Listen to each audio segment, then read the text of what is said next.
Now, the only reason I even say third place is because this game is so optimized, especially at the 80% level, that we're talking milliseconds, like less than a second between the top 3 runners. We're talking literally like a quarter of a second difference. That's how tight the race is. So hearing third place does not mean that he's not the best. It just means that right now someone got, you know, maybe a quarter second faster than he did. We're literally talking even like a tenth of a second, really. In some cases, I saw some that were like literally 100 milliseconds, which is like a tenth of a second difference. Like, it was literally that tiny of a difference. But, you know, that's how tight these races are on this particular game. By the way, another interesting thing about Nifsky is he does use a keyboard, and he's not using a mouse at all. Not a mouse, but he's not using a controller at all, which is definitely a way to play. And I really thought it was kind of odd until I tried it myself, because I believe I was trying to play Super Mario Crossover, which is a Flash game, and it didn't have any way to play with a controller unless you did like some type of mapping software to map your keyboard keys to your controller itself, which worked as well, by the way. I tried that for Mario 63, which is another Flash game. And I tried this with, tried to play in that Mario game, which was basically have Mario 1 levels in it, with the keyboard, where I was using the little tiny arrow keys on my thing, and the, I think it's the Z and X keys on the left. So it's almost like my hands were reverse, where my right hand was doing the up, down, left, right, and then my left hand was doing the actual AB, which was kind of weird, but it was actually pretty comfortable. So I understand why he would want to do this, and it's allowed in the runs. They say keyboard is fine because it's not, doesn't give you an advantage over the NES controller. If anything, it probably gives you a disadvantage, really, because, you know, the key travel is more than, you know, a NES controller would be, where it's, you know, way lower towards the point where the input would actually take.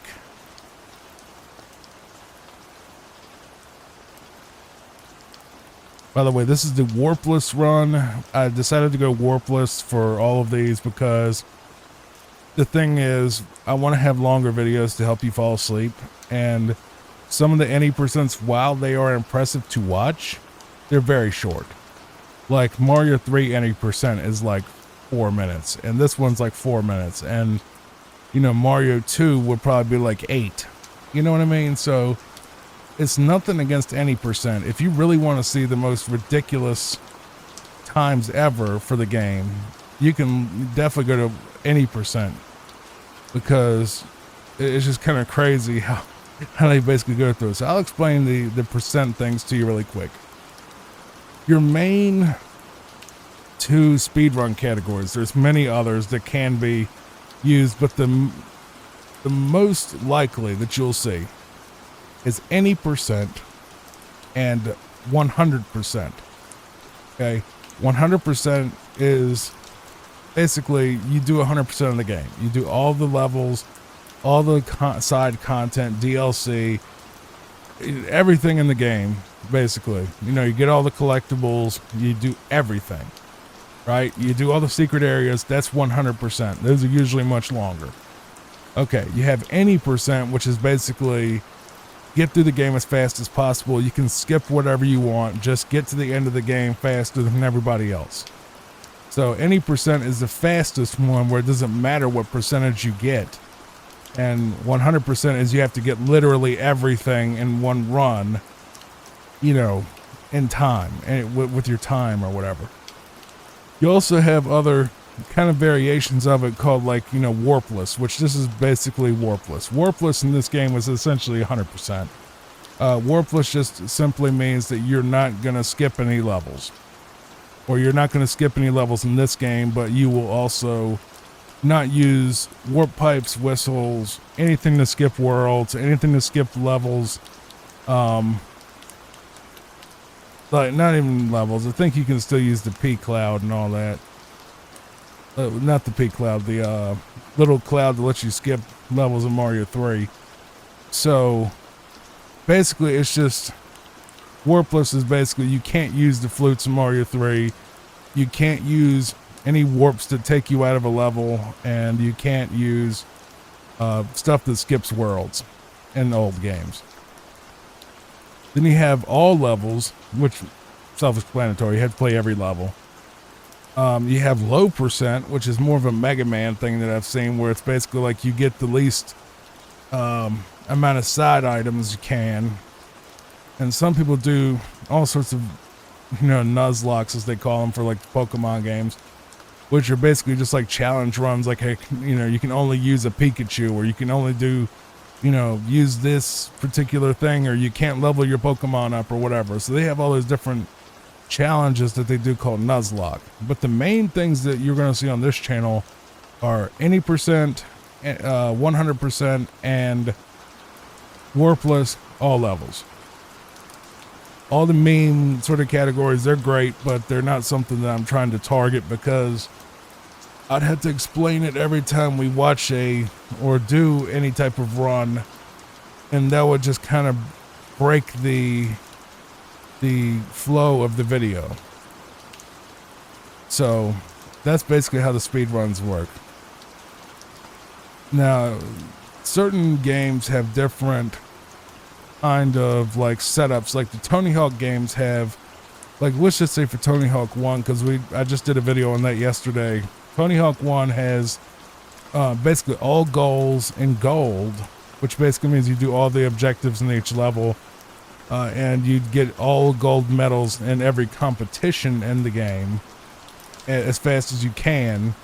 And then you also have the any percent, which is just get through it as fast as possible. Whatever goals are the fastest route, that's what you do. But most people just do all goals. But the any percent for like Tony Hawk is like 3 minutes. It's kind of crazy how they can just somehow find a way to just blast through every level in like 30 seconds. It's completely nuts when they do that, but it's fun to watch. But I found the 100% and the Warpless categories are a lot. The Warpless and the 100% categories are generally a lot more laid back, because the runners, of course, running as fast as they can, but at the same time, you're not rushing towards the end. There's the ability to see that they're trying to optimize the entire game instead of trying to nail perfect everything. You know what I mean? I mean, they're obviously trying to do perfect everything, but it's a longer run, so it needs more, just more focus, really, I guess. I don't know. I'm probably full of it. But yeah, Nifsky is like the top guy for Mario 1. I don't know if he's also for Mario 2. I know a lot of runners tend to play one game and focus on that one game, and they do all the different things. I know Nifsky does any percent and 100%, aka Warpless, in this. And if I'm wrong, they can correct me on the Warpless thing. Really, the Warpless really doesn't come into much until really Mario 2, where the warps can, really take you to a different route depending on which ways you go. But maybe I'll take that back, because this one has warps too. But I don't know. I'm not an expert. I really am not. I'm just a guy that loves speedruns, that really wants to help these creators who, Nifsky, he's huge, but a lot of the runners that we're going to be watching on this channel I try to choose smaller runners, smaller channel sizes. That way, if the video blows up, they'll blow up too. But with these world record ones, obviously I have to go with whoever has the world record right now. But for other stuff, I'll tend to go with people that are not, super popular, not popular, but super known is the better word. because I want them to get that boost if this channel does anything, is the biggest part.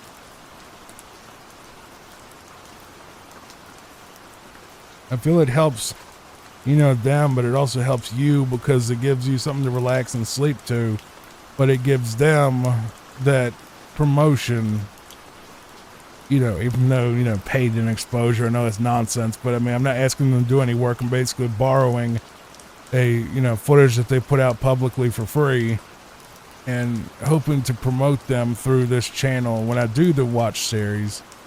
And, you know, it's not a big thing yet, but who knows, man? You know, it can't hurt to have an extra viewer or two on their stream coming from here, you know.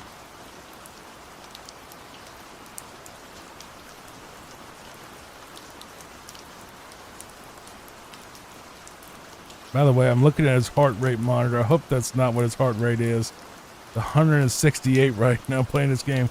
And he is looks like he's a very in shape guy, and that's kind of high, but I don't know.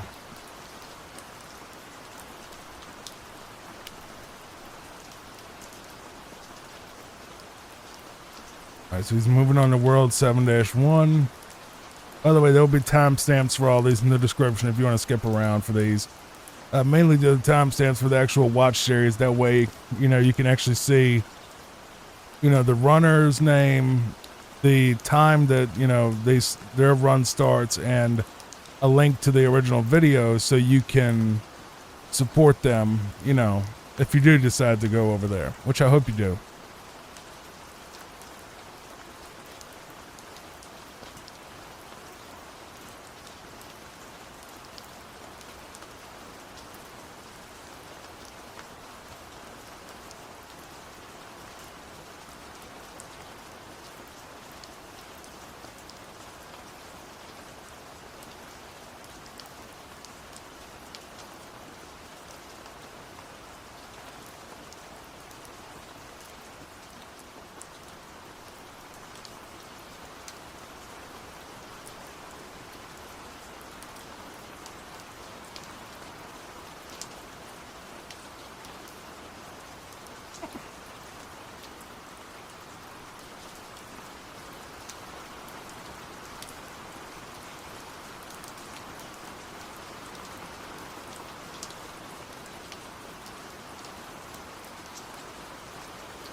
Between every level, he chugs a little sip of smart water. I'm starting to wonder if the smart water is the source of his power. Just joking, man. Just thought that I had to throw a little something in there because I kept seeing the smart water bottle come up. And I didn't see that he was sponsored by. He's sponsored by Factor. Isn't that food company that's like freeze dried or frozen or something? That's like, you know, they give you all the ingredients and like you just throw it together and like you get a nice meal or something. I don't know. I might actually look into that. I do need to eat something that's not freaking Tyson's frozen chicken and, you know, Knorr rice and like the $1 bag of rice thing and, you know, all this other garbage that I eat, all this garbage quality food. Maybe Factor's good for you. I don't know. Maybe, I don't know. A lot of those YouTuber sponsored products aren't very good, but I may be wrong. Do your own research on that one. But, you know, I feel like if I was going to do any sponsorships, I wouldn't do anything that would go in your body, personally. Like, I don't want to sell you, like, sleeping pills or food or any type of, like, drinks, medicine, anything that, like, you ingest or put on your skin that's not like clothing. you know, like creams and balms and, you know, all that kind of stuff. I don't want to sponsor anything like that, even if it's an amazing product, because you never know if it's going to turn out the product is bad for people and it's going to hurt somebody. And I don't want to be the one that's like, you know, grandma died because Johnny said that, you know, she should try this energy drink that he's sponsored by because she had a heart attack or something because it has some chemical in it. No, that doesn't happen with a shirt. It doesn't happen with a shirt or a wallet. You know what I mean? Like, I don't want to promote anything to my audience that could possibly be harmful for the audience, even if they did pay me a lot of money. You know, even if it was like a gambling company, like, you know, whoever, I'm not even going to say any names, but one of these gambling websites, like, oh yeah, we'll give you, you know, whatever per ad rate. No, because then it's going to be it was Johnny's fault that I got on, you know, hooked on freaking video poker and lost everything, lost the house. No, we're not doing that. You know, I will not do that. Now we're on 8-4, so this should be straight up speedrun. You know, pretty equivalent to as any percent, if anything. I imagine, yeah. It's gonna probably be the exact same performances as any percent right here. Probably has been since 8-4, really. Look at that wall jump. That was really smooth. But yeah, I figured, I was like, well, I need to do another follow suit while I watch speedruns video. I'm like, it's like, you know what, dude? Some of your most, you know, quote unquote popular content on the channel is Mario. Wow, okay, so you can literally just phase through like the, okay, I don't know how he did that, but okay, I guess there's some, like, you know, hole in the hitbox. There you go, there you go. That is the 100% or the Warpless world record for Super Mario Brothers 1 from Nifsky. He's celebrating right now, and the chat is going crazy. And good job. Congrats. All right, let's move on to the next one.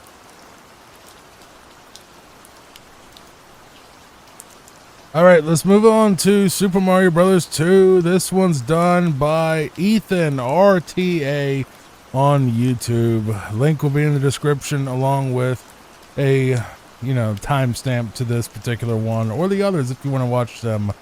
All right, so we're moving on from Nifsky's Super Mario Warpless. I'm screwing this up. Warpless world record. I'll catch back up. Okay, anyway, this one's also Warpless. This is the world record, current world record for Super Mario Brothers 2, the American version, not the Lost Levels. That will probably be one that I will cover after this one, because it's a weird kind of thing about the whole Lost Levels Mario 2 thing. Everyone knows it, but I'll just give you just a fast, too long don't care sort of version. The version we got in America and Europe was what we're watching right now. The original was called Doki Doki Panic. It was a game that was basically this, but based on a different source material or whatever. Japan, for one reason or another, they thought rather the game, the original, which was Lost Levels, later on the All-Stars collection, was too hard for us Americans. Or the other version that I've heard is that they thought that it was the Super Mario Bros. 2 that they got, which was the Lost Levels, was too similar to the original Mario game, you know, the first one, and nobody would buy it, which makes no sense. I don't know which one it is particular. You can tell me in the comments. I've heard both stories. You know, that Americans just couldn't, you know, wouldn't want it because it's so much more difficult. And I think that's a little silly, you know, because if Nintendo, they knew how big Mario 1 was. Let's just be real for a second. They knew how big Mario 1 was. You know, they sold all the NESs and everybody had Mario, right? They know. I mean, if they did not think it would sell, then they wouldn't have done it. You know what I mean? That's what it boils down to. They wouldn't have done it. So maybe it was, they thought, I don't know. Well, I'll look it up really quick because I'm screwing the story up myself. Okay. The answer, it's both. It really is. So what happened was, Nintendo of Japan made Mario 2, the one that became the Lost Levels over here. Nintendo of America, which was apparently a completely different thing. I had no idea that was a thing, but that there was two separate countries or whatever. When it comes to, like, Nintendo, I thought Nintendo was Nintendo, and the American one was just like basically the people who imported and translated the stuff. But apparently they were their own thing, but they actually did have a say on some production, one way or another. So they made Mario 2. And Nintendo of America told Nintendo of Japan that the Lost Levels that we got was too hard and too similar to the original, and that it wasn't going to fly over here. That's what Nintendo of America told Nintendo of Japan that. So it was the Americans that told Japan that the Lost Levels wasn't going to sell, because too hard, too similar. So Japan, because they needed to, send something over here, because it had already been out there that, Mario 2 was a thing, they pretty much just reskinned Doki Doki Panic, threw this over here and said, there you go, Mario 2, have fun. Over in Japan, they got both. They got the Lost Levels, which was Super Mario Brothers 2, which I've already played myself on this channel. You can go check that out if you want. It's a very difficult game. I played the Lost Levels version and the original Japanese version on here. So they got the Lost Levels, what we called the Lost Levels, was called Super Mario Brothers 2 over there in Japan. And then they also got this game, but it was called Super Mario Brothers 2 USA. So they also got Doki Doki Panic. So I'm guessing they got both Doki Doki Panic and SMB2 USA all in one. So it's a bit of a mess. I still think that I love SMB2. It's probably one of my favorite games of all time. But if I was the person in marketing, which I'm obviously not because I wasn't born yet, I'd be like, dude, just throw it over here. People be alright. They already have stuff like Mega Man to yell at.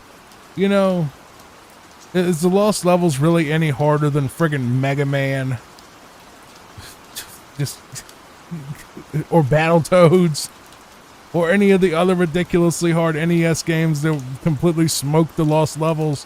I think it was because it was a Mario game and they were worried that it was going to upset the casuals, that were okay with Mario 1's balanced kind of difficulty versus Lost Levels trolly sort of level design that had like little trolls and little, dead ends and stuff. And I guess they figured nobody would like that. But I don't believe the too similar would have been the problem. I think it was difficulty probably would have been a problem. But then again, Mega Man sold. Castlevania sold. A lot of really super, Ninja Gaiden. The Batman game. So I don't know. I'm glad we got both, near the end. Like, I don't know if they released SMB, Lost Levels on the NES Classic or the little mini console that came out for a while. That would have been a good idea to throw that in there. I don't know if they did or not, but I don't hate the Lost Levels. We'll get to that one next because it really is a separate game. I don't hate the Lost Levels. I prefer this one greatly to the Lost Levels, especially the NES version right here, which I'm actually a bigger fan of the NES version than the All-Stars version. Just saying. I'm kind of not a super fan of the of the All-Stars game in general nowadays. When I was a kid, played it endlessly, probably wore the cartridge out, probably wore multiple cartridges out of that thing. We played it all day and night, and I have for years and years and years. But when I played the originals on an emulator, the NES versions, they control so much better, and it's weird. It's a very hard thing to understand without playing them back to back. But the original NES versions of Mario 1, 2, and 3 just feel better, on NES than they do on Super Nintendo. The graphics are better, and the controls aren't bad on the All Stars version. But I feel like the especially SMB3 feels like Mario feels a lot more precise and lighter. Like in the All Stars version, he kind of feels kind of chunky and kind of heavy, and you know, not as smooth to control as the NES version. I may be completely nuts, but that's how I feel. Is anytime I played the NES version, I would immediately be like, "Oh my God, he controls so much easier." And I felt the same way about Mario World, where Mario 3 plays better than Mario World control-wise. Because Mario has a little bit, I mean, it's not I'm not saying it's a bad game. Don't worry. I'm not saying it's a bad game. Just mellow out. Hopefully you're asleep anyway, but I'm not saying Mario All-Stars or Mario World's a bad game. It's just they don't feel as good as 3 on the NES. 3 on the NES is just something special. Okay, that was crazy. He just did a wall jump. Did he just do a double jump? What did... Okay, I really need to see. So he jumped. And I don't know how he... Okay, I know he's not cheating, but... That's gonna actually...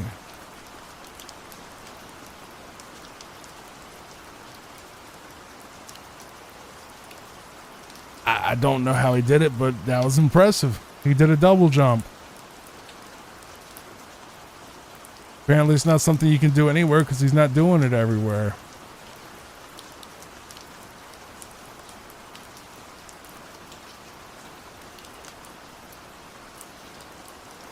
What? Why did he do all that?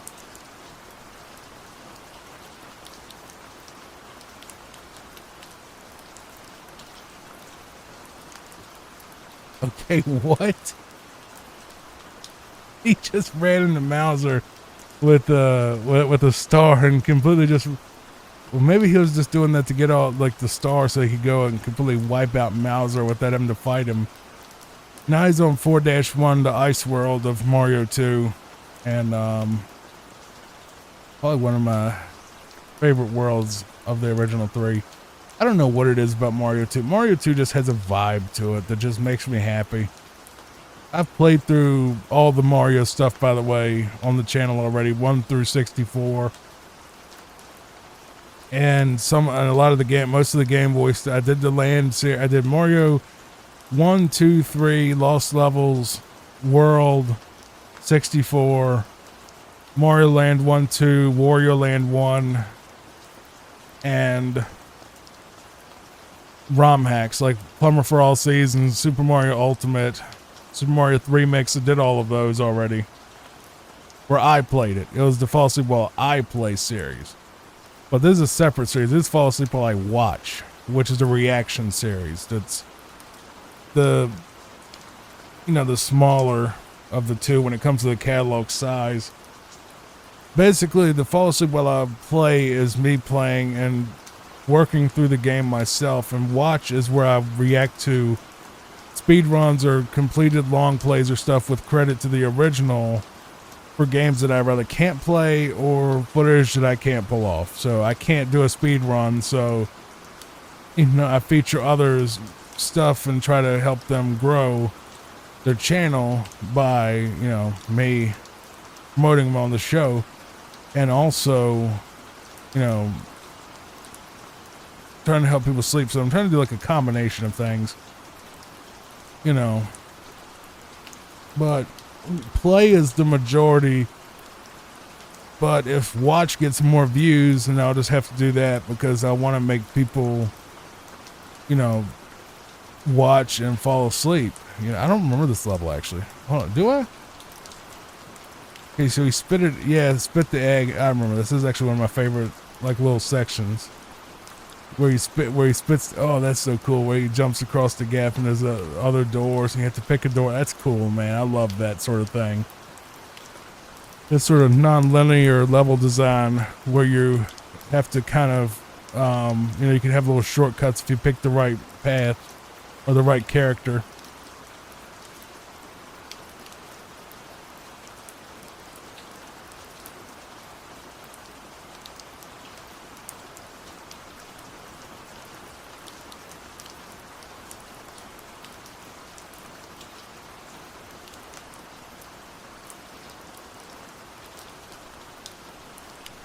It is a personal favorite level of mine, by the way.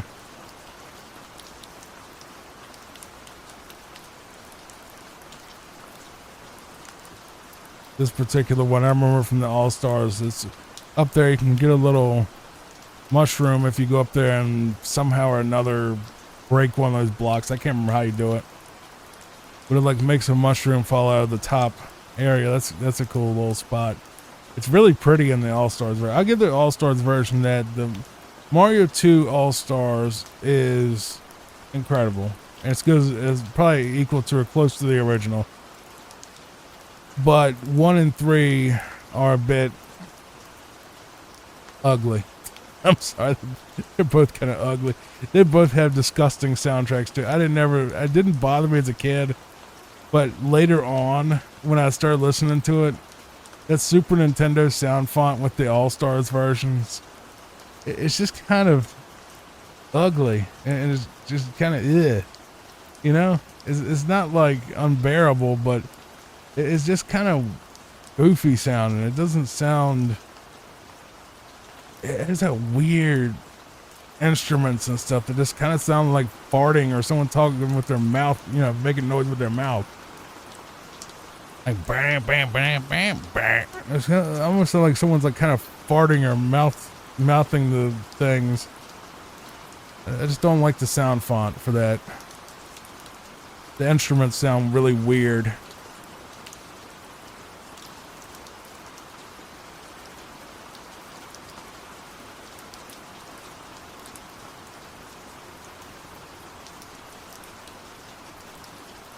But the reason I leave this audio off is I'm listening to it right now, and yeah, this bright, cheery music with these kind of shrill sound effects would not help you sleep at all.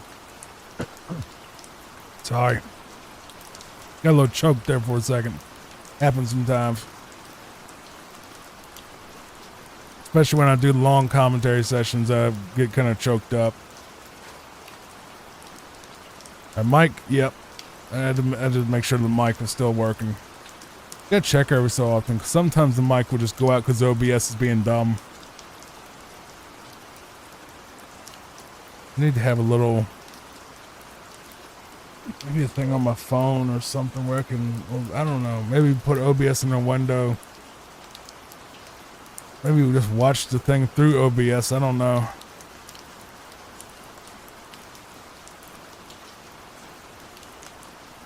That's what I probably should be doing, is watching the thing through OBS window.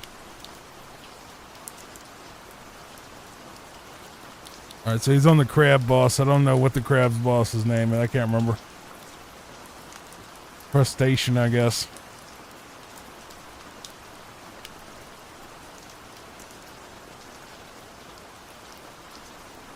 By the way, once again, this is by Ethan RTA, in case you're listening to it and not seeing the screen. RTA is a term for real-time something. I can't remember exactly what it means. It's basically, there's different timer types when it comes to speedrun. RTA, I think, is real-time something. Or maybe it's like real-time action or something. It's like, from the moment you hit, like, I guess it's the moment that you turn the console on or something. Maybe like the other one, like adjust the time for like loading screens or something. I'm not sure. Just know that RTA is the one that they don't really use now. For the most part, for like GDQs and stuff, they don't use RTA. They use like SDA, I think. Which is Speed Demos Archive. Speed Demos Archive. There's I don't know. People that do the speed runs can tell me what RTA versus SDA and all that means in the comments if they want to, but I wish I could explain it easier, but oh my god. Just that is definitely a little scary of a jump, but I guess he knows exactly where the birds are going to be and knows exactly, that he'll be alright probably.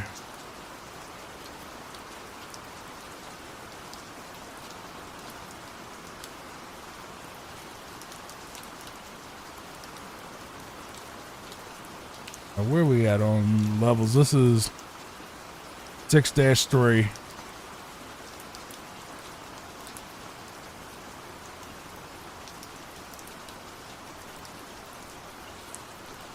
Now, usually you're supposed to go under that, like, you know, sink into the sand and then mash the jump button all the way across, but, you know, he used, like, the little potion or whatever, the little magic bottle thing to do, like, a jump over it.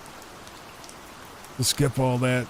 Let's fight Triclide now. I know this is Triclide. The other one's Mauser. The mouse is Mauser. Then this is Triclide. And I don't know what the fire dude's name is. Or the crab dude.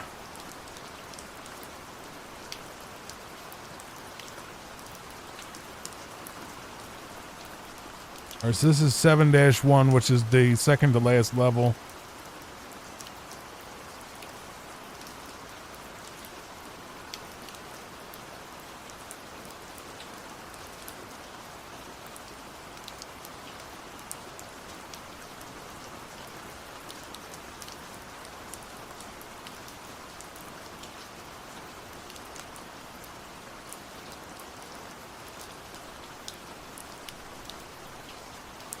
Yeah, my 5G is awful, bro.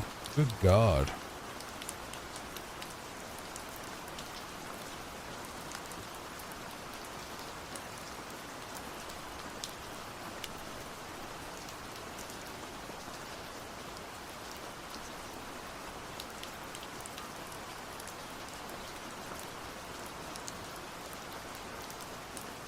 This is the last level.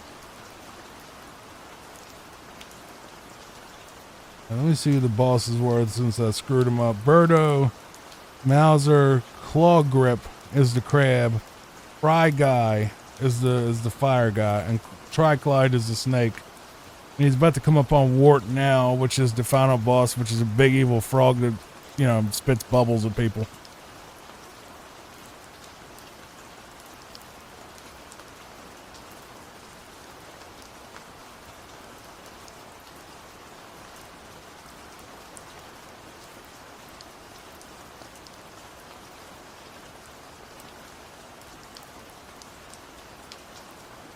So please go ahead to Ethan RTA's channel, give him all the love and respect for doing this for us, and we are now on the Warp fight, which is the final boss of Super Mario Bros. 2, the NES version. Before we move on to the lost levels, once again, Ethan RTA, link in the description to this particular run, which is the world record.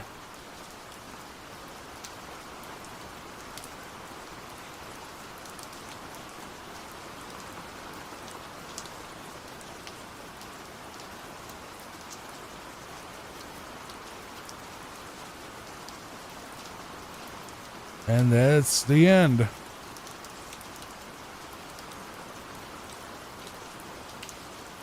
That is the speed run done in 20 minutes, 28 seconds.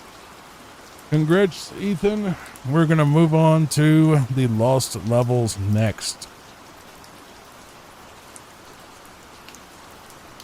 Now we move on to the lost levels, aka Super Mario Bros. 2 on the Famicom Disk System, which was an add-on for the original Nintendo NES, only in Japan.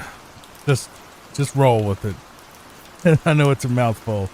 This is run by Cosmic, who is a legendary speedrunner, of course. I think everybody's heard of Cosmic if you do follow speedrunning at all. And he's going to be doing all stages in this one. I'm not sure exactly what that means.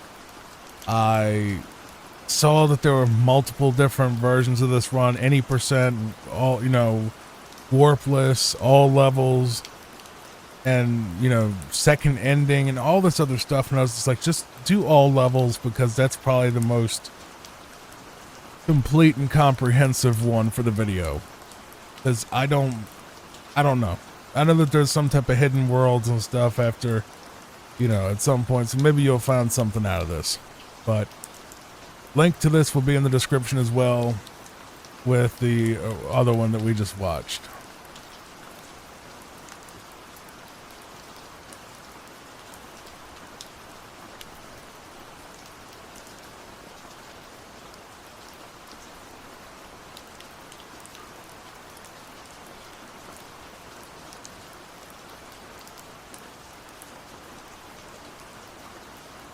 That was a pretty slick save right there.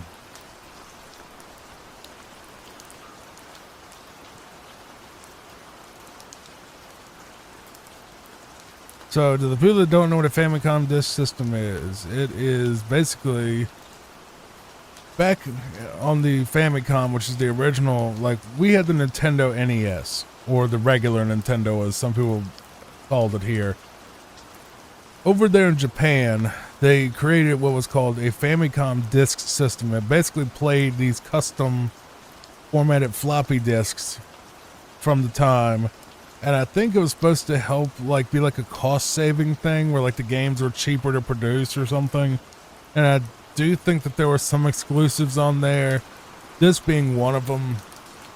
And then of course they ported it later to the All-Stars version, which everybody calls Lost Levels. And there was, I believe, was Zelda a FDS title?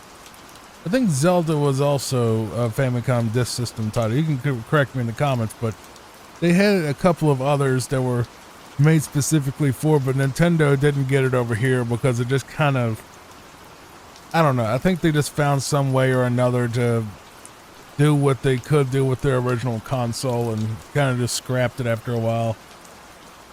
I don't know if it caught on really, but the whole idea was to have like these little floppy disks and like kiosks, and I think you could take your floppy disk to the kiosk and pay like a certain amount of money to get a new game put on it or something. I'll have to look into it, but it was definitely something where they tried it. It wasn't like an actual CD disc. It was like a, floppy basically. And, I mean, it was an interesting concept. Just never got over here. Just like the Nintendo 64 DD did not get over here, which I believe was probably stood for disk drive, which only had, I think, 1 or 2 games that could use it. One being, what was it, Gojin the Giant or something like that, or some type of giant thing, and the other one was like Sim City, wasn't it? Some type of Sim City related thing. And neither one of them came over here because it was a flop. Maybe it was Doshin.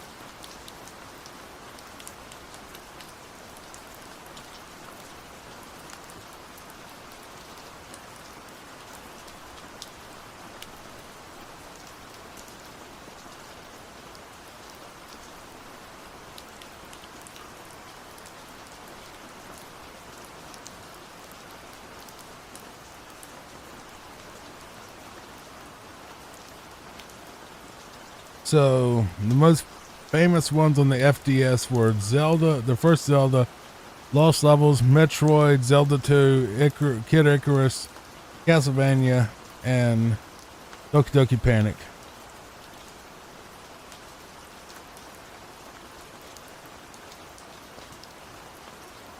It says the library had 200 titles ranging from groundbreaking action adventure to puzzle titles to quirky Japanese exclusives. The system was designed to offer expansive, savable experiences that early NES cartridges couldn't handle. Some of the famous, yeah, just on and on, but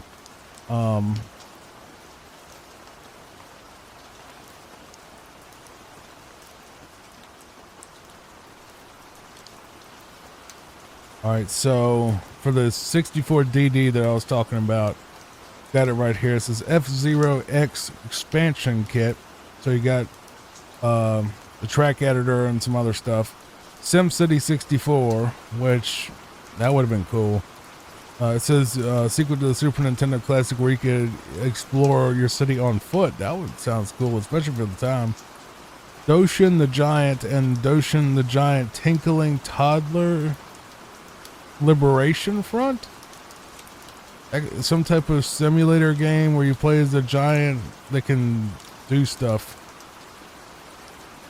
Can do stuff with like villages. A golf game called Japan Pro Golf Tour 64, a Mario Artist series, so like a paint game, something with 3D modeling, polygons to 3D modeling and buildings, and connect something to like an online thing. Yeah, it didn't come out here. And really didn't do much, if anything. I don't even know if half of that stuff was released. But I would like to see a Sim City where I could get out and walk around or drive around my own city, you know, and see the people. Maybe they'll eventually, you know, in 20, 30 years from now, they have like GTA Maker where like you can friggin' make your own city in like Sim City and then go play GTA inside of it, kind of thing. That would be pretty wild. I kind of like that idea. You know, make your own city and cause a bunch of havoc. That'd probably make a lot of money. If you do that, give me credit. Or just say that Johnny came up with the idea. That's it. Just, you know, give me a copy of it for free. Because I'm cheap. That would be neat, though. Where you could, like, you know, set up your own city and, you know, then go, like, do crazy stuff in it.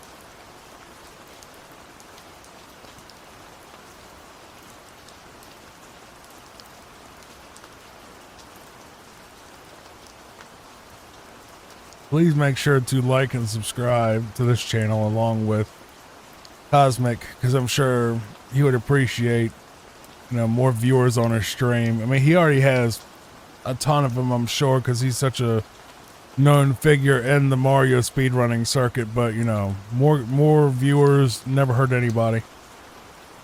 I wouldn't think, unless they're like A-logs, then they hurt. But I don't think people really A-log speedrunners. I don't think so. They might. Who knows? People, you know, people hate me for, you know, stupid reasons. Mainly that I, you know, kicked them out of the community for being toxic or doing something wrong. They never got over it. So I'm sure a lot of speedrunners deal with that.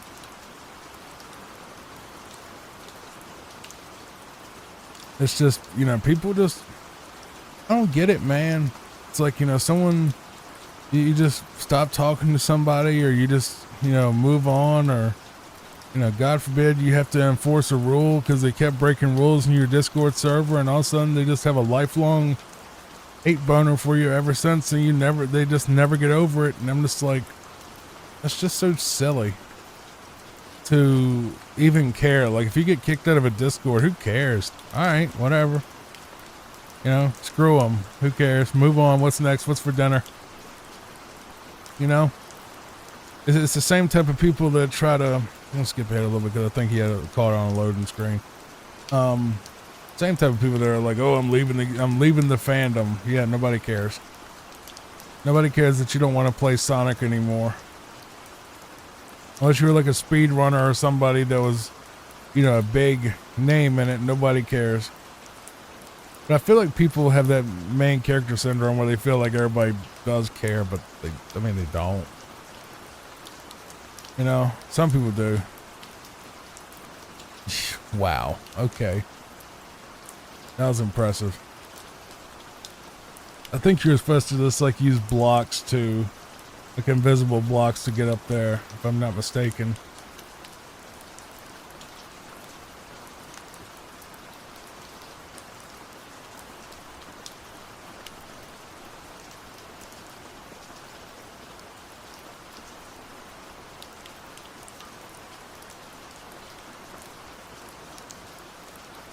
You know, one thing I thought was kind of weird about the whole Doki Doki Panic versus this, you know, because this is the original that we didn't get.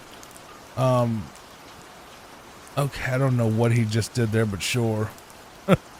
I just think it's kind of weird to like, oh, well, this game is too similar to the original and nobody's going to want it. It's like, just like, Nintendo really kind of had a bad habit of that, of thinking that, they did it with Zelda. Zelda 2 was nothing like Zelda, was like, they tried to almost turn it into like Ultima or something, kinda. And it didn't work. People didn't like it. And then they did Castlevania 2, and nobody liked it. Then they did Lost Levels, and nobody played it over here. Until much later. I think Metroid 2 was, I don't know, that was on the Game Boy. So I don't know if that was much different or not, but then they had that weird sort of mix up with Kirby that I played through the Kirby games, by the way. And I just thought it was really weird that like Kirby's Dream Land is on the Game Boy, right? And then Kirby's Adventure is on the NES. And then Dreamland 2 is on the Game Boy Color. But Kirby Adventure 3 is...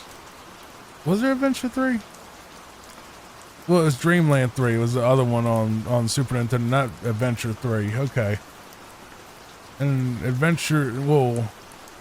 Dreamland 2 was on GBA, then Dreamland 3 was on Super Nintendo, and Superstar was on Super Nintendo, and then 64 was on 64. But it was kind of weird how they made, what on earth did I just see? Someone just walk right through a pipe. I don't know how he did that, but that's pretty impressive. Point is, it was kind of weird how they like felt like the sequel could not be similar to the original. Like even Contra's like Super C, I think was the second game, and it had a lot of differences from the original. And I guess they just figured like people love the original, so why don't you just make more of that? I don't think if they basically, made Mario 3 Part 2, like a level pack for Mario, which they did later, by the way. They did that for like the Game Boy Advance version on the e-reader content. That was a weird another peripheral that I don't think anyone had, or very few did, where they tried to like have these little card packs, sort of like Pokemon cards, and you could get like, extra levels for like Mario 3, Advance, whatever it was. One of the Mario Advances, there was the third one, was Mario 3. I don't know which Advance it was. I played through it, but I can't remember which number it is. I'm pretty sure number 1 is Advance 1 was Mario 2. The one we got, Doki Doki Mario 2. And then I think Advance 2 was probably 3. And then 3 I think was World, and then 4 I think was Yoshi's Island or something like that. Nintendo's weird, man. I don't understand that. Donkey Kong at least kept it simple.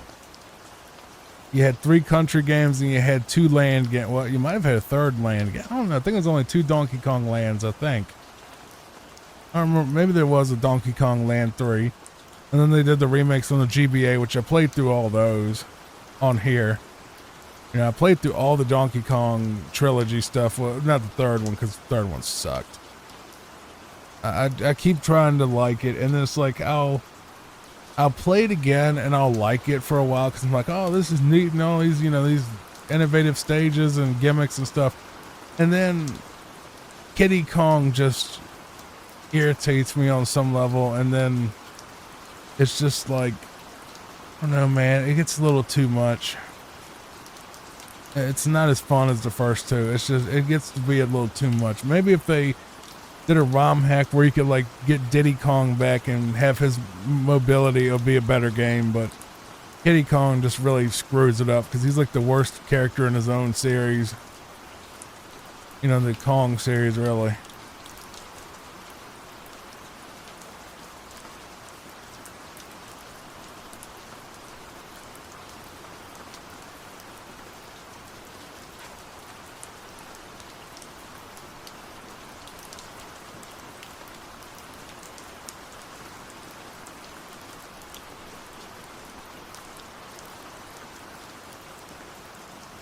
I think people are throwing fireworks out there now. It's on the 5th. And they didn't really do them yesterday because it was too hot. I think there was a couple places that did it, but It was so hot outside the last couple of days. It was just, you didn't want to go outside, period. It was way too hot. It was like, you know, the heat index was like 115 and like the real temperature was 100. But it says like, it feels like 115 out there and it's full humidity too. So it's like, you know, not like Arizona where it's like a dry heat that they claim is better. I don't know if that's true or not. I've heard that basically if you want to know what a dry heat is, just open your oven door after you're preheated and just like, that's the feeling. You open your door and that the oven feeling hits you, but it's like, I still can't imagine what that would feel like over my entire body. Maybe if I walked into a sauna, maybe I could understand it, but like, it's not even the heat or humidity that bugs me when I go outside when it's super hot. It's the air. It's so thick and it's really hard to breathe. Like, I'm swear to you, I walked outside when I was like 100 the other day and it was like the heat index was 112, but like the actual heat was 100. And I walk outside and I'm like, oof, that kind of muggy, ain't it? You know? And it's like, but it didn't burn me and it didn't hurt. Like, you know, cold is the different thing. Like, you go outside and it's too cold. It actually hurts how cold it is. But heat, no, not really. It just felt really muggy, like I was walking through like a really hot pool. You know, like I felt like I was kind of moving through a really hot bathtub almost, but not painful at all. But the thing that got me was how thick the air was, that it made it really hard to breathe, where I felt like I was almost suffocating out there. Because like I could feel like I was trying to breathe and I could feel like I couldn't. Not that I was choking, but it was like, it felt like I wasn't getting enough air. Because of how thick the air was from the humidity and the heat and the other stuff in the air and all that. And I was just like, oh my God. But I was all right, you know. I went back inside and I was fine again, so.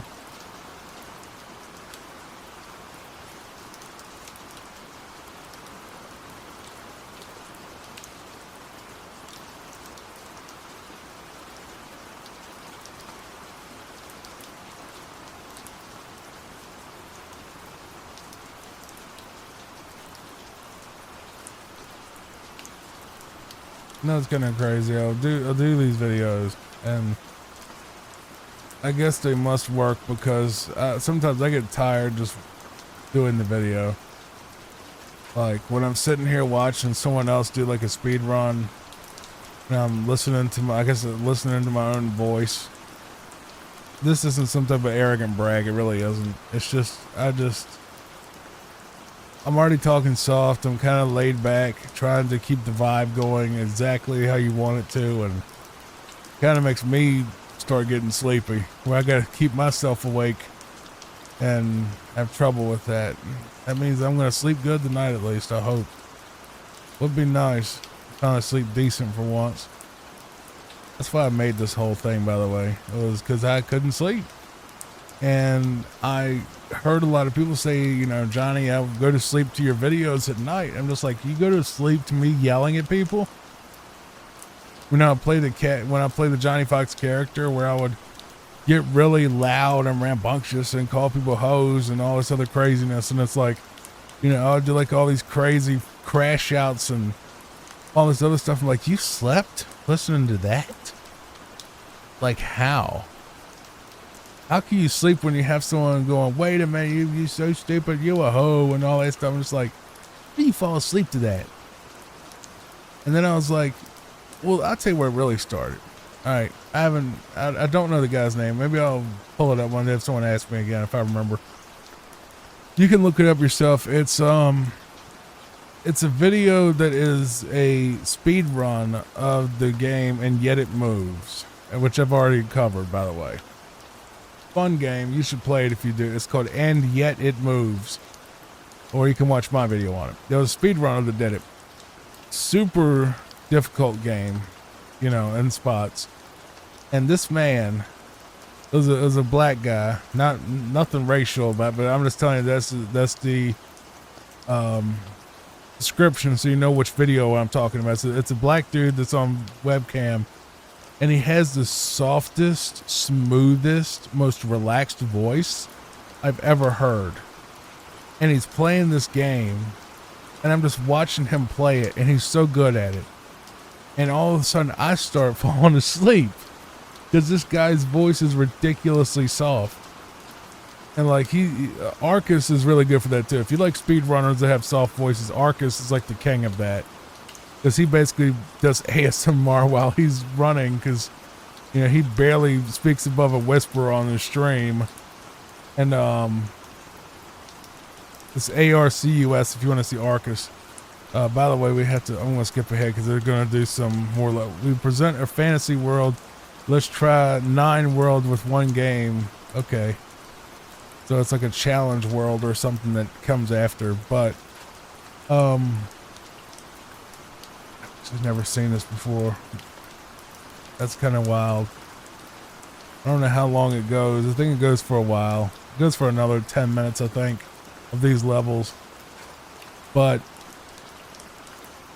it's just like I heard this dude and he was just like super relaxed, laid back, just not stressed at all. I'm just sitting here watching him play this super difficult game that I beat myself, but it was definitely a lot. And it was one of the very first fall asleep while I play videos, and I saw them like, dude, I love that. That dude right there, he's like perfect for this sort of gaming for sleep stuff mixed with speedruns, which is where this concept came from, is me speaking softly over a speedrun is from that guy, really. I don't know his name, but God bless you, dude. You made me create this. And the thing is, the fall asleep while I play thing really did start with Falco Punch 64, which was my gaming channel in 2022, because I tried to do a gaming thing then called Falco Punch 64. And some of the videos you've seen on here are just Falco footage with new commentary, or Falco footage just with, some edits done. Like the WCW versus NWO thing was Falco, and the, a couple others were I think the Tony Hawk gameplay for the first one was a Falco video that I think, but there was and Castlevania 4 was a Falco video. I know that was a Falco Punch video that I did. And Falco Punch had the Minecraft series where it's on there now, like the fall asleep while I build a cozy place in Minecraft. That was actually a Falco Punch video series that I did called Minecraft and Chill before I started doing fall asleep while I play.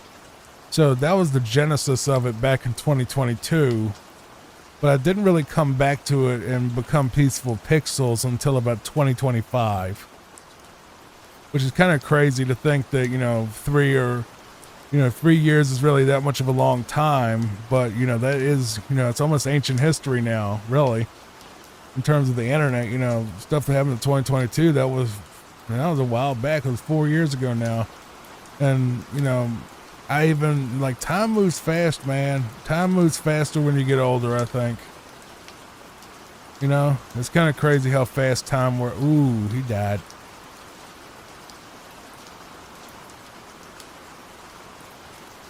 So is he going to have to...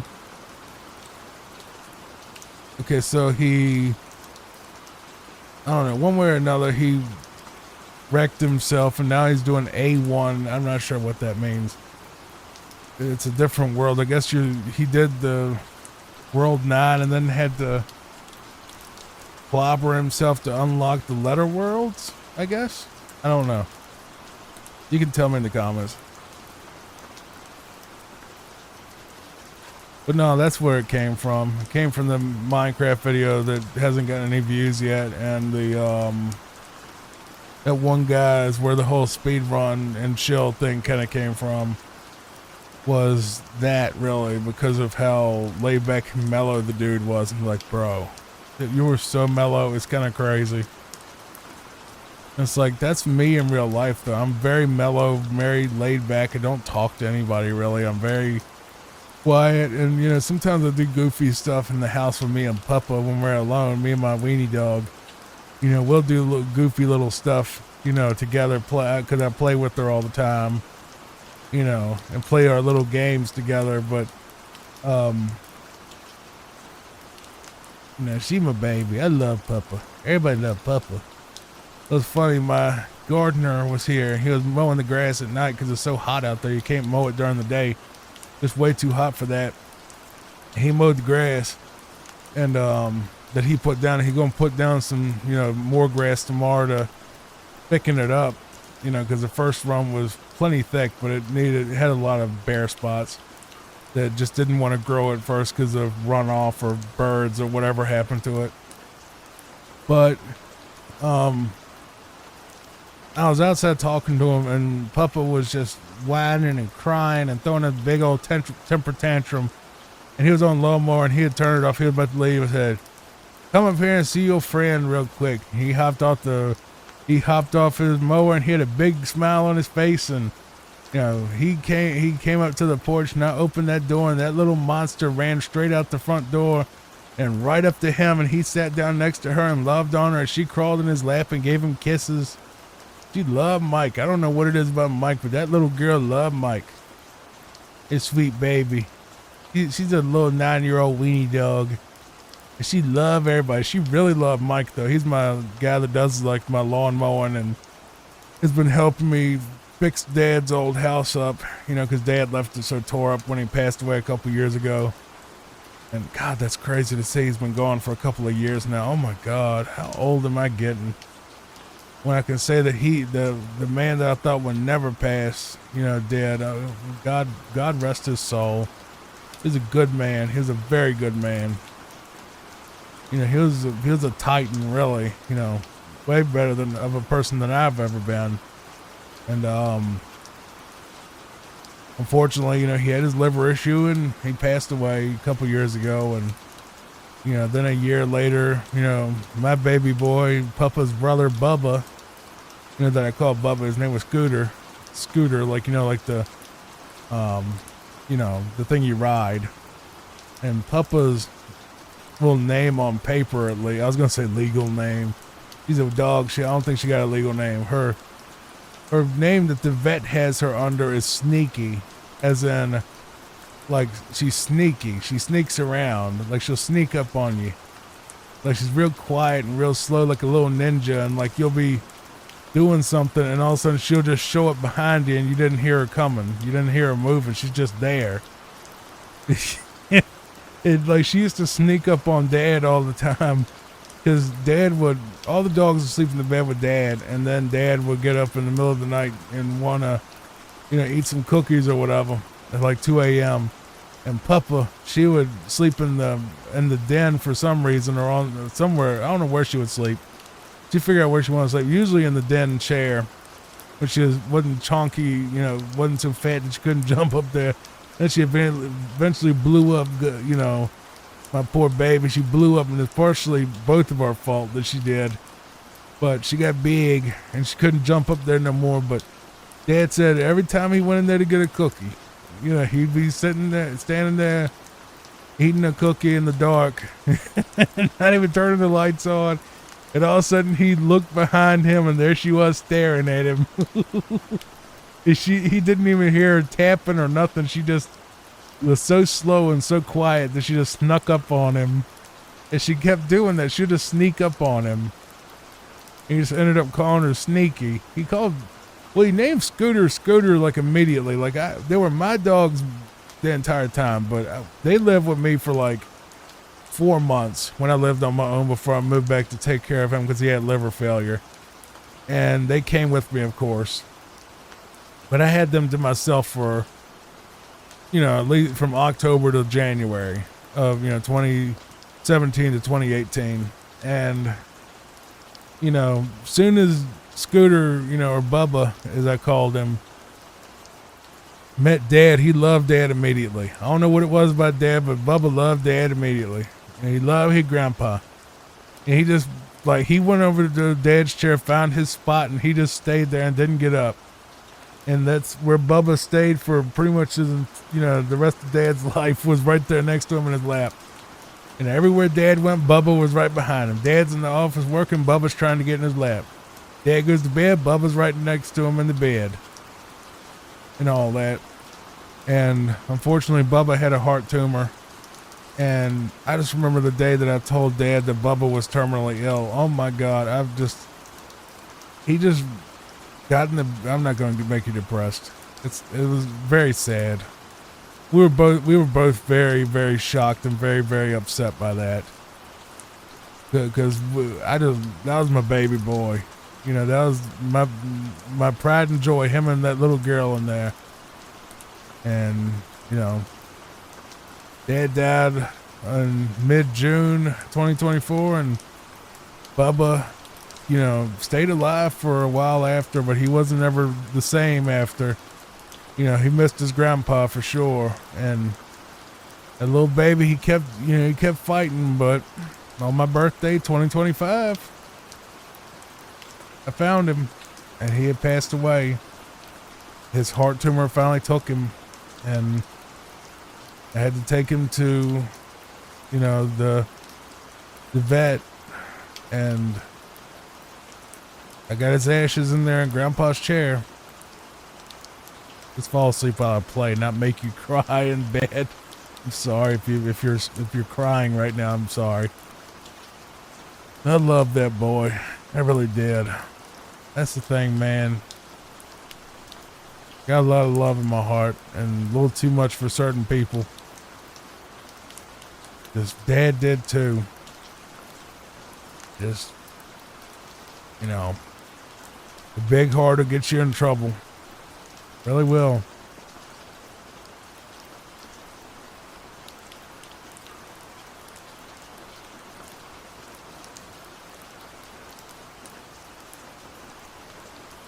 Let's get off of that depressing stuff right now. Yeah. Just sometimes the commentary goes there. But we're almost done with this run. This was Super Mario Brothers Lost Levels Famicom Disk System by Cosmic. And it is KOSMIC. Not C. It's KOSMIC. There'll be a link in the description so you can go watch Cosmic's world record run of Super Mario the Lost Levels on the Famicom Disk System. We're only a couple levels away. He's on D2 now, which I said, according to his little thing right there, says there's going to be a D3 and a D4, and I think that's RIP. Well, not RIP, but that's GG, as they say. You know, good game.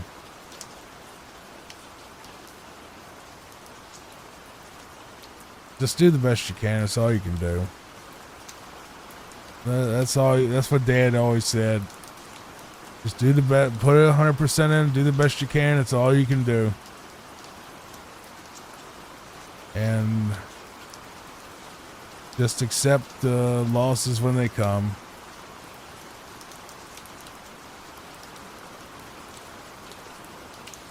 Can't save them all. Can't fix them all. Can't always win. You win some, you lose some.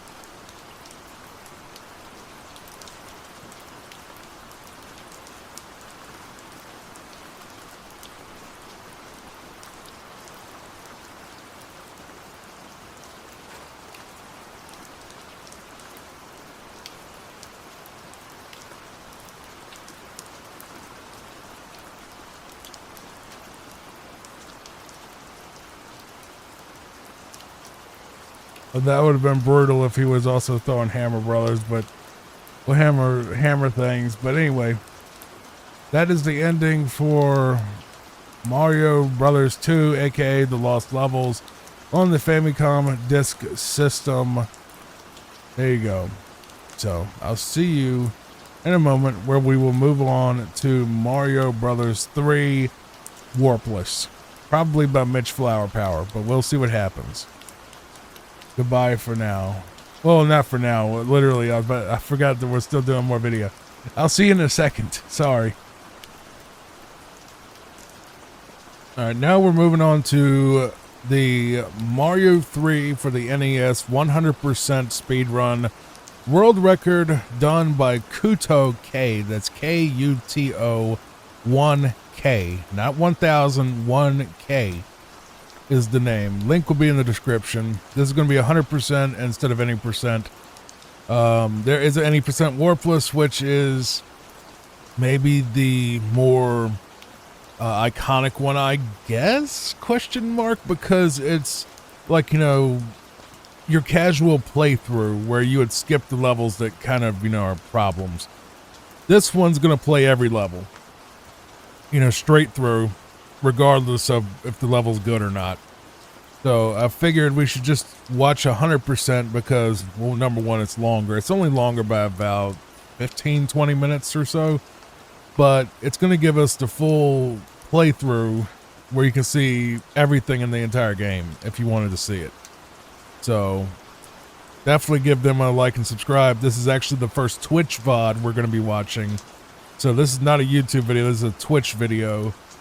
This is an archive of their run. I'm not sure exactly when it took place, but it was recently because they, this game gets a lot of world records done on it. This person's also playing on a keyboard, which is definitely interesting. It's some type of high-end Logitech mechanical, I think. Very pretty keyboard, regardless. It's wired, though. I don't like wired ones. Not a big fan of wired keyboards. I like my... Well, I mean, I use a Logitech.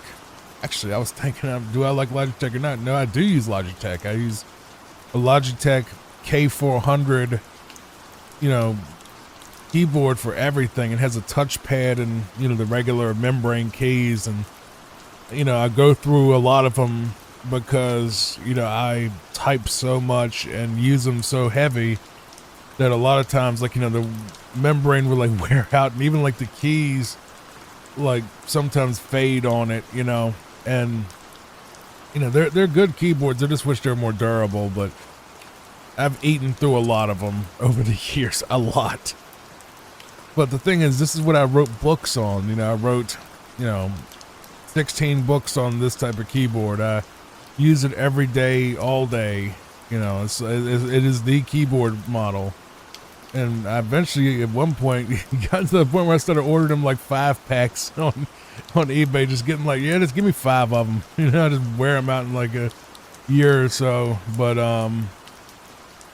yeah, you know, they're good keyboards though. They feel great, and I don't think there's really anything that has the same feel, but they're not meant to be used like this. You know, they're meant to be used just to control a home theater PC, not be someone that's writing novels and, you know, DMing people and, you know, writing descriptions and doing office work and all that sort of stuff on it. It's not meant for all that, but I just, you know, one gets worn out and isn't comfortable to type on anymore, I just toss it and then I just get another one. Only costs like $20, you know, they're not a lot. But, you know, I know that if I had like a full keyboard, it probably would last a whole lot longer because, you know, normal keyboards don't wear out like that. These do. For, you know, I wish they would make like the same exact layout as the K400, but make it just more durable, you know? Make like a higher end version of this exact layout, but I haven't found it yet. But they're using some type of Logitech mechanical keyboard by the look of it. It has all the LEDs and all the fancy, you know, going on. And they're using, it looks like a weird mix of different keys, actually. I don't think that's WASD. It's like they're using the number pad for the one and, you know, for the A and B buttons, and I can't tell if they're I think they're using like the F key for some reason. Maybe they just find it more. Maybe I think they're almost doing like A, E, and F as the direction button. That's kind of weird. But they're not using WASD. That's No, maybe they are. It's just they're flicking it so fast it looks like he's doing F. And I think he's using F and A, or D and A. Which I don't, when I think about it, really, Mario 3 doesn't really use the up key at all, does it? I don't think so. I think it's pretty much all left, right, and down. Like down is just like to crouch down, and then, you know, left and right for everything else. Never thought about that.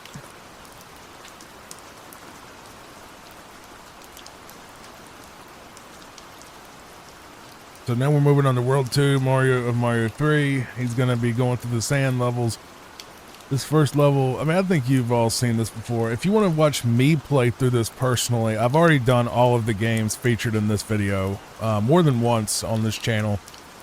I did Mario 1, 2, 3, World, 64, and the GBA ports of 1, 2, and 3, and the NES versions of 1, 2, and 3. So I've basically done Mario's 1, 2, 3 on NES, 1, 2, 3, and Lost Levels on Super Nintendo. I also did Lost Levels on NES, so I played that version already. And then I played the GBA remakes of 2 and 3. And I also did Mario 64, the original, not the DS version. May eventually do the DS version, because it's just expanded. But I did the same thing with Donkey Kong, where I did 1 and 2 on Super Nintendo, then 1 and 2 on Game Boy Advance. So I've done a lot of Nintendo stuff, so this definitely isn't a channel where we only talk about speedruns. This is basically a cozy Let's Play channel where I mix reactions to speedruns to me actually playing through the game. So it's two different vibes entirely. When I'm playing through the game, it's more, you know, reacting to my own failure and trying to work through difficult games for you, but while staying cozy. But the speedrun thing is a lot more open because I'm not playing the game, but at the same time, I'm using it as a promotion tool to try to help these runners maybe, you know, get more viewers on their stream. Because a lot of the thing is, speedrunners, they can have a world record and only have like 10, 20 viewers on some of these games, and that's really sad to me that they work that hard and grind that much and don't really have a huge audience like, you know, Grand Pooh Bear and, you know, some others that have, you know, quite large audiences. I mean, I like Pooh Bear, and I like, you know, Ryukin, and I like all those, you know, people that do the Mario speedruns. I like them, but not everybody that does the speedruns have that big audience, you know. But, you know, it's just, I want to, right now we're really focusing on world records because that's such a searchable term. I kind of figured this might be one of the top videos in the channel. I'm not sure. The Kaizo speedrun video didn't do very well, but that's okay. And, you know, it may blow up later. That's the thing about videos, man. It's like, you know, when you put them up, they might do a little something at first, and sometimes they don't do nothing. And one day you just wake up and a video has 1,000 views, and it's like, okay, didn't change anything, didn't touch anything, did nothing, just sat, let it sit there. So unless you're a news channel, I would really recommend just picking a format like mine is Fall Asleep While I watch or play, and stick with that and don't move. You know, if you really are confident that this format of title and content is something that other people have done with success, stick with it, because changing it is not going to make it magically blow up. There's no magic words or magic combination of description and tags or any of that that'll make your video get more views. It's luck. It's luck. And if you really think about it, every video you make is basically a lottery ticket. So make a good video and it gives you better odds, but it doesn't, there's no guaranteed success on YouTube or Twitch, period, like at all. Unless you like do some mega advertising campaign and, you know, somehow like pay to be on like, you know, super big, you know, famous people's stuff, like, you know, whoever's the big Twitch person now, let's just say Pokimane, like you pay to be on her show and get featured and all that. you know, which I'm sure some people have, but God, imagine the bill for that. Probably at least 100K, I'd imagine. Just to be featured on her show, at least 100K, maybe 10. I don't know. It wouldn't be 1,000. That'd be at least 5 figures. And that's just to be, you know, seen by people. And unless you're mega hot, I don't think you're gonna get much out of that. You know, I think if you're super hot, you'd probably get something out of that collaboration. But, yeah, it's just, it's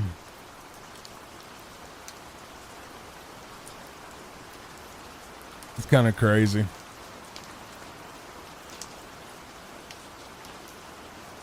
But I think if you did that, they'd also know that you did that, and then they probably wouldn't come to see you because they probably think you're a pathetic simp.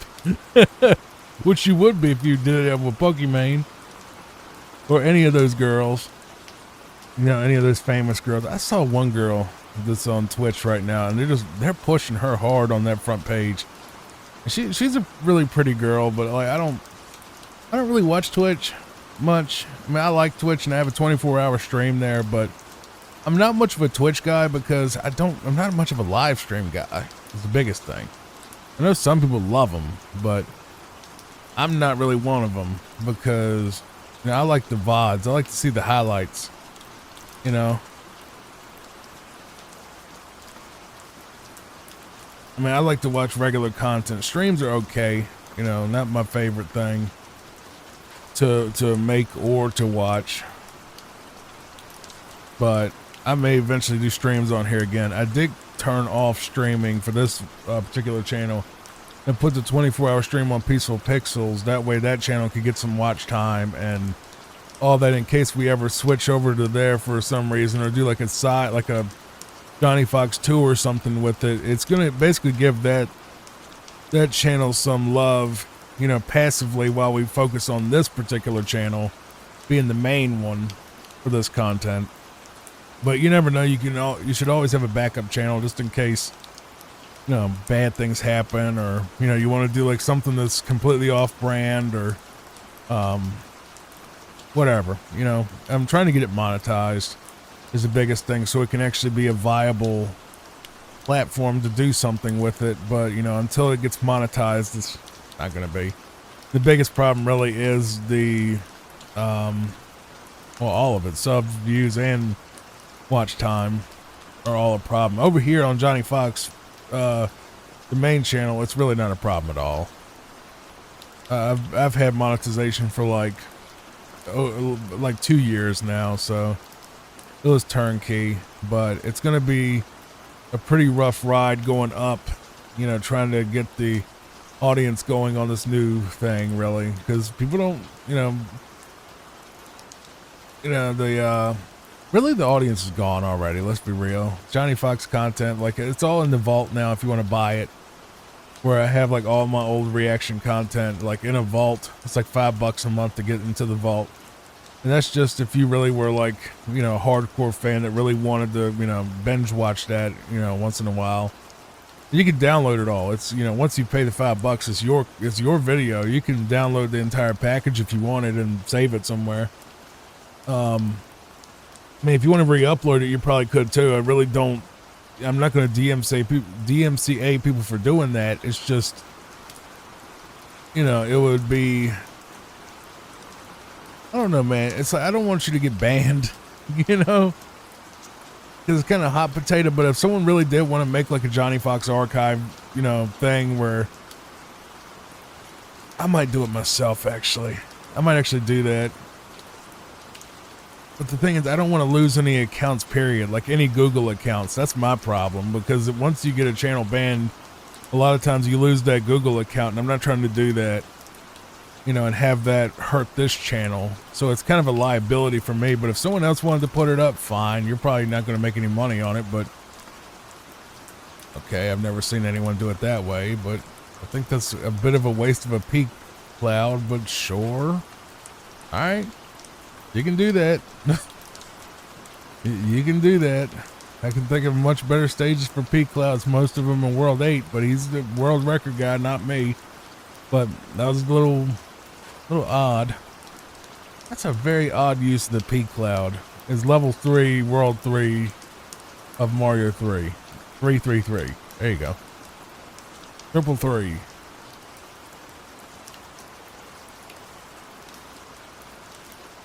So it's like, instead of, 666, it's 333.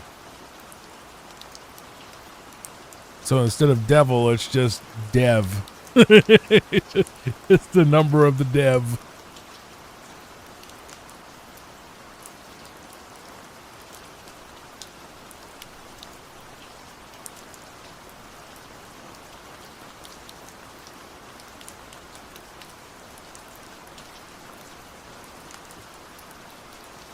It would be nice if this channel actually did something. Yeah, the reaction audience is gone though by the time this even happened, really.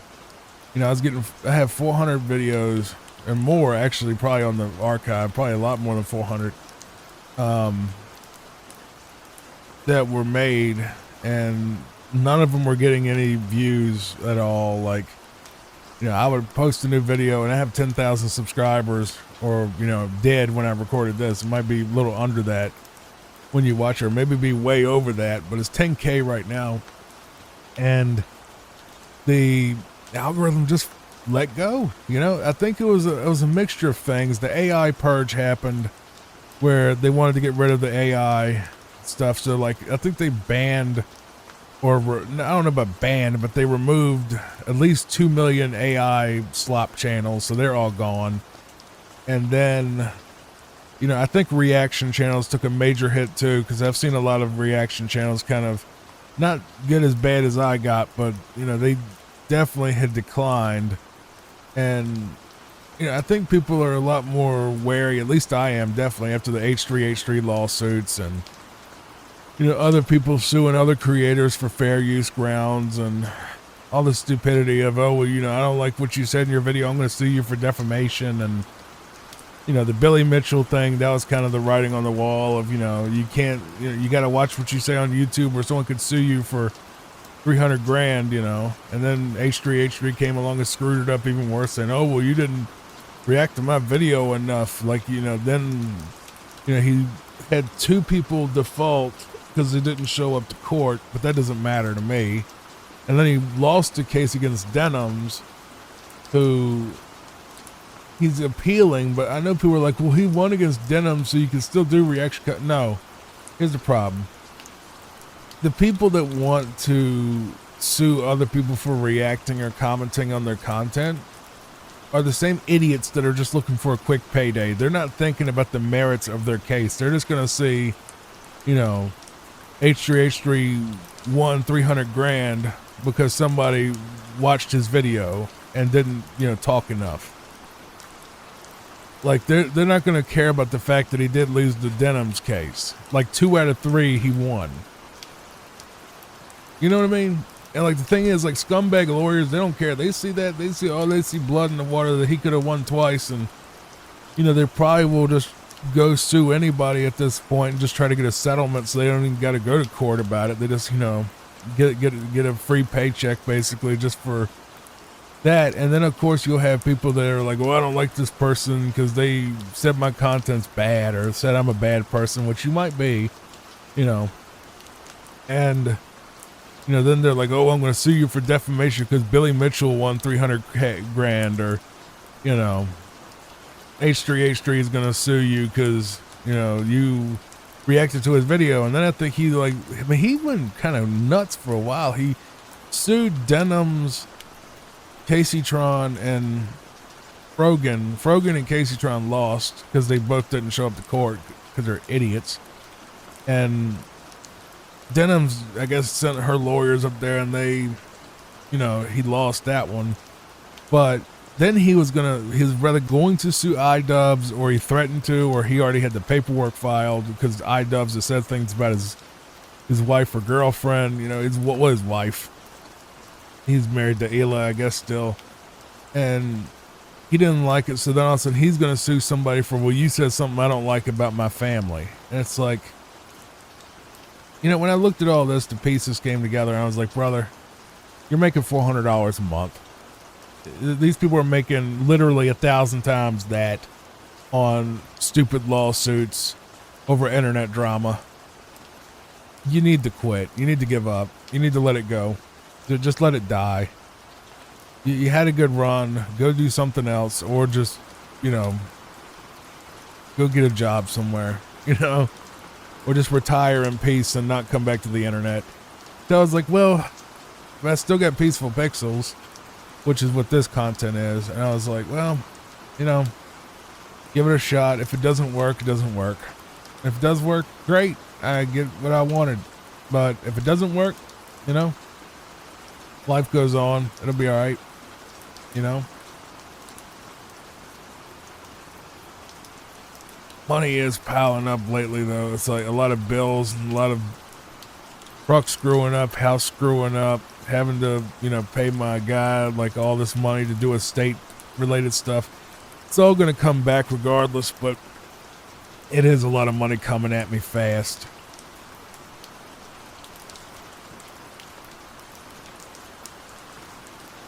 So it's making me a little shaky on buying anything because, you know, I got money. I'm not broke. I'm not going broke, but it's just like, you know, Peaceful Pixels is the new thing and it's not making any money right now, any real money. Making $150 a month maybe. And, you know, the stock market does its thing and all the other sort of money stuff going on. But yeah, it's just, there's a lot going on. And yeah, I think we all feel that pain at some point, and that's why I do this content. I wanted to take retro games and, you know, stuff that's super nostalgic, laid back, Mario, Zelda, Donkey Kong, Metroid, Nintendo, Sega, you know, PlayStation 1, 2, even like, you know, stuff like that. The stuff that was like PS2 and back, stuff that's easy to emulate, you know, on your computer. And I wanted to make content like that where people can just shut their brain off, because, you know, they've played Mario 3 a million times, but they want to, you know, they just want to see the familiar game with a soft voice trying to help them relax, and that's the combo.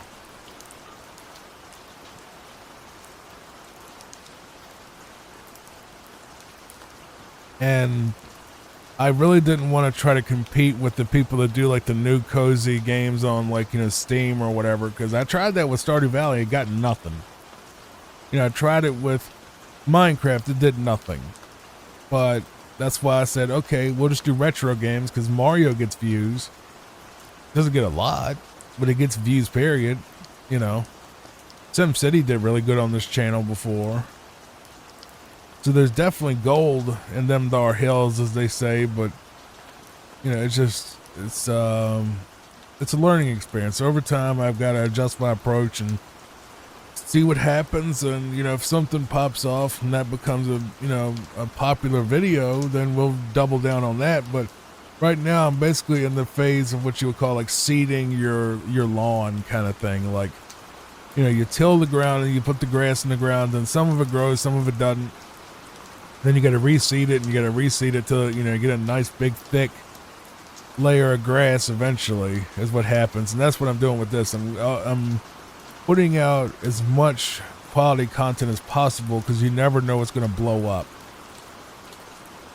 And while it is more difficult to make, the, you know, for the most part, than Johnny Fox was, where I would just watch a video and, you know, yell about people being idiots, you know, because it was a comedy show. It's like, I don't know, the natural Jack, the real man here, that isn't playing a character, is a lot easier on me, because it's like I don't have to turn into that wild, you know, raving lunatic that you see on the other videos that people would freak out. I mean, I can still do it, but, you know, it's not hard to turn the Johnny character on, but it's like, I just didn't want to do it anymore. I got to that point where the money wasn't coming in, the views weren't coming in, the subscribers weren't coming in, the people had left. I was just sick of the content. And then once you see people, multiple people suing each other for, you know, one video even. Like, there were not entire channels. They're like, yeah, you reacted to one video of mine and you didn't comment enough, And I had already had someone try to sue me over a video about Jupiter the Hybrid, actually. And he had DMCA'd me. He's like, oh, I'm going to take you to court because, you know, you plagiarized my video. I'm just like, that's not how it works. You know? And the person eventually backed off and the strike expired. But that always stuck in my craw, the whole idea that, you know, a creator or a group or like TLC, for example, you know, the people that make extreme cheapskates and My Strange Addiction, at any point, if Cinnamon Toast Ken does their videos right, you know, he's the big guy that does that sort of stuff that I was trying to pull, you know, get some of that. And at any point, TLC can bring the hammer down and say, no, you don't own this content. This is our content. We're going to take your money or we're going to sue you for the amount, you know, for our share of the money since you borrowed our content. You know, they'll fight on fair use and, you know, ruin that whole thing. And then others will eventually, I don't know when, you know, do the same thing if they win or even get anywhere. You know, because I'm sure Ken would settle before he would get into a multi-$100,000 lawsuit over this. But that's the thing, man. When you're doing reaction content, you're really like tap dancing on a minefield. Because at any point, those people that are like, you know, the big TV companies like NBC and TLC and all them, the people react to their shows, they can come and call and say, hey, this is our show and this is our money and screw you. You know, we don't care about fair use. You know, take us to court, see what happens. You know, a lot of people will break. You know, maybe the bigger channels won't break, but the smaller channels will, because, I mean, what are they supposed to do? You know? You make $400 a month, you're not going to be waging no crazy lawsuits, you know, all that. And I looked into it before about defamation. Even defamation is so... You can make money off of it, but a lot of the problem with defamation really is when you sue somebody, if they're not, like my lawyer straight up told me, he said, look, if you would ever sue someone for defamation, it'll be a losing case, because even if you won, you know, if you're suing some random idiot like a troll like H3H3 did with the snark mods, it's like, unless you're like, you got lied about by someone like CNN or Fox News or some big company that's willing to settle, even if you win against like your critic or your troll or whatever, they're not going to pay it because they ain't got the money. You know, they put $100,000 judgment against the guy and he got $10 in his pocket. You're screwed. You lose all that. You still got to pay me, you know? So it's kind of like, it makes the defamation thing kind of dumb. Unless you're like a mega corporation or like a huge YouTuber, like if Mr. Beast was like, Johnny Fox is a piece of crap, you know, and I sued him, I can probably get it. But, you know, some idiot with 3 viewers and, you know, on Rumble or whatever, that ain't gonna go nowhere. That's stupid. No one even knows he exists. Who cares? Even if they did know, he's a loser that touches kids. So we're gonna drop that topic immediately, but that's what he is. You know, the guy that talks about me that people have brought up to me. I'm like, dude literally touches kids, and he hates me because I told people that he touches kids. That's the whole beef. It's like, I told people that he touched kids, and he's like, there was proof of it. And like, he got, instead of saying, oh, I didn't do that, no, he just got mad and came after me about it, you know? Came after me for even bringing up the fact he does that, because how dare I tell people that he does that? Kind of silly, isn't it? I ain't worried about that. Internet is full of creeps and weirdos, ain't it? It's kind of crazy, the nonsense you put up with when you're a YouTuber. Especially if you're in the drama spaces. Good God. Just a mess.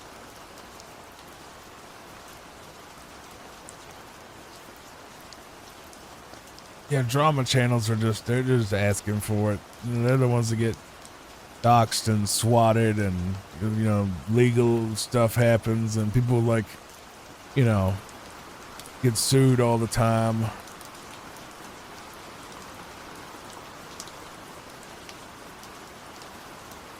'Cause that's the biggest problem with suing somebody is, do they have the money to actually pay if you win? You know, if you sue somebody that has only like 20 bucks and no income and they're on disability, what are you going to do? You know, they ain't got the money to pay you, and they ain't got the money to pay your legal fees either. They'll just declare bankruptcy and you'll be you know, SOL at that point. If they got 20 bucks in their pocket, they ain't worried about that. They're just going to declare bankruptcy and, you know, lose some stuff, but they probably don't even own their house or own, you know, they might own their 93 Honda Civic worth 500 bucks. I mean, really. You know, as my sister used to say, half of nothing is nothing. But, that was one of the funniest things I ever saw was, well, she ended up divorcing him too, which is kind of funny, but my sister's husband, she was like, they were sitting in their house once and like, she's like, Adam, we've been together for 13 years. When we gonna get married? You got engaged to me 2 years in. It's been like 10 years or whatever, and you still ain't married me. Blah blah blah. When you gonna?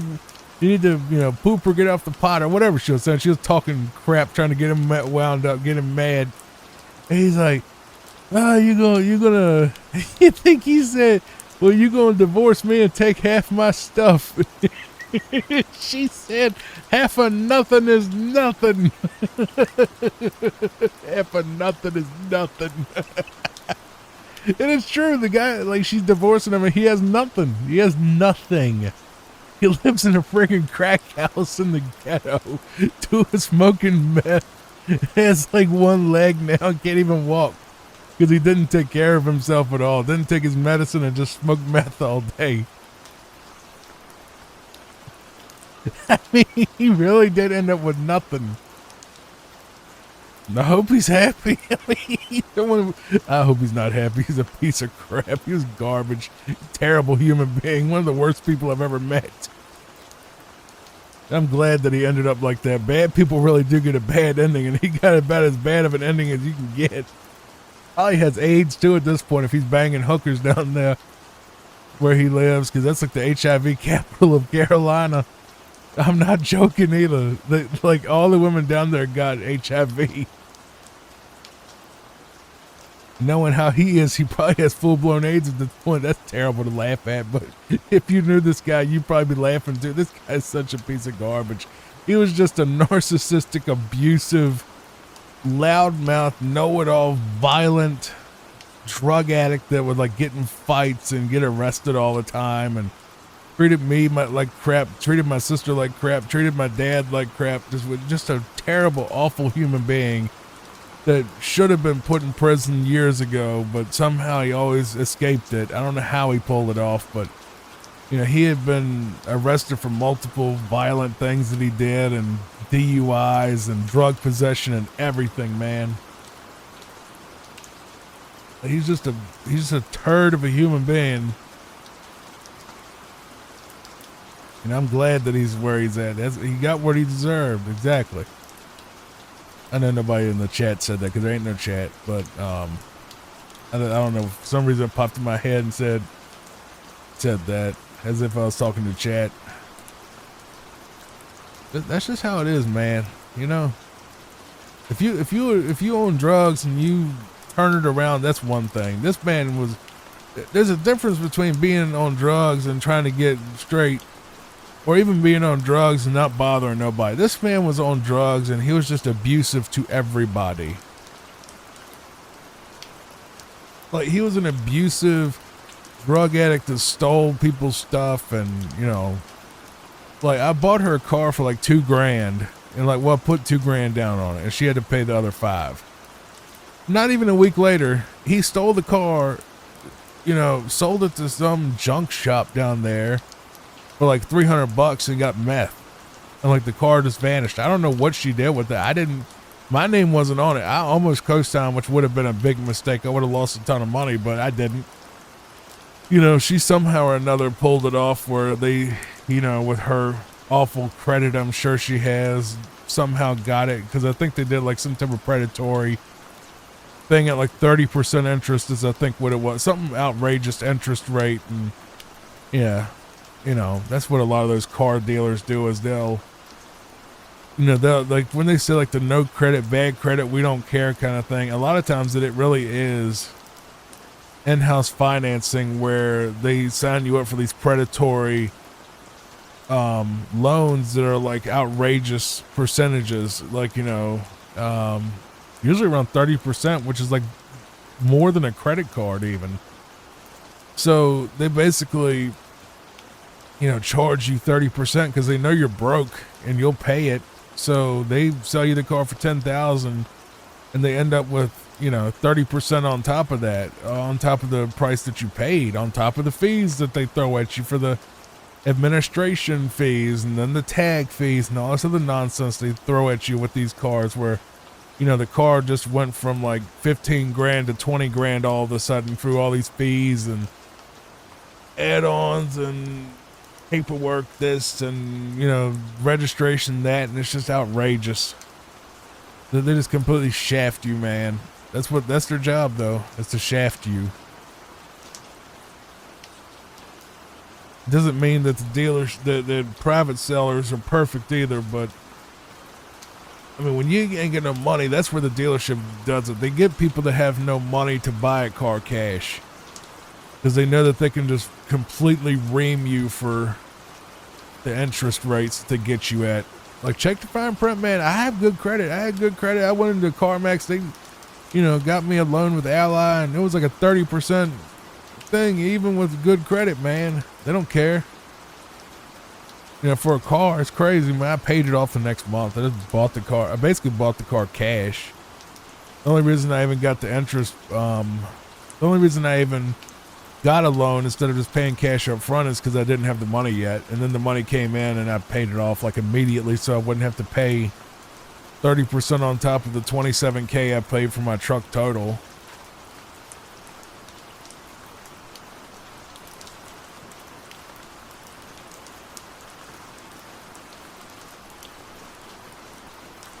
Sorry about that. Just pause for a moment. So we're on World 5 of Super Mario Brothers 3. Well, he's on World 5. I assume I can't hear a voice or anything because I have the volume muted. We'll just say they are on World 6 now. Skip ahead a little bit just to save a little bit of time. Now we're in World 6-1, which is Ice World. I actually like World 6 a lot more than I should, really, as difficult as it is. I just like the winter aesthetic. Maybe that's what it is. I'm skipping this because I hate auto-scrollers. I'm sorry. I have to do that because I just really don't like watching or even playing auto-scrollers. Not a fan. They're just so slow and so annoying, and I'm not going to do that.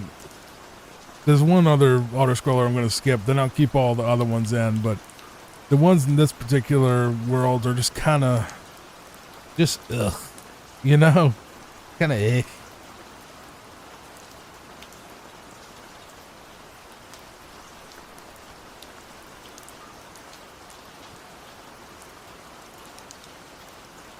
Now that looks kind of dumb that he did that whole thing getting damaged like that, but it really isn't because, well, it's faster. That's the whole point. It's not about the smartest thing you can do like in a casual playthrough. It's about getting through the game as fast as possible. If you didn't know, that's what a speed run is basically a time thing where, like, from beating a game from start to, finish as fast as possible and competing against other people who are trying to beat your best time. That's the whole point of speedrunning. It's like a competition. So people are constantly optimizing their runs and practicing and doing these runs hoping to get a better time, and a lot of times they don't. And we're talking about people that will play the same game thousands of times, thousands of playthroughs, not hundreds, not even tens, thousands. I believe it was one person that was playing Hitman. They're like, yeah, I've done like 1,100 runs. I'm just like, Oh my god, I can't imagine playing anything. I can't even imagine hearing a song 1100 times. But you've been playing this game from start to finish, or at least trying to, 1100 times.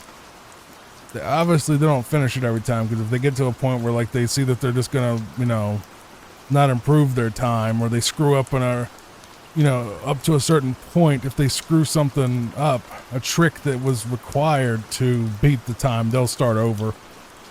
That's why I hear a lot of people say reset in chat, because people will basically, you know, they'll play through the first world, see that they had a bad time compared to their usual, and they'll just reset the game and start over.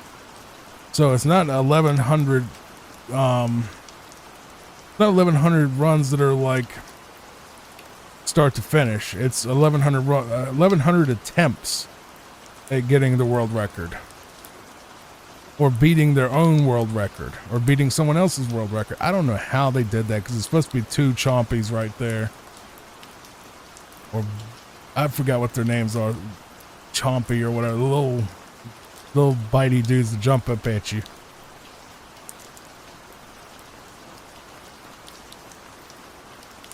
Now the only thing is, I kind of wish they would also have to do the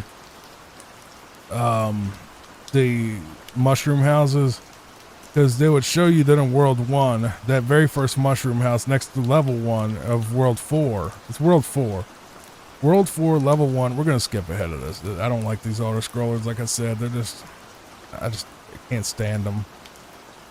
They just bug me how slow they are. But,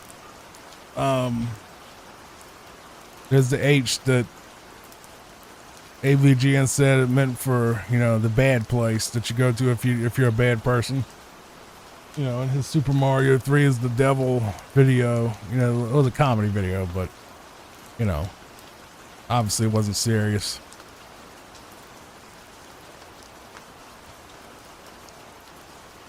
Cool. That's cool. You can just skip that whole level right there, just with a little P-Wing. That's nice. Learning something new every day about Mario 3.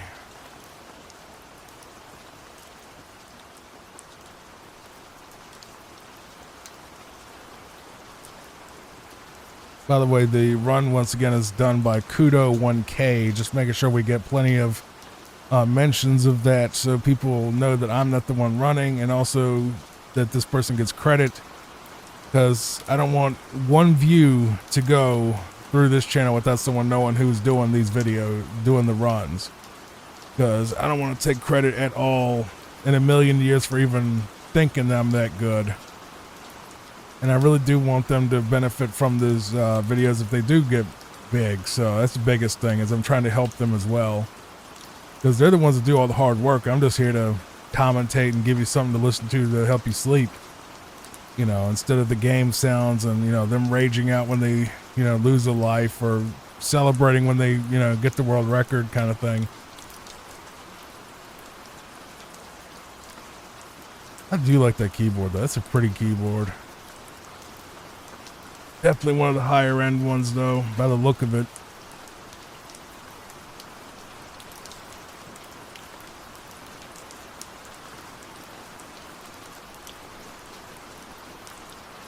By the way, if you like my original content, all of it is on the Johnny Fox Vault on Patreon now. Link in the description. Should be in the description.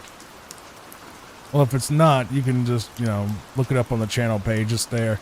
It's it'll be at tinyurl.com/Johnny Fox Vault. That's how you can get to the Johnny Fox Vault. If you want to purchase that and watch those old videos that are no longer public because of legal risk, but they are archives of, you know, they're not something that's actively making money right now, really. So I think it's just safer to, well, it's really just safer to leave them on Patreon, because Patreon doesn't care. You know, like YouTube is always scanning for a reason to ban you or kick you off, and Patreon, it's just a link to a P Cloud, which has its own little player, and you have like a little list. You just basically go on the little, you click on the button on the link, and then it just takes you to like a website where you can just watch the stuff. It's pretty bare bones looking, but the video player is very smooth and very nice, and I pay for it yearly just to host the Johnny Fox Vault. So please consider that. I'm gonna have to put it in the description somewhere or another.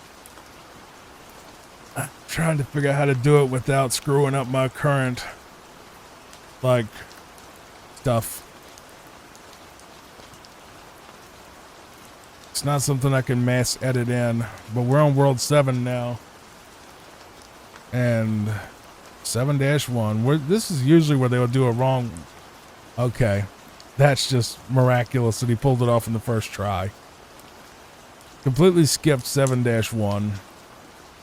That little glitch clipping into the wall. So if like you jump and hit a certain corner at the exact right spot, you know, which is very, very, very precise, then it'll make you get stuck in the wall, and the wall just pushes you out to the other side because it doesn't know where to put you.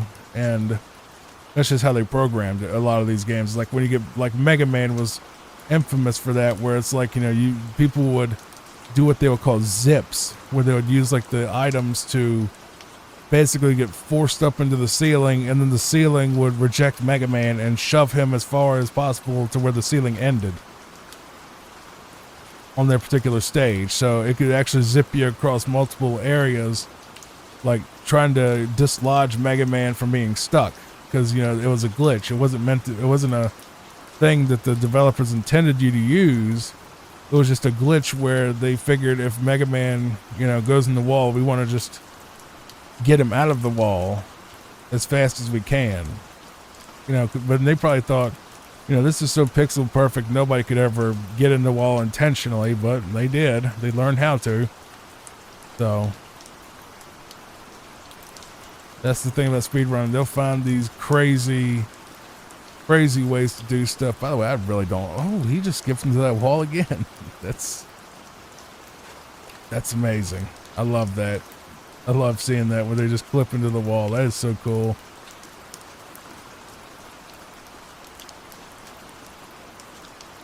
Nice. Very nice.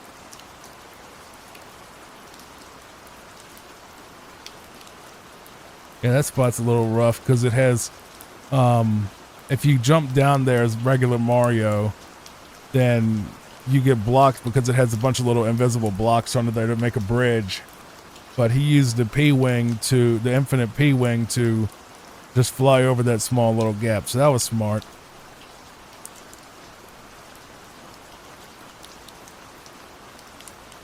I'm not going to skip this auto-scroller just because I think it's pretty. Even though that lotus flower is awful, and I just don't like lotus flowers in the games. I don't know what they're like in real life. They might be pretty in real life, but, you know, the flowers in this game, they're just kind of, yeah.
Now, just a little pro tip, if you ever wanted to do this, your Echo device from Amazon, or let's just say your Amazon speaker, because I don't want to say its name and wake it up.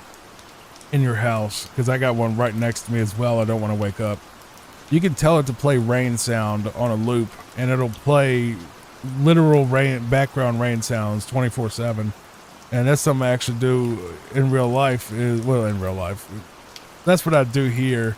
Is I usually have a box fan in one side of the room and the rain sound coming from my Echo Amazon speaker, like 24/7, and it gives me like this white noise that I'm so used to at this point that I barely hear it now. And that trick is incredibly hard, by the way. The thing I hear these things so much that when I walk, and I have all like little box fans in all my other rooms too for the sound. Because the thing is, when I turn the fans and noise off, like my tinnitus gets like really crazy. Like I can I literally start losing balance almost. Like my brain is just like, wait, what? Why is it so quiet? You know, because I'm so used to something, wind or traffic noise or someone talking or just sound, you know. But when I'm in my house and there's no sound, you know, it just makes me feel like the room is a lot bigger and I feel disoriented. So I leave, you know, noise on all day. And I kind of noticed that almost everywhere has that kind of, that noise. Like very few places except for your own house when you're sitting alone have that dead silence that will, you know, disturb your rhythm, you know.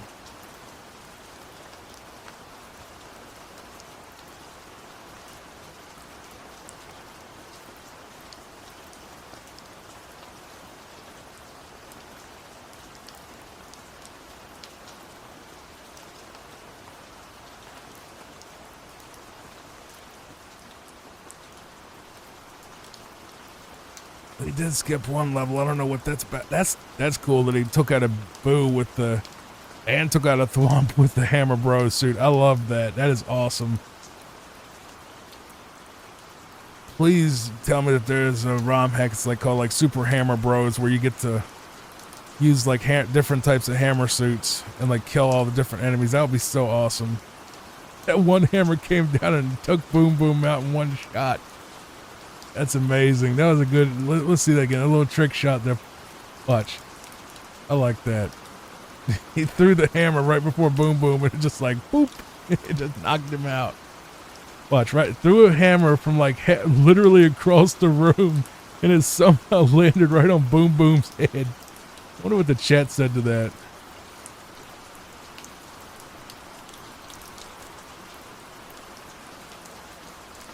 Did not say anything about the Boom Boom hammer throw. That was impressive.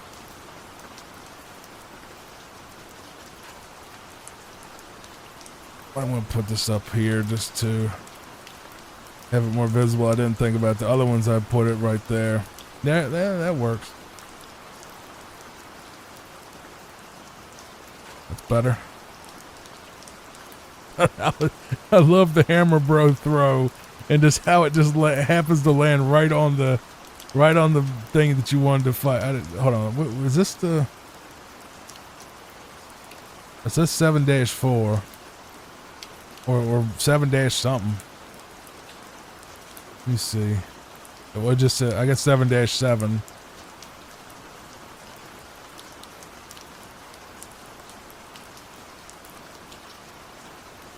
Nice. Phased right through the pipe and right through the wall.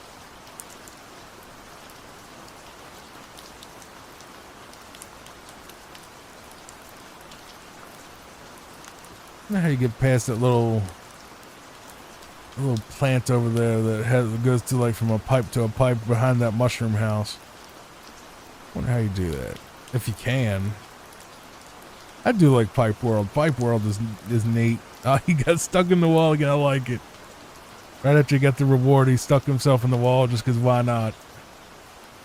This is World 7 of Super Mario Bros. 3 on the NES. The airship part.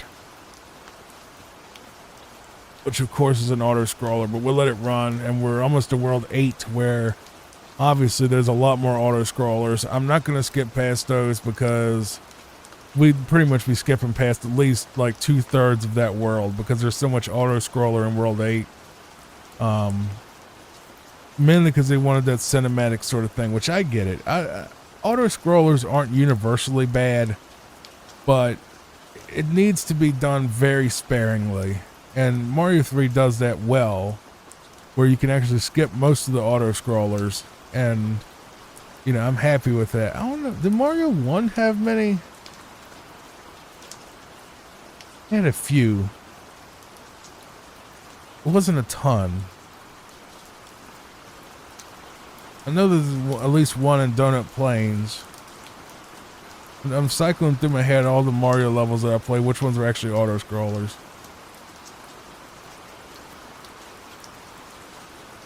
There really wasn't many, were there? Donut Plains is one. And of course you had the things where you'd have to like ride stuff. So I guess you could say that's, you know, you could throw in those lava levels in the donut, you know, secret cave thing, whatever it is. Yeah, I guess there really wasn't many. Just like, you know, a handful. There's Ludwig von Koopa, which is kind of funny because that's the world, that's the boss right before you go to the Forest of Illusions in Mario World. Which, speaking of the devil, we're about to watch Mario World as well. Probably 96 Exit, because why not? And I might watch this a different thing than 96 Exit. We might watch 95 Exit Small Mario. That way, it's not just a, like, you know, 2 hours of somebody just flying over every level with the cape. Because that would be, well, that'd be relaxing, I guess, because there'll be nothing happening. But it would make me fall asleep trying to make the video.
I swear, every day around this time I get tired.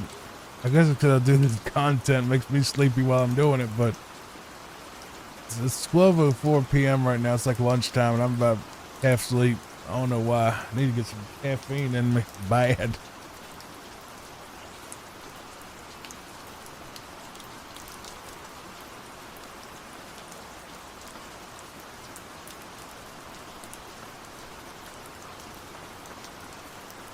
Lord have mercy, I keep going. I'm going to start doing videos called Fall Asleep While I Sleep. Turn on some golf and you can just hear me snoring in the background. You fall asleep while I sleep. I'm sure that that's a thing too, that there's probably videos like fall asleep while I snore or something, like, because somebody, there's probably a market for it too. There really is, because think about it. some housewife, you know, her husband's on a business trip. She just wants to hear someone snoring next to her. Oh my God. I have to, give me a second. I'm going to look that up and see if that's a thing. I swear to God, if this channel doesn't take off, I'm gonna hate myself forever probably. That is actually a thing.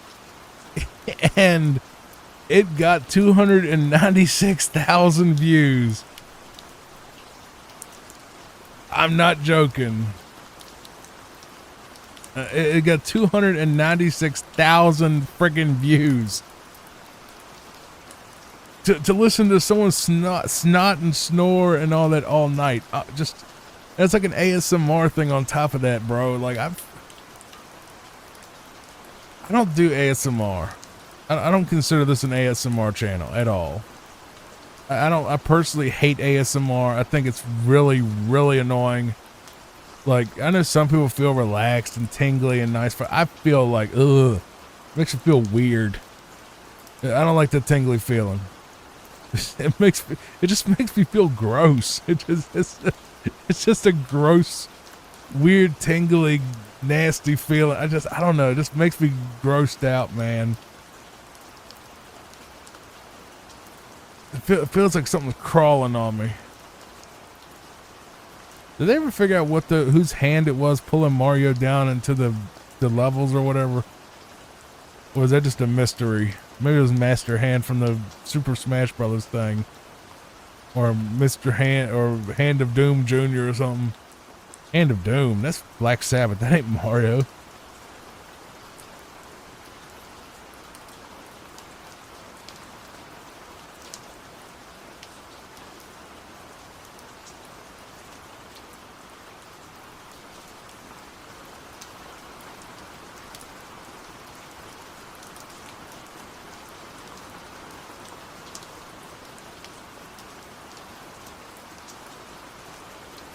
I don't know why I thought about it. It's like this movie. I don't know what the movie is, but it's this woman from Boston that's like, I guess she goes to the bad place where demons and stuff are, and this demon's like, I'm Dreaddool or whatever, Dragul or whatever the guy's name was, and he's like, was forged in fire and blah, blah, blah, blah, blah. It's like, do you know Carol from the unit, blah, blah, blah? He goes, not really. She's like, do you like being a demon? He goes, it's all right. He was so used to being all scary and fighting people and everything. She's like, she actually asked him if he liked being a demon, and he just dropped character. It was just like, her son was like, Mom, you're a fighter. You're supposed to fight him. And she just talking to him like he's just like a dude at the grocery store. It's a freaking demon. And he appreciates it. That's something I would come up with for a comedy thing. Something silly like that. Like, and you walk up to the big bad monster. Look, man, what are you doing? What do you mean what am I doing? I'm a monster. Blah, blah, blah. I go talk to Godzilla and talk him out of actually doing this stuff. No, man, people when you come through here in Tokyo, you gotta, the property values get all screwed up and the freaking rental market gets screwed up, and all of a sudden real estate's all screwed up. You keep coming up here and screwing stuff up. My insurance has increased 3 times since you came up here and tore up my city. I would literally write something like that, and then Godzilla just sitting down smoking a cigarette while they talk about bills and talk about people they don't like. That would be so stupid, but it would be so funny at the same time. Oh, did he knock the sun out of the sky with? Hold on, I gotta see that. That was beautiful. I have to see that again. Where's it at? Where's the sun? There it is. That is the sun. Hammer Bro took the sun out.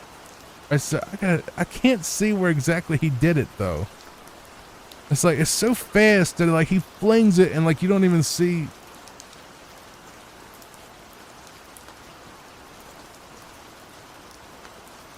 So he jumps over the fire plant.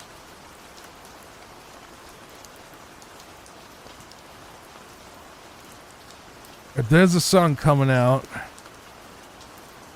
and oh my God, it's so fast. It's less than a frame, dude. It's less than a second.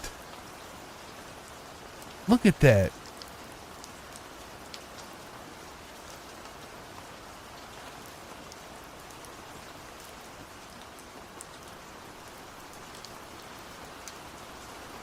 I think I screwed the player up. Let me make sure that it's still doing the right speed.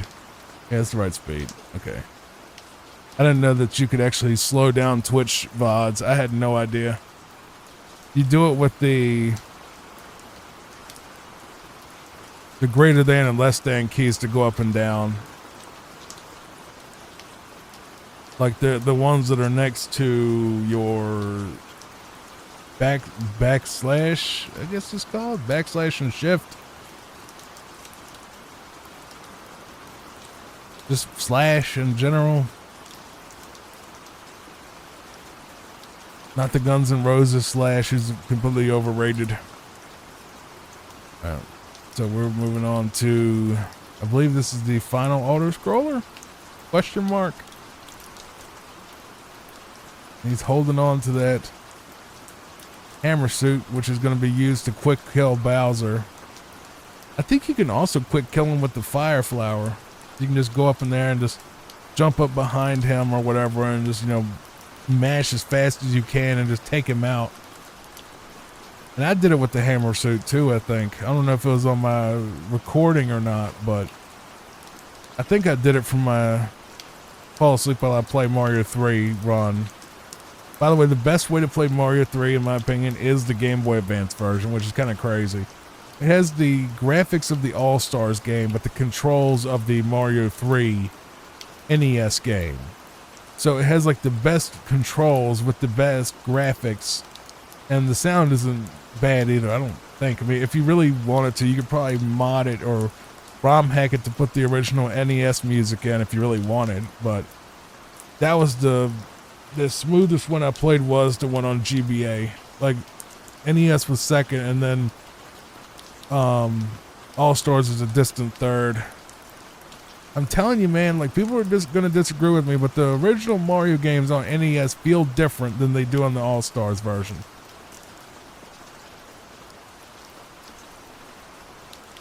They just feel different. Okay, that's amazing. Phasing through that wall like that. Alright, so now we're coming up on Bowser.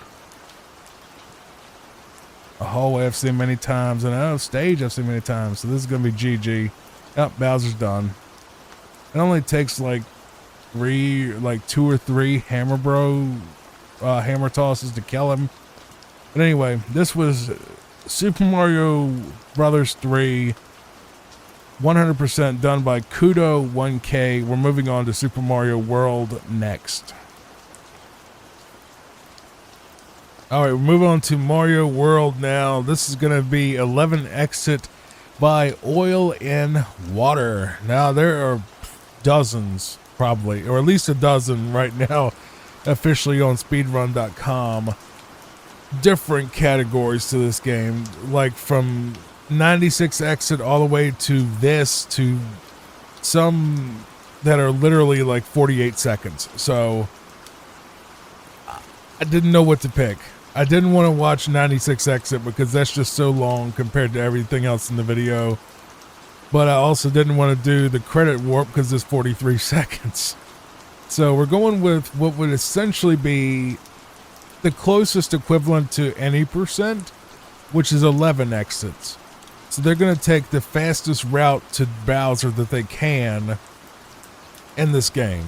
And then we're going to move on to probably Mario 64 or maybe Wario Land. Now, I love Mario World, mostly more the ROM hacks than the actual, game itself. Vanilla game, of course, it's a masterpiece. It really is. I can never trash the vanilla game, but I will say this. I have played it so many times that I just kind of hate playing the original now.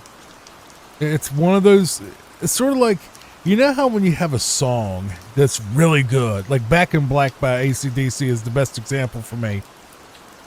When you first hear that song, it's like, oh, bro, that is so cool. You know, the little riff, you like all that, right? That's really cool. And it's a good song. I get it. And people love it and they hear it and they sing along and they, are just happy when they hear Back in Black. Okay, that's cool, right? But it's like when you hear Back in Black thousands of times over like 30 years, where you've played that song so many times. It's kind of like Enter Sandman's another one where it's like, yeah, it's a popular song. Yeah, it was a good song when it came out, but it's like you've heard it so many times. It's just like, ugh. You know what I mean? You're just done at that point. That's how I feel about Mario World.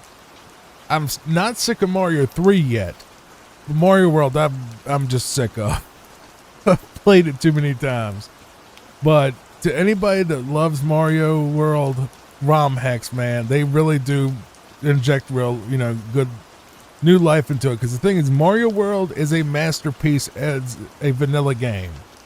But the ROM hacks, there are some out there that I would say actually smoke the original game, even, in its day. A Plumber for All Seasons is one of them.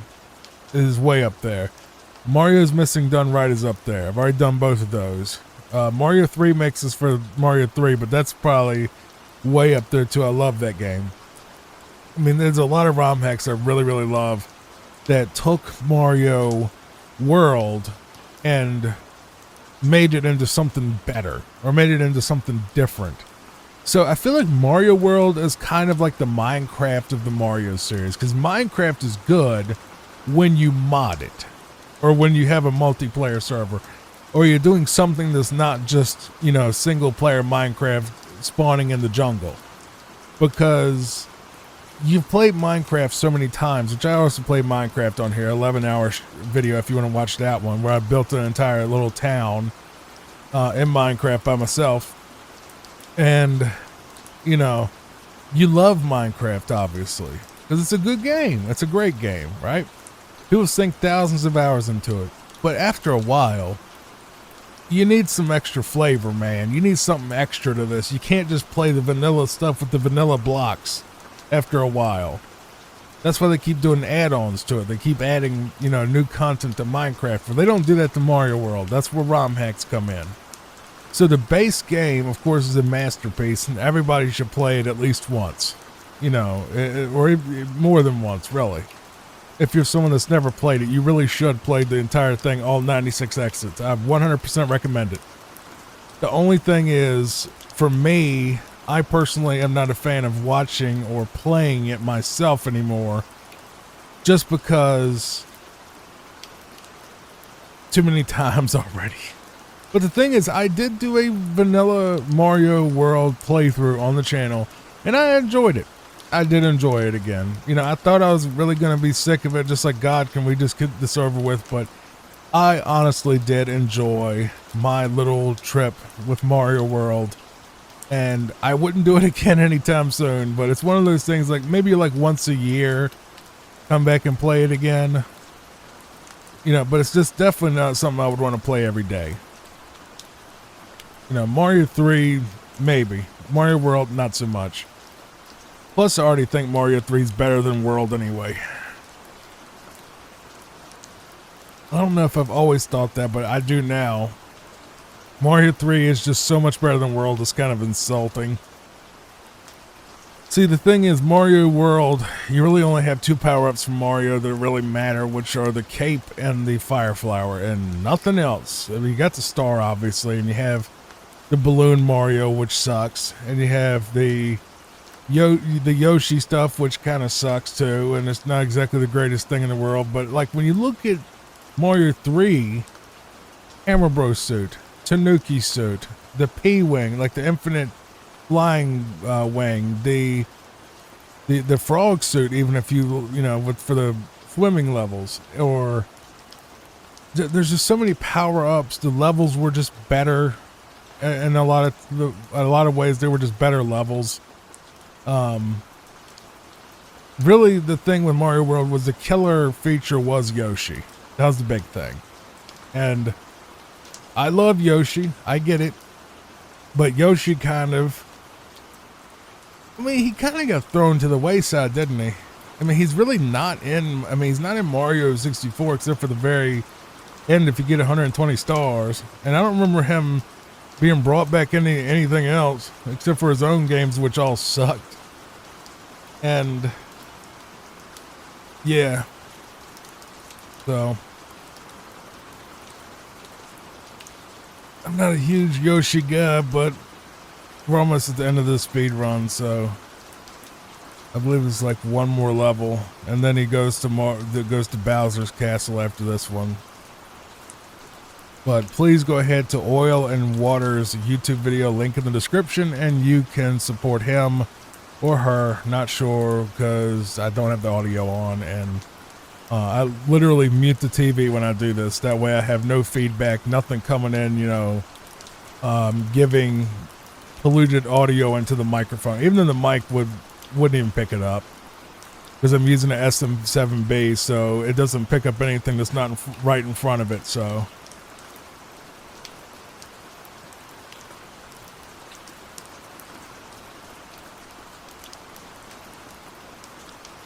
I don't know if I brought the car thing up, but I did actually talk to the mechanic again, and I was stressing, dude. I was like, oh God, please tell me you can fix it. He said CarMax finally got back to him, and they said it's okay for him to fix it, but he has to figure out exactly what's wrong with it or something stupid like that. But they will pay him for the repair and for all the labor. I'm like, everybody says it's going to take a couple of days. I said, all right, man, just do what you got to do. That's fine. As long as I ain't paying for it, because he wanted $500 to fix the thing. As long as he does it and not me. Yeah. Also, this little cloud thing, that's where he did some glitch in the very first level, and it gave him like a cloud. So now he can kind of do something or another, I guess, to do that, basically, to glitch and beat Bowser faster, which I'm kind of, that's awesome. That's really cool. I didn't know that was even a thing. One of the better Bowser fights, honestly, in the series is this one. I mean, they kind of didn't do much with them in Mario 3. I mean, it was okay. A little underwhelming after all the, you know, incredible stuff in Mario 3. So that's Mario World complete. So let's move on to Super Mario Land. All right, I'll see you in that video. Now we move on to Super Mario Land 1 for the Game Boy. This is actually being played on the Super Game Boy 2, which was a follow-up to the original Super Game Boy for the Super Nintendo. So back in the day when we had the Super Nintendo, the SNESs, we called it, or we just called it Super Nintendo. When we had Super Nintendo, there was an add-on. Well, not even really an add-on. It was kind of like a little cartridge that was called the Super Game Boy.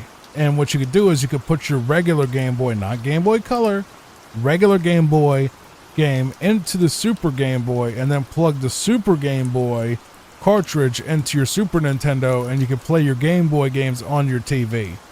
So this is a follow-up that I believe was only brought to Japan, and if I'm not mistaken, it can play Game Boy Color games. I will double check that before I sound like an idiot, but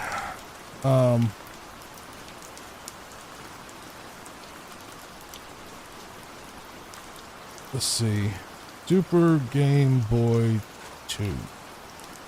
So the Super Game Boy 2 is an enhanced Japan exclusive Super Famicom peripheral released by Nintendo in '98.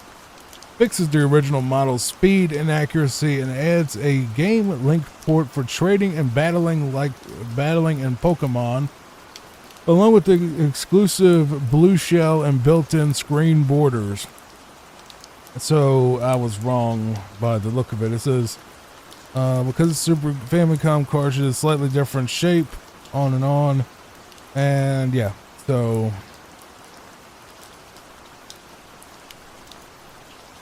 it was just a slight upgrade, really.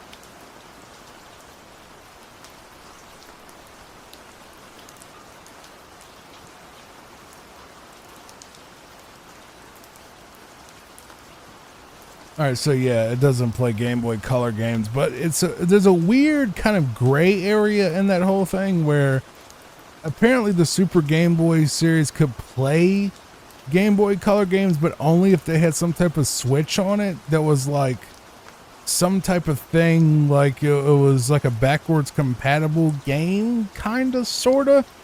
That could, like, I don't know, it's like a dual mode thing. I don't know if any of the games came over here, but you know, I think pretty much everybody that had a Super Game Boy most likely were just playing their Pokemon games on the Game Boy. I mean, on the TV, so they wouldn't have to worry about batteries or the backlight and all that stuff. But I've already covered Pokemon, by the way. I've already done Red, Yellow, and Fire Red on this channel. I was right, those little seahorses that show up in A Plumber for All Seasons were from the original Mario Land. But I thought there was a lot less levels than this, but apparently not. I did play through Mario Land as well. Was not really a fan of the first Mario Land, and the second Mario Land I think is one of the greatest Mario games of all time, up there with Mario World and Mario 3 really. Super Mario Land 2 is just a absolutely wonderful playthrough, and I've played through it more than once now, and I'm always happy to go back to it. It's not something I would want to speed run, but it's absolutely, if someone's like, what are your top 5 Game Boy or GBA or whatever games, Mario Land 2 would be near the top. Probably the very top would obviously be like Pokemon Red or Fire Red, but if you remove Pokemon from the equation, then Mario Land 2 would absolutely be up there and in the top 3, along with Mario. Well, if we can't do Mario, well, we could make it a little spicier, like with no remakes. Has to be a Game Boy original. It'd be Mario Land 2, Pokemon Red, and trying to think, what else would I want? I guess Wario Land 1 was really good. I played through that already on the channel. I played through a lot of stuff. I have over 100 videos now. Probably be a lot more after you see, once this takes off, if it ever does, that is. I don't know if the game froze or, oh, something happened.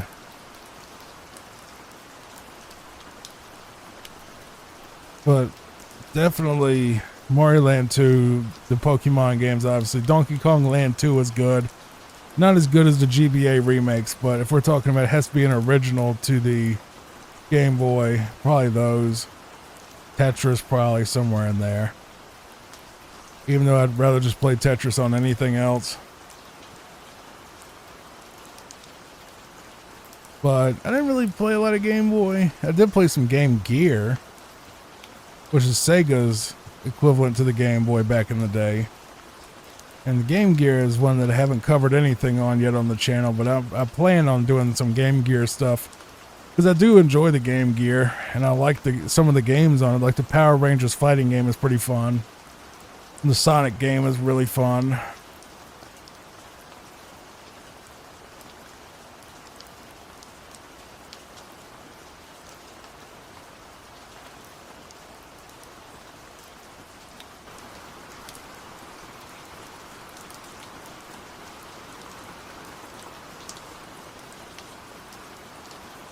If I'm not mistaken, Mario Land, at least the first one, takes place in not the Mushroom Kingdom world, but like Sarasa Land or something, where like, you know, you go and save Princess Daisy instead of Peach, because apparently Mario is so bad off that he has to save 2 different princesses. Crazy. Maybe it's a different Mario. I don't think it's a different Mario. That'd be weird. That'd be weird. It's like what a man will do for love. By the way, I know the gameplay looks smooth. It's very clunky. If you play it yourself, it's nowhere near this smooth. It's very, very janky. And the second game, Mario Land 2, absolutely smokes this and pretty much most Mario games of that era.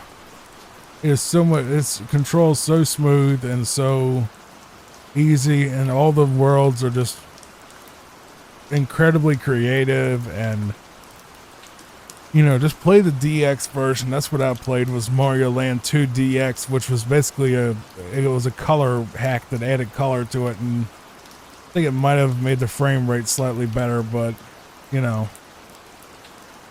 Yeah, so it's just another fake one, but we're going on to World 4. This is the last world in this game, because Mario Land is notoriously short. It's only 12 minutes, and yeah. It's not a very long game, but it's one of the original Mario handheld games before they got more intricate with like the GBA and DS and all that. I'm eventually gonna maybe play DS games, or maybe at least watch them, but the two screen thing always was a problem for me. It's just, well, first of all, I don't like handhelds anyway because they're too small. You know, the screens are so small, and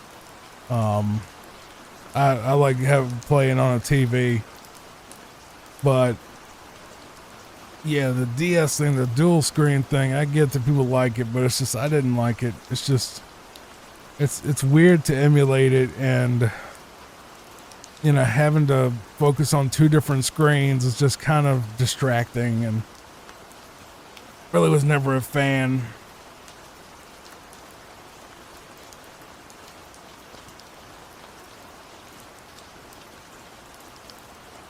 By the way, I know you can't see this, but they're playing this on an arcade stick, a literal thing called a fighting stick, to play this particular game through some emulation, I'm guessing.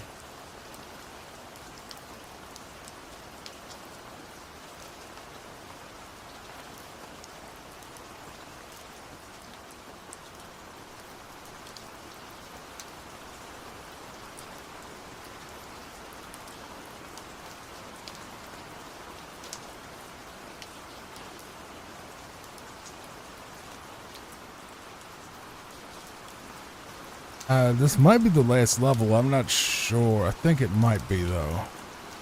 So what I'll say is thank you for watching. Please like and subscribe to me and this runner, and we will do Super Mario Land 2 after this one, because it's another pretty short playthrough that's incredibly fun to watch. An incredible game. And then we'll see what happens next.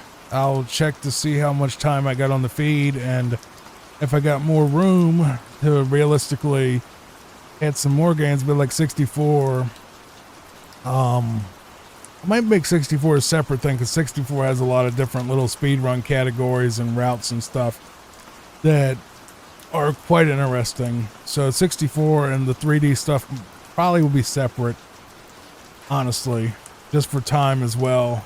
And the 64, you know, the 120 star thing, and the, you know, the 0 star and all the other little runs, they're very interesting, but I want to keep the vibe of the video to the 2D. So really, if we were to do another 2D video and this thing after Mario 2 Land 2, really the next one would be what, like New Super Mario Bros. Wii, I guess.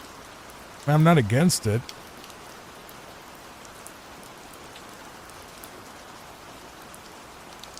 I mean, it is a fall asleep while I play. I mean, while I watch, so we want to have it long. All right, now they've switched to a controller.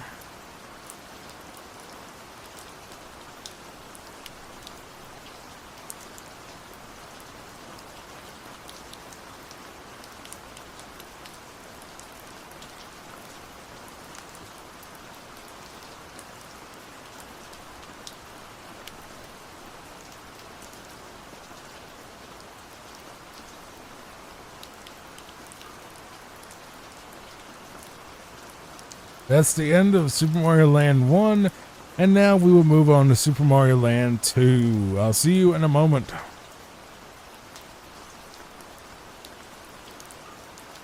Alright, now we're moving on to Super Mario Land 2, 6 golden coins, played by Ayaka Perfect Dream, I believe is what it translates out to. At least that's what Gemini AI told me this person's name on Twitch is. It's a obviously Japanese speedrunner that is playing, I'm sure, the Japanese version of this game. This is not the version that I played. My particular playthrough was of the DX version, which is the ROM hack that basically colorized everything and made it a lot prettier than this. But we're going with the original because this is the world record for Super Mario Land 2, 6 golden coins, any percent, just any percent glitchless. I was going to do the all levels category, which is about 12 minutes longer, but at the same time, I didn't know if that was going to be just like a repetitive thing of like levels that we've already seen but harder, or what that would be. And I played through it and I don't remember any additional levels, you know, especially none that would take another 12 minutes, but not sure what that's about. But regardless, I thought we'd just go with any percent just for simplicity in this particular video. If you want to watch the all levels version, you can go to speedrun.com and search for Super Mario Land 2, and you'll see all the other categories. That's where all these were sourced from, was speedrun.com, and I think that's what it is. Let me double check really quick. Yeah, speedrun.com. They are the people that do like the leaderboards and all of that sort of thing, where, yeah, it's pretty much just like leaderboards and, you know, different categories, and it tracks everything and has links to all the videos. So there are other speedrun websites, I'm sure, but that's the one I'm using in particular right now, just for simplicity's sake. But this is Mario Land 2. It's obviously much better than Mario Land 1 in looks, and just seriously, you need to play this game any way you can, as SNES Drunk would say, because this thing is just wonderful. I just remember playing this for the first time thinking, I don't know, that run animation's kind of goofy looking and the music's so happy, and I didn't think I was going to enjoy it because it's like, well, it's a Game Boy Mario game, and Mario Land 1 kind of sucked, you know, in my opinion. But as soon as I played it and I really got into it, I was just like, dude, this might be my favorite Mario game. It's that good. So 100% recommended. You'll see why as this goes on. He is in the tree zone, so the thing I love about this is how unique the level design is. Like, just tree land, you know, like Mario World. I feel like they kind of, a big problem I have with Mario World is the fact that Mario World simply, it just, okay, I see all levels. Like, there's some levels that he skipped because, or she skipped, I can't tell. I don't know what I can't even remember what the person's name is in English already, but the Japanese lettering is on the screen, so you can see, you know, maybe you speak Japanese, you can read that better than I can. I mean, I love Japan, and I would, you know, I love the people there, and I'm sure they're wonderful people, but your language is so far beyond me that I would never even attempt to butcher the language, you know, trying to even speak Japanese to a Japanese person, like, ever. I would never be that disrespectful, ever, to even think that I could conversate in Japanese beyond konnichiwa, arigato, and Mr. Roboto. That's pretty much it. That's pretty much all I got for you when it comes to Japanese. Is sumimasen, I think, is how you say excuse me or I'm sorry. I think it's excuse me is sumimasen. I don't know if that's the excuse me as in apologizing for bumping into somebody, or if that's like the excuse me like trying to get someone's attention, but I just know those three things is konnichiwa, sumimasen, and, you know, arigato, which basically means hello, thank you, and excuse me. That's all I got. It's legit. And Mr. Roboto, which is not Japanese. It's a stupid Styx song.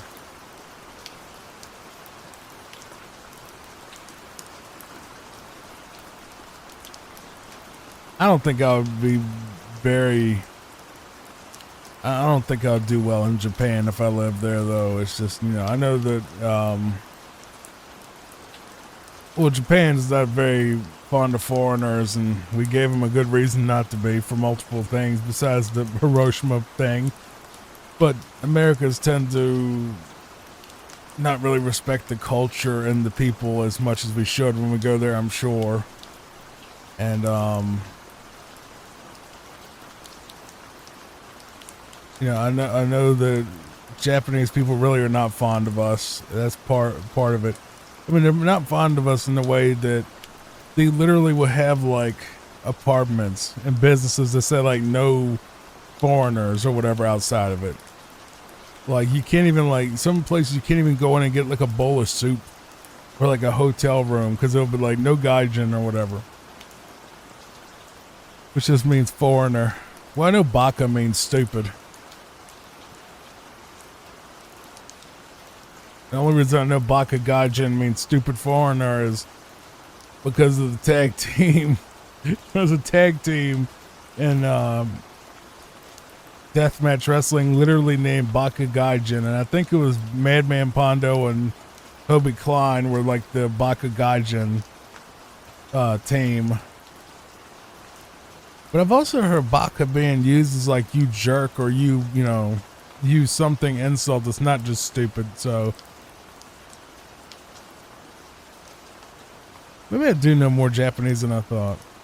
I remember watching that little Umaru-chan thing where she was freaking out because her ear was itching and she yelled Tatsuke Oni-chan, meaning, or Tatsukete, I think is what she said. It was like, help me, big brother kind of thing. And that was kind of funny because it was like she had an ear pick, like a Q-tip is what we would call it. She had like a Q-tip where she had like an itch in her ear, I guess. And she kept digging around in there, and like apparently like the Q-tip broke in the middle of the night and she couldn't find it because her brother threw it out. And then like she has like these little monsters inside of her ear that are like all these little chibi monsters that are like, oh, she doesn't have that pick anymore, now we can drive her crazy. And they get like a disco ball in there and they're like pulling on the inside of her ear flap, inside of her ear canal, and making her itch, and she's running around screaming her little head off, and you know, screams Tatsuke Oni-chan, tell my big brother save me from these stupid little ear demons that were making her itch. That was so damn funny. I love that show. It's exactly the type of show I shouldn't like, but I think it's because Umaru reminds me of a friend I call my goofball, and Goofball is always causing trouble and, you know, throwing her little tantrums and acting like Umaru when she doesn't get her way, and, you know, going out there trying to, you know, talk trash about me and trying to get me, you know, anytime I'm just like, I'm done with you, she'll go out there and cause some type of drama to make me come back and yell at her just because she doesn't want me to block her, but she also, for some reason, can't just be a normal human being and treat me like a decent person. And I just, every time I see Umaru from that show,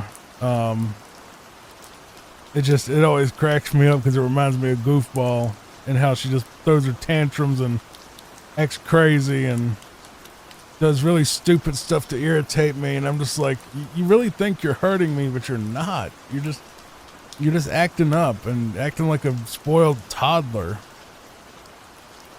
But like, I don't know, it's something about Goofball. I can't let go of it, no matter, you know, how hard I try. That's my Goofball. She does stupid stuff and she says a lot of stuff about me that I don't like, but, you know, she's the one that still lets me come back and talk to her, and she's the one that she's the one that freaks out when I try to say that I'm done with her or whatever, that I'm not going to talk to her no more, and then she'll freak out and like cause a scene and, you know, have a temper tantrum on Twitter or whatever that nobody cares about, and half the time they side with me anyway. I don't know. She's weird. Doesn't bother me though. We're gonna skip ahead because I hate auto scrollers.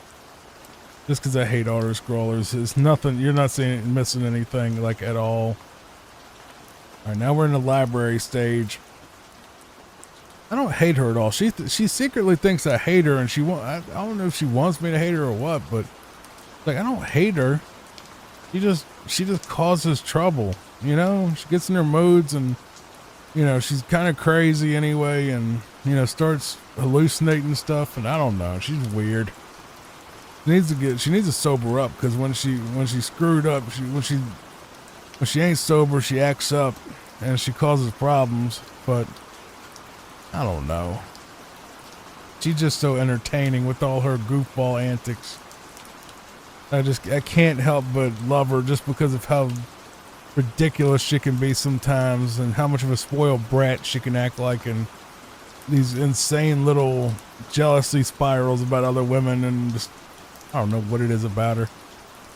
Sometimes I guess I need a little bit of friction and chaos in my life. Otherwise I feel like, you know, I'm bored. I need a little bit of conflict. Not a lot, just a little bit.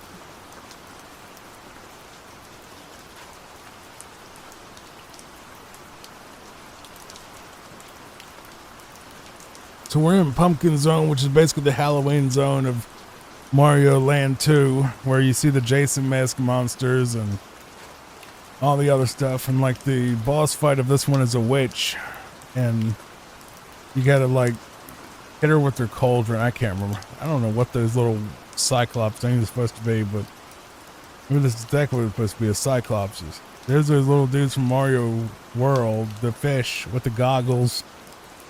Fish with okay, that's weird. Fish with goggles. Little booze.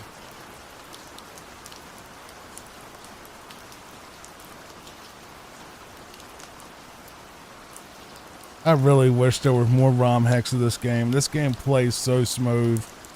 But honestly, almost all ROM hacks are based around Mario World, which makes sense because Mario World has more tools for it. It is more widely approachable. You know, everybody knows Mario World and, you know, they can do a lot more with that engine versus this one, which, you know, honestly, it had to have been pushing the Game Boy to its absolute limits for, I mean, look at these graphics, man. Even though it's like brown and, you know, kind of brown and muted, it's a beautiful game, especially for the original Game Boy. I mean, it's gorgeous.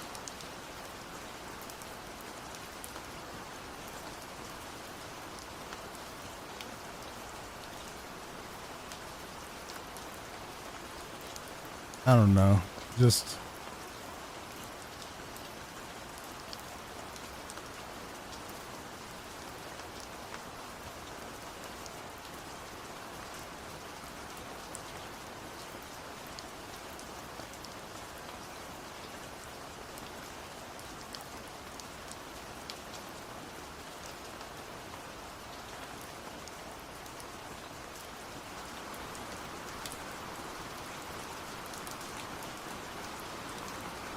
I think we're on the witch's stage now because I see the little cauldrons and the broom, the magic broom, straight out of Fantasia, potions.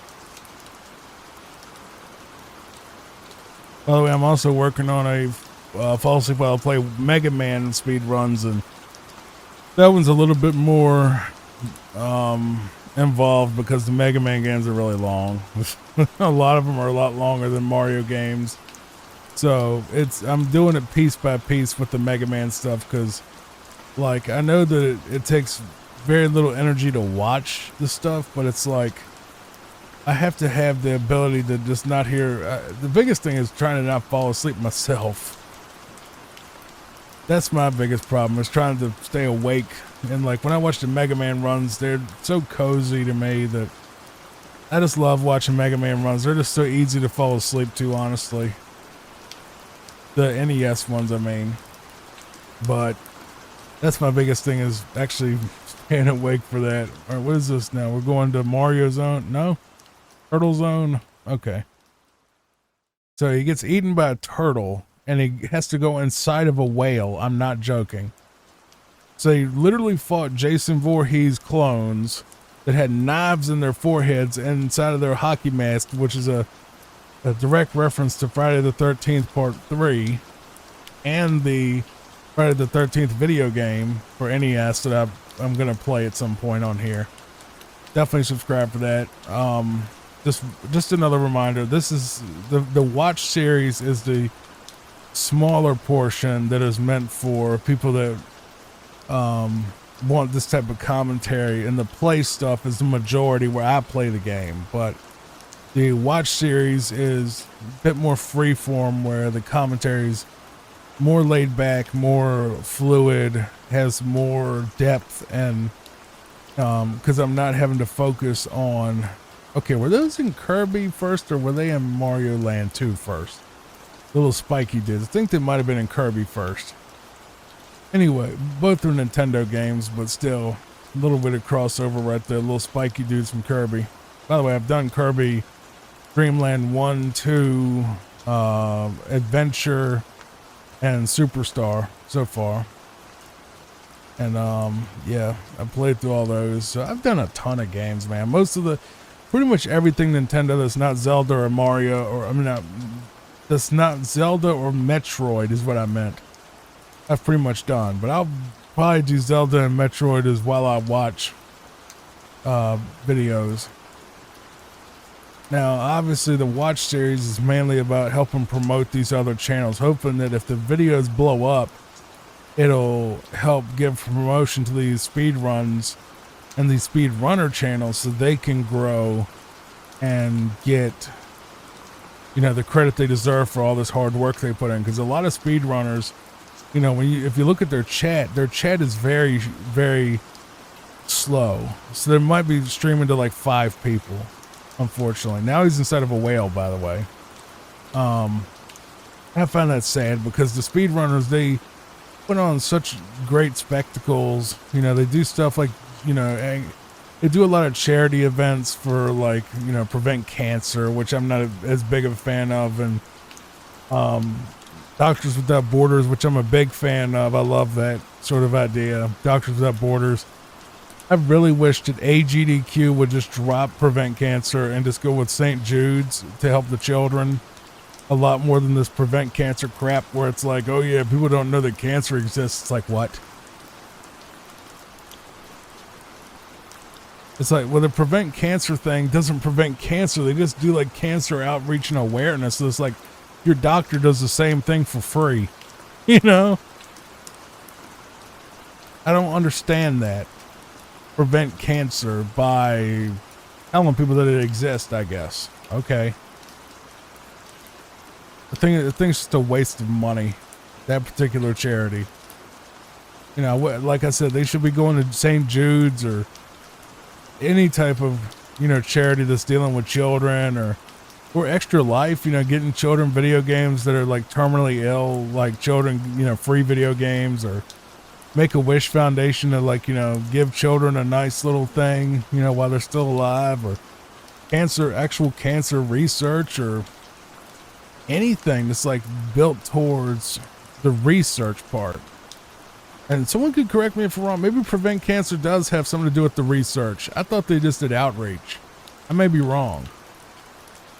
But I've always thought that they basically just did outreach trying to tell people that cancer is a problem, which we knew, but I'm hoping, and I think that they're slowly trying to make cancer into the same kind of thing that HIV and AIDS is now, where HIV and AIDS in the 80s and 90s was a death sentence. Like, you were just going to die if you had it, right? We didn't have the medicine to take care, like to stabilize or help people survive having HIV or AIDS.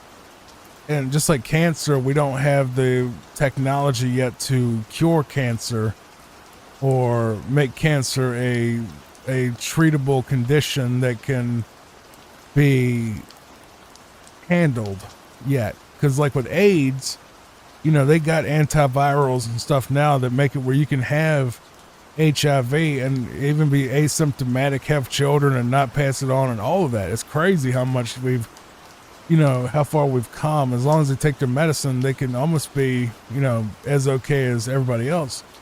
And I'm hoping eventually they get that same way with cancer. That'd be a great thing if we could get cancer to be a treatable solution. So if I was going to donate anything from this show, it would definitely be St. Jude's, because the kids, are completely innocent, and you know, I want them to find a cure for them especially. And if it wouldn't be St. Jude's, it would be whatever the children's hospital is. It's not St. Jude's, and if it's not that, it would be some type of cancer research thing.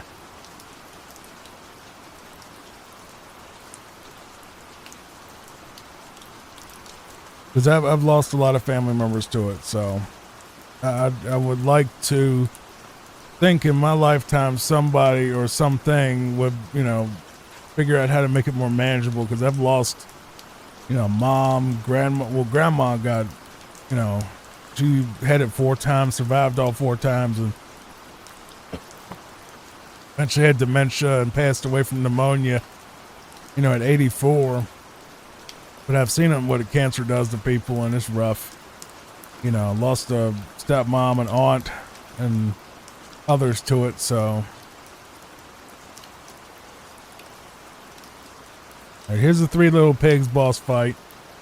Can't remember exactly how you beat them. Well, I guess you just throw fireballs at them and they hop out of their thing.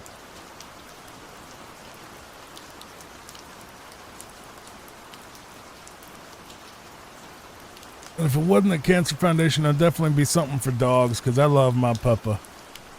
And she's my pride and joy. I love that baby. That's my girl. And she loved Daddy. It's sweet baby. She loved everybody though. And I'll do something to, you know, something to donate to like a dog foundation or something to help them, you know, help with dog illnesses or extend dogs' life. I think that'd be a good thing for sure. Some type of thing where we can get them to live to like 50 and still be healthy the whole time. That'd be nice. Like, you know, make dogs grow old with us. I wish I could do that with my pup. I love that baby.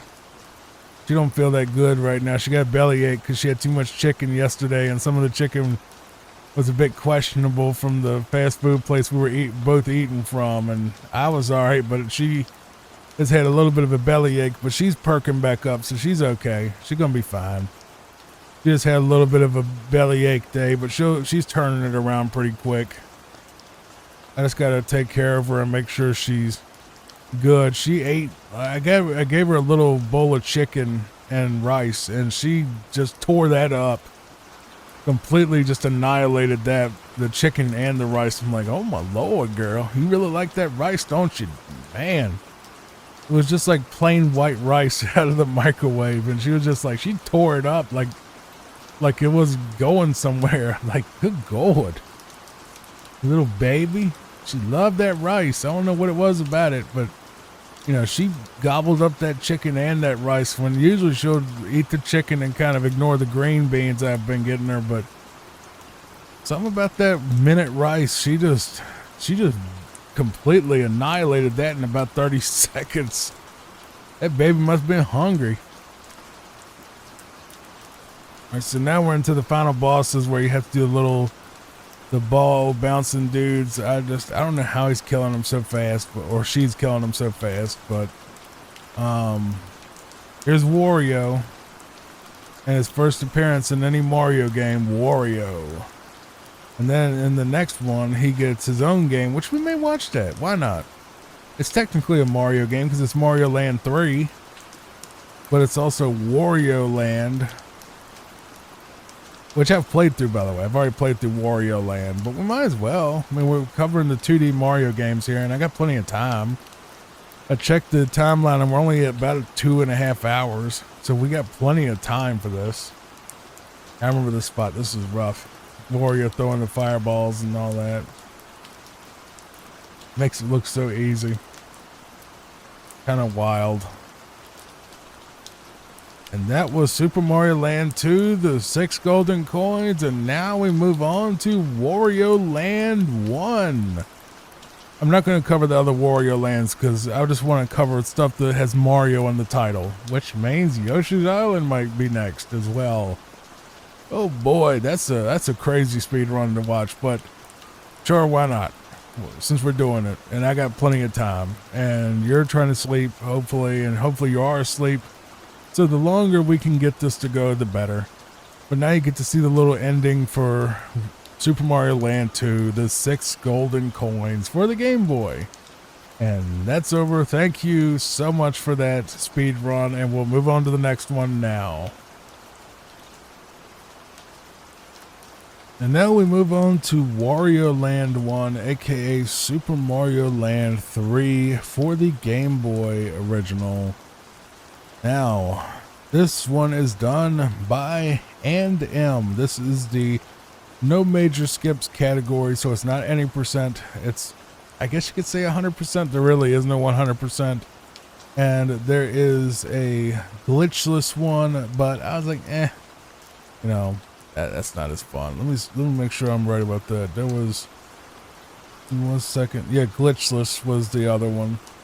Sorry about that little cutaway, but yeah, I thought glitchless is longer, but I felt like this is like kind of like the medium length was this one. And so you have any percent, which is about 22 minutes. This one's about 30, and then the other one was I think like 40. So I didn't want to do glitchless because I actually kind of wanted to see every level, but also see what glitches they would use in the game, you know, to exploit it, because that would, you know, be a little bit more interesting for me. But yeah, obviously I make these for both sleep, relaxation, entertainment, insomnia, anxiety, sick days. So it's not strictly for sleep, so that's why I try to still make them somewhat interesting, but still laid back, relaxing, and a mixture of entertaining but also cozy. So I'm not going for straight sleep, because if someone wanted straight sleep, they probably would be just watching like, you know, a rain sound or something. But I'm trying to kind of bridge the gap between let's play and cozy gaming and speed runs and all of that kind of thing into a weird pot, because nobody's done this, and maybe they haven't done it because it's not a good idea. I don't know, but we'll see what happens. We're still on Rice Beach though. This is level 3 of Rice Beach.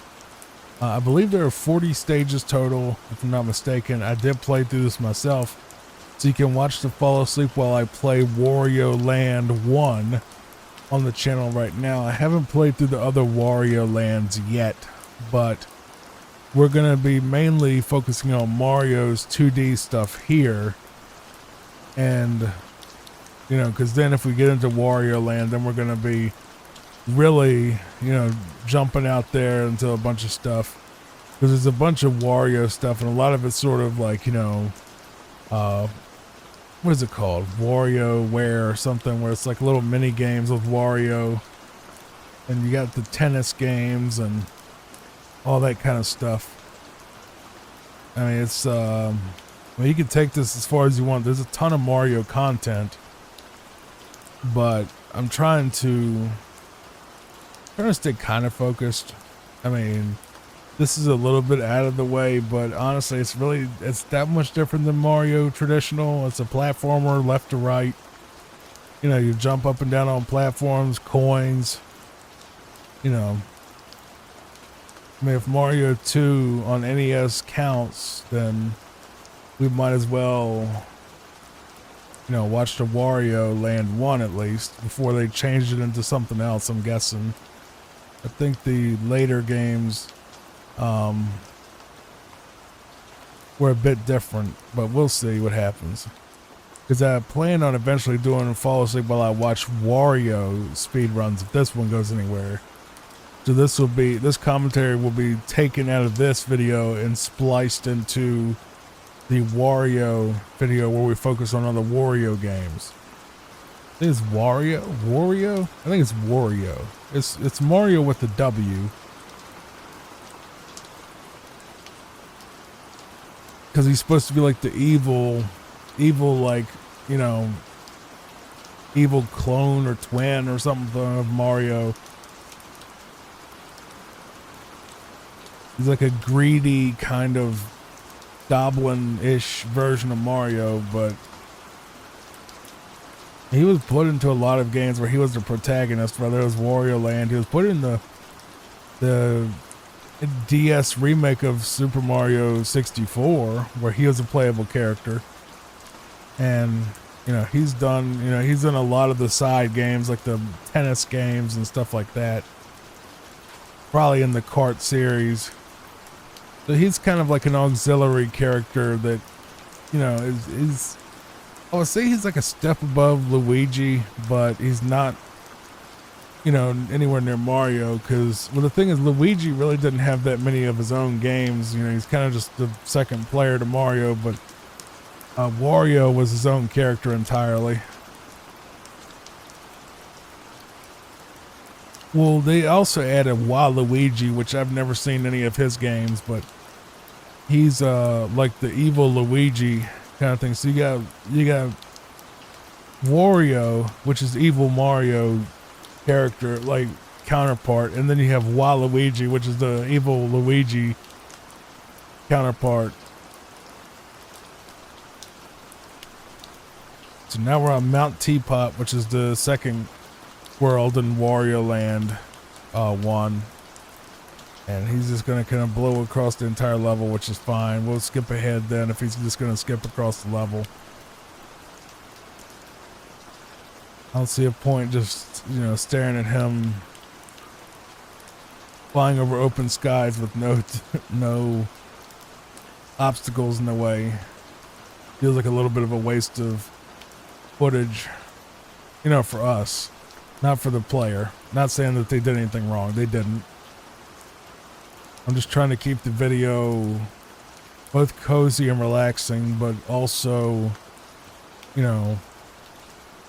entertaining to keep you here as long as possible. I don't know what YouTube wants. I don't think anybody knows what YouTube wants. It's kind of like just do whatever you think, whatever you want to do, and hope people care. And that's all you can really do. It's like you can literally do a show that people love, and then they just stop sharing it to people that even love your show, and they're just like, I thought you quit. And it's like, no, I've been here the whole time, and the algorithm just pushed me down the ladder where I couldn't get any views. And it's not, I just don't feel like there's really any rhyme or reason to it. It's just, it's kind of luck. And my big thing is I want to be part of your night ritual. I want to be the channel where you're having a bad day, you got some bad news about work or your car or your family or something, and you just need something to just zone out, just relax, and just hear Johnny just talk about nonsense and just random crap, and while watching or playing video games, just giving you something to escape to when you need it, that escape. My personal escape personally really is Gopher's.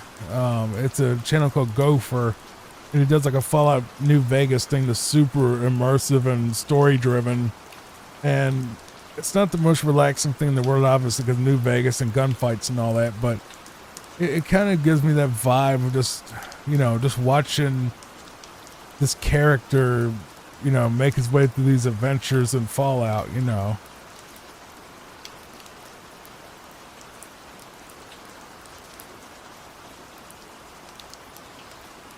So that's my, like, when I want to be like kind of like the channel for like sick day, like you have a sick day, you get a tooth pulled out and you just want to lay in bed all day, you hurt yourself, you want to lay in bed all day, you have the flu, you have the COVID, you have whatever, and you're just like, I want to turn something on and just fall asleep and just have somebody talk real soft through my speakers, just to keep me company so I can just get it through this illness. And I'm getting tired just talking about this. Might need me some caffeine. That's the thing. My videos are so cozy, and I'm not bragging. They're so cozy that I have to almost fight myself to stay awake to record because of my own laid back vibe that I'm trying to force into the video. But it makes me sleepy where I'm just like ready to go to sleep. So I guess it's working on me. It should work on you. It was funny. There was one time that I actually had one of my videos on, one of the fall asleep while I plays on in the background while I was working on editing thumbnails or descriptions, I think. And what ended up happening was, like, I started getting sleepy. I'm like, man, I'm getting sleepy to my own voice. That don't make no sense. And I felt kind of bad because I was like, that's kind of really egotistical. The idea that my content is so good it made me fall asleep to my own voice. And I felt a little, not bad, but a little bit awkward about the fact that I made myself fall asleep to my own content. And I didn't fall asleep, but I almost did. I thought that was a little weird. Because usually when I hear my own voice, I hate my own voice. Speaking of people that love themselves too much,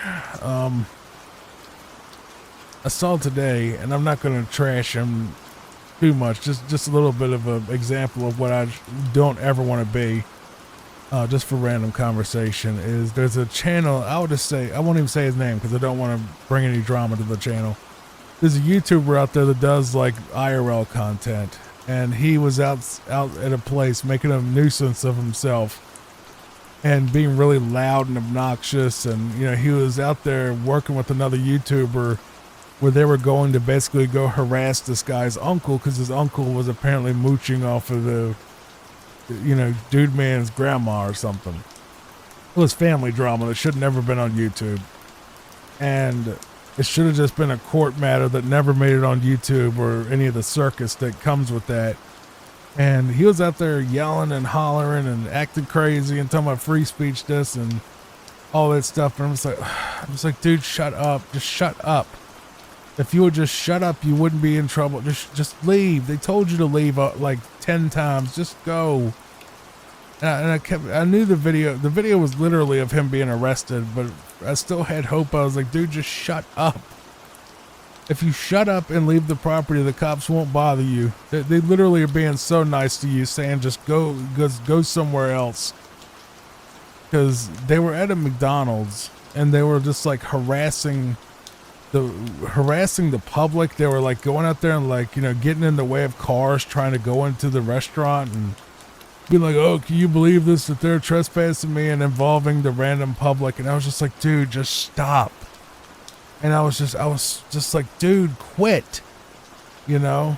And he got arrested, rightfully so. And he, like, the whole time he was getting arrested, he was freaking out, acting like, oh, you know, you violated my civil rights, blah blah blah blah blah. He just kept on and on. And this is the guy that, it wasn't even his uncle, it was a hanger-on. So you had the dude, man, that was trying to find his uncle to harass him because he was a mooch on the family, and he was trying to get his uncle evicted out of his granny's house, which he shouldn't have been out there getting his nose in it anyway, because that's between those two, because they live together. But, you know, that's a court sort of thing, not a YouTube kind of thing. So that he was at fault. But this dude was, like, you know, wanting to make, you know, a spectacle of himself, you know, I guess to get more views or whatever. And he was like doing the whole thing where they just, like, you know, argue with the cops and just, oh, you know, you're such a pig, you're so blah blah blah, you know. And it's just like, dude, just shut up. You're causing more problems for this guy.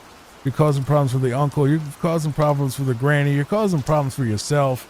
And like 5 different people got arrested because of all this hoopla and just all this foolishness. And by the way, this is Stove Canyon. This is the lava world of Wario Land. But he gets arrested and he says these words that I think that people have just, they heard it and they have not, they lost all respect for him, which is crazy because he has like millions of subscribers and does good content.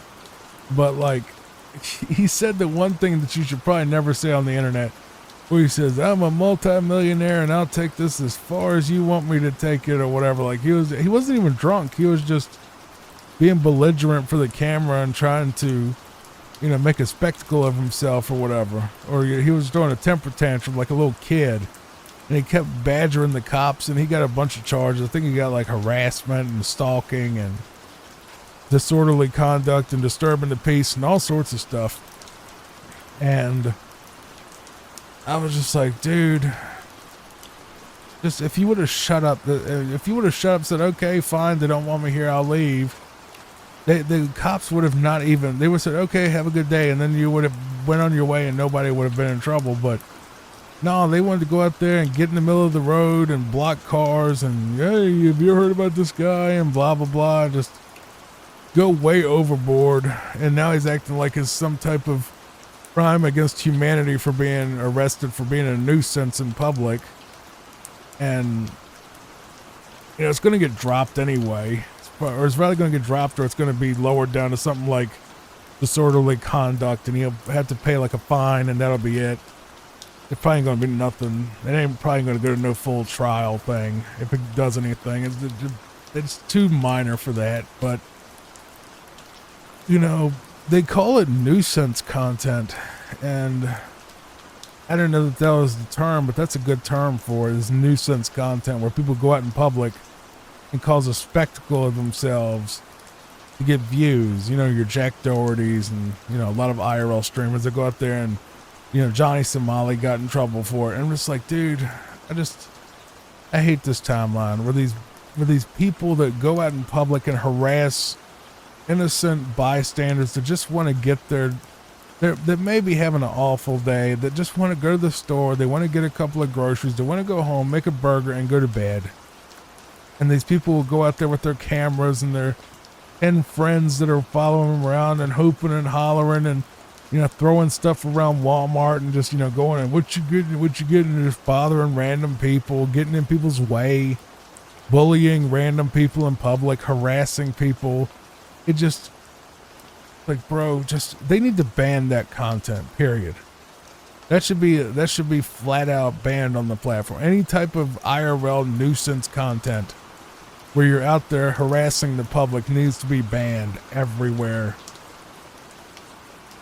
That's not content. That's literally, you know, that's a crime.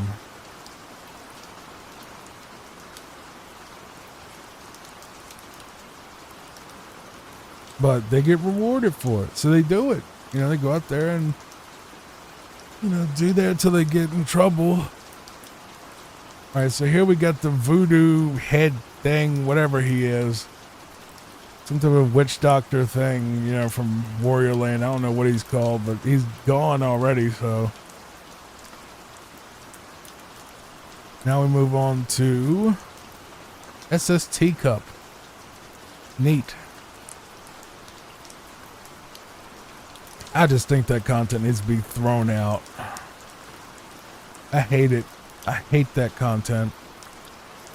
I hate all of that. All of that loud is funny content. There's quite a few shows that are, it's a weird thing online that stuff like what I do doesn't get popular, and that's fine. I'm not saying that I should be Mr. Beast or even mega popular, you know, or anything. But like the 10,000 subs I got really was from the reaction content I did, where I was sitting here making fun of reality TV shows as a character.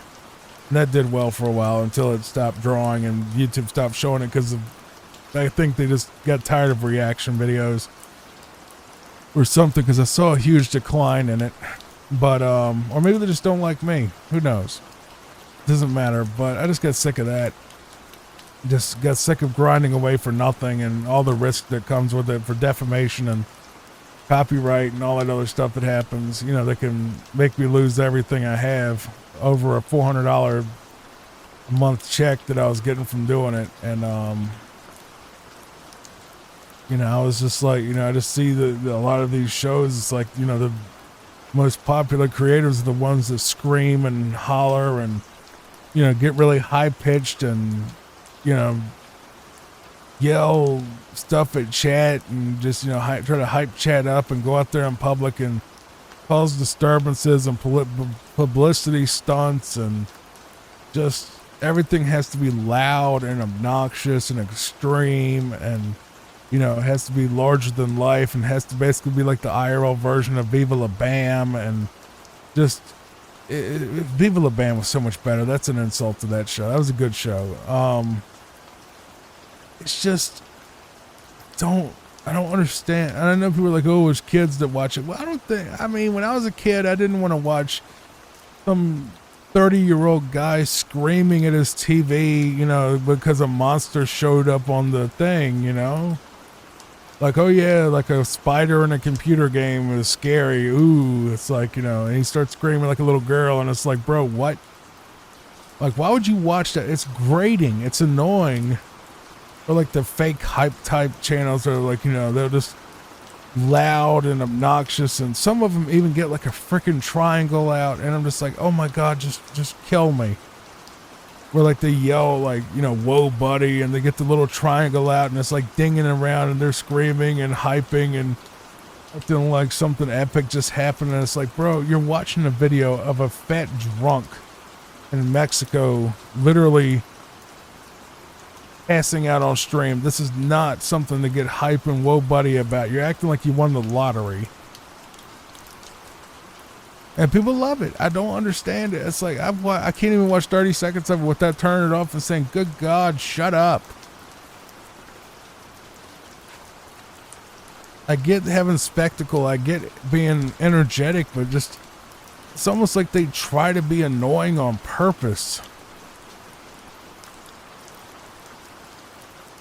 Like that I Show Speed, like Pikachu clip where he's screaming like a high-pitched woman. I'm just like, dude, why is he famous? Like, why does anyone watch that? He's just loud. He's just loud. That's all he is. And then you got others like, you know, other streamers that literally sit there and quote unquote react to content, but they just sit there and they don't even link to the original, and they don't even say anything. They just watch the whole video eating a bowl of ramen and don't say nothing. And that's apparently fair use. Until it didn't. You know? And I look at this stuff and it's like, how did you get viewers? Why did they even subscribe to you? What's the content here? Like, there is nothing. It's just noise. You know, and I'm not saying, you know, maybe I'm old man, you know, maybe I'm just old man, you know, shaking his fist at a cloud, but it's just, I don't get it, bro. I could never do that. And I've always hated it.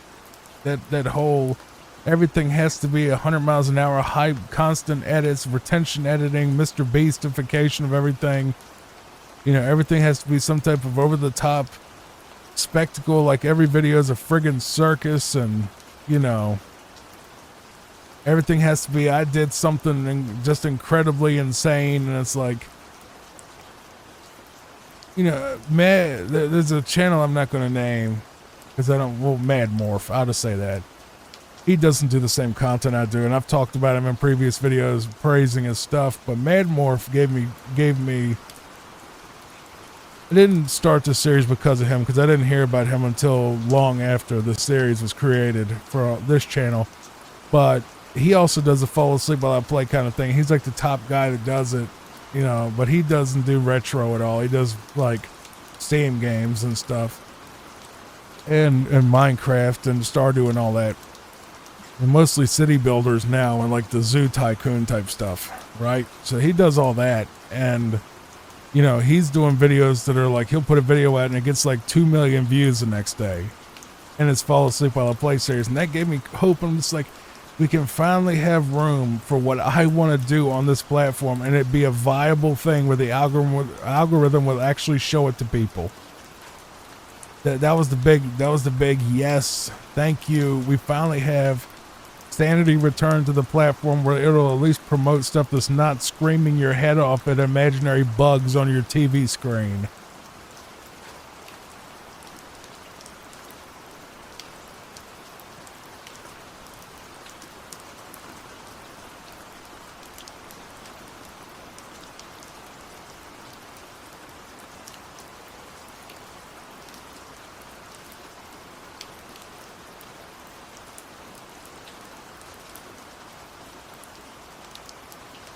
I'm just happy that YouTube's giving that stuff a chance. That, you know, I'm not saying I'm going to get popular off of this. It would be nice. But at least know that it's possible to be popular with the fall asleep while I play format.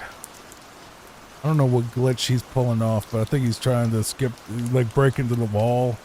Yeah, he did. He probably skipped a huge portion. And he's going to break into that wall too, it looks like.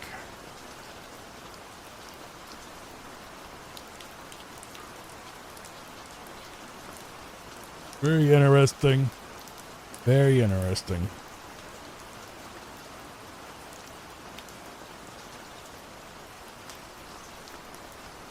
In a storm, I can hear it storming out there. It'll be a big mess. It's probably going to rain all week. It's been so hot out there that it's finally going to start raining, and that's going to look great for the grass. I got to remember to turn those sprinklers back on because we just sowed another 20-pound bags of seed out there and a bunch of new straw out there to try to grow that stuff. It's already grown in pretty thick, but you know, it could obviously be a lot thicker, which is what we're, ooh, what on earth? He's done glitched out the game.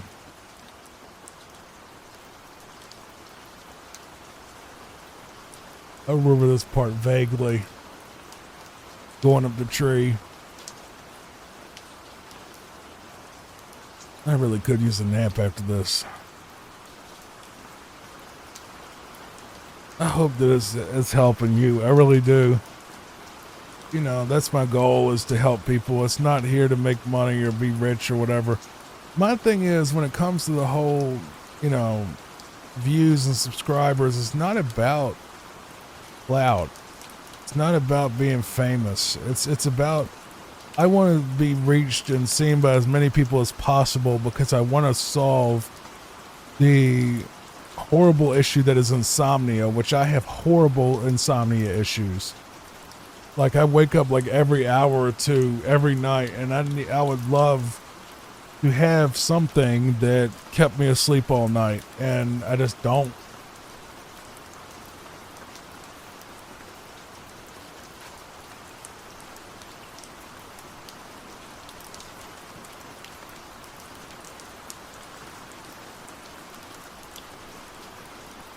Alright, the storm seems to have passed, or it's not coming. I don't know. It's kind of been flaky lately. It's acting like it wants to storm and then it doesn't.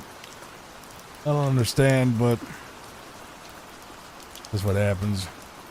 Weird.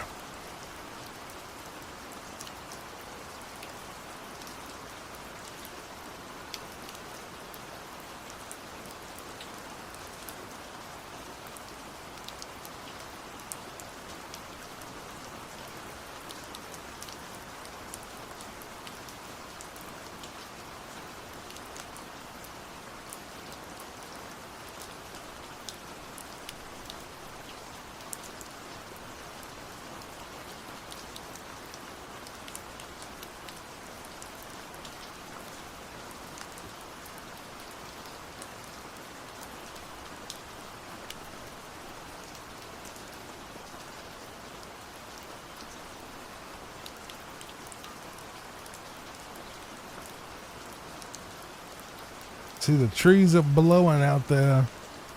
I don't know if it's gonna snow or not snow. Summer ain't gonna snow.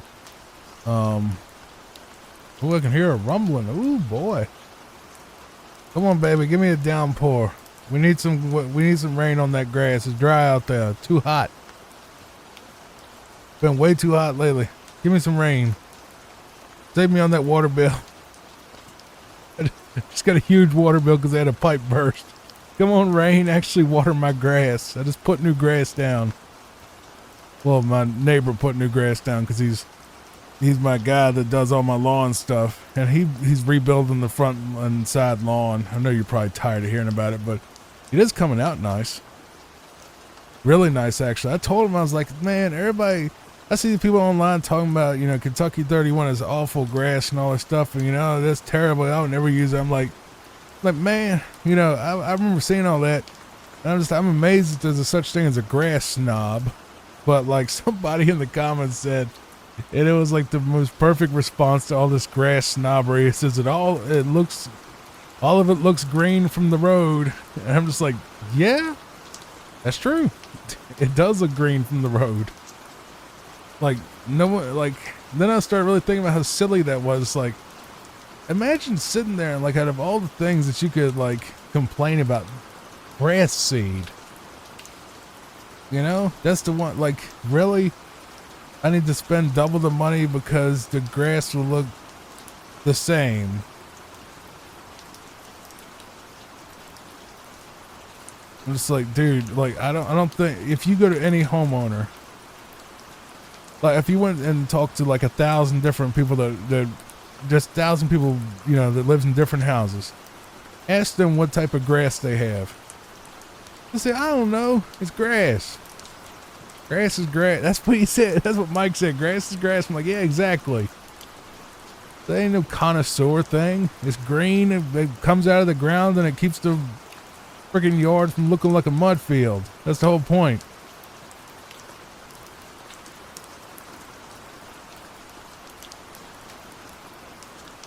Well, I like it personally because he said he's been using it for 30 years and ain't nothing wrong with it. Like, yeah, I agree with you. It looks fine to me. Looks a lot better than it was. I actually kind of like it, just the way it clumps up together and kind of gets real thick. I actually kind of like that because, like, I've read up on it and people are like, oh, it's the cheapest one. It's not very good. I'm like, not very good. It's grass. The only thing that matters about grass is that it stays in the ground when you mow it. And that's it. As long as it stays in the ground and you don't have it uprooted when you're mowing. That's the only thing that matters about grass. For like 99.9% of the population. That it's actually there. But like he said, I've always had good results. I said, you got good results here. Looks good to me. It just has some spots that need to be filled in. And, you know, because like, you know, some of the grass seed was eaten up by birds and washed off by downpours we had and other stuff that happened. It's like, you know, as long as it stays in the ground. But the thing I like about it is actually one of the toughest grasses you can get. It's like, you know, they said it's a very no nonsense, very easy to grow, great for bad soil, you know, great for bad weather. You know, it's just, it's not the prettiest or the golf course grass as they call it, but it is, you know, it's meant to survive the roughest conditions. And I'm like, yeah, you know, Virginia, we got humidity, we got heat, we have downpours, we have snowstorms, we have ice storms, we have all this stuff that happens. It's like a, you know, and the soil's good for the most part, but some spots are kind of rough. And it's like, you know, some places are a little bit harder to grow stuff, but it's like, you know, we're on the final boss now, which is just this genie dude, by the way.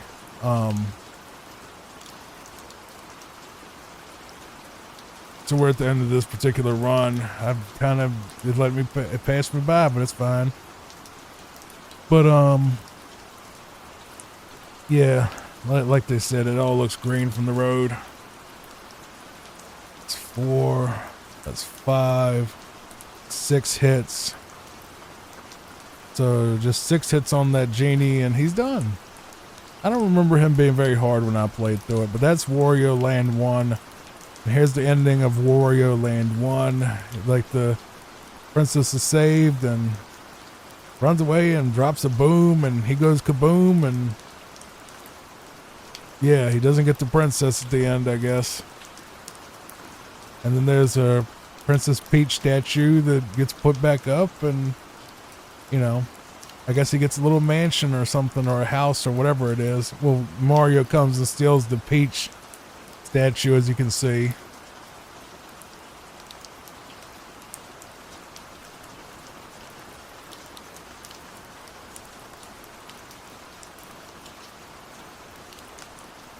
That's funny.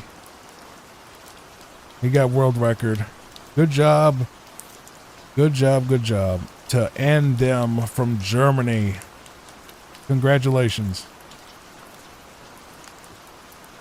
Now let's move on to Mario is Missing on Super Nintendo. This is being played by Ice Plug on YouTube. Link will be in the description for this as well as all the other games on this video. Everybody gets credit. I did not play any of these so far, but I was figuring since we already did Wario Land, we should just watch Mario's Missing. There's probably no cozier Mario game than Mario is Missing. I never played the NES version, and we will probably take a look at that as well. But we're starting with the SNES version, which I have a lot more experience with. I love how Yoshi looks both ways and then crosses the street, even when he's walking down a sidewalk, which is kind of funny. So, what is Mario's Missing? Educational game that was not made by Nintendo. I can't remember who made it. It's on the title screen. But it was a licensed game that was an educational thing that was about geography and history and mainly that, geography and history. Now the thing is, a lot of the information in this game probably is outdated. Or names have been changed even. Some places even changed their names since this game came out in like the early 90s. And the goal is to basically kill Koopas and then get artifacts from said Koopas and then return the artifacts to the sites that belong to said artifacts. So if like there's like a piece of like the Eiffel Tower, let's say, you take it back to the Eiffel Tower site and then you answer some questions about the Eiffel Tower, and then, you know, if you do it correctly, they will let you go inside and take a picture of Luigi standing in front of, like, you know, the Eiffel Tower. And that's pretty much the whole thing. And like, yeah. So you answer the questions. You don't have to go in to finish it, but you need to have Yoshi. And Yoshi's entire purpose is to go to the world map and find Mario. So that's the geography portion of, you take your little door. It takes you to just say Beijing, China, right? And you have to go on the world map and make Yoshi walk from the South Pole all the way to Beijing, China on the map. So it's like a geography / history game. Well, how do you know the history? Right now he's in Kenya, I believe.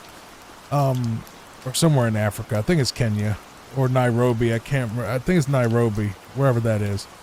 I think. But the point is, you get Yoshi there. That's the geography part. I'm pretty sure this is China. We'll see in a moment if this is China or not. Well, I know it's China, but I don't know which city. I think it has to be Beijing, yeah.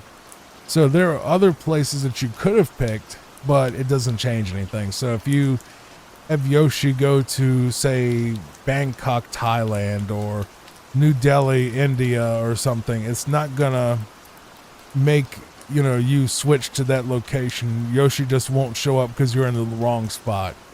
That would have been cool if you could have visited, you know, a ton of locations, but even more locations. Or there was a Mario's Missing 2 came out. They didn't. I don't know if the same locations are in the NES version. I know the NES version is quite different, especially graphically and all that. But we'll watch both, because why not? You know, more content for a sleep video. So, yes, the point is you return all the artifacts, you answer the questions correctly, and then you take your Yoshi back to the entry point, which is being guarded by a Pokey, the little cactus dudes. And if you go back without Yoshi, the cactus dude will like not go away. So, but Yoshi scares it away because Yoshi can eat those. So, yeah, it was Nairobi, wasn't it? Hold on, let me make sure. Because I know it's Africa. It was, yeah, Nairobi, Kenya, right? I was right.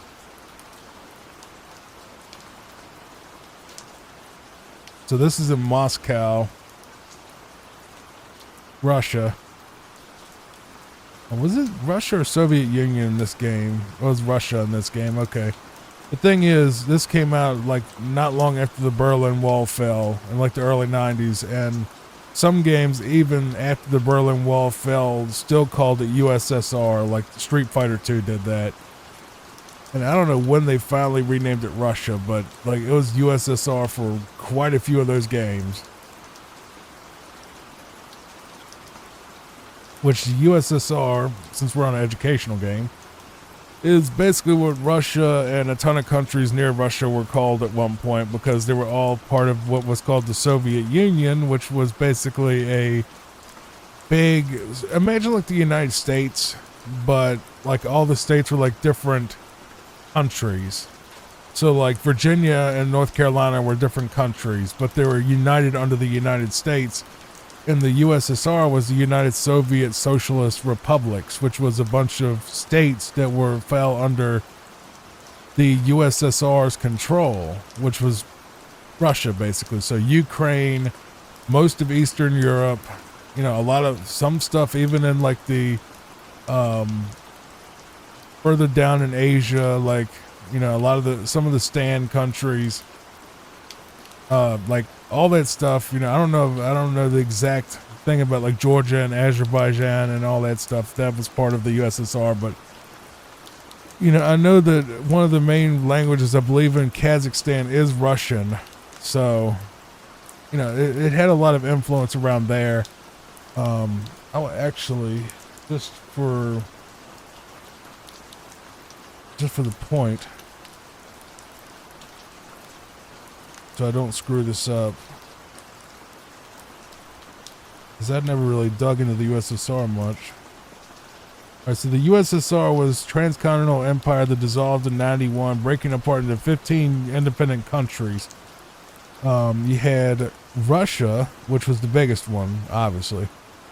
Baltic states, which are Estonia, Latvia, and Lithuania. Eastern Europe, Belarus, Moldova? Yeah, Moldova. Ukraine, Caucasus, which were Armenia, Azerbaijan, and Georgia. And then Central Asia, Kazakhstan, Kyrgyzstan, Tajikistan, Turkmenistan, and Uzbekistan were all USSR. And then you had the satellite states, which were stuff farther out like Poland and all that.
For the satellite states that I was talking about, says the Soviet satellite state were nominally independent nations in the Central and Eastern Europe and Asia that were politically and economically and militarily subservient to the USSR. During the Cold War, these states were Poland, East Germany, Czechoslovakia, Hungary, Romania, Bulgaria, and Albania.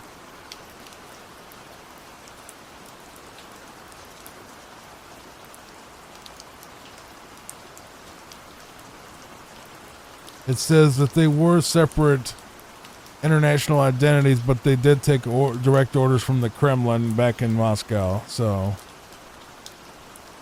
and they were also tightly controlled by the Soviets. So they technically weren't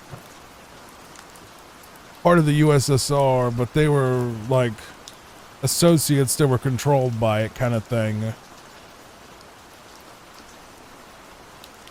I don't know how that worked, but sure. There you go.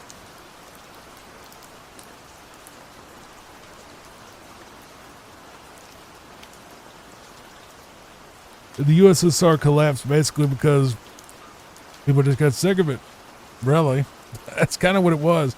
Like some people said it was because of the money. I mean, they were broke after, but you know, a lot of those countries got completely devastated after the collapse. But I mean, the big thing was really the politics got more loose, and they started letting the people vote for what they wanted, and people voted that they wanted to basically not be communist anymore or socialist.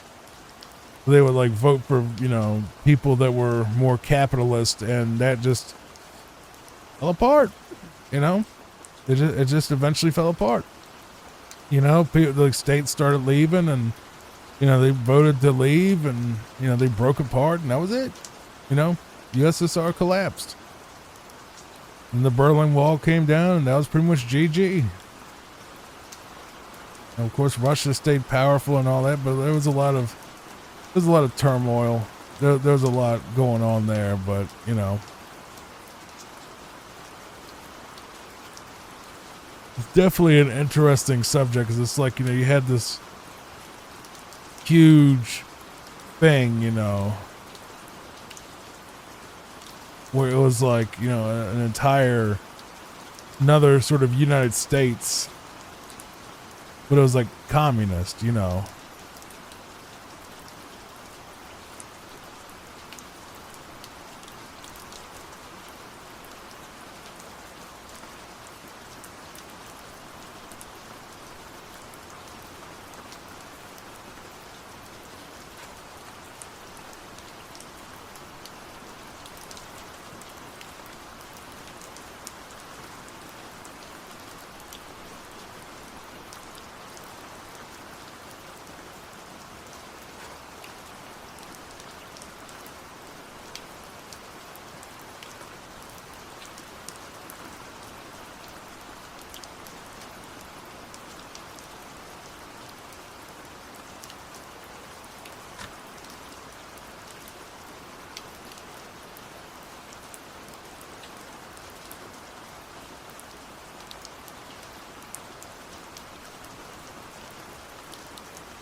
One thing I actually like about this game was the music was pretty cool, and the vibe was relaxing because you couldn't die, and also it was just wandering around these locations, you know, and talking to people about other parts of the world, and it almost felt like I was like traveling around the world, you know, when I was a kid.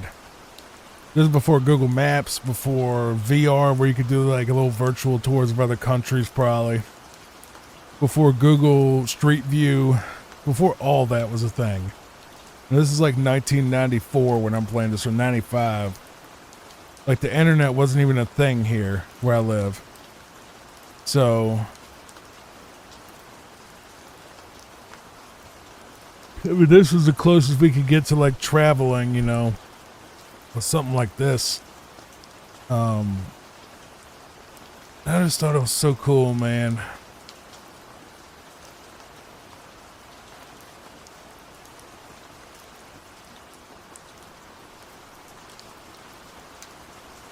Can't remember which country this is. This is Greece. Okay. Yeah, that's Greece. Saw the word Athena fly by. That's definitely Greece. Probably Athens.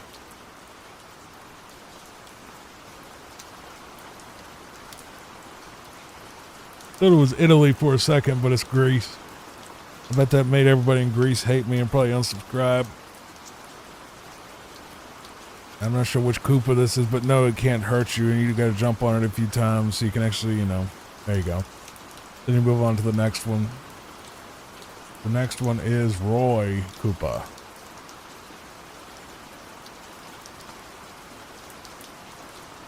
This game is not very long, unfortunately. I wish it was longer. You know, it was not, I mean, I don't remember if it was a very popular game. I think a lot of people bought it because they thought it was like a Mario game, like a proper Mario game, and, you know, kids got it thinking it was a regular Mario game, and then they were kind of like, You know, like it's like educational. But the thing is, I have a soft spot for Mario is Missing. I really do. You know, it was different. It plays well. It doesn't have bad controls. Has good controls, has good graphics, has good music.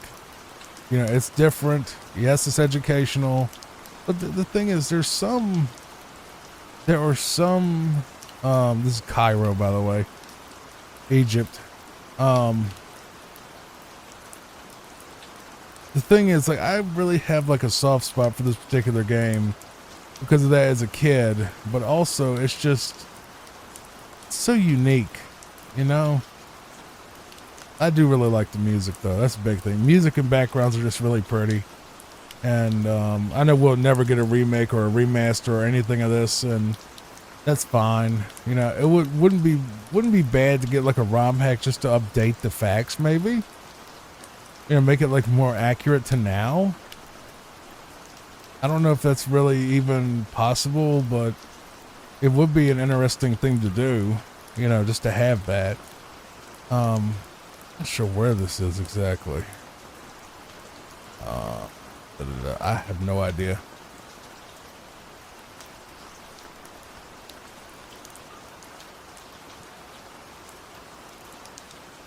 Let's see. Empire State, but that's New York. Okay.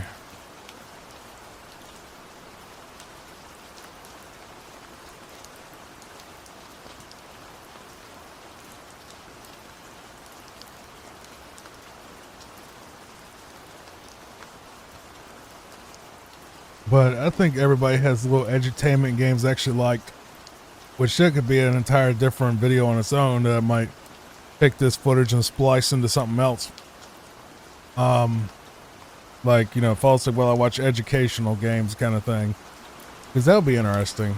There's a lot of interesting educational games, like Mario Teaches Typing was one, and Mario Early Years, and Mario's Missing, the different versions of that. You had, you know, Math Blaster, of course. You know, Treasure Math Storm, all the different, you know, treasure games, which are like Treasure Math Storm, and you know, all that sort of stuff, which was like a little math game where you like had to climb a mountain, and it was, you know, really short, but it was for little kids, you know, and that was cool. And you can still play that on like your browser now, like, in, you know, it has little emulators for it. And Math Blaster, Reader Rabbit, all that kind of stuff, you know, that's still around. You can still play it. And there's actually a huge market for people that make YouTube videos on those games. You know, I love watching LGR's Edutainment Month. You know, if I think that's the thing. The edutainment stuff that he talks about. I'm guessing this is that? I don't know where this is. Wrestlers. Wait, what? Give me a second. I'll see if I can figure this out. The Coco, that has to be Japan. Sumo, yeah, Japan. Okay, Tokyo. So, yeah, they did a lot of games like that. Then there was, what was it called? The putt-putt games, and a lot of educational stuff on PC. I already did Oregon Trail. That was one that I did, that I played through myself for the channel. That was a good game. Everybody remembers the Oregon Trail, I think.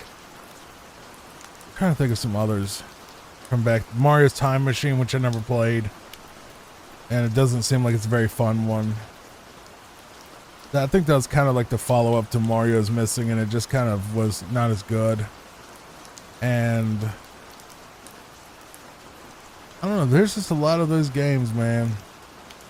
You know, back in the 90s, educational stuff was a lot more common. And video games, board games, all of it. You know, I literally went and bought like a VTech, it was called a VTech pre-computer, and a Viewmaster. I bought both. The VTech pre-computer was this little fake laptop that had like a little LED screen, kind of like the old Tiger handhelds, and it basically had like different school subjects where you could like hit the button and it would ask you like a trivia question. And my sister had one as a kid, and for some reason it got lost. But I did find the box for it in the attic. And there was no, pre-computer inside of it, obviously. They probably had thrown it away years ago. Well, I found it, and, for some reason I didn't find any of my other stuff. Super Nintendos and NES. I didn't find any of that stuff. I found boxes, but I didn't find a couple of boxes, one for the NES and one for that computer, and that's it. Didn't find any of my old consoles, any of my old games, none of it. I think someone found a copy of Mario World in here somewhere, but that was it. It's kind of crazy that we cleared out the house and all that stuff was gone. I don't know where it went. No telling. Maybe it's in storage. It's probably in storage. It's probably all in storage, and I don't have the key anymore. If I don't know which locker it is either, so I guess it's just a rip on that one. But I know I got an old Windows 2000 computer in one of those storage units if it still works. Probably doesn't. I got it for free off of some woman that didn't want it. I think she had brought it to me to the computer shop that I was running, and she was like, well, I don't have any more use for it. It don't work no more or whatever. I'm like, all right, well, Well, like couldn't connect to the internet no more or something because her browser, I forgot. There was some reason or another she didn't want it no more. And I'm like, I'll take it. I'll take it. It's kind of a neat little thing just to have a Windows 2000 computer, even though it won't connect to the internet. People that don't know what Windows 2000 is, it's basically just Windows XP, but before XP came out. Like, XP was built on 2000, and 2000 was like the more business sort of thing. It was meant for like offices and stuff. But XP then took over that, so it really was kind of just like the Vista to Windows XP, like Vista was the first thing before 7, and then 7, did its thing, and then 8 went into 10, and then 10 became 11, That was Mario's Missing on Super Nintendo, so enjoy this little ending of Mario is Missing Super Nintendo before we go to the NES version next. Look at Mario, he's so happy. And here comes Bowser, who looks really goofy for some reason.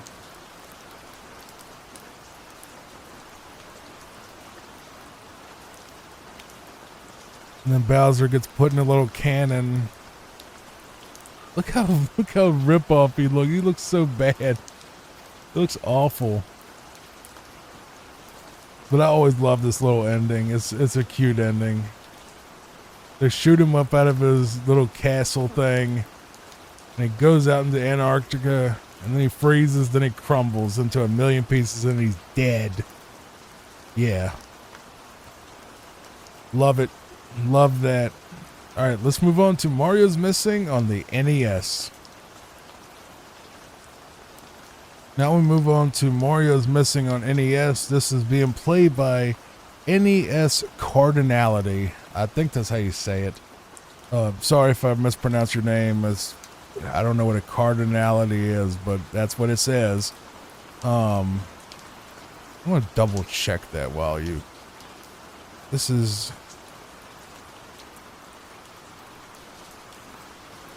NES Cardinality. Yeah, Cardinality. Okay.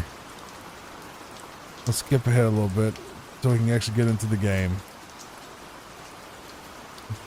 Let's see. Go. And we're off. So Yoshi and Luigi go to the Bowser's Castle in Antarctica, and now we are in Mario's Missing NES, a game that you probably remember from the AVGN episode about Mario's Missing. I've never seen anything out of this, so it's going to be definitely interesting. So I have a list of cities on the the right, so I can finally actually see where we're at. We're in New York City right now, starting out.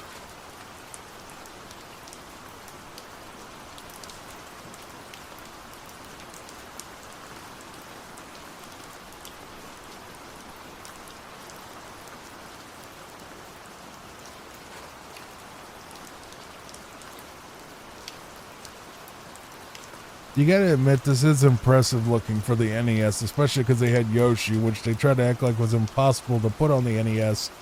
I think they were going to eventually do Mario Brothers 4 on NES, or they were going to add Yoshi to 3 or something at some point, and it didn't pan out. But it's basically the same kind of gameplay as the previous one, and we'll just watch what happens. You know, it's about the same amount of time. So I'm going to just give you the cities that we're going to be visiting this really quick, because why not? New York, Rome, Sydney, or I'll just say the countries as well. New York, United States of America, obviously. Rome, Italy, Sydney, Australia, San Francisco in the United States over in California, Tokyo, Japan, Paris, France, Montreal, Canada, Moscow, Russia, London, England, or the UK, Buenos Aires. I believe is that Brazil? Or is that Argentina? I can't remember. It's definitely in South America. Mexico City, obviously Mexico. Cairo's in Egypt. Nairobi is in Kenya. I gotta see how stupid I am. I think Buenos Aires is part of Argentina, though.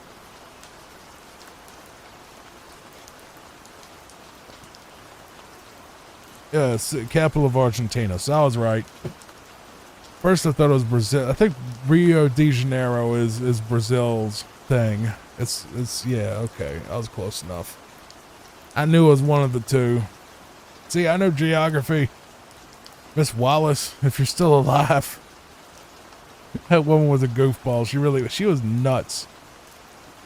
Completely nuts. But she was like, you know, she would come into class and talk about we're getting on the learning train or whatever. It was something really weird. And she had the false teeth and would wear like these weird dresses and these reversible dresses and would talk about her sex life with her old husband. And she was like 80.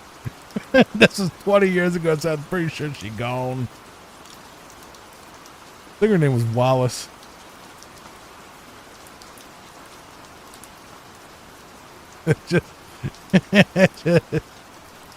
but like she was weird, man. I liked her. She was a sweet woman, but she was just weird. She was way too enthusiastic about being a teacher.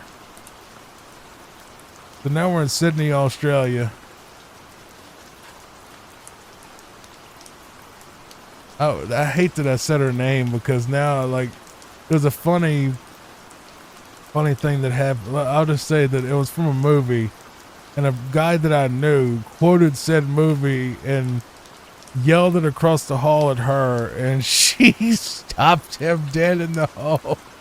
It said, "Come here," and she said, "What I do in my bedroom is my business." I ain't gonna.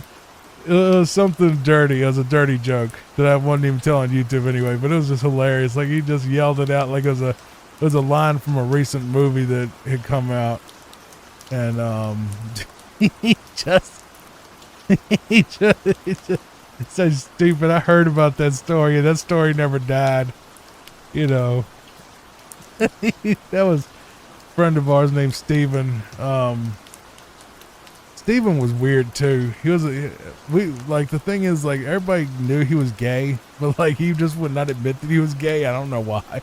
I guess because of the time period, but it was very obvious that Steven was gay, and I don't know if he ever was. He had all the mannerisms and seemed like he was. I gotta look him up to see if he ever got married to a man or not. Maybe he didn't. I don't know, man. I really thought. There was another guy that I knew that was like a piano guy, and I swore up and down that man was gay, because he literally sounded like every granny that goes to a black church, and like it was a very feminine Southern female, black church going granny voice, and like then it turned out like he was like a mega ladies man and like had all these women and. God, like it was crazy. Like he had the piano skills, and you know, the ladies just fell all over him, and it turned out he was a mega ladies man. I'm like, good for you, brother. You know, he's a cool dude. We actually hung out, and he taught me how to play Moonlight Sonata back in college. It was actually really cool. Like he used to play it a lot. I'm like, dude, show me how to do that, because I got a keyboard at home. Show me how to do that. And he literally just put your hand here, put your hands here, put your hands here, and just do this. And I did it, and I probably could still play it because of him. So thanks, thanks, man. I won't say your name, but great dude, great dude. He was one of the coolest men ever. He won that talent show too. He beat me at the talent show, which he deserved it.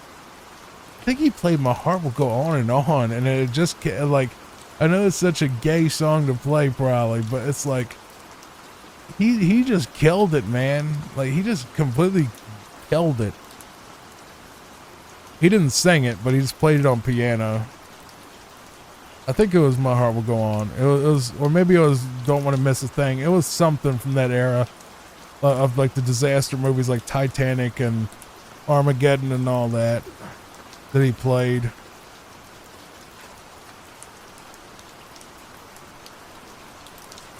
Kind of wild that Aerosmith started in like 1970 and then like their biggest hit came out in like 1995. It's like they literally went that long with they had plenty of hits like Dude Looks Like a Lady and, you know, Ragdoll and all those other songs they did. I like Aerosmith, but Don't Want to Miss a Thing. Oh my God. That had to be one of the biggest songs of all time. Whatever debt he had, that wiped that one out. That song was just the biggest. That was easily the. My Heart Will Go On. It has nothing on Don't Want to Miss a Thing. Probably even commercially. It was outrageous how big that song was when Armageddon came out. Like, that song, Iris by the Go-Go Dolls, Hemorrhage by Fuel, were all massive. But especially Iris, because City of Angels came out, and that was a big movie. Which was a very weird movie about an angel that fell in love with a human woman, Meg Ryan. And it was Nicolas Cage, and like basically the angel stops being one so he can be with this woman and feel what it's like to be with a woman, and then she dies. Because of course it was the 90s. You couldn't have a happy ending ever, especially not in a Meg Ryan movie. And like that, what was that other one where she's like she played a drunk and she smacked her daughter, and Milk Money or something, whatever it was. I think Milk Money is where like they try to do Pretty Woman, where like the kids went and like hired a streetwalker to show them some, you know, some booba, and then like they hook up the dad and the streetwalker and they get married or whatever. It's weird. It was like Pretty Woman with like little kid, like with the kids movie, and I think that was Milk Money.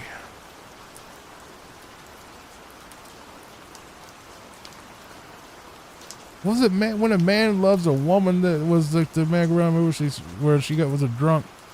I think it was.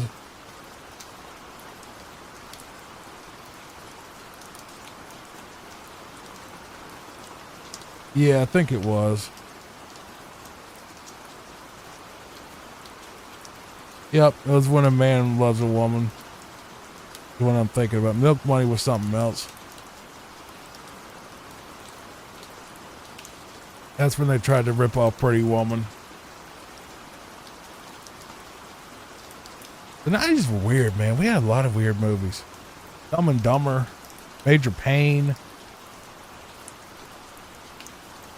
Those drama movies like that, like friggin' When a Man Loves a Woman, and, you know, The Hand That Rocks the Cradle, and,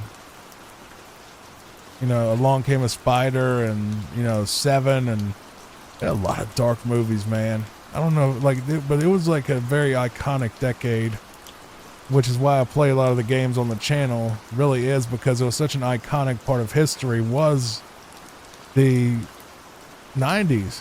Mario, Super Nintendo, NES, N64, PS1, Dreamcast, Saturn, the Game Boy stuff, the Game Gears, all that stuff, man. It was a much different time that was so much better in a lot of ways.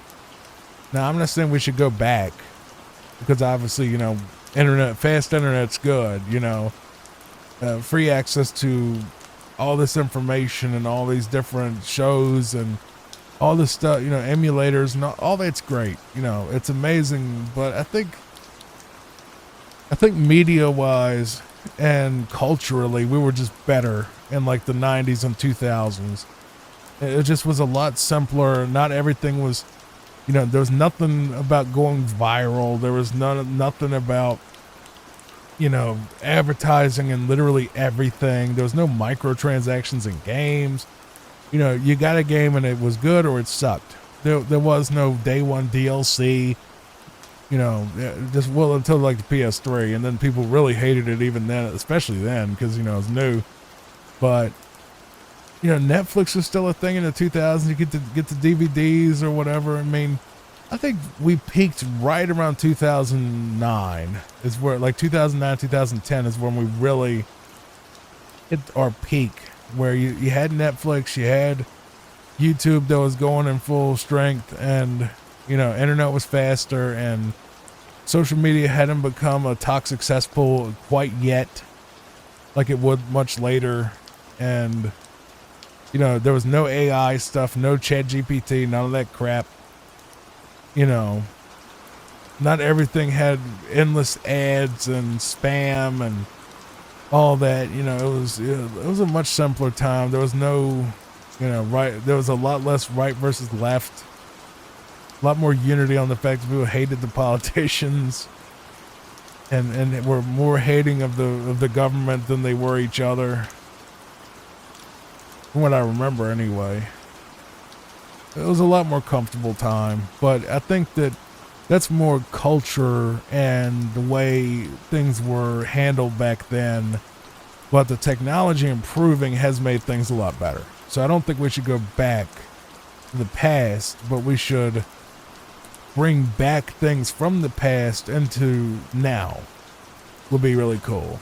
A lot of that's going on. Like, new retro games are coming out. Games are inspired by this. Fan games are a thing. Mods are a thing. There's plenty of content out there that's made by small developers. Open source projects are incredible. They have incredible things that happen with them. And, Mario Maker came because of ROM hacks. So it's like, we really have advanced where we're getting a lot more of that 90s stuff now. But it's like the overall thing is, I wish it was more mainstream.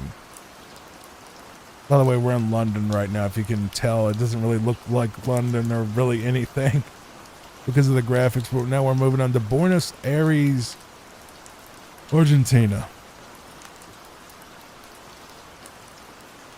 And then Mexico City, Cairo, Nairobi, and the end.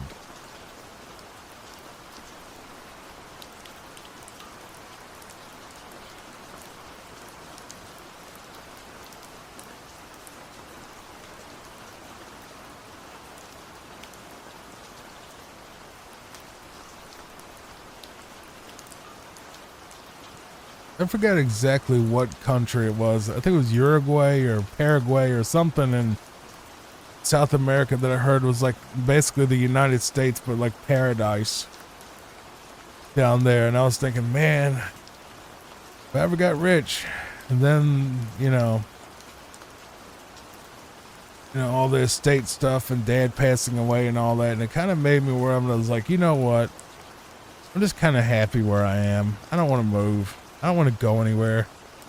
I just want to sit here. I want to work on my projects. I want to sit with Papa, and I want to make people happy and make people sleep. And if I die in this recliner at any point, screw it. I can go travel the world as a ghost. But I'm comfortable here. I know my neighbors. I know the people outside. I know that nothing's going to happen out there. Ain't nobody going to break into my car. Ain't nobody coming to kill me or stab me in my sleep. Ain't nothing going to ain't nobody trying to scam me. Everybody looks out for each other. It's very community, oriented. I've integrated a lot more into the community in real life, and a lot of the online stuff that I used to be like tethered by is completely irrelevant now because, you know, I don't need I can leave the internet at any point or turn it off. It'd be completely fine because I have my own friends here. I have my own life here that people don't know about, you know, beyond what I tell people in videos. And I've gotten to the point where I don't need e-drama at all. It's dumb. It doesn't bother me at all. It's just stupid. You know, I got what I need. I'm happy in my life. And, you know, I'm hoping that this helps people and makes some money to, you know, benefit me in real life. But otherwise, it's like, I don't care about the drama aspect. People don't like me, screw them. Who cares? You know, I'm never going to meet them anyway. They're not my boss. They're not, they don't affect anything, you know, and just, it's stupid to get that invested in, you know, people that just want to cause trouble. It's just dumb. And I've always had that stance, but like obviously the character has to get mad, you know, has to get mad and holler at people. But it's like, you know, eventually I was like, dude, I'm 37. I'm tired of playing this stupid, angry, ranting, raging redneck character on YouTube. I'm just tired of it. You know, I've done it long enough and people really believe it's real. And if they want to believe it's real, they're just a mark. Like, you know, the people that think wrestling's real. It's not real, man. This is me. This is me in my default state. Yeah, I can get goofy and yeah, I can talk some crap in real life, but Johnny Fox was never a real thing. That was never me. It was obviously a character. It was a comedy show and people just, I don't know, they just bought into this narrative that that's really what I am, a raging lunatic, you know, that does, you know, hates people and all that. It's like, no, it's a character, bro. It's like, you really think the angry video game nerd is really like that? You know, you really think his wife is sitting there, you know, hearing him scream about NES games? No, that's Mike. Mike Matei does that. I remember once, it was like, if you look it up, there's a video of Aaron Plays, who's a beautiful woman, by the way. He got very lucky picking, you know, that lovely lady up. And she does video game content too. And it's a video where it's like, you know, just look up Aaron Plays Mike screaming, and like he's in the other room and she's trying to record a video or do a stream, and you just hear this blood curdling scream come from the other room because Mike is also live and like he's like died in some NES game and he's yelling his head off, and you can hear him in the other room like this distant echo and like a coal mine of just like, you know, he just screaming his head off. It's just like, oh my God, bro. Maybe that's what the AVGN came from, was Mike raging out at games, because you never see James do it, get mad and rage out at games for real, but Mike actually does get raged out. You know, I've talked to Mike once or twice. He's a cool dude. He's very laid back. I helped him on his website a long time ago.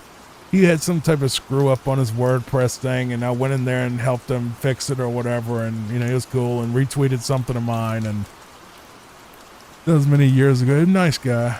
I never met James, but my best friend Sonny was dating James Rolfe's guitar teacher, which is kind of cool. I never met James or talked to him though, but James Rolfe learned guitar from my best friend Sonny, Sunbuns One Up's boyfriend, and that's just cool, man. I never met her boyfriend. They've been together for like 20 years, but she told me, he's like, hey, you know, my boyfriend's actually teaching the AVGN how to play guitar. I'm like, really? That's cool. You know, I hear he's a nice guy, very private and reserved guy that, you know, likes his space and all that. So I understand that too. All right, here we are in the last level. Not sure where we're at. We'll see in a moment. I think this is going to be the last one of the video, though. It feels about right, because I don't really feel like there's any other 2D Mario games from that era that are worth covering in this particular video. But I appreciate you watching regardless, and I hope you check out these runners and give them the respect and love they deserve. And that's the big thing I want. Had to make sure that I was still recording, because that's happened before where I was talking to myself for 30 minutes and ended up that I wasn't recording any audio because OBS decided to screw up. So enjoy,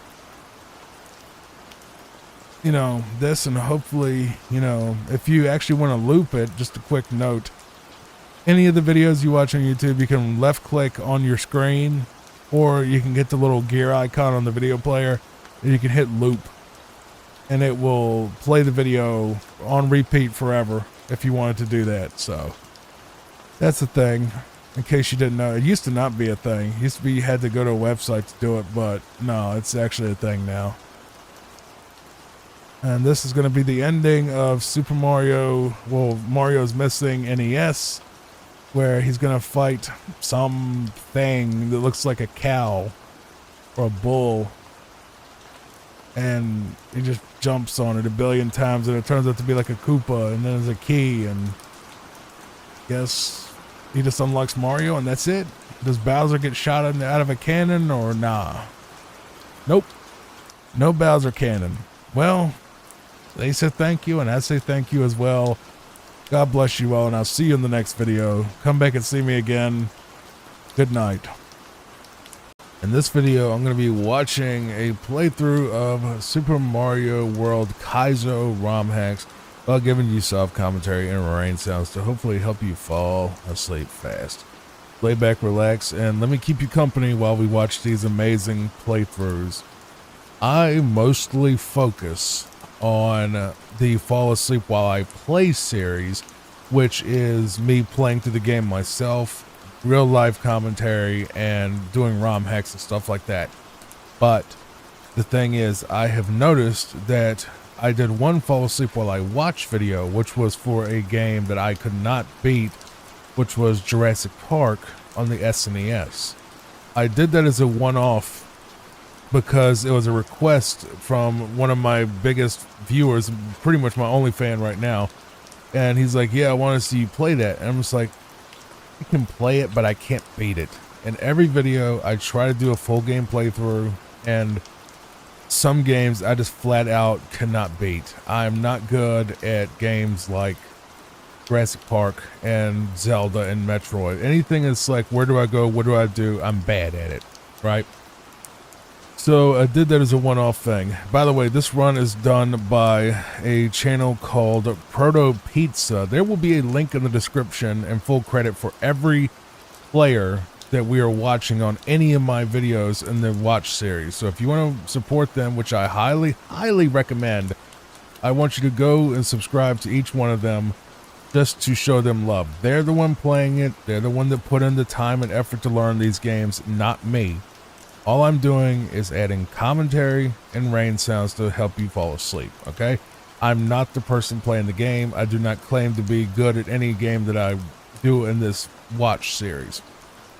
Because as you know from the play series, I'm really bad at video games. But the thing is,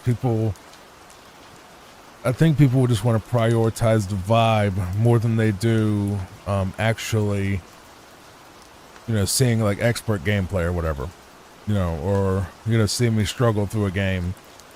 I've noticed this phenomenon even with my own games, where I basically would take an old Let's Play, remove the footage, remove the commentary and sound entirely, and do post commentary on it, reacting to the video that I shot, and it got a ton more retention. I think it's because the vibe was so even and a lot more relaxed, because I wasn't getting frustrated by the game. I wasn't in a sort of let's play idea of, where do I go? What do I do? How do I get through this, kind of thing. And that's fine. I'm happy to do watch or play. I just don't want people to think that I'm here to like steal content or like, claim anything's mine or be lazy about it. That's the biggest thing. So the channel really is split between watch and play. But once again, this is coming from Proto Pizza. The run itself is by someone named T. Akimoto.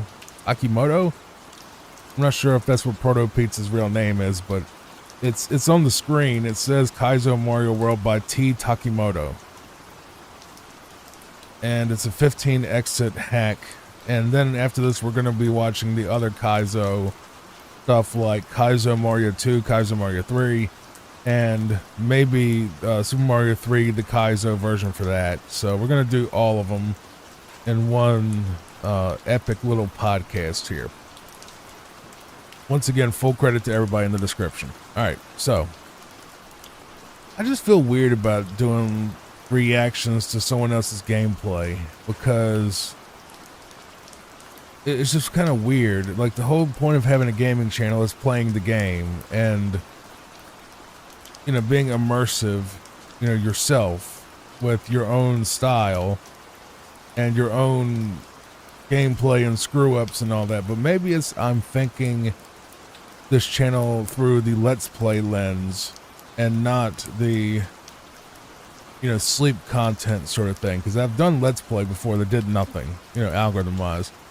The sleep content has done really well, you know, compared to Let's Play did. And I mean, if this is what the algorithm and the audience enjoy, I'm happy to do it. It makes life easier where I don't have to, you know, struggle through really difficult games. And it also gives us the ability to really make a video on any game that you'd ever ask. But I just feel a little bit conflicted because I'm a gaming channel that doesn't play the game if I do this. So just my thoughts. Put your thoughts in the comment section if you stay up and listen to this as a podcast kind of thing. I do ramble a lot and sometimes go off topic. Cerulean Cave, that's a Pokemon call out. I like that. I already did Pokemon playthroughs as well of my own footage. So this is the second episode of Fall Asleep While I Watch.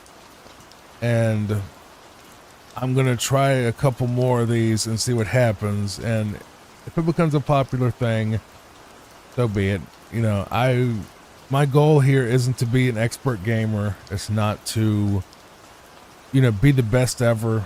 It's literally here for the singular purpose of helping fix a problem that I struggle with, you know, horribly, which is insomnia. I have a lot of issues, you know, falling asleep, staying asleep. I have, you know, I've always used Let's Play content as a way to zone out.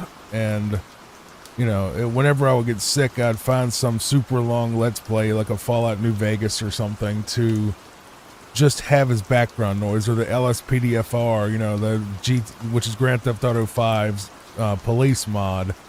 Watching people do their little show as, you know, acting as if they were role playing as a cop. I was trying to figure out how to say that.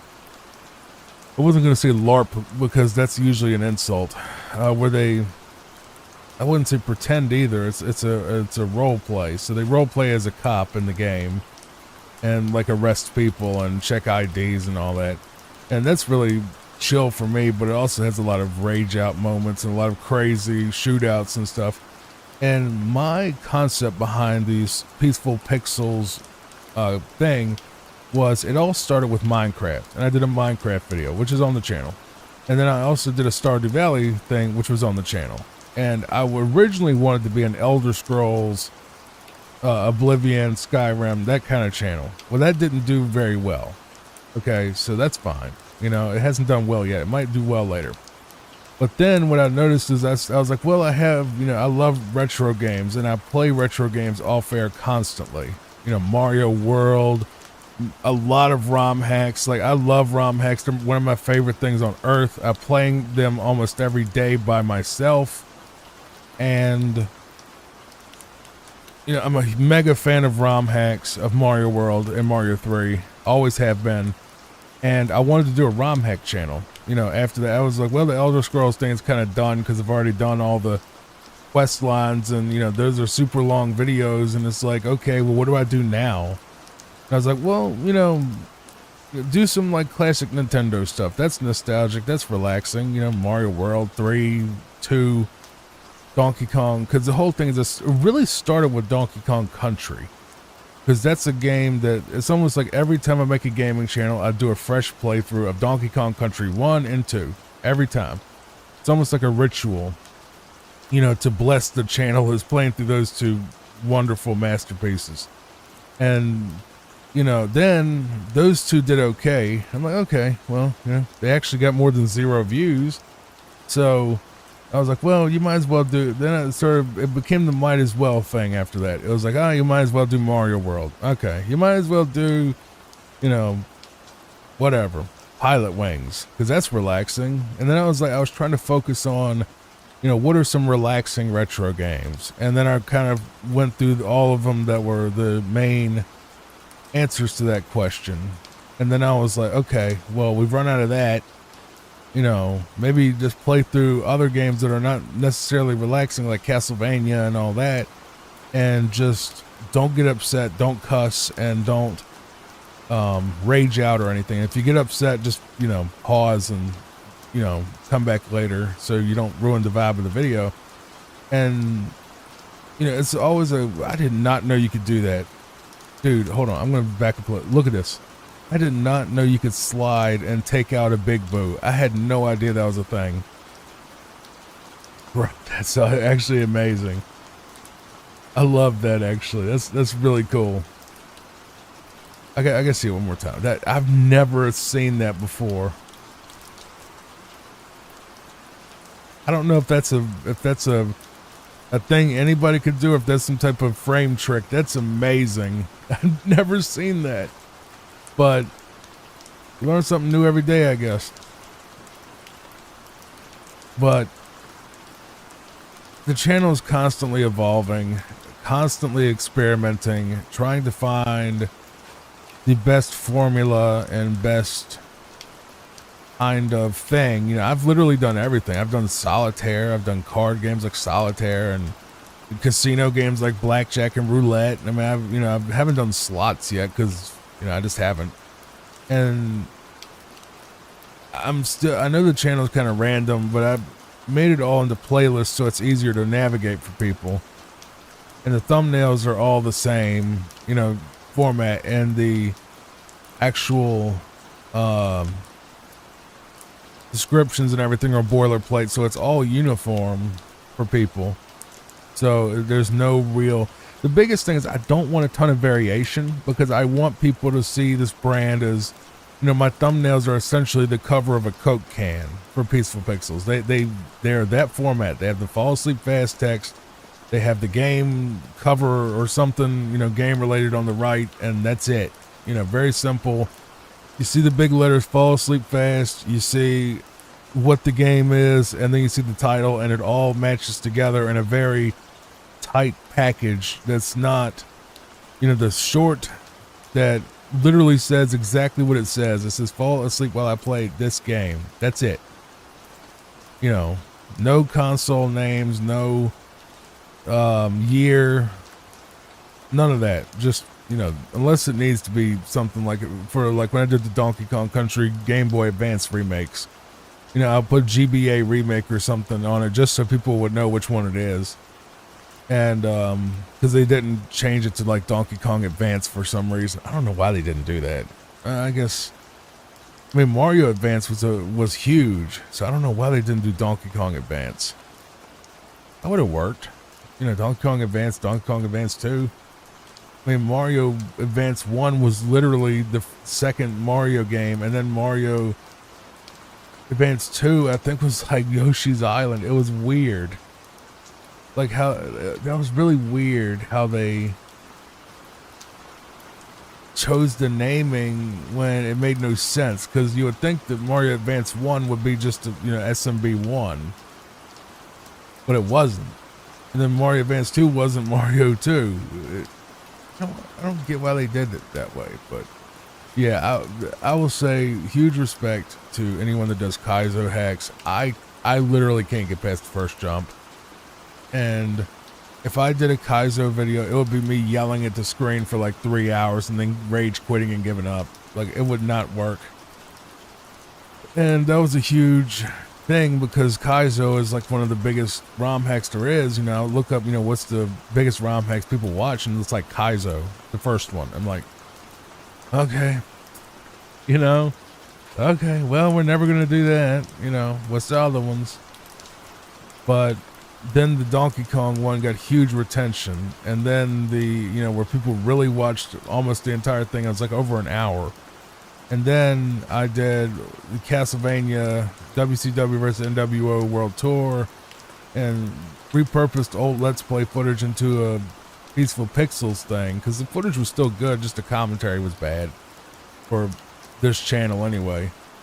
And I basically just reacted to my own videos, and the retention on those were way high too. So that told me that people enjoy the more consistent, less frustrated, less real-time sort of commentary. Like, they don't want a Let's Play, they just want a podcast with a nice visual, basically, where the person just talks about the game and talks about random stuff, you know. That's kind of cool. I didn't know that you could just zoom it to like the left and then make the enemies not do their thing on the right if they're off screen. I didn't know that either. Just a quick reminder, this is from Proto Pizza, and the runner is T Takemoto. Takemoto. I just want people to know that I've had problems in the past where people thought that, you know, me reacting to a game without giving credit was me stealing footage or me, like, you know, ripping people off. And the thing is, I took it a little too hard back then, because then when I did reaction channels later, people said the same crap and I would just ignore them, and then nobody cared. You know, nobody cared that I was, you know, they didn't see it as theft because it was obviously not my video that I was watching. But I feel like, I don't know, I think people just wanted to cause problems, really. Let's be real. It was like 5 people, you know, years ago that would never leave me alone about it and would literally follow me video to video saying that I had stolen gameplay and I stole stuff. And it's like, no, it was a reaction channel back then, bro. I just got tired of hearing it, so I have a little bit of a sensitive spot about the whole reacting to a game thing. Okay, that's kind of cool. He went into the actual, like, up under the chompies? What are they called? Keep calling them chompies.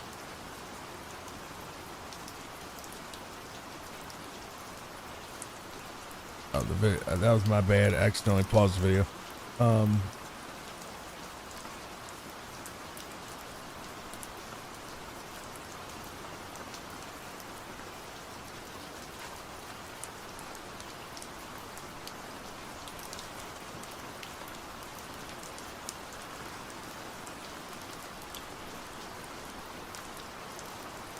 Munchers.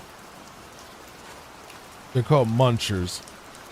The little black things that, like, open and close their mouth over and over and damage you. That's a muncher. Okay. I just kept calling them chompies. So they're called munchers. Okay, I got it. Did he die? I think he died. Maybe he's just doing a different exit. I can see this being relaxing though, where it's not me being like, oh my God, what do I do? Where do I go? Like, and then I think that might, now that I think about it objectively, looking at it as like a viewer, if I look at like the really viewer behavior of it, you know, being like, I don't know where to go, I don't know what to do, and kind of being frustrated would kind of take someone out of their relaxing state, because it would be like, okay, what did he do? Let me help him fix it, you know? Like, it's not that it's not relaxing, it's just it would make people like start thinking, what did he do? What did he get lost on? Where did he screw up? How do I fix it for him? You know, he sounds like he's having trouble with this. Yeah, I get it. You know what? I get it. I get it now. I didn't think about that. I really didn't. I was too hung up on the idea that, you know, you can't react to gameplay, you know, kind of thing from back in the day, from literally 10 years ago is when it happened.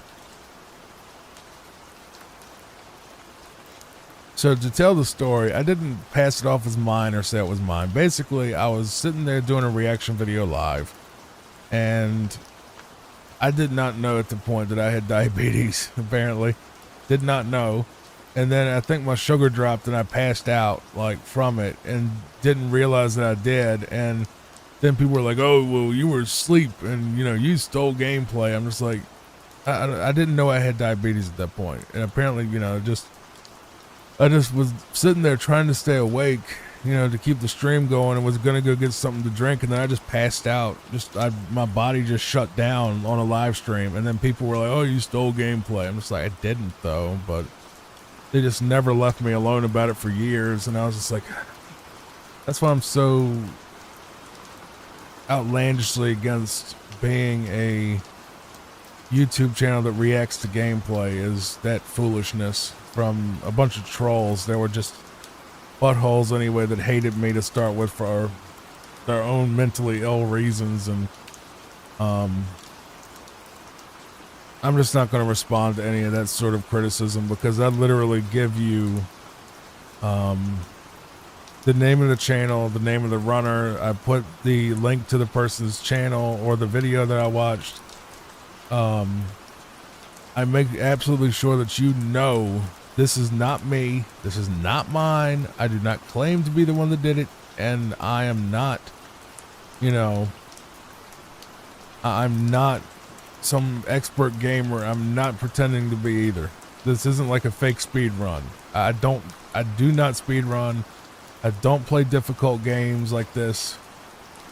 I enjoy watching them, but I don't enjoy playing them. That's why I don't do it. I've tried to play this game and I can't. I can't get anywhere. I can't even get past the first level.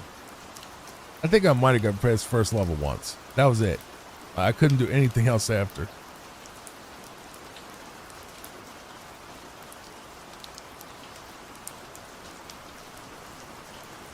Is that a Castlevania bat?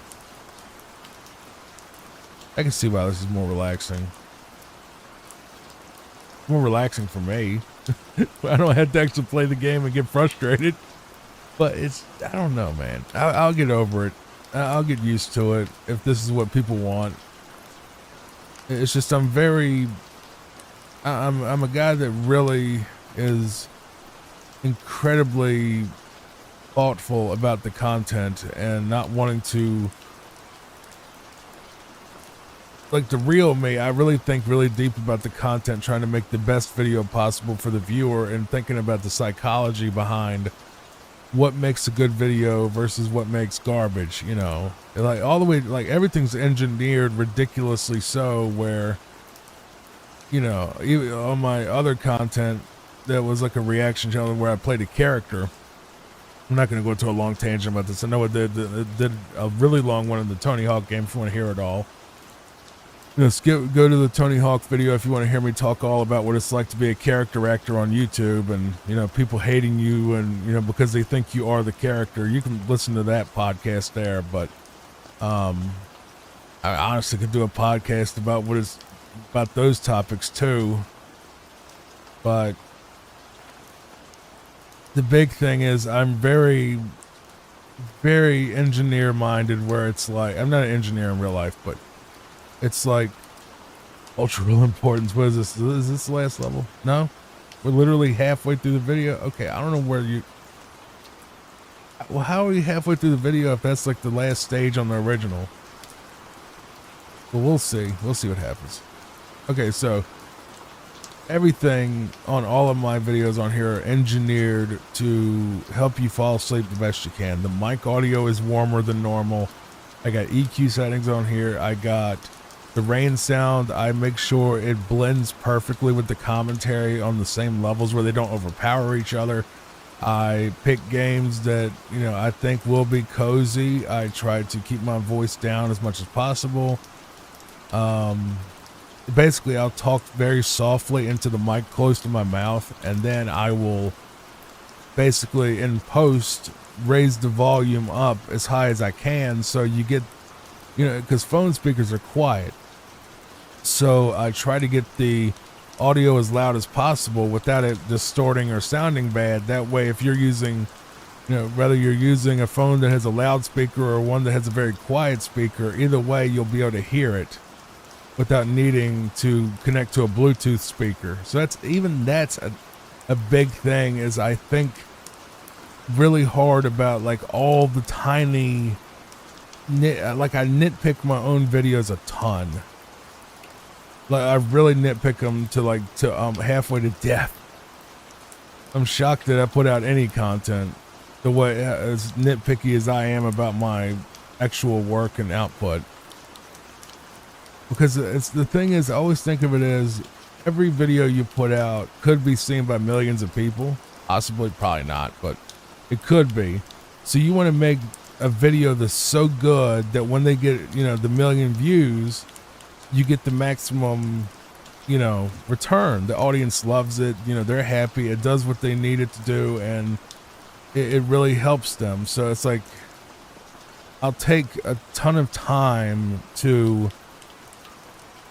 engineer the video to be perfect as possible with absolutely no screw ups and no technical issues, because I want the people to trust me as a creator and also get the best product possible, even though it's free.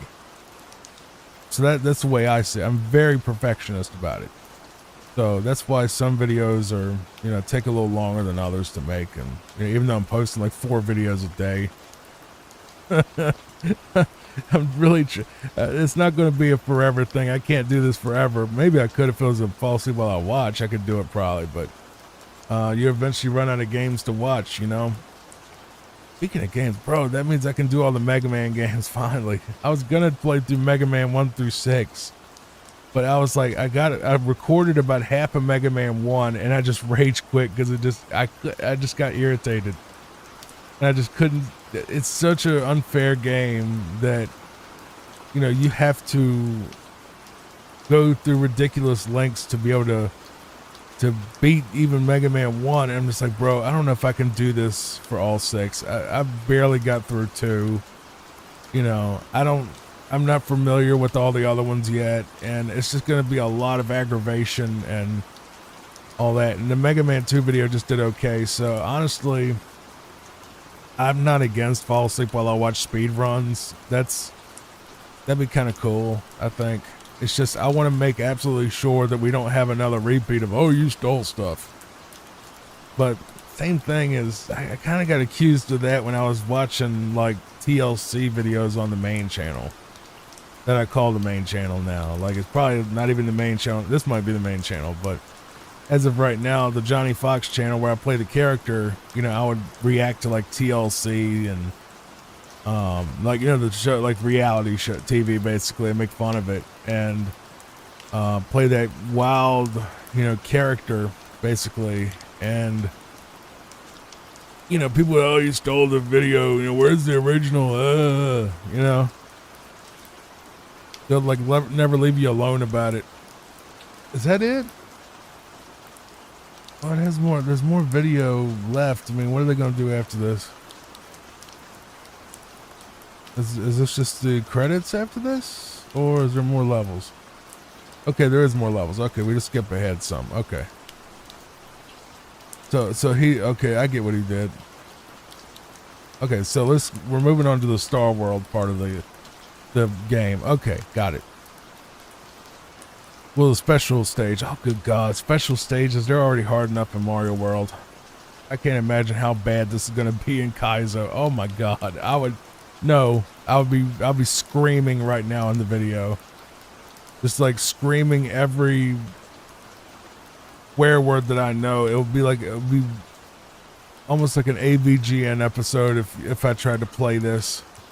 Dude,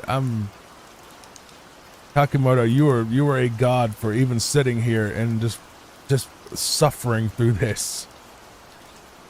Anybody that plays these, they should be given a medal, because these are just, I don't know, but I will give some credit. Kaizo stuff. If you like laid back Kaizo stuff, like if you want to watch someone play through themselves play the Kaizo games and be amazing at it, Grand Pooh Bear, I think it's Ryu Car is another one. It's like Ryukahr, I think. Is it Ryu Car? I think. Grand Pooh Bear is probably the biggest one.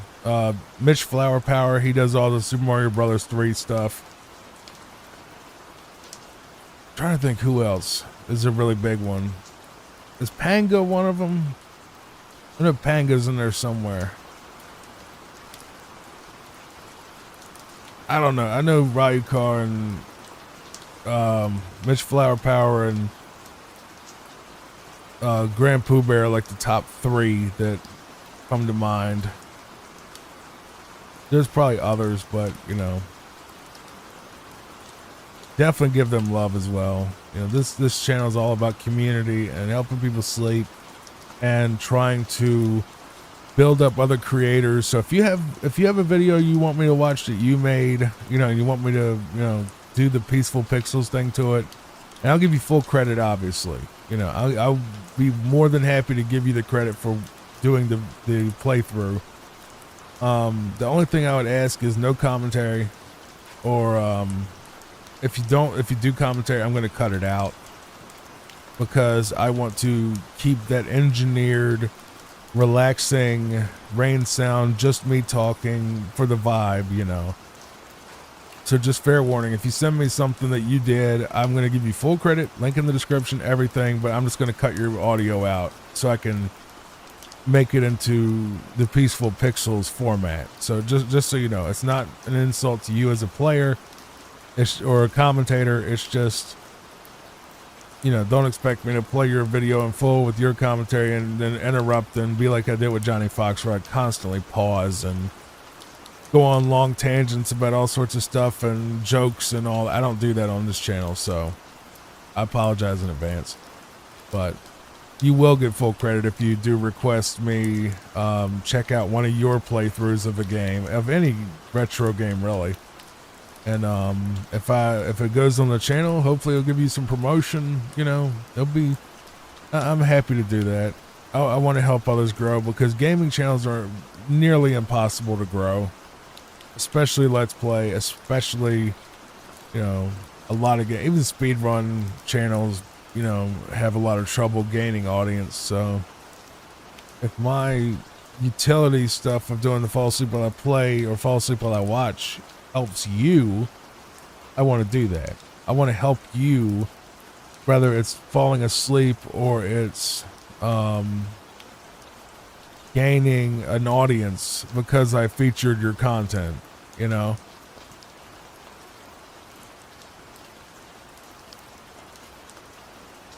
And if anyone ever sees a video, they're like, oh, I don't want your footage on my channel or whatever, just email me. There's a link in the description and I will take it down. I don't want to, I mean, even though it's fair use, I'll still take it down. Do not DMCA the channel. That'll hurt everything and hurt people. Just send me a message and, you know, maybe we can work something out, you know, an extra credit or whatever you want to do, or we can just scrap the video entirely. It's up to you. We'll talk about it if you really want it to go down. I'm not going to be paying anybody for it, so don't think that this is something where you can just cash in on it, because then you get scammers saying, oh, that's my gameplay, and it's not theirs. But if you want like extra credit, or you want some type of thing, you know, extra benefit, or you want me to take it down, I'll do it. Fine. You know, I've never been the type to say, oh, fair use, I'm going to take you to court over me using your footage. No. If you want me to take it down, just say, hey, take that down, please. I'm like, okay. And I'll work with you, but I'd rather email you and us have a conversation about if there's a way to maintain the video, because I put in work too to edit it, commentary, mix the audio, all of that, but I don't want anyone to think I'm a content thief is the biggest thing. So if you need that, just come to me about it, right? But I will warn you that if you do that, you probably will upset people, because people like to pick a video that they know will make them fall asleep. People have their favorite rain sound thing, they have their favorite whatever, and if I have to take a video down that they use to sleep because you don't want your footage on the channel, it's going to upset people. and it's not my fault. But I'm not saying it's not going to be any drama. It's just you have to realize you are taking away utility from people that have insomnia if you do it. But if you're really dead set on it, do what you got to do, brother, or sister, whatever. If you beat this level, you go to the other world. Is there another one? Okay, so that's that final level. So I'm guessing, is there another level after this? No? Okay. You get stuck. I like that. You get stuck at the end where you can't get out of the hole because you're too big or whatever. That's funny. They have that little final little, you know, FU in the game. That's pretty cool. That was Kaizo Mario World. We're going to move on to the second one now. This, once again, Proto Pizza. With the creator being T. Takimoto. I don't know if was Takimoto the guy who made it? Maybe that's what it is. Either way, that's what it says on screen. It's Kaizo Mario World by T. Takimoto. So I'm guessing that's the creator of it. But the person who played it was Proto Pizza. I'm going to get this link, and then we're going to move on to Mario Kaizo 2 thing. Okay. We're moving on to Mario Kaizo Mario World 2. This is played by a person named Dode, D-O-D-E, and they seem to be a Twitch streamer. I cut out their layout because it's just a lot of distracting stuff going on, because it's a Twitch stream, not, you know, it has like the timer and all that. I will give a link to this video as well in the description, but once again, D-O-D-E, Dode, like dude with the O instead of a U, is the player that we're watching right here, and he's doing a speed run of the game, so it's going to be a lot more faster and more precise looking than normal. So just letting you know, this is a speed run. This is not a casual playthrough like the first one. This video is quite impressive as well, because he is going to play through Kaizo Mario World 2, Kaizo Mario World 3, Super Dram World, which is a, I believe there's a streamer named Dram or something similar. I can't remember. It's a Grand Pooh Bear related thing where they made their own sort of custom thing. And there's also the Grand Pooh World and all that, because, you know, Grand Pooh Bear. And, yeah, like he had his own hacks. I don't know if he made them or someone else made them for him to play, but this video in particular, we're watching Kaizo Mario World 2, 1, 2, 3, Dram World, and Panga World. I brought up Panga earlier. I'm obviously going to have to record this in multiple parts because this is a 4-hour video. You know, at least we got in a different creator for the first one, you know, but, you know, also I wanted to start off with a slower playthrough anyway, because speedruns can be a bit, you know, jarring for someone trying to sleep or relax at first. But who knows? We'll see what happens. Seems like he's having a little bit of trouble on this bit where you have to run up the munchers. I suck at these games, so no judgment here at all, dude. You know, I'm kind of amazed that you people can even remotely sit there and play this without screaming at the screen. You know, I would have rage quit so, like, before we even got to this part, probably.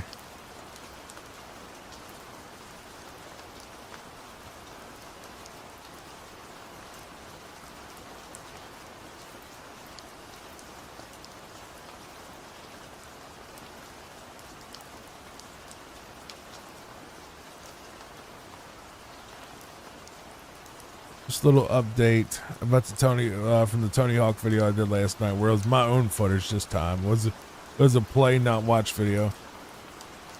In the middle of that recording, it turned out that there was a pipe that it was like outside of my house. It burst, and it's like summer, so I didn't think about pipes bursting. But I could hear a bunch of racket, like, you know, inside my music room, you know, where I have all my guitars and stuff.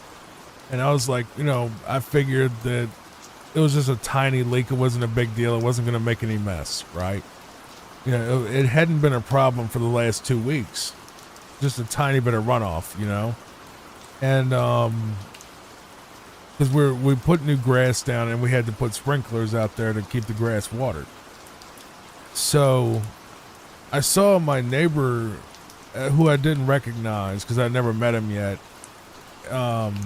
There's a guy walking through my front yard. It was like 8 o'clock at night. And it was a dude looking at a neon yellow shirt. I didn't know if he was, you know, someone trying to steal something or, you know, a drug addict or someone trying to, you know, someone that I knew coming and asking for money. I didn't know who it was. So I just saw him walking around in my front yard and we just put that new grass down. So I was like, well, you know, hey, what is this about? You know? And I walk out, you know, throw on some stuff, walk out the door. I'm just like, hey, you know, what's going on, man? And he's like, you know, oh, hey, man, you know, I was like, you got a leak under your house. I'm like, I got a what? And then, like, he showed me, he's like, yeah, man, I was visiting next door. You know, I know the people that live next door. You know, I went to high school with them. And he's like, hey, man, I was just visiting next door and I saw, like, you know, they said that there was water, like their backyard had flooded, and they thought that they had a burst pipe, you know, that a pipe had broke. And he said, I came out here to check it, and then I went and, you know, saw that the water line was coming from your house, and then I was just checking to see, you know, what was going on, you know, and then I would tell you, you know, after I had looked or whatever. You know, he did. He knocked on the door to, you know, tell me what was going on anyway, so he wasn't, like, sneaking around stealing nothing. And he showed me where a pipe had broke, and he was right, 100% right. Really nice guy too. Didn't get mad. Wasn't mad at the fact that my lawn and the neighbor's lawn had like a foot of water.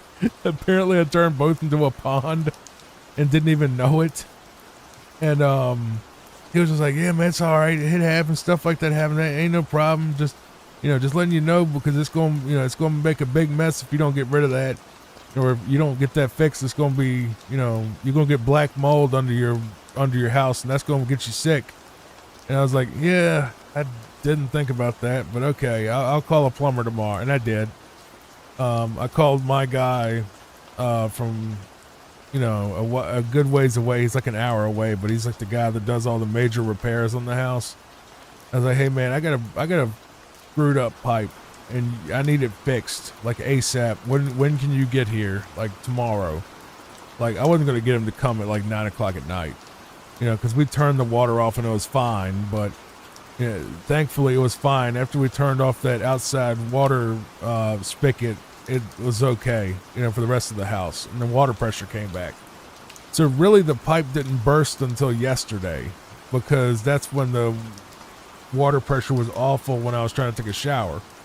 So it was only really burst for like, you know, half a day and didn't even know it was a problem until later that night. And then, you know, my plumber was like, oh, I can't get there. I might be able to get there tomorrow, but I can't, you know, or if not, I'll get there Saturday. I'm just like, I possibly have a pipe burst in my house that could ruin the foundation and make it moldy under there, you know?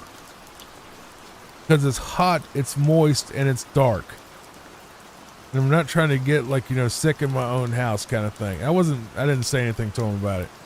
But I was just thinking on the timing. I'm like, this isn't something I can wait 2 days on a maybe.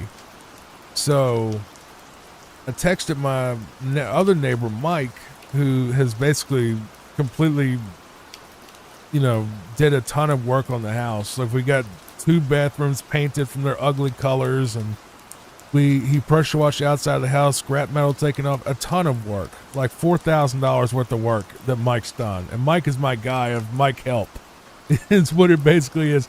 Like I had all of a sudden 2 AC units burned out at the same time on the same exact day.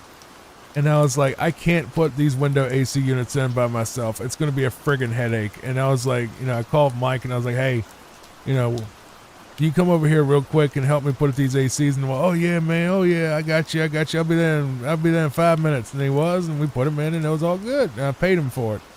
You know, I paid Mike for all that. I don't mooch off of him at all. Like, you know, every time he comes to the house, I pay him to help me with stuff like that. Because sometimes you just need someone just to hold this thing in this spot. You know what I mean?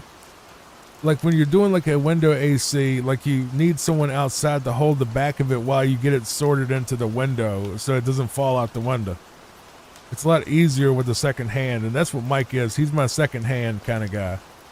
So I was like, I texted him, and he didn't text me back. I guess he was busy doing something. And then I called him, like, you know, he's like, hello? I was like, hey, Mike. Hey, man, what's up, buddy? And I'm just like, yeah, I got a script. Remember when we did that sprinkler system? Because he put the sprinkler system in, too. I said, that pipe out there in the front yard done burst. And he's like, oh, man. He's like, do you know a plumber that can come out here tomorrow and fix that? Oh, yeah, man, I know a guy. Hold on a second. I get him on three-way. Not even 5 seconds later. Hello?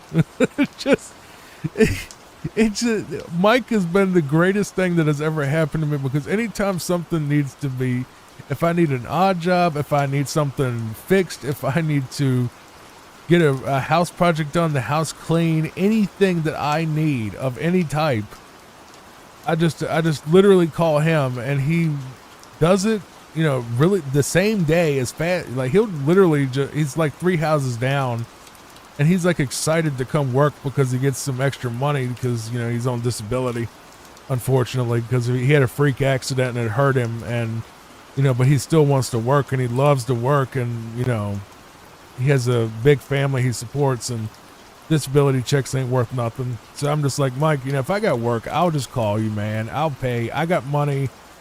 It's all right. I'm not rich, but I mean, if any little thing that I can think of that'll help you and your family, I'll call you and we'll just do that as a job and I'll pay you for it.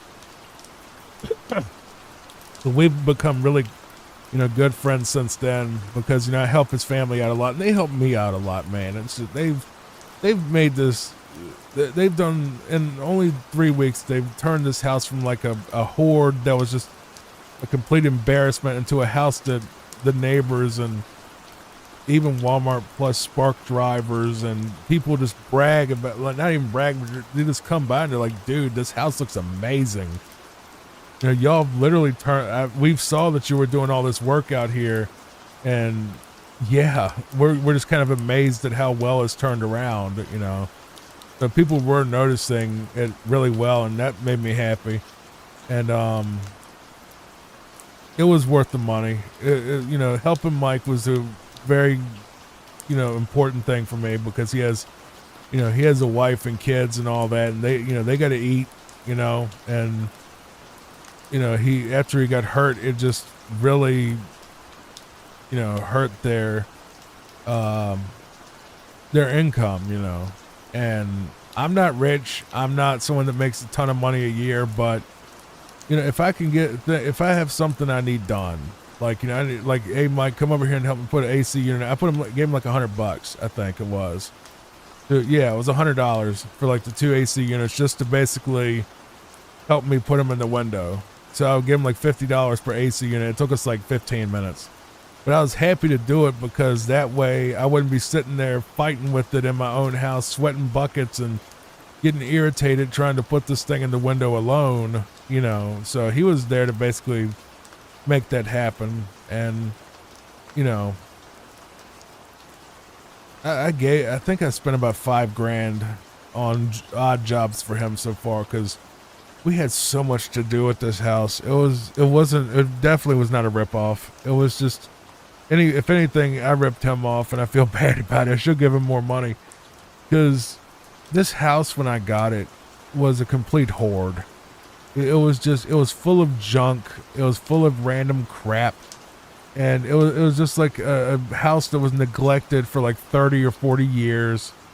It was dirty. It was gross. It, you know, had a lot of issues. It still has issues. I was so overwhelmed after Dad passed away in 2024 that I was just looking at this house that he had left me. I'm just like, I don't know what to do with all this. Every time I would look out there thinking about cleaning out a room, I would just get overwhelmed and just stop. And I can't do it.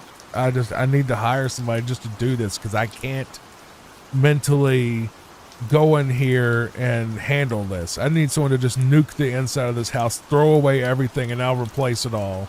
And that's what we did.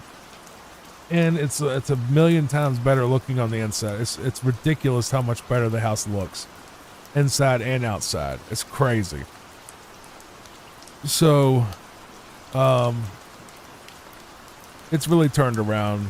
You know, the front yard used to be like a giant mud field. There was no grass at all. It was all worn out and eroded, and you know, the ground was literally just hard, compacted rock and dirt, like where literally, you know, you could kick the dirt and it would be so dry and so dead that it would literally just be dust, you know, actual dust instead of dirt. And it was all rocky and screwed up. Well, Mike came over here and through some type of Mike magic, he made the, you know, turned it into an actual functional lawn with really pretty grass, and now it looks like a normal lawn again after 30 years of not having a lawn. And, you know, he went out there and tilled the soil, put it down a ton of fertilizer, a ton of grass seed, put up sprinklers, and off it went. And every time I go out there, the grass looks thicker and thicker. It's kind of crazy, you know. And I'm proud of that, man. And I still got to buy the house out from the other people. So we're basically doing a lot of estate. We're basically trying to, I'm handling the estates. I'm not the executor, but I work with the house, and I'm the one that handles the house. And the estate has a ton of work that it needed to do on the house before it could, like, do anything with it legally. Like, it had a lot of work it needed to do to preserve or repair the asset before it was distributed. So I took over that and, you know, spent money out of my own pocket to do it.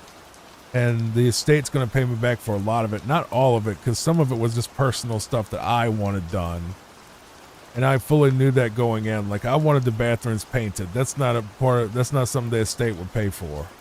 But I was fine with it. I was like, I spent like $800 to get 2 bathrooms painted. They were both the ugliest Nickelodeon orange you have ever seen. They were both dirty looking. They were just gross.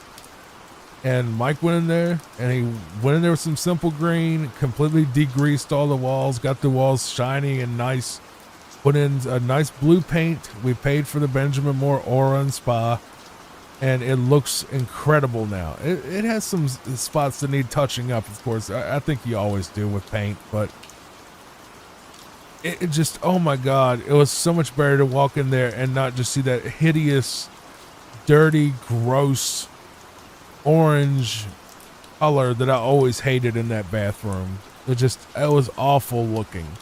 And now it looks amazing, like a total night and day conversion. So there's still a lot of work to do on the house. We got to put a roof on it at some point soon. I'm going to put a tin roof on it. We got to put gutters on it. We got to do a bunch of stuff. So basically, you know, it was crazy. By the way, another side story from yesterday. It was kind of neat. I know we're not even talking about the game, but I kind of don't even end up doing that when I do the reactions for some reason. But I mean, you can see the gameplay. I don't need to do sports announcer that he just died in the lava right there on a really hard stage. But I had a shop where I ran a shop a long time ago. Not a long time, a couple years ago it shut down. So I was running a computer repair shop in this little hole in the wall thing.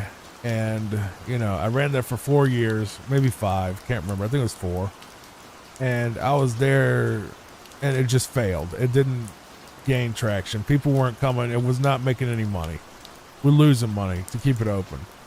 But it was also my second home away from home where if I needed to go somewhere just to relax and de-stress and try to, you know, work on something else, it was like my own little second home.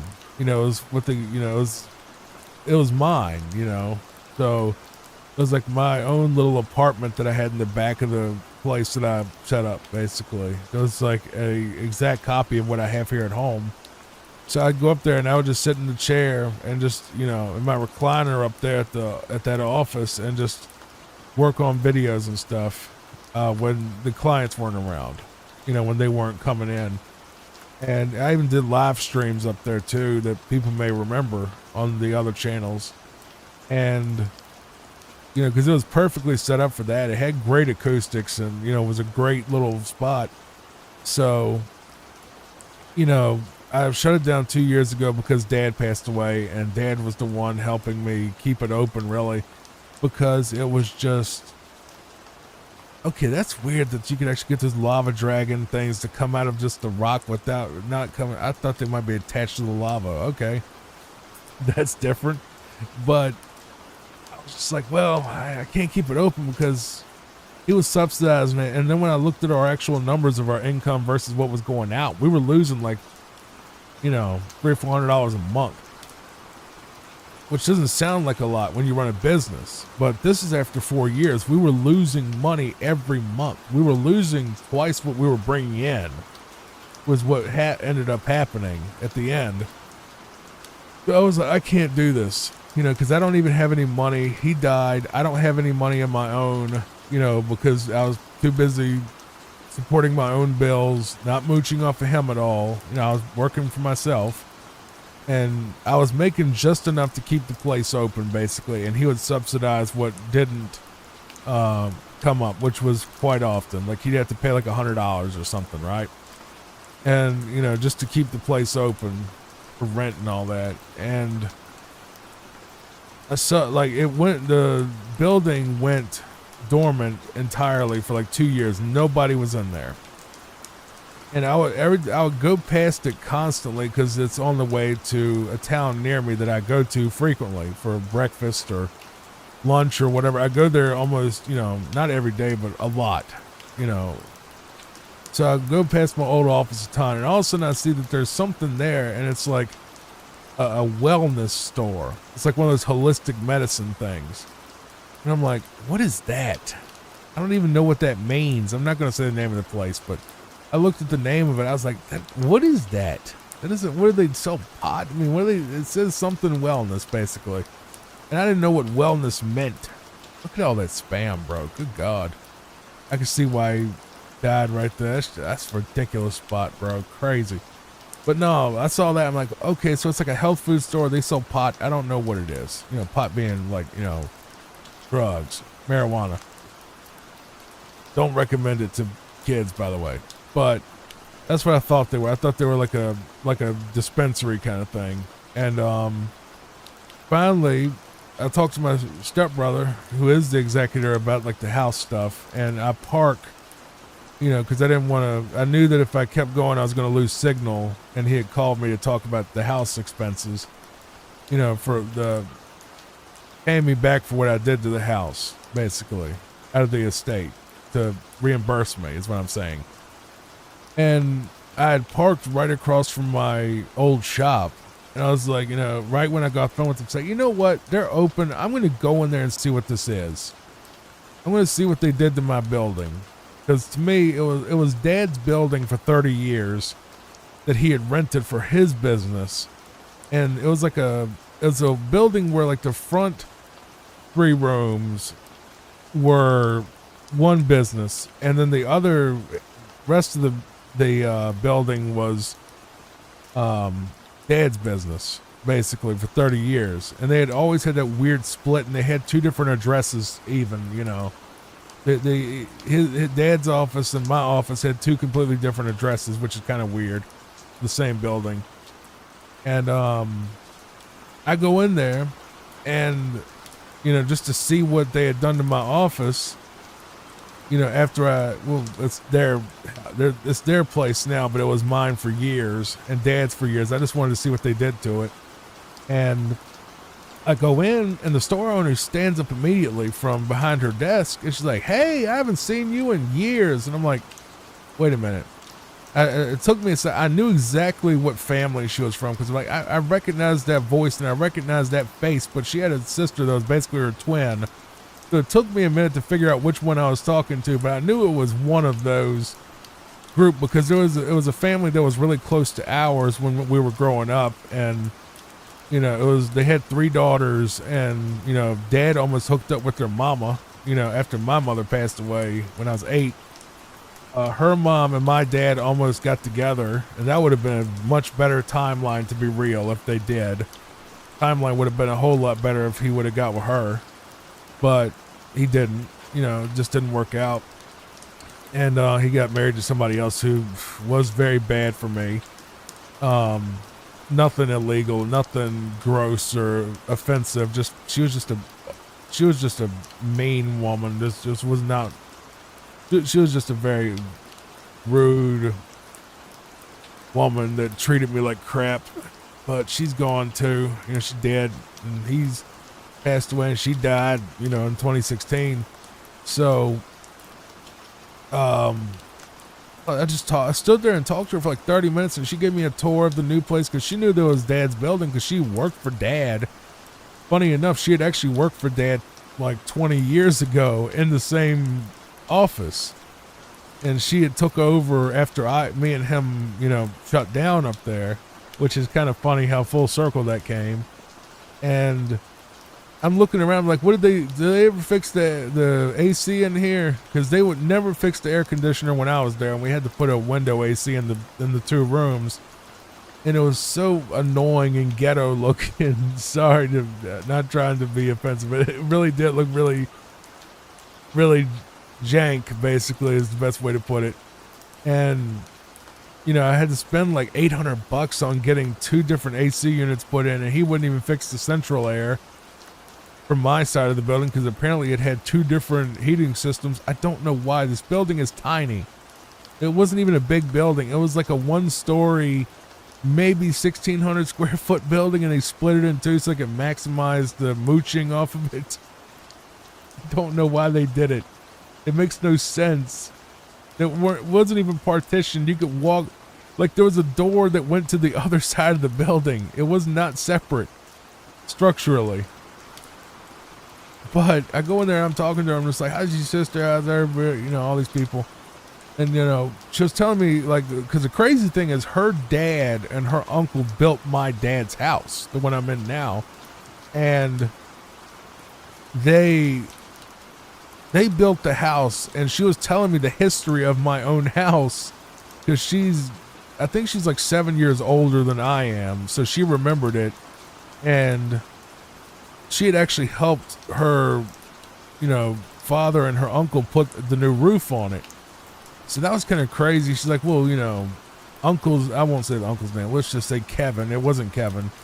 You know, well, Kevin built the house for himself in about 89, and then, you know, that's when we came from California, and then, you know, Dad, you know, helped him build it, and then they stayed here for like there for like a year, and then Kevin got divorced, and on and on and on. And I was like, that's kind of crazy. You know the history of my house, and I didn't know any of this. It was very interesting to hear all this in my old office, no less, which, no, it's just weird how real life works. And I was hearing all this stuff, and it's like, she's like, you know, I fell through your roof, right? I said, you did what? And she says, yeah, when we put the new roof on, you know, whenever ago, it was, you know, this year, and like, you know, it was this thing, and I was up there, and then like one of the pieces of the roof broke or something. I was like, oh my God, you know, she didn't get injured. She was all right. But, I think it might have just cracked in a spot. But she's like, yeah, that was back in, I think it was 2007 or something, I forget. And I was like, yeah, I thought the roof was about 20 years old. She goes, no, it's about 15. You know, it's not quite 20 yet. Because it was this particular year and this particular time period when my dad was up there. You know, she somehow remembered all of this. I'm just like, that's amazing. I've met a historian that knows all about my own house and my dad's building. That I didn't know any of this stuff about it, and Dad didn't either, I don't think.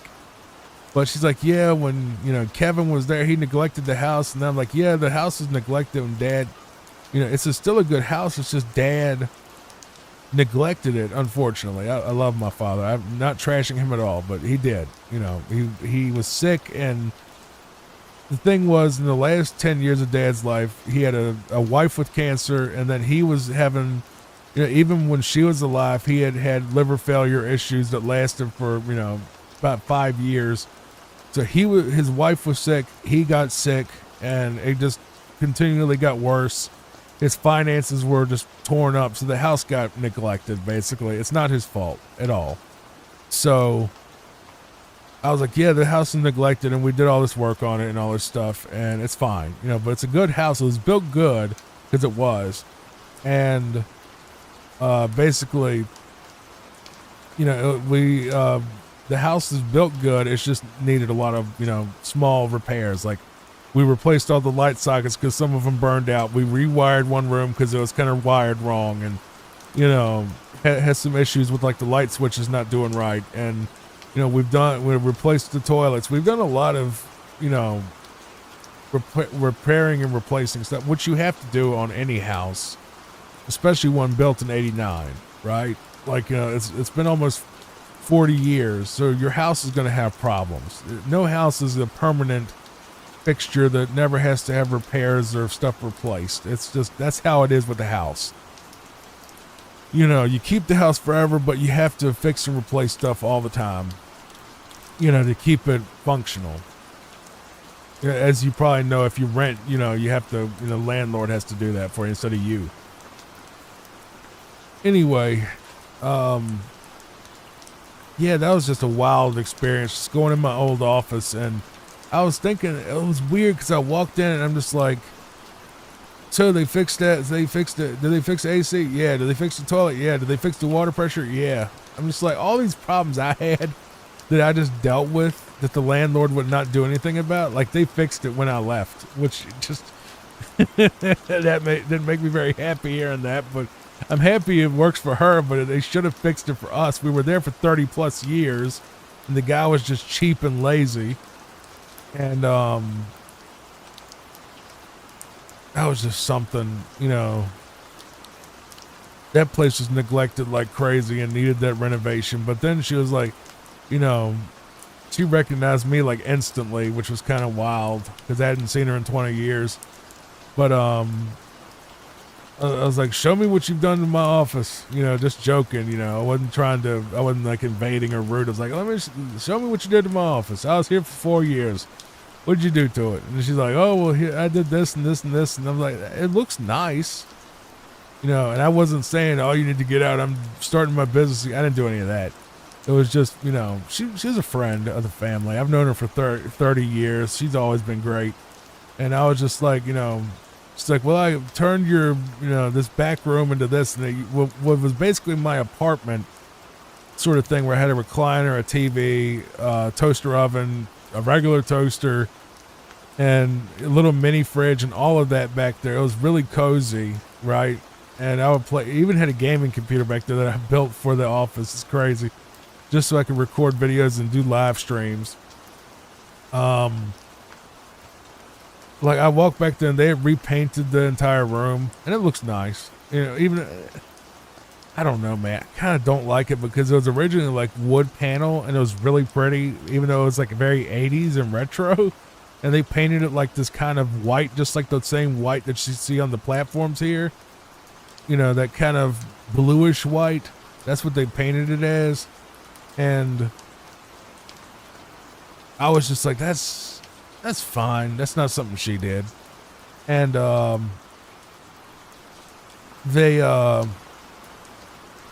was just weird. I was just looking around my old office, just seeing little things or like little memories of just different little spots in the office, and seeing what they had repaired, what they had replaced, what they had done to everything. You know, they had apparently went in there and remodeled and even, like, you know, restructured the building and tore down walls and stuff. And just on the other side, I didn't get to see Dad's side because it's apparently someone else's business.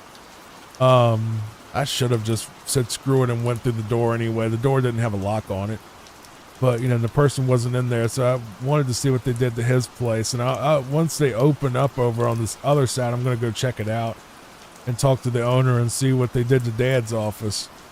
Just because I want to see it. I'm not trying to intrude and be like, oh, you know, you've invaded my home and my business, and this is my life, and what are you doing here, trespasser? No.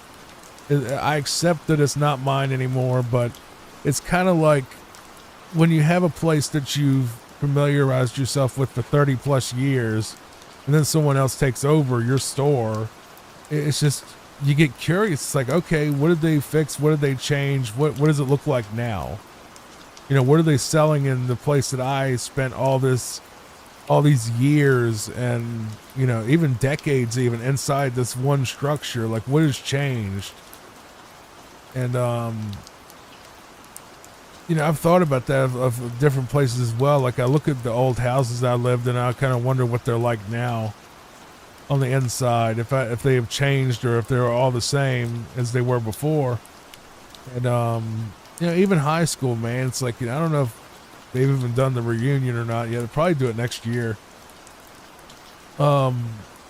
Wondering what they've changed at the high school. Like, I wouldn't want to go into high school and walk around when the kids were there, but I mean, I wouldn't mind seeing like pictures of, like, you know, the inside when there's nobody in it, just to see what it was like versus when, you know, now versus what it was like, you know, 20 years ago when I was in high school. Like, did they repaint the walls? Did they add new rooms or anything to it? Just, you know, kind of like from my own memory, because when I wrote my books, I would base locations in the books based on real life locations. Like, high schools were based on my high school, and house interiors were based on my house, my uncle's house, my grandma's house, stuff like that in my mind when I wrote it.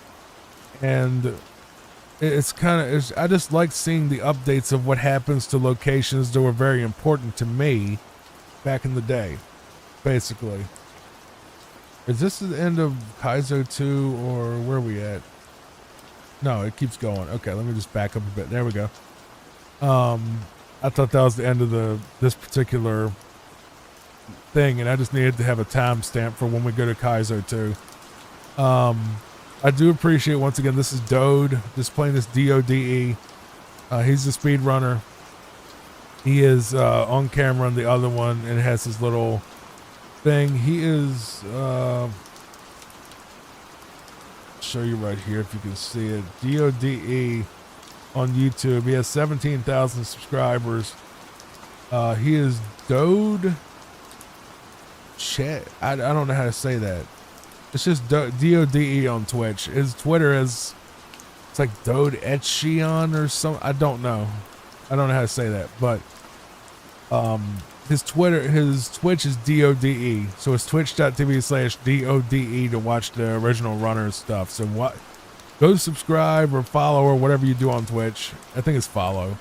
Go follow him on Twitch. You know, you don't even gotta tell him I sent you. Just make sure that you give proper respect and proper viewership to the people that I feature if I do use someone else's footage. That's the biggest thing. I want them to get full credit, because I'm not this good at these games. I'm nowhere near talented enough to pull this stuff off. And I want to make absolutely sure that people know that and they support the original person. Because, you know, we're using something that they spent hours and hours and days grinding out to learn how to do it. Because the thing is, on the main channel, my main reaction channel, the Johnny Fox channel, where I play the character Johnny Fox, once again, I've talked about that before. I would watch stuff that was from big corporations like TLC and NBC and all that kind of stuff, where it was works that were done by big companies or really huge channels that were like, you know, hundreds of thousands of subs, where there would be no possible, you know, put off. Okay, I just had to go meet the mail lady, because I was shipping a power supply for a computer that I sold on eBay, and I had to make sure that she saw where the package was, because they've had nothing against the lady. She's very sweet. It's just, I think that, you know, she missed the package a couple times, so I wanted to make absolutely sure that this one was going out, you know, today, so the person would not get upset and try to do like a refund or whatever, you know, because it's taking too long. I mean, they ordered it yesterday, but I try to get packages out the exact same day or the next day if possible. So, like, obviously I can't, you know, some things you can't do same day. So let's say that you sell something and the post office is way cheaper than everywhere else to send. Well, if they order it at, like, you know, 6 o'clock, post office closed. So what's your other option? You can take it to Dollar General and get them to futz around with the thing and not, you know how to do it.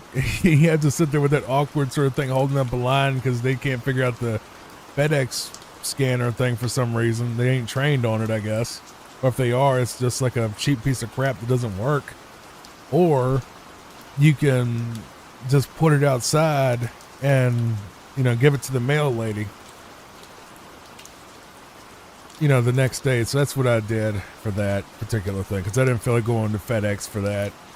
And post office is like $5 cheaper. So person will be happy regardless. I always keep a very close eye on anything that I have to ship, because I sell. I'm not going to promote the eBay store here, but because it has links to where I actually live. It's a separate company entirely, but yeah, I do sell mainly guitars and guitar related stuff, and also electronics on there. So you might have bought from me, I don't know. I'm just going to keep that a secret for me. But yeah, this is a very rough level. Look at that. Crazy. But no, it's like I always try to make sure that I get it out there as fast as possible. So if someone buys it at 4 o'clock, I'm going to run to the post office so they can, get it out first thing in the morning, or whenever they, do their pickups. And I don't know if they do their daily pickups for shipping at 6, or if they do it at 6, 6 in the afternoon, or 6 at night, 6 in the morning. I don't know. So I'll just always rush it out the door. Like as soon as I get the order, I run in there, I grab it, tag it, then, run out the door, and try to rush and get to the post office ASAP. Cause I want to, people are impatient, we're getting to the point now where thank God for this, but it's still, makes the shipping, person that buys stuff online a little bit more difficult. Walmart has the thing where you can literally get stuff delivered from the store. Anything that you can buy at Walmart, you can have it delivered in like an hour now. And you have like even some other stuff, it's like, even if it's not in the store, you can order stuff and they'll be here the same day or the next day. And it's like, I'm competing with that,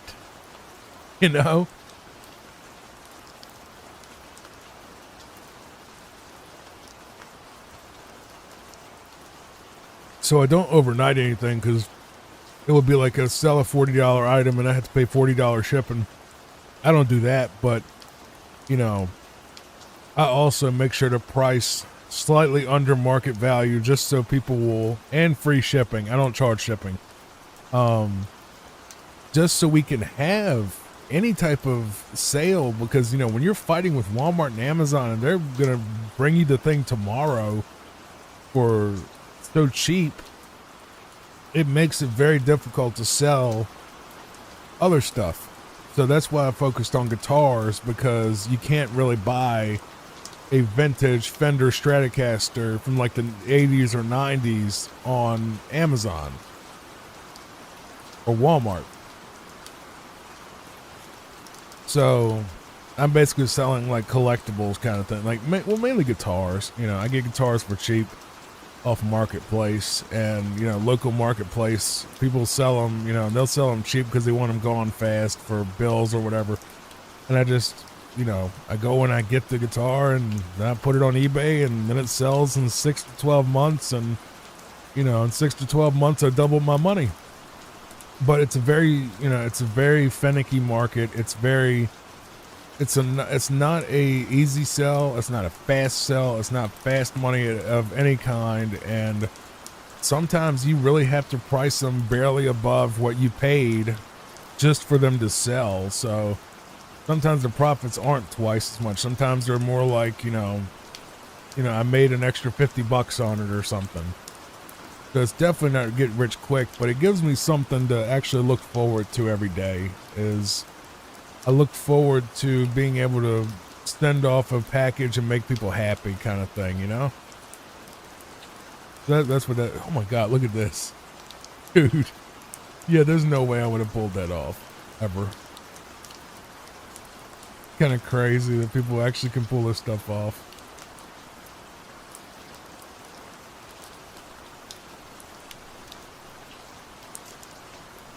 And he got bopped by the little coin at the end. That sucks. But you know, this just comes to show that speedrunners aren't perfect at the game. You know, they can play a game hundreds or thousands of times and still make mistakes. So, you know, you really shouldn't compare yourself to them at all. like, you know, I'm a huge speedrun fan. Not a speedrunner, but a fan of them. And one game that I see a lot of mistakes and a lot of deaths in is Hitman. It's kind of like, well, not really even the newer ones, but like the old ones. Oh my God. The amount of randomness in those games, especially Hitman 2 from 2002. I love those runs because there's so much luck involved in a lot of those, where it's like you have to be so precise and so perfect in some areas with timing that it's like you'll watch like the world record holder and he'll be playing it and all of a sudden he's like, you know, he'll get to a spot and all of a sudden he's like, what? No, you know, because like the AI will turn around when they shouldn't have. You know, there's like that extra little bit of randomness and it screws the run up and it adds risk. You know, if I wanted to watch perfect gameplay, I'd watch a tool-assisted speedrun, but I like the human element and the fact that there is the possibility of, you know, losing a life in the game, you know, like screwing up and having to do it over again, because it makes it where it's not a perfect product. You know, it shows that there's this human error that's still possible no matter how good you are at a game. It humanizes it because you have, like, we're finally getting on to talking about the games. Finally, Johnny, you got around to it. Well, Jack, my real name's Jack, not Johnny. Johnny's the character. I'm so used to people calling me Johnny, I'm calling myself Johnny, even though it's not me. No, man, it's like, I like seeing it where like they'll die in the game. Like Mario will, like, you know, have to start over. You know what I mean? And I like that in speedruns, and I like where they have to reset because it just shows that no matter how hard you work on a game, you can always get better, and they strive to always do better than they did before, which is incredibly human to watch. You know, somebody that's like, you know, I've played this game 1,000 times and I still screw up in this one spot. And it reminds me of me because there's a lot of games I've played for 30 years, like Donkey Kong Country 1 and 2, and games I might be able to actually speedrun if I tried. But it's good to see that it's not like, you know, they never screw up and they're perfect and you'll never achieve that. You know, like the only game I can think of where it's even Mario 1, you know, I've seen the world record guy die on stage in Mario 1 by just accidental, you know, just bad timing on a very precise spot that he had to do a certain type of trick, you know. But I like that imperfection. It makes it more human and it makes it more exciting because there's a stake. You know, there was a Twilight Zone episode you should really watch if you ever seen that show, and it's called I think it's called A Nice Place to Visit, and it's like this gangster, you know, dies and goes to heaven, and you know, he has a lot of fun at first, but at the end of the episode he's miserable because everything is boring because it's all too perfect. You know, he gets bored with heaven because it's too perfect. It's like, you know, he goes to the gambling table and he always wins. You know, he goes to play pool and he knocks all the balls and, you know, the slots or whatever without having to, there's no challenge to anything. And it drives him nuts because he's like, dude, like, what's the point? If I can't lose, it's not fun. Because that's the whole excitement of playing cards or playing a game, is the fact that you can lose. There's a risk. And if you think about it like a game. Think about like Like, imagine if you play a Mario game and like as soon as you hit start, the credits roll. That's what it would feel like. You know? There's no stakes. There's no risk. There's no danger in it.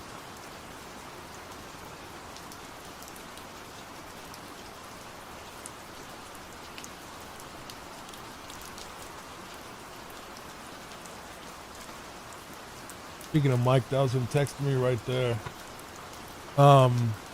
He's a great dude. He really, oh my God, he's saved my life, really. Not literally yet, but he probably could. No, it's just he's been so good because I have so many little things around the house that I just needed help with. Whether it was cleaning the house, clearing out the attic, you know, hauling off trash, painting those bathrooms, all that stuff was a Mike thing. And I paid him for it. I paid him exactly what he wanted or even more than he wanted a lot of times. Because the thing is, I'll tell you right now, something that you will never hear from anybody, you know, because people are so cheap. When you get a good worker, especially if they are happy to help and they're excited to help you, and they never complain about the money, they never complain about the work or the job or the workload or trying to squeeze you of extra money. When you find that person, they are a unicorn. You will never most likely find a person like that ever again. You need to keep them as happy as possible. You give them that extra $20. They want 80, you give them 100. You know? That kind of thing. You spoil them rotten. Whatever they want, you give that to them and you give them more. You give them extra. Because people sell themselves short a lot. But you want to spoil this person. You want to treat them like they're the greatest thing ever and give them absolutely no reason to ever not want to work with you. Because I'm telling you, them being a good worker, doing it correctly, taking pride in their work, and being a non-pain in the butt is just almost impossible to find in anybody. You know, I literally went through like 3 cleaning crews. All of them were garbage. All of them overcharged, and none of them actually cleaned the house, and they complained about the whole thing. And I paid Mike about the same price as I paid those people, and the house looks incredible now for the same price. I should, if I knew. Thing was, he's been there for 5-10 years. I didn't know he was there. I don't know my neighbors. That's crazy. I don't know any of my neighbors, or they know me, but I don't know them. And he just showed up one day. So the Mike story, I'll tell you how he got here. It's actually an amazing story. I've told it before to other people. So I went to the next town. It doesn't matter. I went out for lunch, right? Or dinner, or whatever it was. Went and get some food. I come home. I live alone with me and Papa. Me and my weenie dog, Dachshund, little girl. You know, I call her Papa. And, you know, her real name is Sneaky, but that's what Dad named her because she would sneak around. Like, Dad would go to get like a midnight snack, and he'd always look behind him, and Papa was right behind him staring at him, and he didn't hear her there. Like, she would sneak up on him. So he ended up calling her Sneaky because she would sneak up on him all the time. She's a very sweet baby, by the way. She just walks real slow and takes her time, and is a very laid-back, chill, super cuddly, super lazy dachshund. You know, weenie dog. And she's so sweet and loving and loves everybody. A little angel. She really is. And, oh, by the way, Papa adores Mike. She follows him around like a lost dog. And she just, every time he's over here, she's got a big smile on her little weenie dog face and just happy, and goes and gives him kisses. And he's like, hey, buddy, what you doing? And like, she just gets so happy and starts wiggling. She loved Mike. Loves his whole family. She just love her. She's a sweet baby. But anyway, so I come home from getting food, and I went about 2 years without seeing or talking to anybody in real life because nobody called, nobody texted. I was all alone. I was fine with it. I enjoy being alone. I enjoy isolation, but you know, I really do enjoy the peace and quiet a lot more than I probably should. And all of a sudden, Mike pulls up behind me in my backyard because I parked and I was, you know, getting the mail and I was getting my food. And all of a sudden, this car pulls up behind me. I'm just like, oh my God, what? And I didn't know if it was the cops. I didn't know if it was someone to cause drama. I didn't know what it was because I had never seen him before. By the way, this is the end of Super Mario Kaizo World 2. We're just going to keep going into Kaizo 3. Just so the algorithm knows we're switching to Kaizo Mario World 3 by DODE, Dode. So Mike pulls up behind me in the yard, and I'm like, I come out of my thing, and he's parked right behind me. So I didn't know if it was somebody that was going to start something or if it was what it was. If it was one of my family members coming to ask for money. I didn't know what it was. I was like, oh my God, what is this? And then I get out and I go back to the truck to see what they wanted.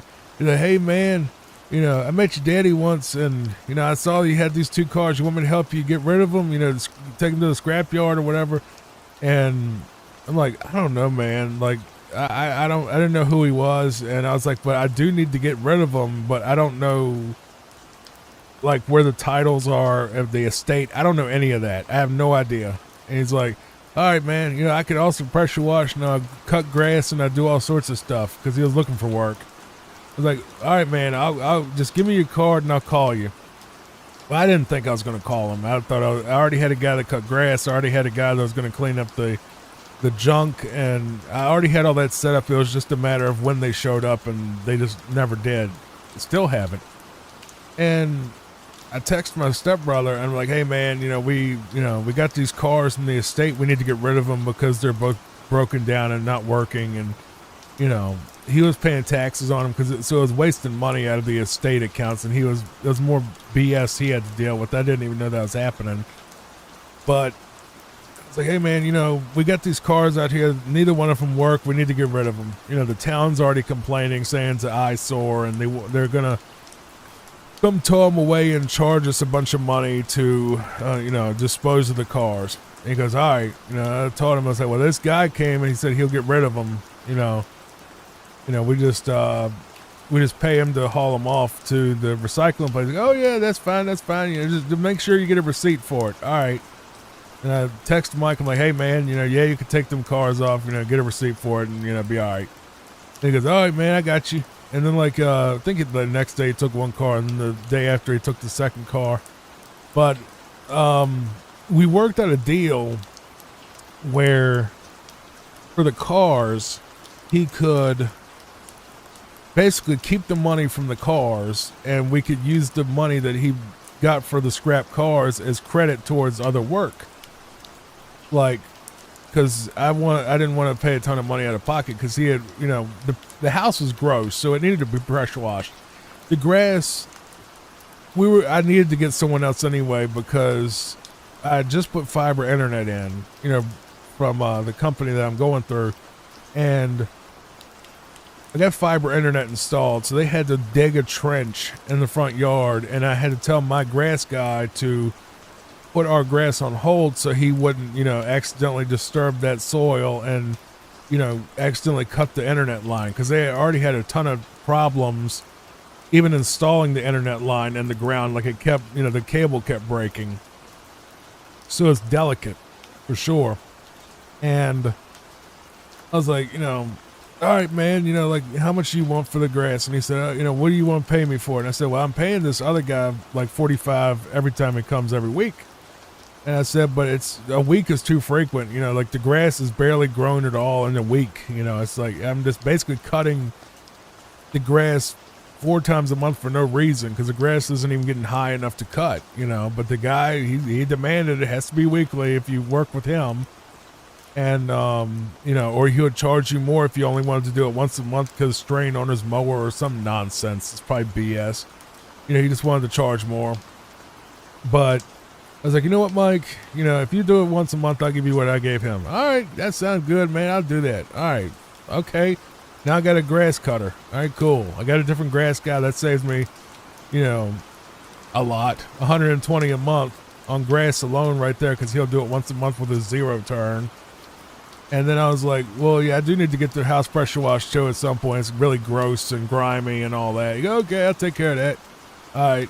And he did, oh my God, he did amazing work too. He was out there with that brush. He has like a brush with soapy water, and he scrubbed the house down with a super hard bristle brush.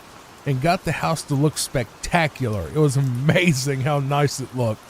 It looks now. It's literally, he turned it from like what looked like a swamp house into a brand new house, basically. It's crazy how good he was at it. And brought his own water tank and everything on his trailer. I was like, oh my God, dude.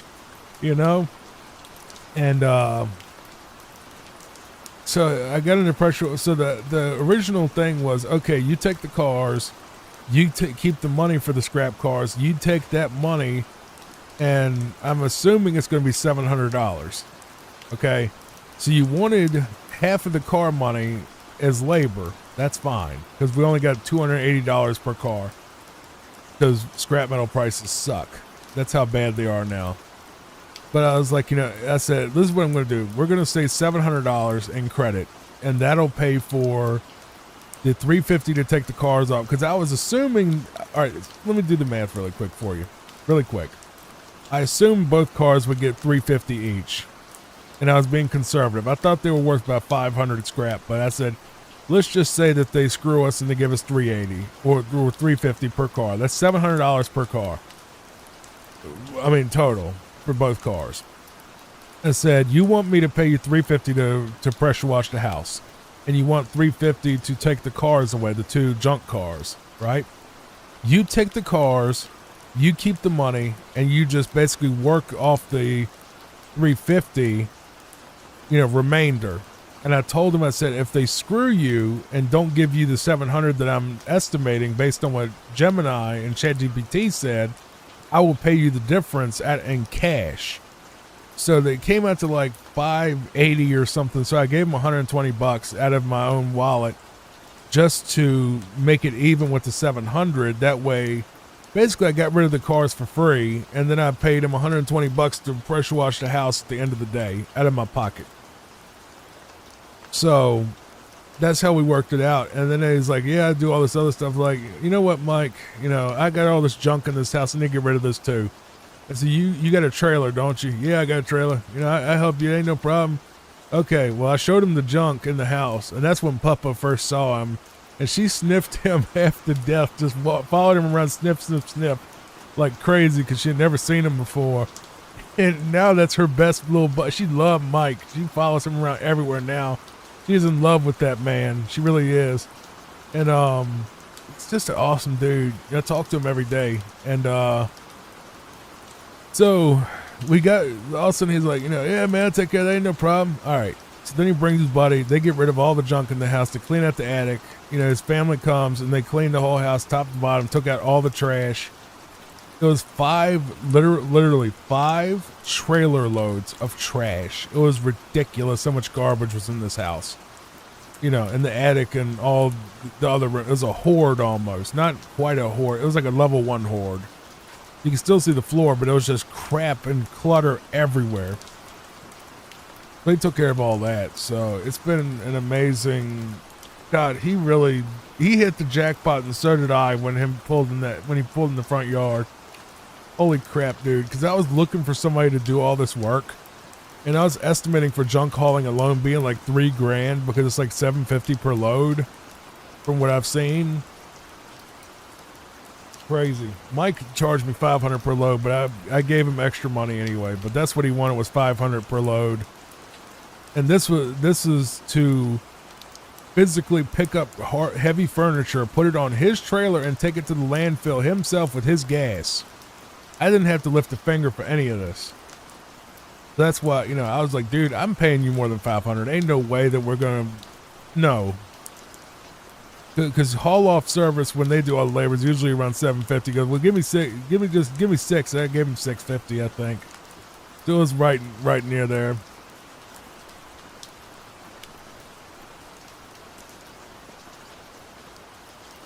Like I said, you need to spoil your workers. He wouldn't take $750. Told him that's what the average service cost was. He goes, no, I'm not, man, that's too much. That's too much. I said, what do you want? He goes, $500. I said, no, you get more than that.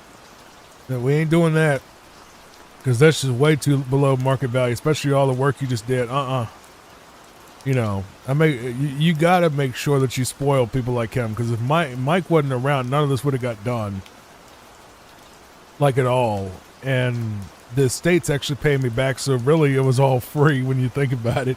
Once he writes the receipt and I hand it in, and they cut me a check, I basically got all the work done for free, which is kind of funny. I didn't even lose any money on this. It was just a temporary, you know. I hired him, I paid him out of pocket, and then someone paid me back for all of it because they owed me it legally. So, kind of nice. Kind of nice. I made sure to do that before I bought the house too. Just to make sure that, I mean, it saved me so much money doing it this way. I saved at least 20 grand doing it this way. So I'm happy. Mike's happy.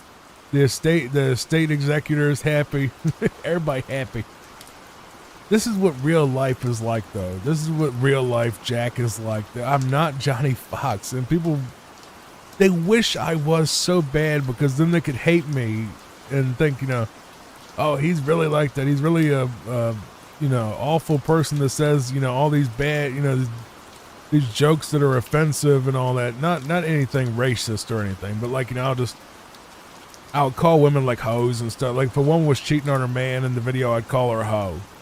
That kind of thing. It was like really light stuff that you wouldn't even think is an insult, really. But people were like, oh, you hate women because you think that women that do like OnlyFans are like hoes. I'm just like, okay, it's a character. You know, I don't really care what they do. I don't buy that stuff. I don't agree with I think it's a bad business model. I think it's bad in general, but when it comes on a moral, personal level, I don't care what they do because I don't care about them. I don't care what they got going on. They're not my family members. They're not my neighbors. I don't live near them. I don't have to buy it. You know, that's what they want to do with their time and their body. Go ahead. I don't care.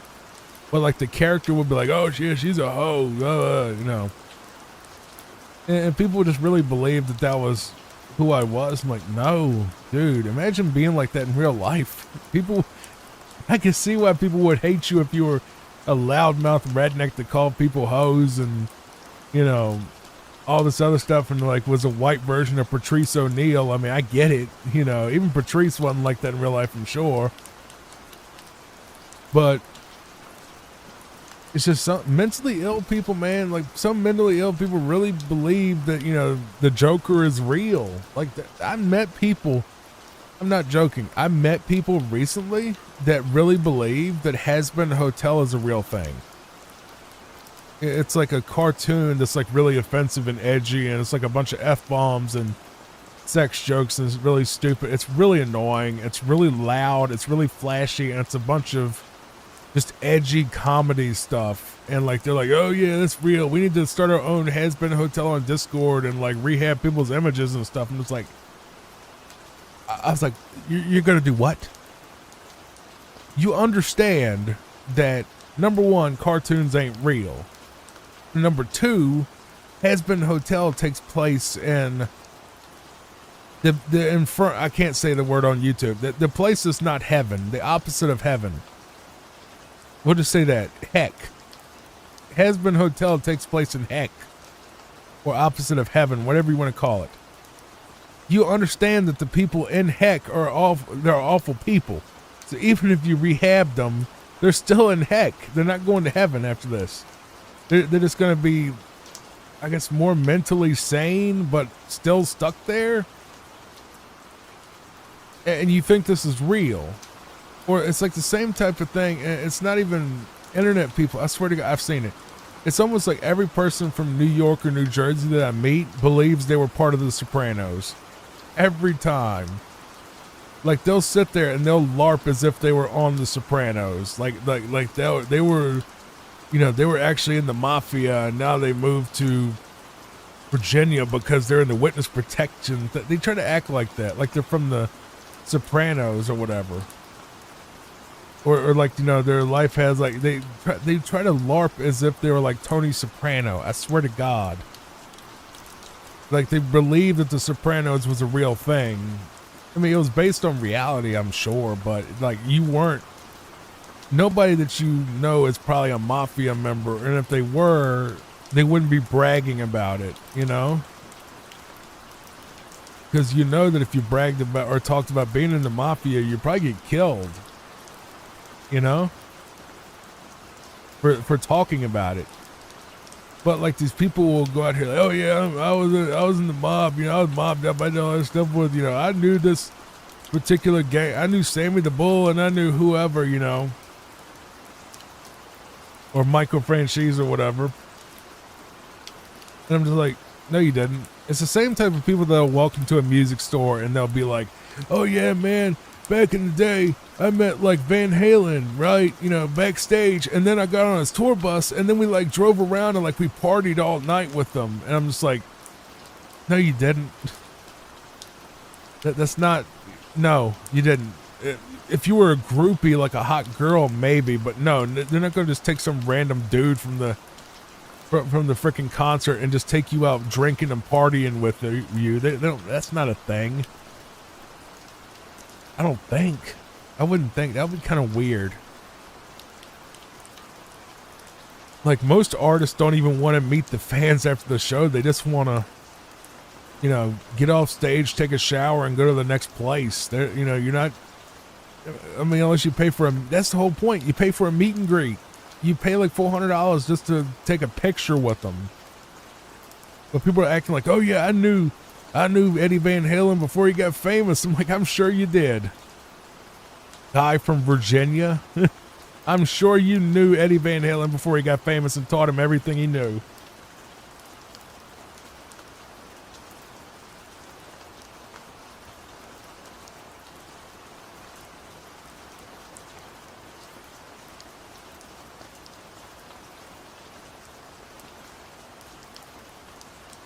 It's just people make up their crazy little personal stories trying to sound impressive to the randos IRL. Like they call them LARPer. I guess you could call them a LARPer. You know, which is people that don't know what a LARPer is. It's basically somebody that pretends that they're something else that they're not. They're just liars or fakes. And it comes from the activity that's not a bad thing, that's called live action role play. So easiest way to put this is like Renaissance fairs. You know, people will go and dress up as like you know, medieval people that worked in like a blacksmith shop at the Renaissance fair. That's LARPing. It's a live action role play. And it's used also as a negative term for people that like lie about what they do in real life to sound more impressive.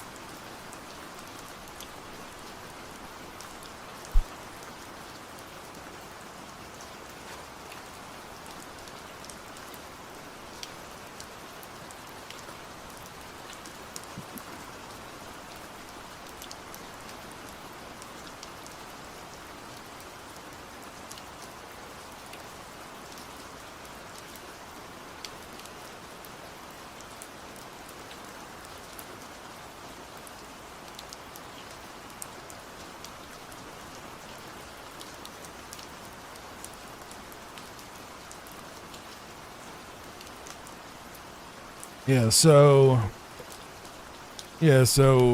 the plumber came, he looked under the house and a pipe broke. And it wasn't like, I don't think it's actively flooding, but it they went out there and inspected it, and he's going to go up under the house and fix it in a bit. Some type of thing or another, I don't know. I just know he looked under there and said, yeah, that pipe was a copper pipe that just got wore out, and it just had a break in it, so he has to go up under there and saw it off and basically do like a patch or whatever, like some sort of transition thing. But that's handled, so I'm happy there. I'm just glad that's done. So, cost of being a homeowner, baby. Yeah, that's part of being a homeowner. But I'm happy to own the house. It's, you know, the house that I've loved for many years, that has a lot of history, and you know, I'm getting a ton of work done, you know, now before I buy it, so I can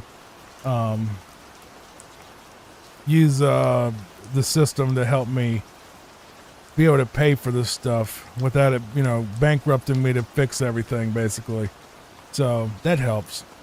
If you would like to help me more, just go ahead and like and subscribe, comment, let me know what you want me to watch or play, and that's all really. You know, we're just going to go back to watching Kaizo 3 and, you know, having a little boring discussion about boring stuff, hoping that it helps you sleep or find some type of comfort. By the way, just once again, I want to make absolutely sure that you all know that this is being played by Dode, D-O-D-E, on Twitch. This is a VOD that was recorded, I believe, how long ago? Okay, like 6 years ago. The 6-year-old VOD, so it's not anything we're taking views from now. Yeah, it's a much older video. He's probably beat this record tons of times after, but when I typed in Kaizo Mario World, this is the first one that came up, and it was like a combo episode that did all the different Kaizos all in one run. So I was like, well, can't get more convenient than that, but definitely give him a subscribe or follow him and check his Twitch out, his Twitter, whatever he's got going on. There will be a link in the description to this video that we're watching right now, the full version. It has like his webcam and his timer and all that. So definitely go watch the original if you would like to hear his commentary, because he's commentating, but it's muted on my end. So give him some love and don't, you know, let us take any views from him, really. We're basically borrowing this to make this new product is all. I just feel the need to do that, really. I mean, it takes a lot of work to learn how to play these games, actually play through them, actually be able to beat them consistently on any level to make any type of progress on these, because they're, I mean, you can see they're ridiculously hard.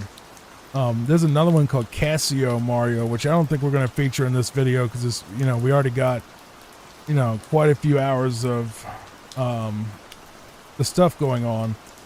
Maybe we will, actually. Maybe so. We'll throw in Casio Mario 2, why not? Throw in a bunch of, you know, big old supercut. Maybe we'll watch that after this video, but, you know, because it is fall asleep, so you want to have long videos. But yeah, it's also there's Grand Poo World. I forgot about that. That's another one we could look at. It's definitely gonna be something putting the timestamps for this thing. Trying to figure them all out.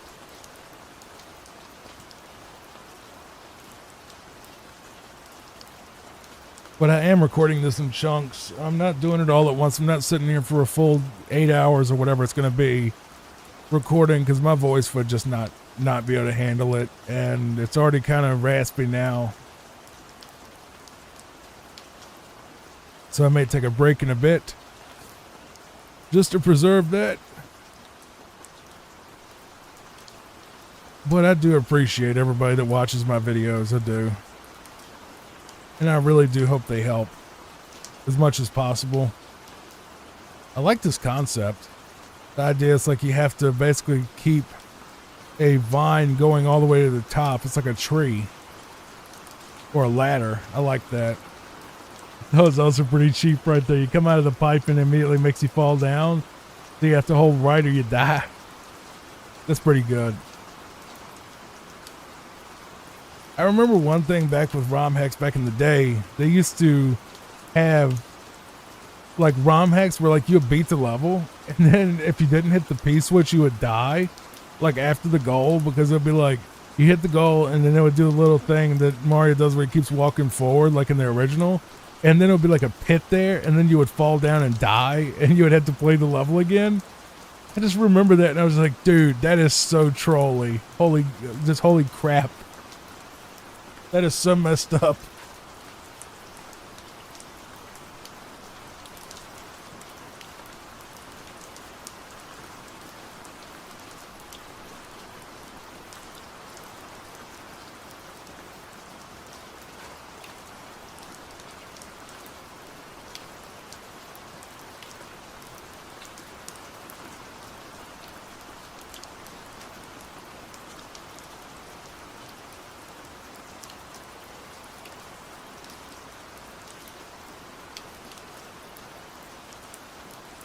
I got me some Gatorade. That helped a lot. I don't know how Twitch streamers can do like these 12-hour streams where they talk the whole time. I have no idea how you pull it off at all. Like, legit, when I would stream, I would only stream for 2 hours because after 2 hours of talking, my voice would be shot completely. And I wouldn't be able to talk anymore. Like, not that I'll lose my voice for days, but for the rest of that day, I'll be really raspy like it is now. Then I'm about to stop and finish this later. Because it's another 2 hours in this video and my voice ain't going to be able to do it. So you won't notice it, but it's just a little tactical thing that you know that's happening. That I basically record these in chunks and then splice it all together as one big piece. Super simple. You know, I use DaVinci Resolve and you just put the clips next to each other and, you know, get them all, you know, just go and compound clip and boom, you know, your 20 pieces of footage become one big clip that you can edit all at once as one big piece. Super simple. Just drag your mouse across the timeline and right click and hit new compound clip and there you go. One big clip that you can use audio leveling or whatever. Just, you know, you can compound clips together to make it easier to work with, you know, pieces of footage in groups or as one big piece. I've done both.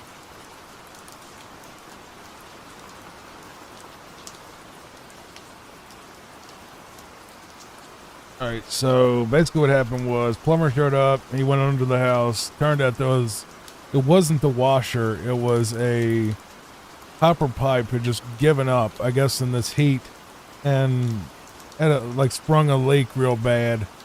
And it just kept getting worse and worse under the house and leaking out the side.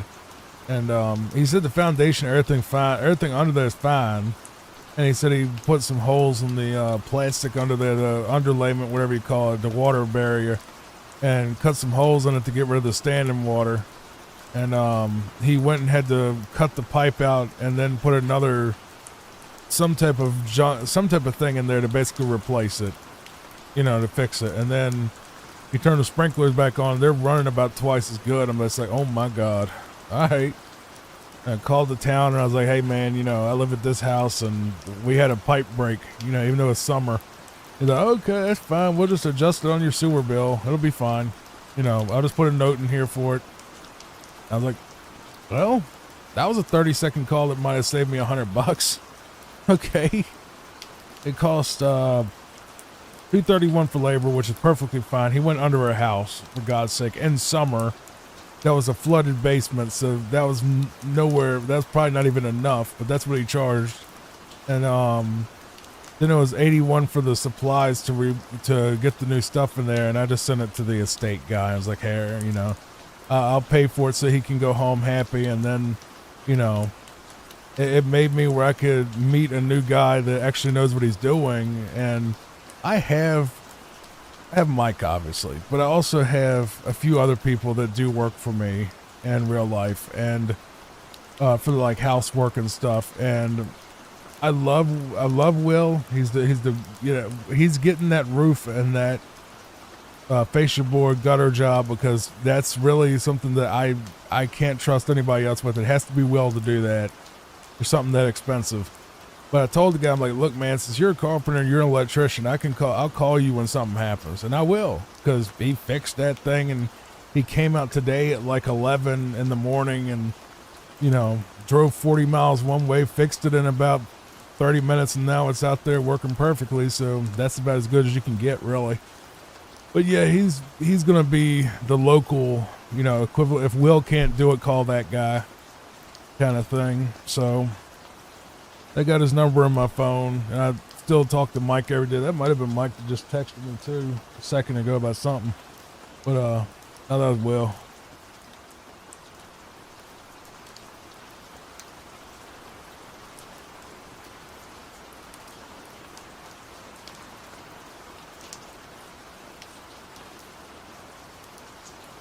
Yeah, that was Will asking if it was a frost-free spigot. I don't know what that means, but I just sent him the receipt so he knows what, you know, what was said. He's just, Will is my carpenter slash Will is what what Mike is now is what Will was before. But Will is still my carpenter that does major repairs on the house and also does some various jobs if Mike can't handle it. So if Mike can't handle it, Will handles it. If Will can't show up on time, or not show up on time, Will shows up on time.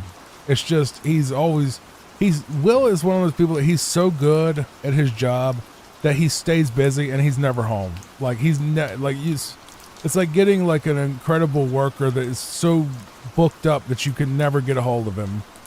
You know, not that you can't get a hold of him. He'll answer the phone and he'll text you back immediately, but it's like you can't get on his schedule because he's like super backed up, like all over the state, all over 2 different states. I'm just like, bro, imagine having that much work. Like he works 7 days a week from, I think he said he wakes up at like 6 o'clock, is already on the road 6 o'clock, doesn't get home till about 9 o'clock at night. So he's out there for forever, 15 hours a day in the hot sun, just never stop working. So if you want money and you want to stay busy, I think you should just get in the trades, really. If these people are in that much demand, you know, they stay packed, bro. They really do. I've noticed people that make the most, I don't know about most money, but the ones that make have the most business around here are absolutely 100% lawn mowing people. Anybody in the trades, so plumbing, carpentry, all that. Anybody that does any of that, they're always booked. Well, obviously doctors. Well, I'm talking about people that ain't doctors. And handyman, anybody that does odd jobs, they never stop. They're never off work, ever. They're always out there in the field doing something. Like, I think Mike has literally been here for like the last 2 weeks. I finally asked him today, I said, what did your wife say about you never being home? Like, you're always at my house, working on the house and working with me. You know, I pay him, obviously, but I was like, you know, what did your wife say about that? Because you're never home. I mean, she could obviously come over and talk to you or call you or whatever, because she's like 4 houses away, but you're always at my house. You're always at Jack's house working on something. I told him today, I'm like, man, I might as well just set you up in bed in the other room. You're here every day. You're here every day working on something that I got going on.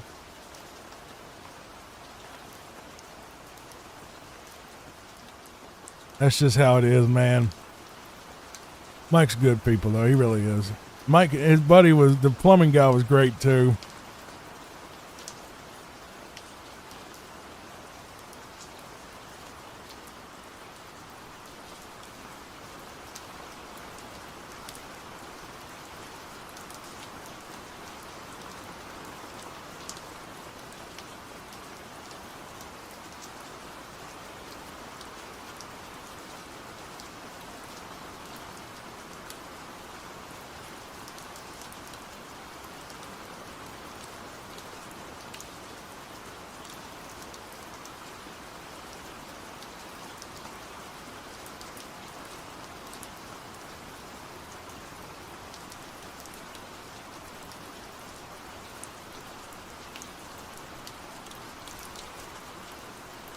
Yeah, I don't mind spending money at all, especially for the house, because, you know, your house, you buy a house and you're going to have to fix stuff. There's no way that you're going to buy a house that's fully okay unless it was recently renovated and remodeled. There's no way that you're going to get a problem-free house.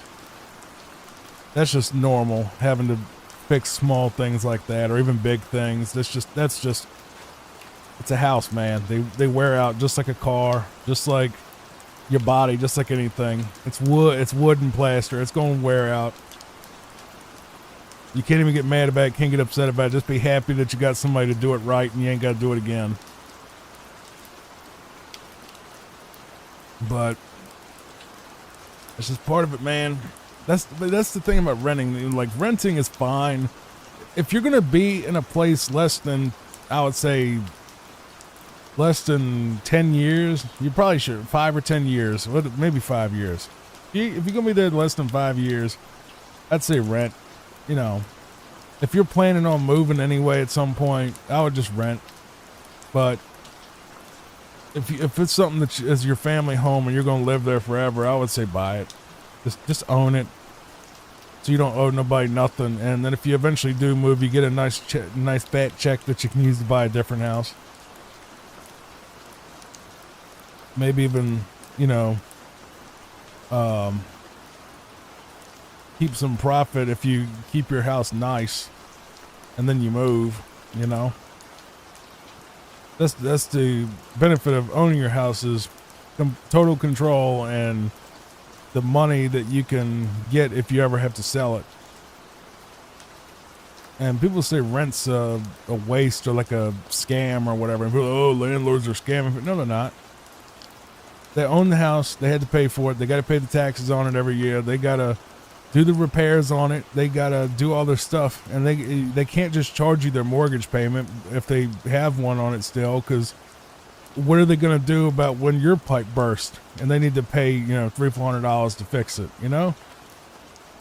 Where's that going to come from? It comes from you. Like, that's what you pay for extra. You pay extra.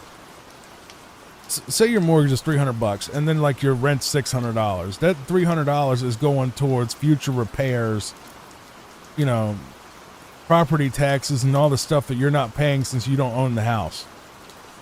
And if you bought a house, you'd be paying that interest, you know, 6 to 8% or more, depending on what they are right now. I don't know what they are right now, but that interest you pay is pretty much the overage you would, the over price that you would have to pay for the extra rent. So either way, I mean, that's why I say it doesn't matter. It kind of doesn't matter on own versus rent. It's more like, what's your timeline? Are you going to live there forever? Or are you going to move in a year or two?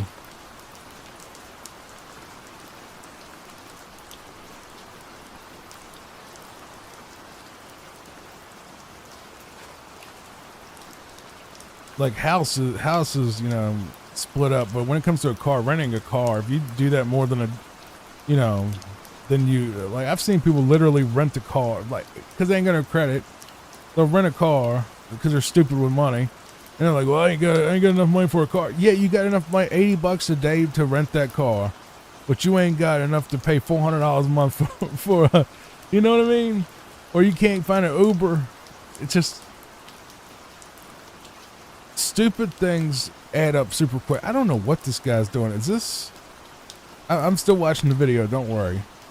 I'm still watching. He's on a stage just taking so long, and it's kind of boring. So I'm going to skip ahead a little bit, because that stage was starting to get really annoying. Just staring at it, because it looked like he was just kind of going around in circles forever. And now we're back on something proper. All right, so now we're back in Kaizo World 3. Playing the Reznor fight. No, man, it's just, that's real life stuff, man. That's just how real life is. I feel like that might be why some people were watching so much of the Tony Hawk and the Jurassic Park video, was because it felt like they were listening to a conversation from someone talking about stuff, and the game was basically just kind of the background stuff. Because what am I supposed to do? Sit here and talk about every jump Mario makes? Okay, that's ridiculous, actually. This little boss fight. Holy crap, dude. Just, if you're awake, look at this. Look at this foolishness right here. If you don't have to look, I'll explain it to you. So as Mario starts on the left side of the screen, and then it's like there's a row of blocks that has like a little tiny one small Mario spot that he can get through. There's a spinning shell that he has to spin jump on, a bullet bill coming at his head, a fireball coming from Bowser. Bowser is also throwing Hammer Bro hammers. You have a platform thing going up and down inside of a middle column that you have to dodge, which is full of spikes. And then you have Bowser himself in a bullet bill that can shoot you at any point. So this is basically just a big mess, and he got through it, but just dude, I would have sat in this spot and been there for about at least 15 minutes, and I would be cussing the entire time. Cause that is crazy. That right there. Yeah. See, he even got hit by one of the hammers. Exactly.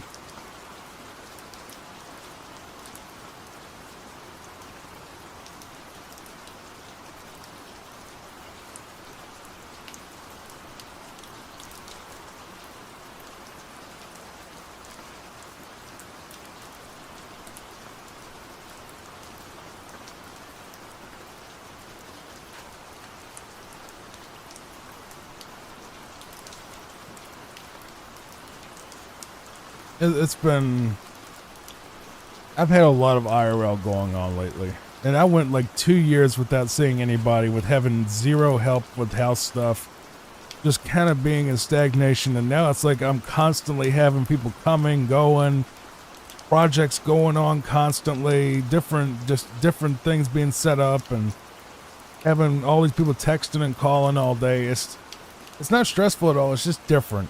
You know, I'm not stressed at all about people texting me and coordinating all this stuff left, right, and center and all that. I'm not at all, but I think it's really kind of a sign that we're getting closer to the estate and the sale of the house being closer now, because we're really kind of almost in a rush to get all this work done, it seems. Or at least I think it's more Mike than anything, because Mike he doesn't like to wait.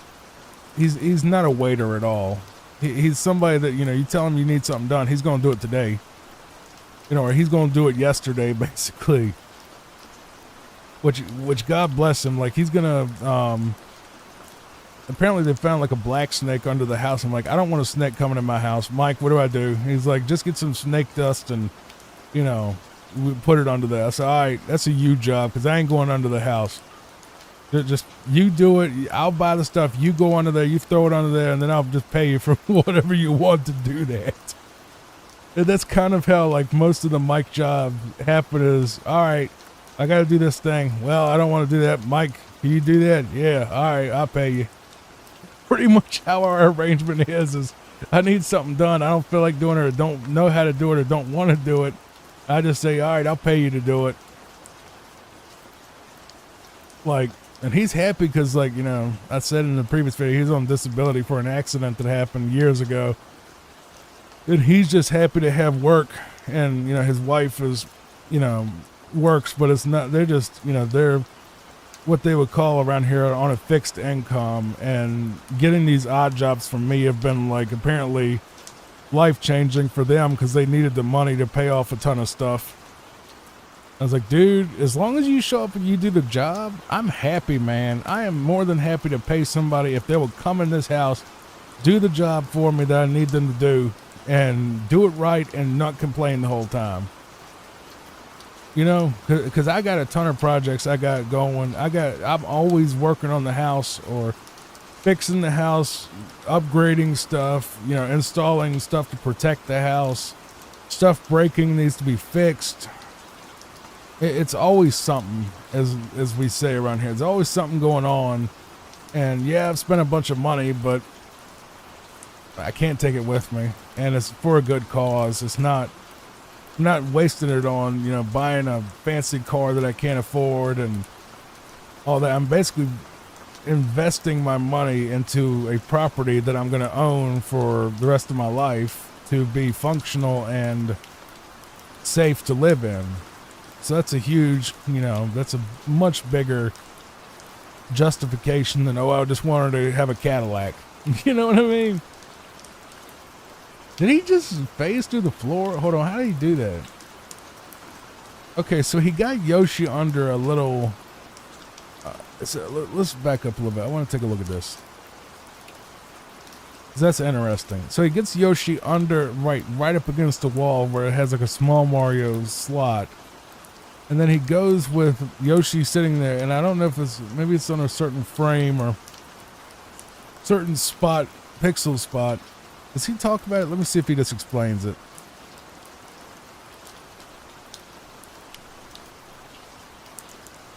He doesn't. So he must be jumping on Yoshi, and then Yoshi and Mario are like, I guess 2 blocks high, and the game doesn't know what to do with that because it's a 1 block space. So you just push him into the floor and just like push him through the floor. That's what I'm guessing just happened.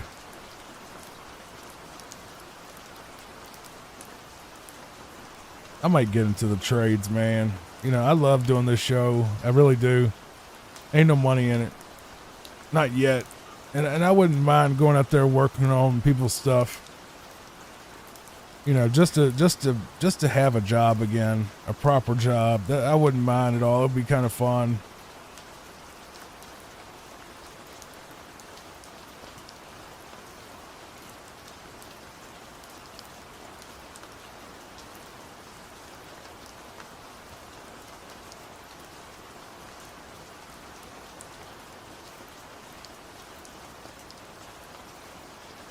it's just nice to see that. I don't know, man. It's weird. I'm so used to being alone and not talking to nobody and being completely forgotten and being like invisible to the in real life world. And now it's like the inverse has happened. It's like I'm invisible online, but everybody and their mother IRL is noticing the fact that we're fixing the house and it looks so much better. And even like everybody, the Walmart driver, delivery driver, Instacart, the mailman, the guy that came from the exterminators, because the exterminator came today to spray inside the house for the monthly upkeep, you know, and we had a few little bug problems inside, nothing major. And, I got him to spray around the house just to make sure that didn't become a bigger problem. And he was like, man, it looks amazing out here. It's like, holy crap. Yeah, I was here like a month ago and y'all done turned this thing around so good. I'm just like, appreciate you, man. It's all Mike, you know, because Mike was outside talking to me about the pipe bursting, because he's the one that knew the plumber, and the plumber showed up and Mike was with them to help the plumber, you know, like explain what the issue was, since Mike set up the sprinklers. So he came over to help, and that was just, you know, I am blessed, dude. I'm so blessed to have anybody in real life that, you know, is like this. And it's gotten to the point now, it makes me just realize how absurd the internet is compared to real life. And it's given me this huge new respect for the real world, because I was terminally online for so long that I really believed that Twitter, YouTube, trolls, all that stuff really mattered, and it doesn't. Like, none of this matters. Like, when you talk to people in real life, they're nothing like the people online. Like, they're completely opposite. Like, they actually seem happy to talk to you, and, you know, if something bad's going on, they actually care and want to fix it. And it's just like, I think it was like I always acted like a real life person on the internet, and nobody else did. You know, I acted like a normal person that wanted to help people and do good stuff for folks, but everybody wants to act up and troll and A-log and all that stuff and, you know, cause trouble, you know, for fun, I guess. I don't think that's a thing in real life. I don't think, well, not many. If there is, that people hate the person, they just think they're a prick. But it's like online, people get paid to be a prick. I was paid to be a prick on the internet, and honestly, I don't have trolls remorse, is what some people would call it. Well, oh, you know, I feel bad about, you know, being a butthole. No, I was butthole to people who deserved it, but it's just like the perspective is crazy. How much my point of view of internet versus real life has changed, where so much of the online stuff that I thought mattered really doesn't matter at all, period. It is like, there's no point in it, in caring about a lot of this garbage. And it's an amazing thing, because I think a big problem was I wasn't working a normal job 9 to 5, dealing with people on a daily basis. And that made it where most of my social interaction was online, which gave me the feeling that that's how everybody is. But it's not, dude. The people IRL are nothing like the people online anywhere at all. And it's like, I feel like if I told the internet people about, well, I mean, I tell you all about it, but I'm talking about, like, I feel like it's weird, man. I feel like if I told in real life people about, like, the crazy stuff that goes on in my community on YouTube and Discord and all that stuff, it's like they'll be like, dude, what? That doesn't make any sense. That's insane. Why would you put up with that? That's dumb. What are you doing? You know what I mean? And sometimes I'll see people in real life, they're like, well, this person said something to me ugly on Facebook, and I'm just like, look, man, it's on Facebook. Who cares? He's probably just some prick that ain't got a life, and he really didn't, because he decided to go on Facebook to argue with somebody. He ain't nothing. He ain't got nothing going on worth noting. He's just a butthole in real life, probably. Or he's probably just a pansy that would never say it to you. Because it was like he had said something bad about the guy's daughter. Like, daughter was sick, and I don't know. I think he disagreed with him on something political. Then the dude got personal about his daughter being, you know, terminally ill or something. And he was like, oh yeah, if I saw him in real life. I'm like, dude, don't even bother. Don't bother. The dude's a pathetic loser. If he's going to talk about someone terminally ill like that, screw him. Who cares? All right, well, that's all for the Kaizo series. Thank you so much for watching. Please like, comment, subscribe. Let me know if you want to see more of these fall asleep while I watch videos, and I'll see you next time. Goodbye for now. In this video, we're going to be watching 5, count it, 5 separate speedruns of Mario 64 while giving you self-commentary and rain sounds to hopefully help you fall asleep fast. We're starting out with 0 star, then we'll go to 1 star, 16 star, 70 star, and a 120 star runs. I figured it'd be best just to start from smallest to biggest because, yeah, that just makes more sense than going backwards, really. But please support the original runner, Green Sweegie. Link will be in the description for every run that I cover on here, of course. He is the world record holder for all 5 categories. He's that insanely good that he literally swept the board, all 5 categories, all him, and it's just, I don't know what to say to that, bro. I can barely get through it. If you want to watch me play through Mario 64, there is a video on this channel of fall asleep while I play Mario 64, and yeah, it's pretty embarrassing. So if you want to laugh at me sucking at Mario, you can go ahead and do that. But right here, this is for the watch series, the cozy watch along series. Hopefully this does give him some more viewers. I'm pretty sure he's actually a lot bigger than I am, and probably bigger than I will ever be, or if he's not, he should be, because Mario 64 is probably on my top 5 hardest. Well, I don't know about 5 hardest. It's pretty tough, especially 120. Never pulled it off, ever. But as you can see, he's using what's called a backwards long jump, which is a glitch where essentially you get Mario to jump backwards at such an incredibly insane rate that he can like clip through walls, he can clip through various things to basically bypass stuff. Like, you know, he needs that star door. Usually he would need to get stars to open that door, but he used the backwards long jump trick that I can't explain. It's just, it's very technique heavy. I don't think it's exactly frame perfect. I think it's just basically, yeah, it's just being able to pull it off, basically. It's one of those tricks. You're probably going to see it a lot, especially in this video, especially in the lower star percentages like 0, 1, and 16 most likely. Once you get to about 70, it's a lot less likely because I'll give you the Y for each one of them. 0 star is obviously the lowest one, and this is where he fights Bowser 3 times without collecting any stars, and he beats the game that way. It's the shortest one by far. It's like five minutes, you know, or even lower than that based on what I'm looking at right here. And 1 star is what the original run was before 0, so they got it down to 1 star, and then they eventually got it down to 0 star. And some people still run 1 star because it's just a different route. So all of these are going to be a different route. So you definitely want to sit to the end to see the different routes being taken, because all 5 speed runs are completely different for the most part. They all take different approaches, you know, different level order, even different movement tech. I mean, it's a crazy thing to just watch these things. It's a thing of beauty, really. I used to watch Sig Lemick a lot. You know, his runs AGDQ, and then Cheese 05 was the big one. And then Sweegie just, I guess, kind of came out of nowhere and just wiped everybody out.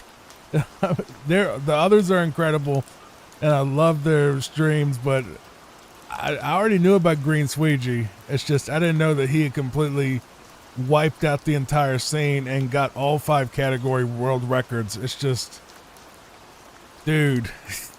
The amount of patience and the amount of just,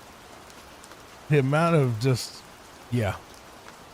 I could never even remotely do this, but we're literally going to the very last fight of the entire game, Bowser 3, you know. Yeah, we're literally on the last level of Mario 64 without even collecting any stars, collecting anything. Just, it's like, all right, well, I didn't feel like doing all that, so let's just go to 0. Here we go. The final Bowser fight, which we'll see 5 times in this video, but it will go by incredibly fast, so don't worry. It's not going to be any type of really big thing. It's not going to be a long, drawn-out thing for sure. They literally have it so down pat that they pretty much you can just grab him as soon as he comes back and throw him, and there's GG. That's the end of Bowser right there. And you have your little ending cutscene, of course. And he got a, what's the final time on this? Give me a moment. 6:14.3. That's the world record for 0-star Super Mario 64. All right, let's move on to 1-star. All right, here we are with the 1-star speed run from Green Sweegie. Once again, this is the world record run for the 1-star Super Mario 64 category. This one is barely longer, like about 30 seconds longer. So I think we're pretty much going to see most of the same sort of tricks being played, but this is a different video, I promise you. He's going to get the first star. I'm guessing he's going to get the red coin star from this particular level and not even bother going into Bob-omb Battlefield or any of that. If I'm not mistaken, maybe he's not, because there was a red coin back. Okay, so I'm wrong. I'm looking at his splits, and I think okay, so he gets 1 star in Dire Docks, which is a very strange choice, but okay, we'll see how that pans out.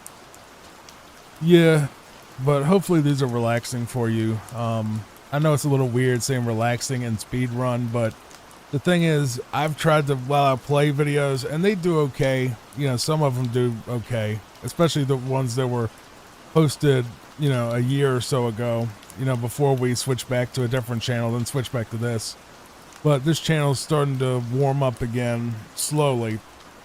Hopefully it actually does something this time, something better. I really should have never left the Peaceful Pixels brand behind. It was actually running really well, and I didn't realize that it could have had a much better history if I didn't chase dragons, basically. The only dragon that we need to worry about chasing is Bowser in this, you know, particular video. But yeah, you know, I had a Peaceful Pixels had a nice little run there for a bit, and you know, ran for a couple of months and started getting traction, and I screwed it up and went back to my old brand, thinking that I could, you know, that I had made a mistake switching to Peaceful Pixels, and turned out I made a big mistake going back to the old brand, because the old brand just kind of did okay for about six months or so, and then it died. And that was it. It never recovered. So yeah, maybe be a little bit more patient if you're trying to grow anything online, or, you know, any business really. So patience is a virtue, as they say, and we're sticking with Peaceful Pixels. I'm not going back to doing the old content. I've completely disavowed that entire brand, and, you know, not disowned it, but basically said that brand's over. We're shutting down. If people get upset and want to leave, that's fine. You know, I hope they will stay, but I got to the point where I just didn't want to do it anymore. Just period. I got sick of it. So that's why we're doing this now. For anybody wondering what the old brand was, it was called Johnny Fox. It was a character-driven, like, ranting redneck kind of reaction channel that was very edgy, and, you know, didn't say anything racist, but was pretty edgy and wild, and would get super mad at videos, and kind of like almost like the Angry Video Game Nerd, but a reaction channel kind of thing, you know. And I did okay, but it just, I just got tired of it, man. You eventually get tired of it. I'm 37. I'm too old to be playing stupid characters on the internet, in my opinion. Well, I don't know. James Rolfe is older than me, and I love the AVGN, but I feel like at my the point in my life. I'm just kind of done dealing with that particular type of content and those particular type of people. Not the audience, but like the people that are in those sort of communities that are very toxic, you know? Like you kind of got to swim with sharks to make that type of content, really. But, yeah, I was just like, I'm done with this. I'm going to go be myself, and if people don't like it, oh well. Fine. So I'm guessing he's going to go to... Did he already go to Dire Docks? What, okay, I missed something apparently because I didn't see him go to... Oh, Dire Docks. I was thinking Jolly Roger Bay was Dire Docks. My bad. Go back. Here we are. Sorry. I got the two water levels mixed up. I was like, wait, I didn't see him go to Jolly Roger Bay. But I forgot that that's Dire Docks, which is like the, you know, a different water level. By the way, Dire Docks is the sound of the song, by the way. That also is the song title that plays inside of Jolly Roger Bay. But it's also its own level. Right, so we're back to Bowser 3 again. Just like I said before. And he just blew right past everything. I promise the other speed runs are a lot more involved once we get into 16 star, 70, and 120. But these are kind of the warm-up acts to, you know, get into the other stuff. It's obviously incredibly impressive. I'm not saying it's like a curtain jerker, you know, low skill or low value run. They're very competitive, incredibly competitive at these faster speed runs, you know, especially because it's such a short, precise, very, you know, very technical thing. It's almost like the when people do like Mario 1 any percent kind of thing, you know? And yeah, so we're at the end of this one, and I'll tell you the time that he got on this one as well. Once he hits the star and hits the little stop button so you know exactly what time he got. That's a 6:53.7, and now we're going to move on to his 16 star run. Be back in a moment. All right, now we're moving on to 16 star. I'm going to skip ahead of the intro just a little bit. You don't need to see the same intro over and over, but here we are. We're starting in the castle. I'm talking too fast for a fall asleep video. I apologize. I'll back down a little bit. Okay. So he's going to do the long jump thing to get into, I'm guessing, Bowser and Dark World. Is that what that says? Bowser, B-I-T-D-W. I'm guessing that says Bowser and the Dark World. That's a wild guess. That's what I think it means. And then there's Lethal. So he's going to do, I'm going to leave it as a surprise, but that is a definitely an interesting route. Yeah, okay. Really?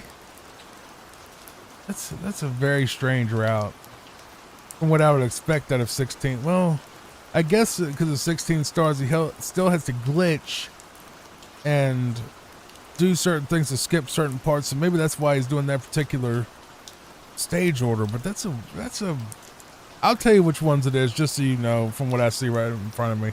It's Womp's Fortress, and then it's the sand level, you know, the one with the pyramid. Lethal Lava Land, which is obviously the lava, you know, level with like the volcano in it. Hazy Maze Cave, and then I don't know what's under that because it just, you know, there's something under that I can't see yet. But it's just, that's a weird lineup. I'm going to be really interested on why he picked those four and how they're going to interconnect and why you would even need 16 stars if you can clip through walls and stuff. I'm not sure. But he's also playing the Japanese version, which just has different text and a couple other small differences. I don't think it's anything major, like any mega things or whatever. But it does change a couple of thumbnails on the levels, like changes the paintings. I get a little ahead of myself, forgetting that this is supposed to be relaxing, you know, commentary stuff, not sportscaster kind of thing, you know. So I had to tone that down a bit there. I got a little too excited. All right, so that star, there's a spot in the wall that runners are usually a lot more. They take a lot more care than that, but I guess he's gotten it down where the spot is just second nature, where he doesn't even need to necessarily check his spot, his footing, and all of that. He just went forward and got it. Oh, that is incredible. That's an amazing little jump right there. A little wall kick and then somehow diving backwards into the cage. Love it. I think I've actually done it where like you jump off the top of the tower and then you end up in the cage, but it's actually really hard. I might try that again sometime. I like this level. I like Womp's Fortress a lot. Big fan of Womp's Fortress. Big fan of Lethal Lava Land. The only level I really don't like is Rainbow Ride. Because, sky level, low platforms, not very fun stars, atmosphere kind of sucks. You're just like kind of up in the air. It's like, I'm just not a fan of that particular one, really.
My best guess on why they're doing these particular stars is because they're easily grabbable within a few seconds of entering the level. Like there are a lot of stars that are out in the open where you don't have to do any boss fights, or you don't have to, run around like this right here. You just can run straight to this board and immediately get a star. So I think that's what they're actually doing. But at the same time, I don't understand the 16 idea where it's like, once again, when you could clip through the wall, why did maybe they couldn't clip through the wall before? I need to look it up. I'll look it up really quick and tell you what Gemini said. Give me a second. It's really fast. Pause on that video. It says 16 star count is the minimum requirement to open the Bowser and the Fire Sea, so the second Bowser fight level, which is necessary to gain access to the upper floor of the castle, while 0 and 1 uses extreme glitches to bypass the requirements entirely. 16 stars acts as a threshold for the glitch light speedrun. It also is for the cohesive route that showcases Mario 64's movement without requiring frame-perfect exploits found in the lower star categories. That makes a lot of sense. A lot more than I was thinking. That I didn't know. I thought the Bowser and the Fire Sea was. I thought that was 30 stars, but apparently I was wrong. So let's get back to the run. Just so we know. Now we know, because I didn't know that was a thing. Really, 16 though? Not 30? Is that a Mandela effect? I could have swore it was like 30 or 40.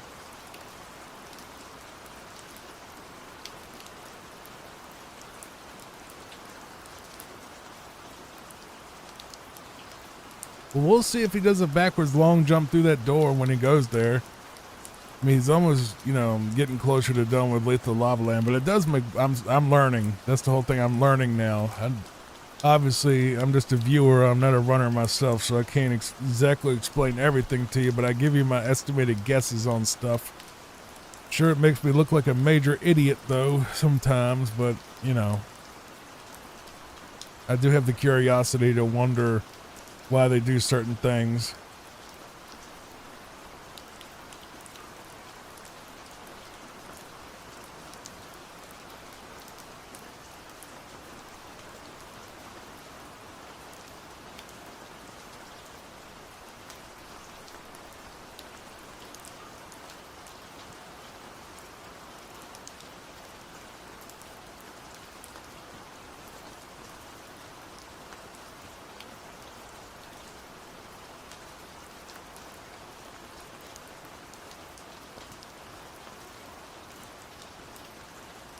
All right, so what stars are we going for in Haze Maze Cave? Probably the, what do you call it? The one with like the freaking dinosaur.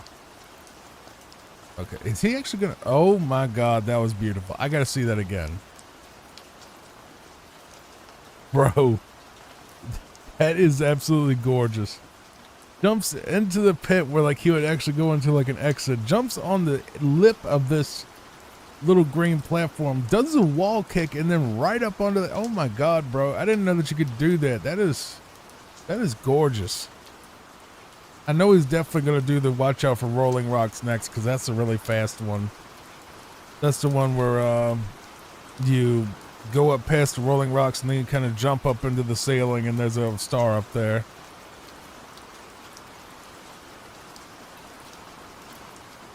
Yeah, exactly. That's what I think he's going for right now. Cause I don't know what he, okay. So he glitched through the floor on that one and gonna use it to do this. Okay, got it.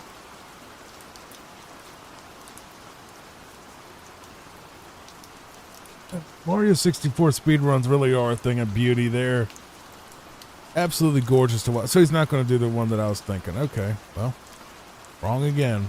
Oh, little Toad Star, get you a free one. Okay. There's 14 stars now, and he's going back in the Hazy Maze Cave. Yeah, I was right. Maybe he is going to do the, yeah, he's going towards it.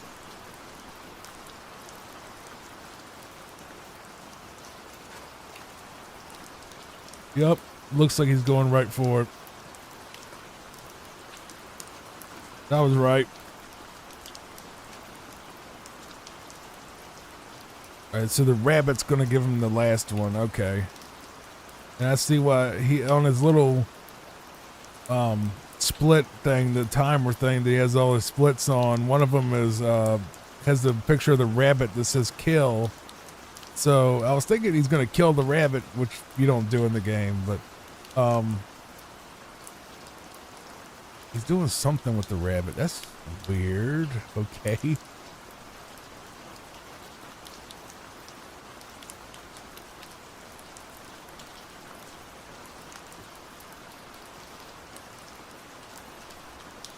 That is definitely interesting. So he used a rabbit. Okay, I think I get it, because he used a rabbit to break through the door, because in order to get the Bowser lava stage, you have to get a star in this stage. So that would make it 17 stars instead of 16. That's why that happened. Who's texting me? Oh, that's just Instacart. Got me some cheese steak meat coming. Gonna be good. Me and Papa gonna eat good today. Got some cheese steak meat.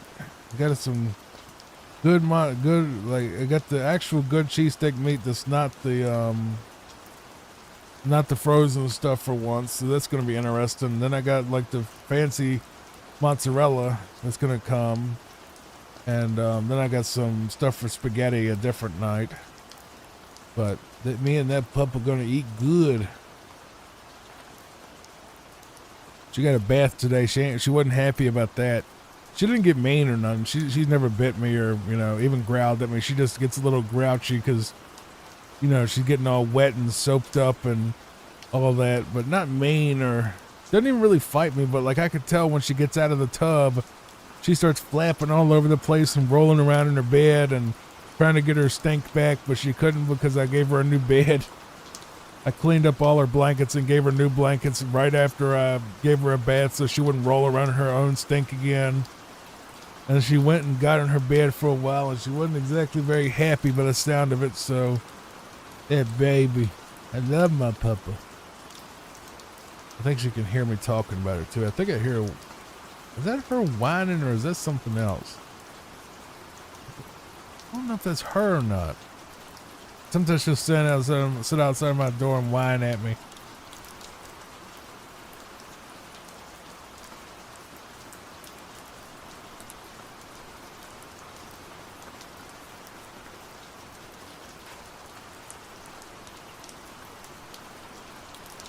I can't tell if that's her or not. Let me go see.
Sorry about that. That was her, and she was just hungry. She right around 5:30. She comes back here whining, wanting me to feed her. So let's move on to 70 Star, which is the first long run out of all of them. And I'm going to save y'all a few seconds and just start right on the castle, so we don't have to watch that whole opening thing again. So we'll just jump right into the castle, and now he's going to do with 70 Star. This is what you would usually do for a casual run. So this is where we start getting into actual runs that are normal. Well, I wouldn't even say human based, but it's more something that you would see in a Let's Play, or you actually playing through it yourself. It's probably just going for 70 or 80 stars to get to the last level. So 70 stars is the actual default glitchless limit, not limit, but the requirement to get to Bowser, Fight 3. So they're going to kind of play through it in a very particular manner that's going to get them to Bowser 3 the fastest without doing all the glitching through doors and all of that kind of stuff, because they're going to try to go and get 70 stars. So this is going to be longer, obviously, about 45 minutes. And then 120 stars is where you basically do literally every star in the game, like just straight through, more or less, like a full 100% run. That's going to be the last one, obviously, because it's super long, and Timestamps for all of these videos, by the way, are going to be in the description, along with credit to Sweegie, or Green Sweegie. I don't know which one he goes by, but it's like Luigi with an S. I think. Yeah. Like Luigi. Yeah, Sweegie. Yeah, so it's a S. S instead of an L. Right.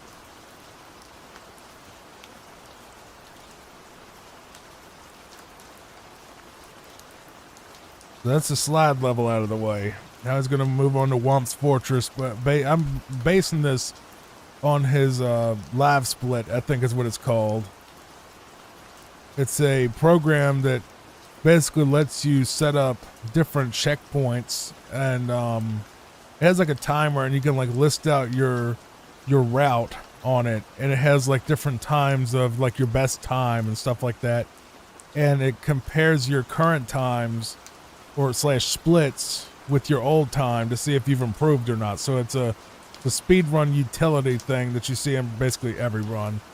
As you see here, he's a little bit more cautious. I'm guessing because, well, maybe he just didn't have that jump down quite yet, or maybe he wanted to be a little bit more cautious because it's a longer run that, you know, takes a lot more investment than the others. Doesn't really matter. He's a world record holder either way. I love how right below his name it says world record is 46:23 by me. I love that.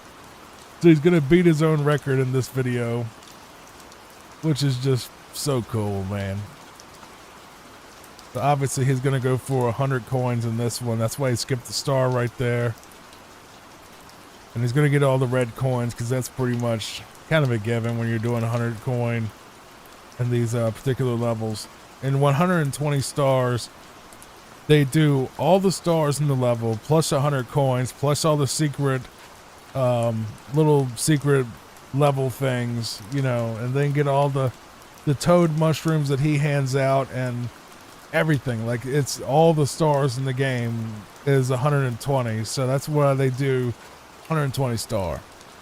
When I did it, I think I did about 70 or 75 stars on my video about it.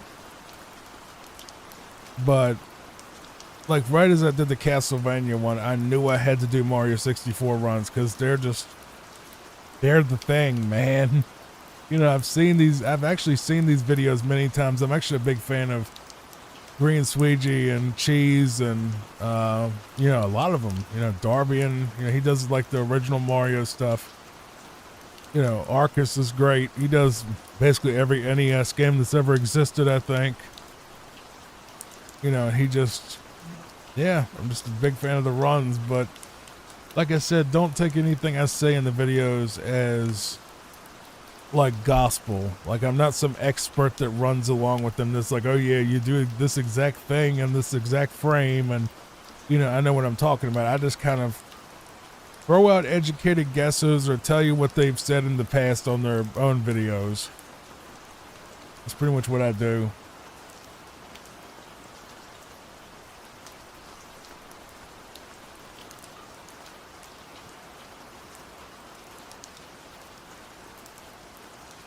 I think I used to actually hang out in Cheese 05's chat back in the day.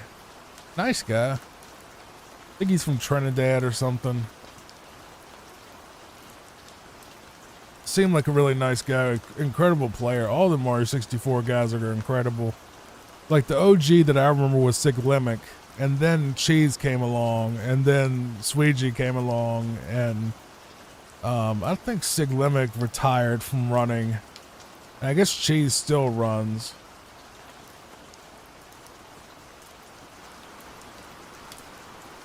I haven't really paid too much attention to speedrunning lately, but I did see that GDQ just finished. I think it was Summer Games Done Quick just finished, yeah.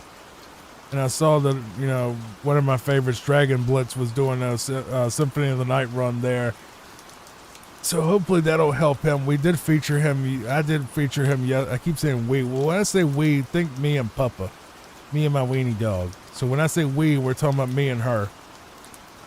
When we were watching it yesterday, because sometimes she does sit in here on the streams, by the way. This isn't live, but sometimes she does sit in on the recordings. So it would be we at that point if it's me and her here, but she's busy right now eating green beans and chicken and being a happy baby. She's a sweet baby. She love everybody. You ain't ever seen a sweeter dog in your life. She's a little bit shy at first, but once she knows you're all right, she's just the sweetest little thing and just wants to hang out with everybody and be a baby and get attention. I got this neighbor, Mike, that I talk to all the time. He does a ton of work on my house and, you know, in and out of the house. Like, you know, he's been helping me restore Dad's old house, basically, with different odd jobs and everything. And, you know, Papa loves him. I swear, every time he comes, you know, she gets in her feelings if I don't open the door and let her go look at him. You know, I was out there talking to him about what we were going to do to the house, and I could just hear this faint little whining and crying and just, you know, grumping and groaning inside of the house. And I'm like, oh, good God.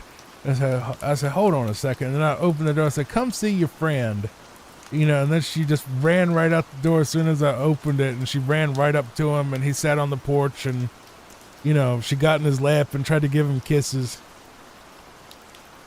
And she gave him little cheek kisses, and she loved him. I don't know what it is about Mike, but she loves him. She follows him around like a lost puppy when he's here. So I know who's going to babysit her if I ever have to go on a trip, which is most likely not going to happen. But if I did decide to travel and I can't take her with me for some reason, which I would never want to do, honestly, I know where she would go, and she'd go probably straight to Mike's house because me and him get along. Me and my sister don't anymore, but me and Mike get along. She likes Mike. She loves Mike's daughter. You know, he has a little 11-year-old daughter, and she loves that little girl. That little girl was hanging out with Papa and walking around on a leash, and, you know, out in the yard, and Papa was just having a grand old time walking around the yard, just looking and sniffing everything. So it was a big thing. I talk to Mike almost every day.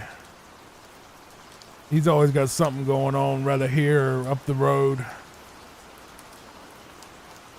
He's having to take some time off because he had a little bit of a health issue. Nothing deadly or terminal, just a little something he needs a few days to, you know, let wear off.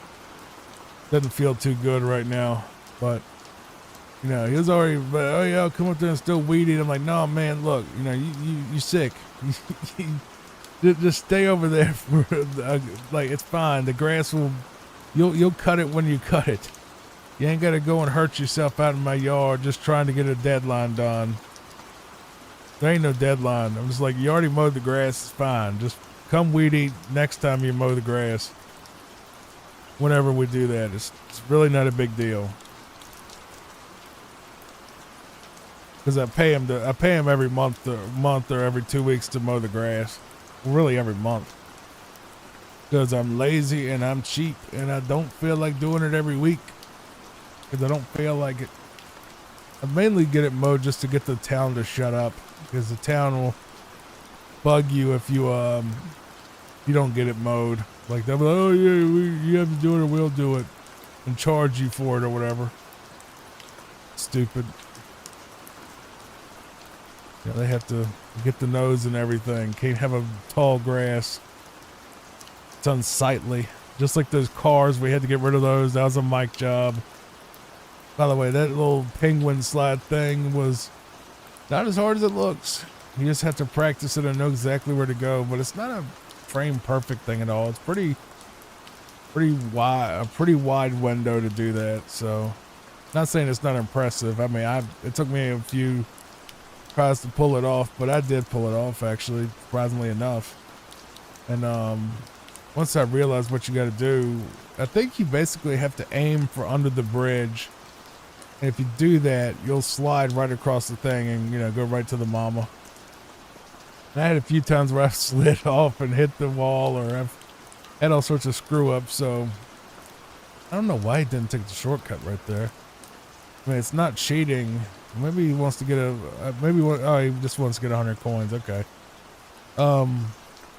Yeah, because if you do that with the penguin, he'll be like, oh, you cheated. It's like, well, you cheat because you rubber band in the race. Like, you straight up rubber band around the place, bro. Like, you speed up and, like, get behind me when you shouldn't be behind me.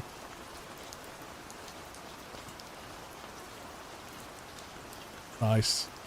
That's 100 coin star, and that is the slide star. That's that.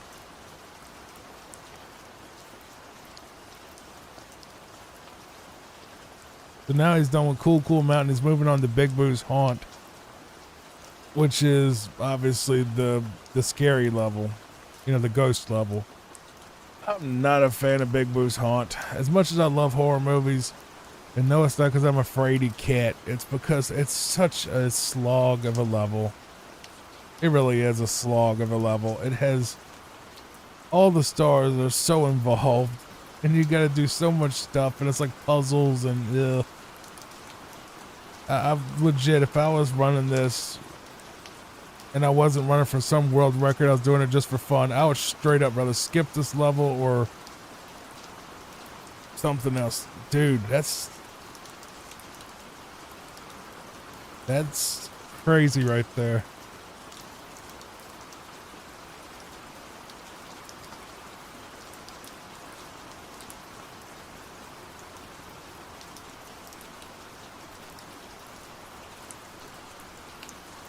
By the way, the reason I cut off the streamer's webcam and like their setup is, well, one, being transformative and altering the content. I don't want to steal his content, basically, like, you know, taking his entire format. Also, it's more immersive, and a lot of streamers have stuff going on like timers and, you know, chapters and, you know, previous segments and chat and all this other stuff going on that's not exactly, you know, it's going to make you, you know, not fall asleep or not as cozy because there's so many moving parts going on that I feel like it's better just to show the gameplay and that's it. For this particular project anyway, for the fall asleep while I watch. That's a slip up there and say while I play. I didn't play. Well, I played this, but it was a different video and I sucked because I'm not good at Mario 64 at all. I mean, I got through it, you know, but a lot of save state abuse like it is in every other game I play.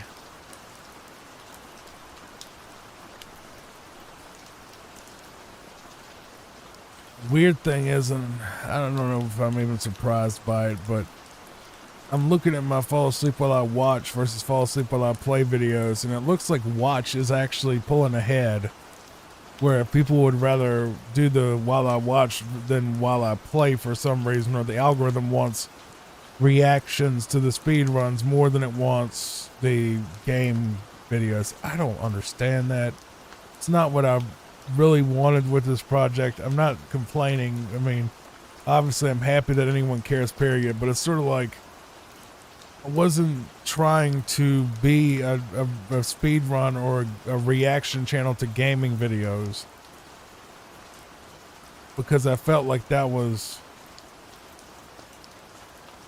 I don't know, it's too close to the original concept of Johnny Fox, really, for one. You know, that was reaction content to like TLC videos and, you know, stuff like that, you know. It's just, the while I watch thing was really supposed to be just for games that I couldn't beat. But you're the audience, you pick what you want. If you want watch, tell me you want watch. If you want play, tell me you want play. I'm fine with both. There's over 90 videos of me playing the games myself. It's a different vibe entirely because the commentary is a lot more strained. There's more frustration. There's more, obviously, different commentary because I'm struggling through these games, trying to stay calm, and it's more, I don't know what you call it, but it's a different vibe. But that's the thing, man. Like, I tried with fall asleep while I play stuff for like boring stuff like solitaire, cards, you know, blackjack, all that kind of stuff. I figured people would want to watch, and they didn't. And then when I played Mario games, that's what they wanted to watch. And I was like, all right, that's definitely something. And I don't know if it's the people wanted it or the algorithm wanted it. Who knows? But that was just weird. I was expecting, like, if you want to fall asleep, why wouldn't you want to watch something ultra boring like Solitaire? You know? You would want to watch something incredibly boring where you just fall asleep, right? Solitaire, card, just any card game, any board game. Like, I did those videos and like nobody saw them because like the algorithm didn't show them to anybody. But I play a Mario game. Well, mainline Mario game, it would show people. But the ROM hacks, not so much. They really didn't show anybody those. I don't know. You never know. You never know why something takes off. You just have to capitalize on it when it does. And that's why I was making another SimCity video, because on this channel, SimCity is still my biggest video on the Peaceful Pixels brand before it switched from, you know, Johnny to Peaceful. And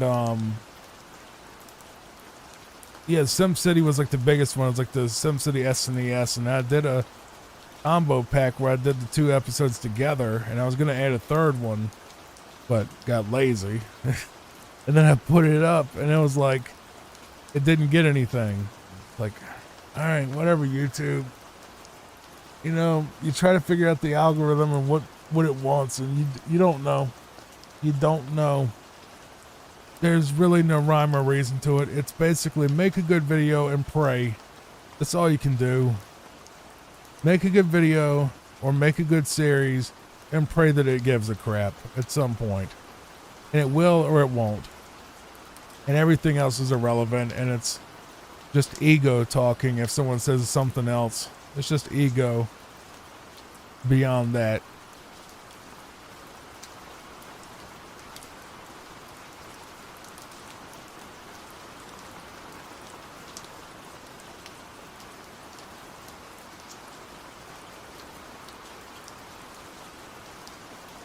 So I'm not worried about view counts at all. I'm just like, the only thing I'm worried about when it comes to views or subscribers or any of that really is, am I giving you the utility that I'm trying to, and is it working?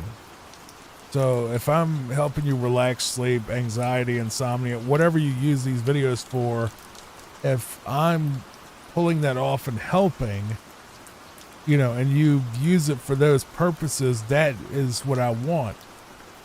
Because that's what brings me what I want, which is the goal of helping people get over insomnia. Because I have insomnia. I literally woke up every hour last night and it sucked. And I've always had insomnia, and my dad had insomnia really bad, and we both have really bad sleeping problems. Well, Dad's passed away now, but when he was alive, he had a lot of bad sleeping problems. Rest in peace, of course. But yeah, he slept like crap too, and I always have. And you know, like, I gotta straight up dope myself up every night just to even fall asleep at all. Pretty crazy. I need to talk to a doctor. Legit, I need to talk to a doctor. Like, hey, can you please give me just like one sleeping pill so I can stop mixing muscle relaxers, sleeping pills, my anxiety meds, and pot? Having to mix all these downers together just to fall asleep. And then like sometimes it'll be like middle of the day, like freaking 11 or 1 a.m. He's yawning now. Maybe he's listening to the video getting sleepy while I watch him do the video and get sleepy. Sleepception. Inception was by dreams. A dream within a dream, wasn't it? I need to watch that movie. That's exactly the type of movie that would be for me, is something like Inception. What was trippy stuff like that, dealing with dreams. That's one of my favorite things, is the trippy dream world kind of genre. Love it. Absolutely love it. Huge fan of anything trippy and weird. Whether it's, dark, scary, funny, cool world, the Pinhead movies. I don't want to say the name because it might be demonetized for saying Hell. let's just say the Razor films, the H Razor with Pinhead. Love those because those are pretty trippy and wild, especially the ones after the first 4 got really trippy. And I actually like it. I actually like those. Legit, I like Inferno. I like Deader. I like, Seeker, and I like all of them. Just because of how weird they are and how creepy and Jacob's Ladder they are. But here we are back in Bowser Lava. Bowser and the Fire Sea, I think is what it says. It says BITFS. So I'm guessing that's Bowser and the Fire Sea. Did he screw up right there? Oh, okay. He was going for the, I see. He was going for the red coin under it. Okay, got it. That wasn't a screw up. Yeah, obviously couldn't have been, because if it was, it wouldn't have been world record.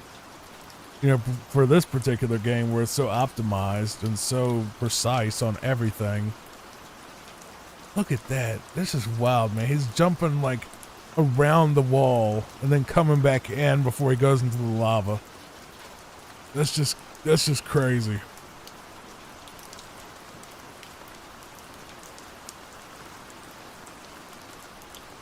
There's also a very cool not a ROM hack, but it's like a cheat exploit thing. I don't know how exactly they set it up, but we can also watch that if time allows, which is called Super Mario 64 Nonstop 120. That's actually really cool.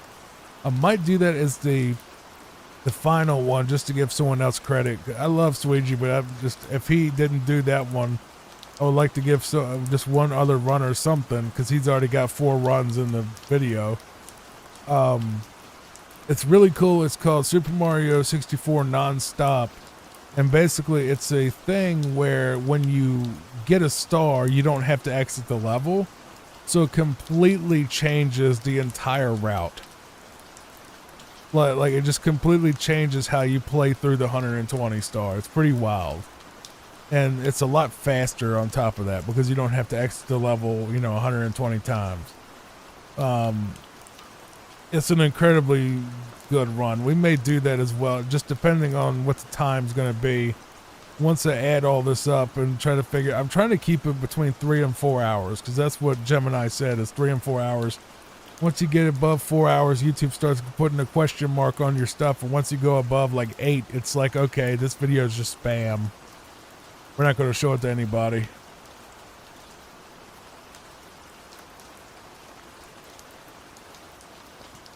So that's why I think a lot of sleep channels do 3 or 4 hours, because that's what YouTube shows. And, they don't like the super long, but they want it to be long enough.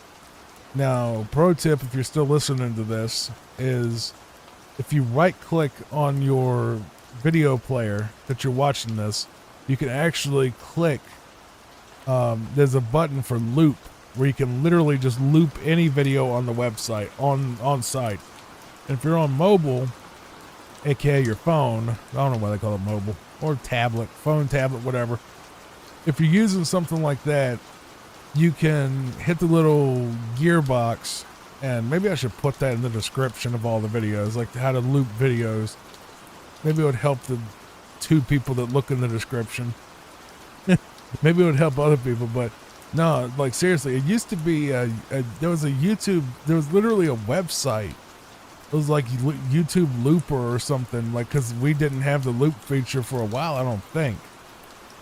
Because people would obviously want to loop songs or rain sound or whatever by itself. And, I will, a lot of times, because I don't know where my friggin' remote is, there's actually a video, and it's actually kind of funny that it exists, but it's very useful. It's called 24 Hours of Black Screen in HD. And all it is a black screen. No sound, no rain, no nothing. Just a black screen. And if you make that full screen on your TV, it'll essentially turn your TV off without turning your TV off. But it gives you the same dark thing because, it's a black screen.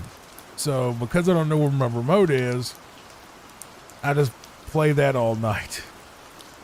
and the guy gets a ton of watch time out of me.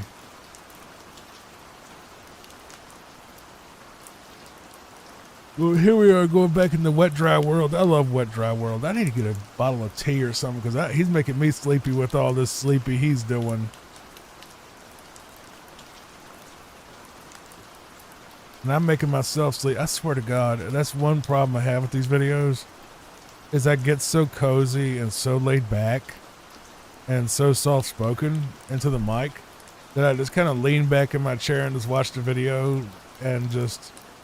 It's hard for me to stay awake, which I guess means that I'm doing something right if I'm knocking myself out. I swear once, I know this sounds a little conceited, about to fall asleep while I play series.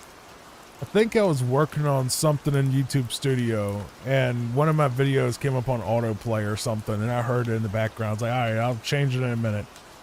And I was working on, I think the descriptions probably, because I do like to optimize those a lot. And, format them as good as I can and all that. I'm very particular about that stuff. Spend a lot of time on the back end just trying to make everything as clean and precise as possible, titles, descriptions, everything. And I was listening to it passively, not paying halfway attention to my own video, and I swear I don't know which one it was. It was just one of them. And I heard my voice come on. I'm like, all right, whatever, change it. So and a minute or two later, I felt myself drifting off. I'm like, no. You got work to do. Wake up. You got stuff to do. Almost fell asleep to my own video. Ain't that crazy?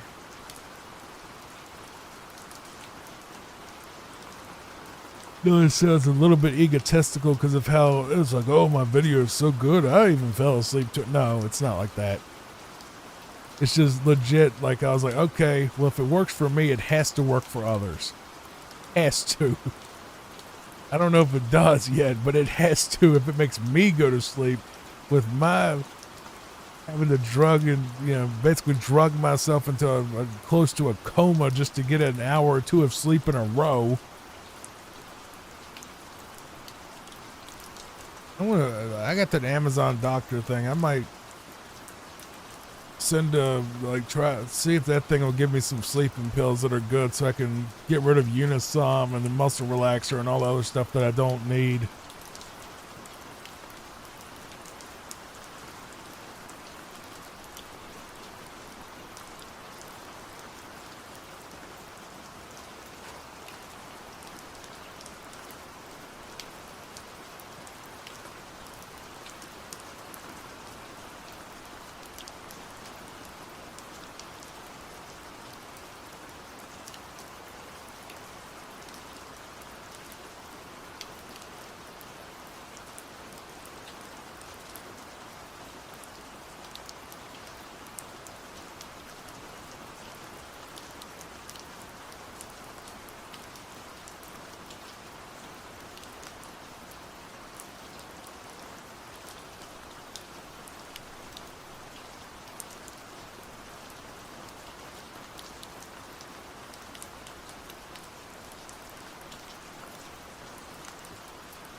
Don't know the name of this stage.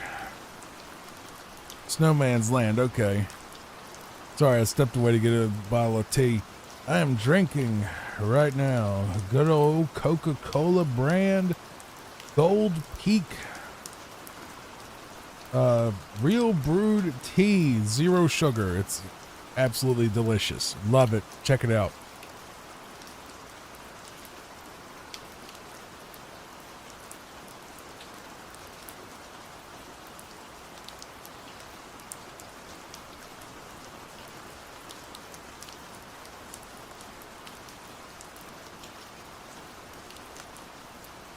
I like the bottles because it's more convenient, but I think it might be cheaper just to buy it by the jug.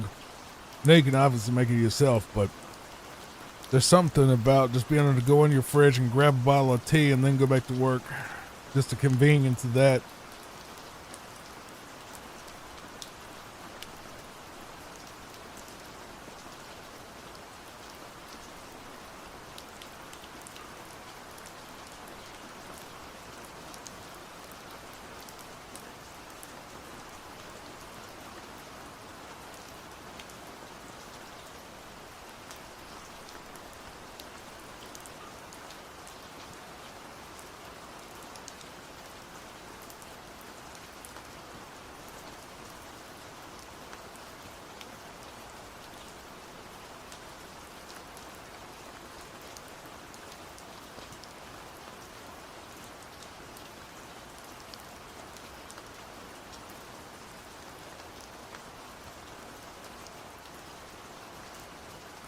And so you got the rabbit.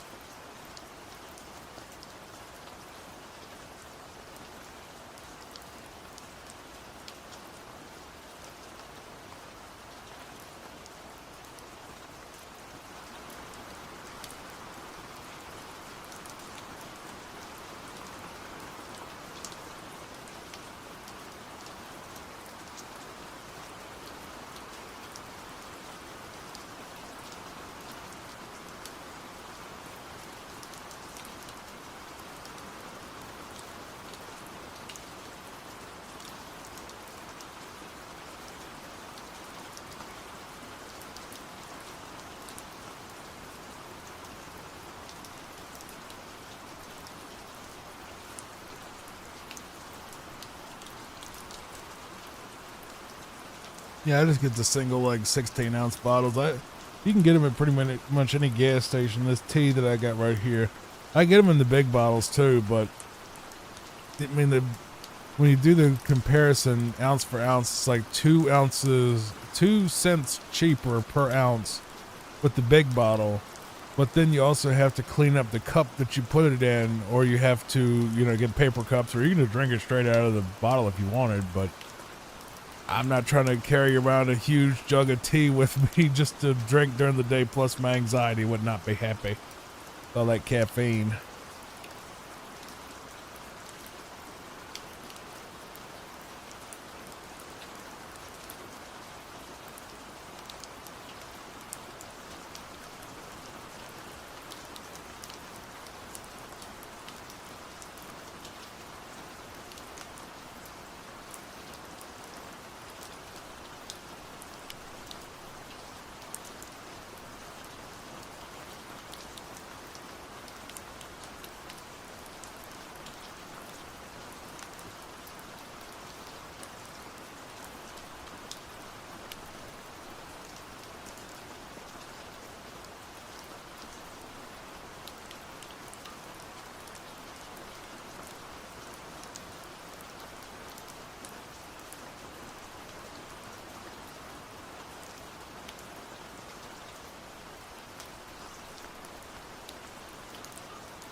Okay, so you're not going to see that in post, but basically the thing that I cut out commentary wise, where you see a big gap there that I just came back from, just imagine I went to take a crap or something else. No, I cut the audio because I cut that section out because I was talking about my anxiety issues, and that's part of why I make these videos, is to help you alleviate yours. And I didn't want you to be like, well, he has those issues and now I feel like I'm having that same issue right now. And I'm not trying to remind you of the anxieties that you might have, so I'm going to shut up on that and cut those parts out just so we don't have that come up.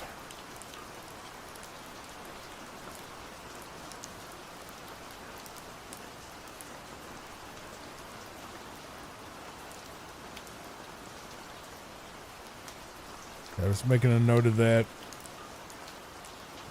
So you'll hear a long pause there. It's not me trying to avoid anything, like trying to steal footage or anything. It's like just me trying to have to cut. Like a lot of times when you hear the long pauses of silence, it's rather I went to go take a leak and didn't want to interrupt the video. I went to go grab a bottle of water. Puffa wanted to come in and sit in my lap, so I didn't want to interrupt it. And she'll, getting her in my lap literally takes like 3 to 5 seconds. Like she walks in, I grab her, I pick her up, and that's it. And then we're back on, back on time or whatever.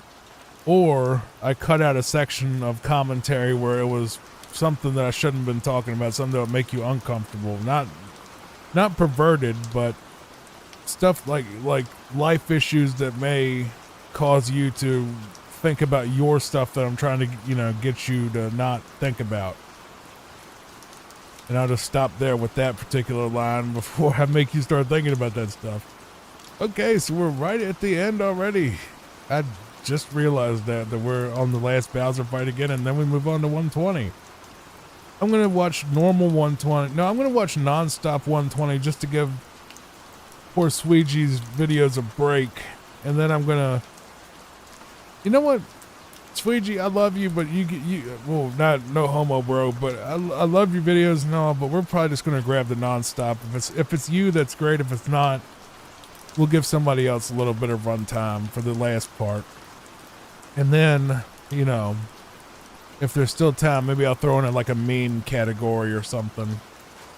All right, so his final time here was 46:11.1.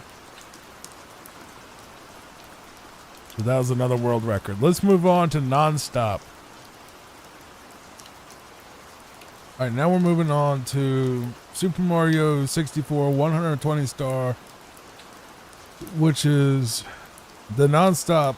So it's going to be a different route than 120. I think we're going to have time for 120 as well, the regular 120 by Sweegee. But I thought we would just jump back to do, or maybe we'll do a different category after this. Maybe a ROM hack or something. Probably a ROM hack after this, like a Mario 64 ROM hack or something, just to have a little different thing here.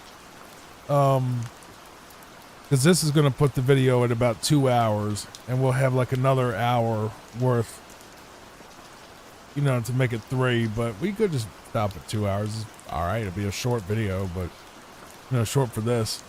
So this is a runner named D Whatever. That is literally their name, D Whatever, one word, no space.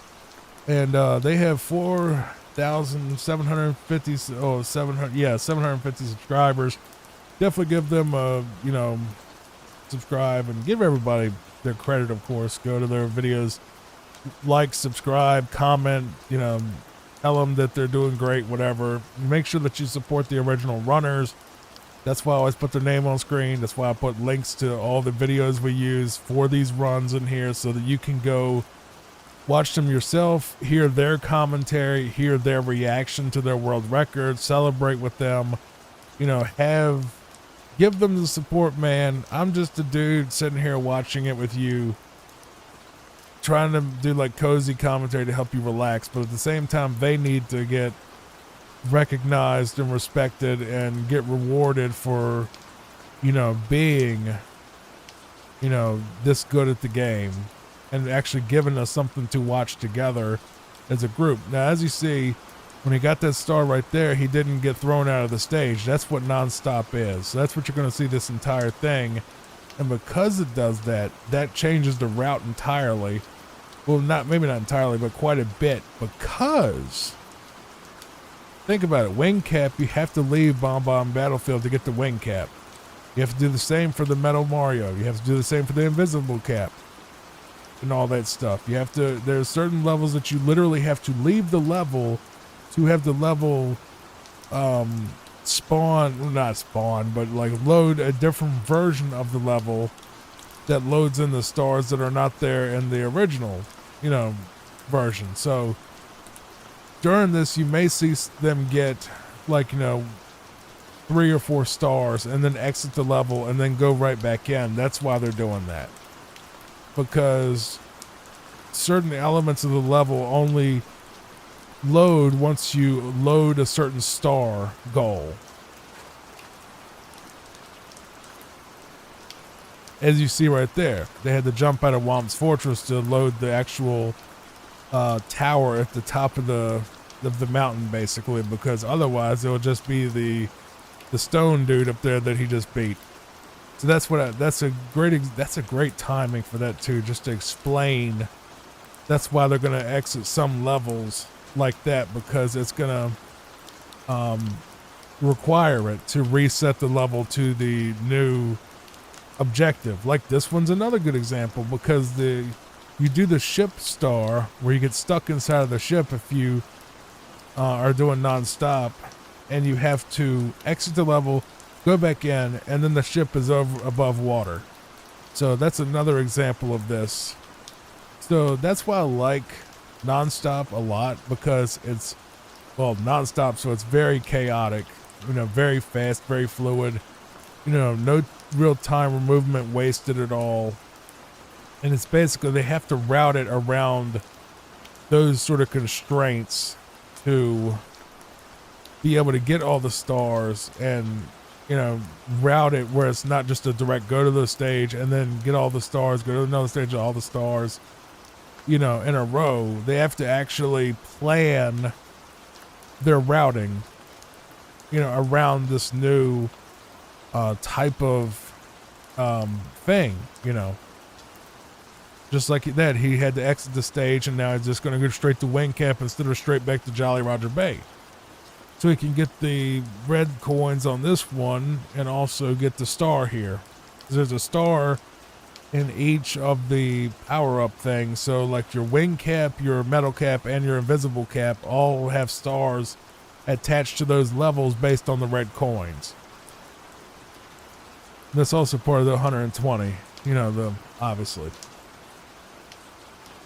So he's going to go back into Jolly Roger Bay, and then I'm guessing he's going to do the cannon star and then probably jump straight to the ship, and then I'm not sure what he's going to do. Let's just see if he's going to do what I'm predicting.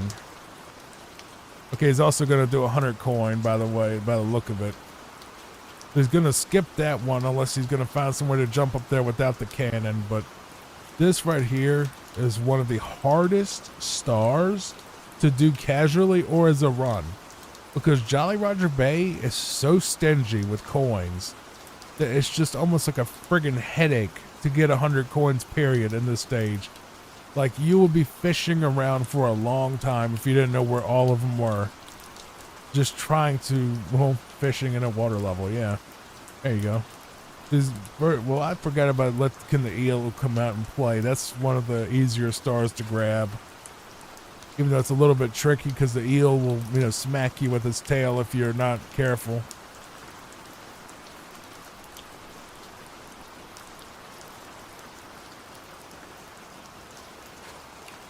Now, you're usually supposed to have the metal cap to get that particular star, but there's somewhere or another you can actually get in there with that angle just enough to get that star. I've never figured out the angle, but I've watched enough Mario 64 runs where I think I can explain some of the tricks, or some of the routing things that they're probably doing.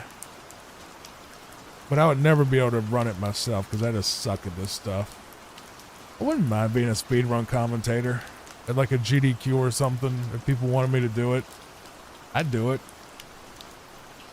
You know, the only thing is, like, GDQ usually takes place pretty far away, and I'm not trying to leave Puppa for a long time. But if they got me on like a Discord call to, you know, splice me into an event as like a, you know, a guest or something, I would do it for free. I wouldn't mind. You know, help the community, help some charity, get my name out there more. I don't see any downside to that, but I'm not aiming for that either. But if that's, you know, that would be definitely a career move that I didn't think would ever, never thought about that. I didn't think we were going to do speedrun content, period. I thought we were going to play granny games like friggin' solitaire and blackjack and freestyle and stuff like that, and that's what was going to drive me to the top. But apparently not.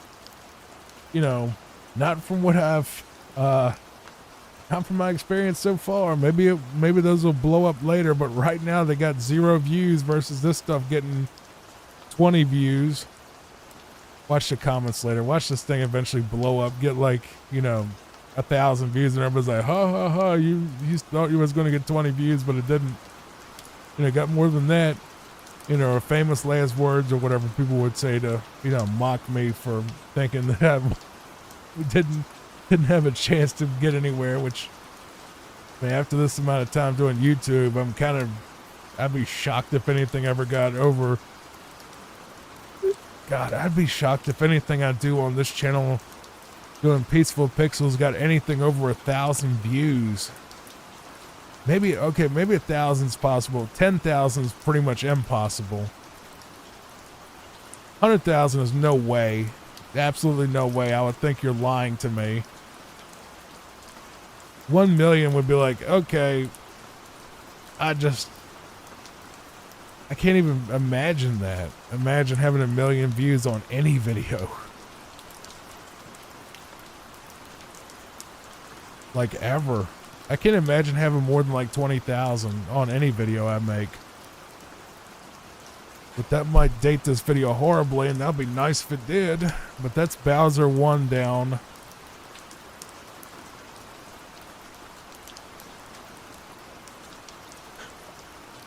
So now we're moving on to Bob-omb Battlefield.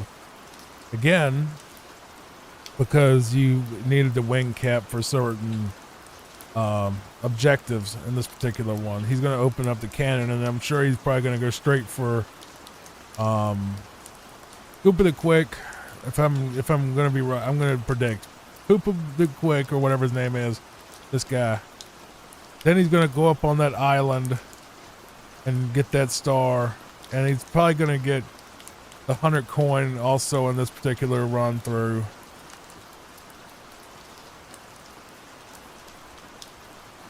Okay, maybe I was wrong again. Oh.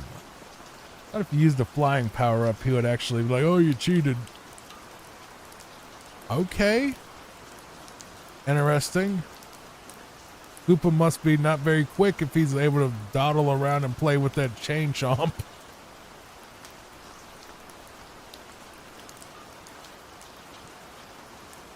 Okay, I'm kind of shocked Koopa didn't be like, oh yeah, you're cheating. I know if you use the cannons or the little warp near the end, near the top of the mountain, he'll say, oh, you cheated. So he's gonna come off here and just go do his other stuff, and then eventually go back for Koopa, and that's probably gonna be the last star he picks up, I'm guessing. Shows you how much I know about the route.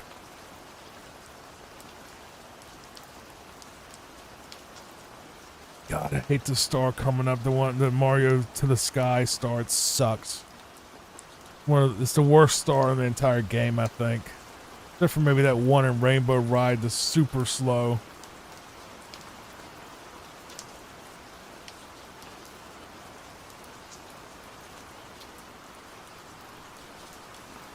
I swear if Van Halen Unchained would please get out of my head right now. I'd really appreciate it, Eddie, if you would just stop playing that song over and over. I don't know why it's been stuck in my head terrible lately. Song Unchained by Van Halen. I love that song, but I love Van Halen in general, but I'm so tired of hearing Chained.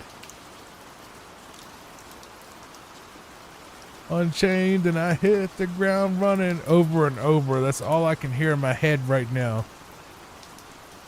Was that on Fair Warning? That one had Main Streets on it, didn't it? Main Streets was awesome.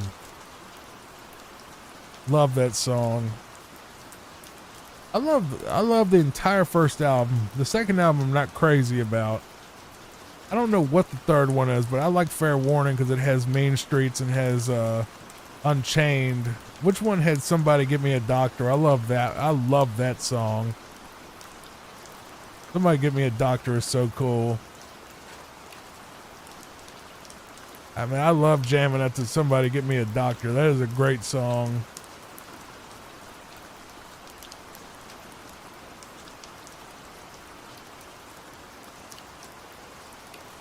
I've been trying to, I need to just sit down and listen to all the Van Halen albums in a row. Because I know that, like, you know, Eddie was like literally the 80s. Like, everybody wanted to be him, and, you know, that's what everybody was trying to do, was be the next Eddie.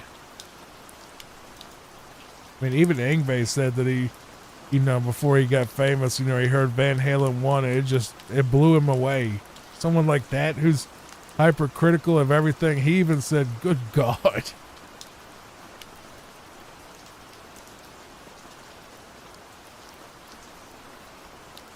He says it was like somebody just dropped the bomb and just changed everything overnight when he heard that.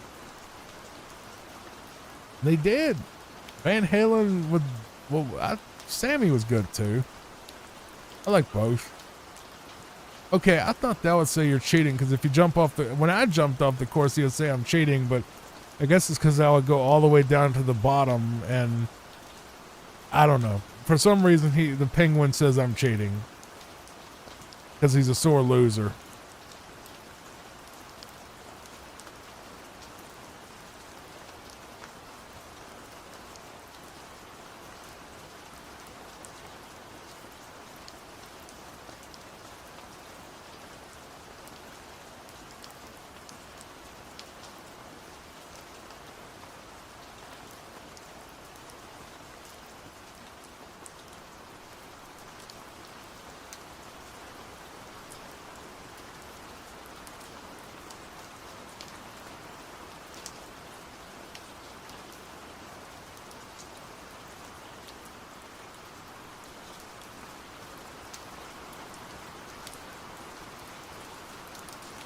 Okay, that was smooth. I like it. I said, Mama got her bird back. By the way, I think it's funny. There's like actually a little penguin that's on a roof on that bottom part. And like, if you hand that penguin to her, she's like, oh, thanks for getting my baby. Wait a minute. This doesn't look like me. I'm just like, yeah, it does. It looks just like the other penguin. I mean, okay. I guess it's a different penguin, but why did you... If that's not your baby, then how did the other one get all the way up the mountain? Like, what did you do? Take a nap and it wandered off and somehow climbed a mountain on its own? Did you leave it with that racing penguin who just left it up there to do races, or what? Was that like your deadbeat penguin husband? Stupid. I don't know. That's what I do, is I sit here and I watch stuff and I just think of stupid scenarios like that. Like trying to make silly logic out of just stuff that doesn't make sense logically in games or in anything, really.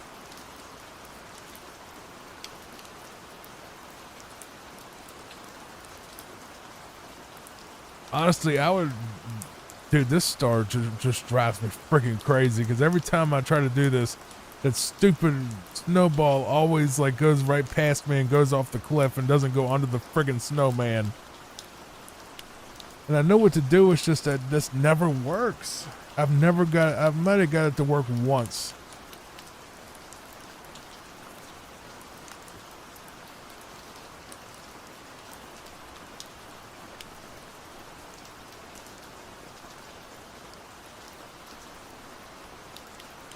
Now, if you want to collaborate with me on anything, just send me a message on Discord.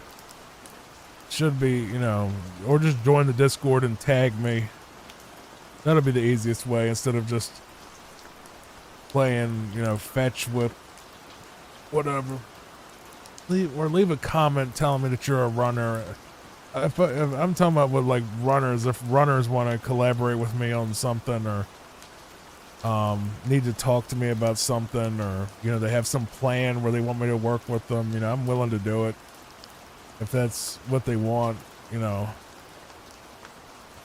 I don't mind collaboration. It's just I don't want to open that up to I'll collaborate with anybody, because then, you know, everybody with 3 subscribers is going to be like, hey, you know, collab with me on this project that has nothing to do with anything you got going on. Or, you know, you can't collaborate with everybody. But if someone's a runner and they do games that I enjoy watching, yeah, I'll work with them, obviously. I can't say I'll work with anybody. It's just throw it at me and see what happens, man.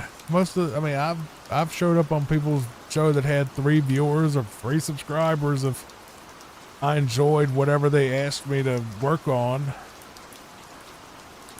It's not about the views, it's about the community, man. Trying to grow something out of this, make an actual community out of this channel, something that's positive instead of all the frickin' e-drama and nonsense that I used to have to listen to and put up with for the channel. I want to get away from that entirely. It's just not worth my time. It's not making me any money. The only thing it makes me is miserable. That's kind of funny. The only thing it makes me is miserable. At least the other people get paid. I don't. Not for that. Didn't get paid enough for that, that's for sure. That's when I started getting mad. I was just like, people would start drama. I'm like, I don't get paid enough to listen to this. I don't. Y'all ain't paying me enough to put up with this BS right now. I'll take that somewhere else. Y'all ain't paying me enough to put up with it or listen to it or even talk about it.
Here we go, and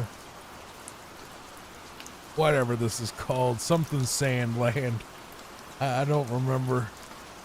Pyramid World. Somebody will tell. Shifting Sandland? Shifting Sands? Oh, wait. Why does this thing say, oh, I guess that means fire save. Okay. I don't, his timers ain't right. His timer says, his timer is still on the FS, which is the Bowser fight, and he's in the shifting sand land thing. I don't know. Maybe he'll just do the split different later. It just kind of threw me off because I was like, wait a minute. He's in the sand level, but it says FS, and that's Fire Sea.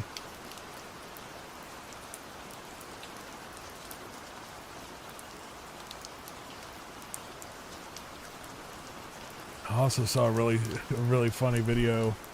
I was talking to my guitar tech, and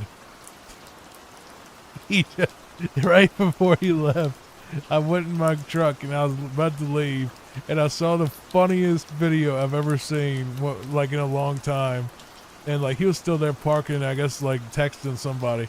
And I went up to his window and I knocked real quick. I'm like, hey, you have to see this. And he was just laughing already. I said, this is the stupidest thing you've ever seen. And he was like, all right. And I played it for him. And it was the short of this guy. I gotta find a clip of it. It was really funny. He said, he was talking real fast, but he said, I'll try to slow it down if I can remember the exact words. He says, next time your wife has a dream about you cheating on her, go ahead and do it so you can make all of her dreams come true. And she's going to be mad anyway, so you might as well get something out of it. And his wife is in the room just following him around, looking like she's going to stab him right in the back as he's saying this stupid advice. And then another one was, make sure to always tell your wife that when you see she's doing wrong, never let her forget about it, and keep telling her over and over that she screwed up because she'll really appreciate it. And the woman was just looking at him with a death look. And another dude says, pro tip for married guys, always take your girl out like when you first met or something like that. And he says, and that's why I'm going to take her to dinner, a movie, and then drop her off at her parents' house after. And she threw something at him. It was really funny. It was just these dudes just trying to get in a fight with their wife. It was hilarious. It was like, it was all in one little YouTube short. And I was cracking up listening to that. It was so silly. Because that's exactly something I would say to and probably get in trouble. I can't help myself. I would directly, I did kind of the Bill Burr thing at some point of, it says he used to have a filter where it's like, no, he shouldn't say that. Now it's like, say it, see what happens. That's me now. That's probably always been me, is that, see what happens. He ain't never got punched in the mouth for it yet. So, ooh, that's a spot where you could actually get stuck under that bridge and it would just insta kill you. But, what was the other one?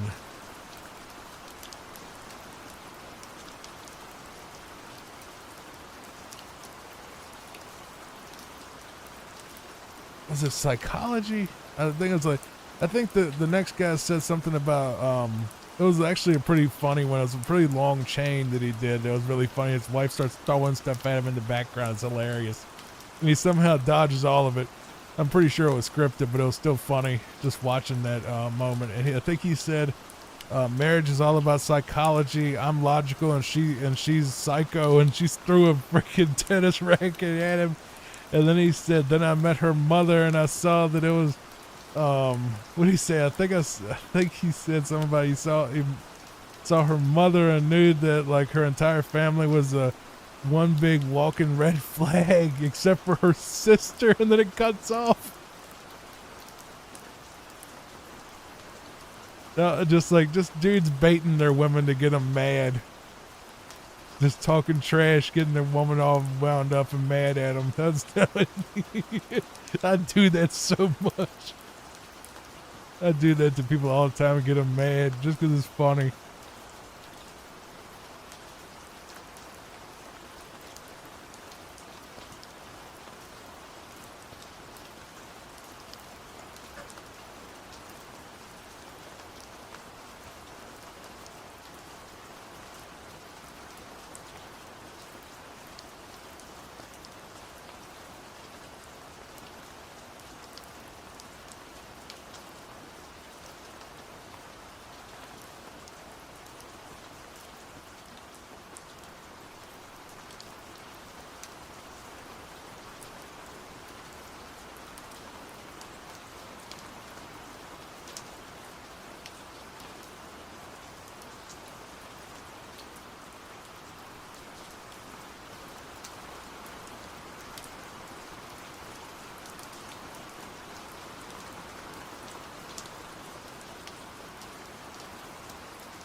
All right. Sorry, I had to go grab Instacart really quick. Had to go get that steak meat I was talking about earlier. Looks good. I'm gonna cook it after this video is done, after this particular run is over, and I'll see how much time I got on the clock that I need to add another run to it, or if I need to cut it there. But once again, this runner is called D whatever. That is his name. It's literally called D whatever. That's the name. I'm not dismissing him. That's the name he picked, was D whatever. Now, unfortunately, a lot of these runners, I'm looking at their chat. A lot of their chats are pretty, rather small or very inactive. I really want you to go to these people's streams, show them love, give them a follow, even a subscription to their Twitch if you're, so inclined. I'm not the person that ran these, obviously. I know I say that a lot, but I'm just trying to make sure that I don't send the message of, oh yeah, I'm just going to freeboot this content and,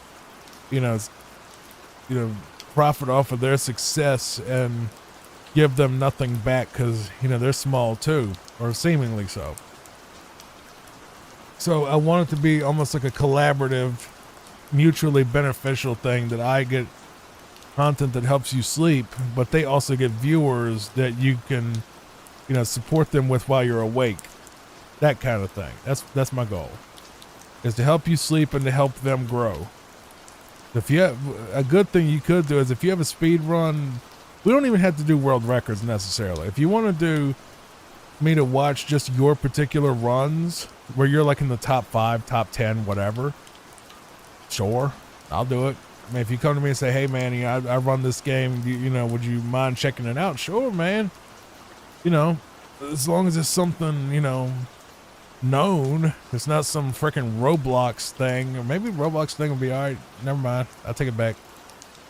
As long as it's something that I've heard of or can actually work with. Obviously, I don't want to like react to or watch anything like a My Little Pony or freaking like Barbie dress up games or something like that. Those speed runs exist. I would probably watch Barbie on the NES get speed run, because that'll be interesting, because it was an AVGN episode. But yeah, I gotta have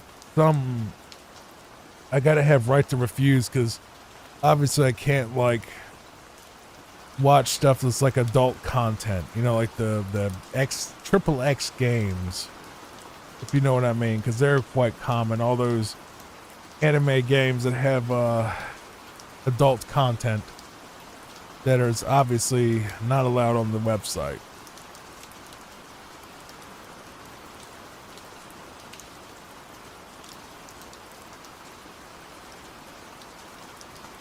Now we're moving back. He's going back to Tall Mountain. I thought he was already on Tall Mountain. No, that was Tiny Huge Island. My bad.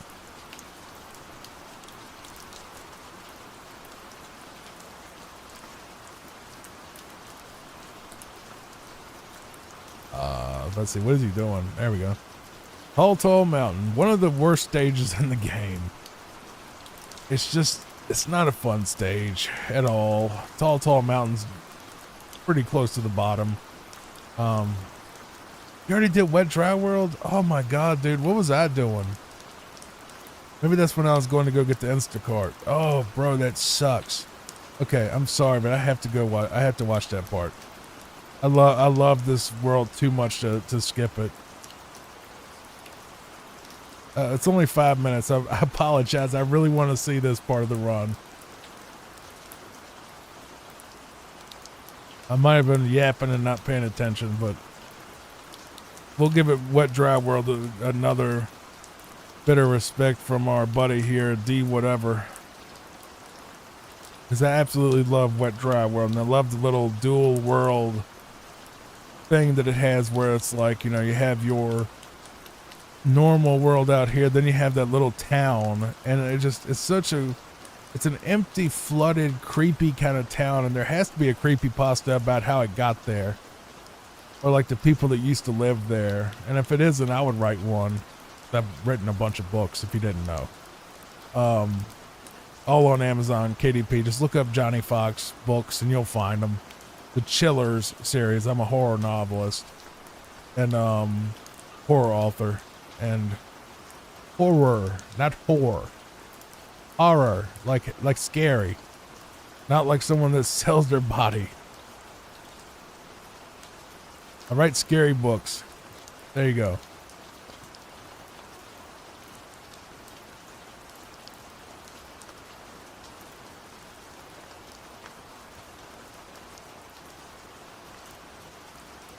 Okay, that's definitely a way to get out of there. Okay, I've always had trouble with that particular thing. I never been able to pull that off. But here we go. We're going to the little town inside of Wet Dry World. And even this part's really hard. I think Wet Dry World might be one of the hardest stages in the game, but I just love it. I love how weird it is, and it's like abandoned and kind of random, and like the layout makes really no sense. And you also have like the raising and lowering of water thing, and the little buildings like you'll see in an actual town, and like there's no telling, just like there's so much that could be done with this one little tiny village. You know, that has a little, even has a little church there, you know.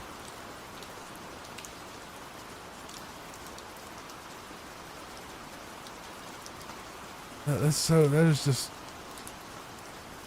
definitely unique. Plus it's also hidden away from the thing, like where it's almost like a secret area.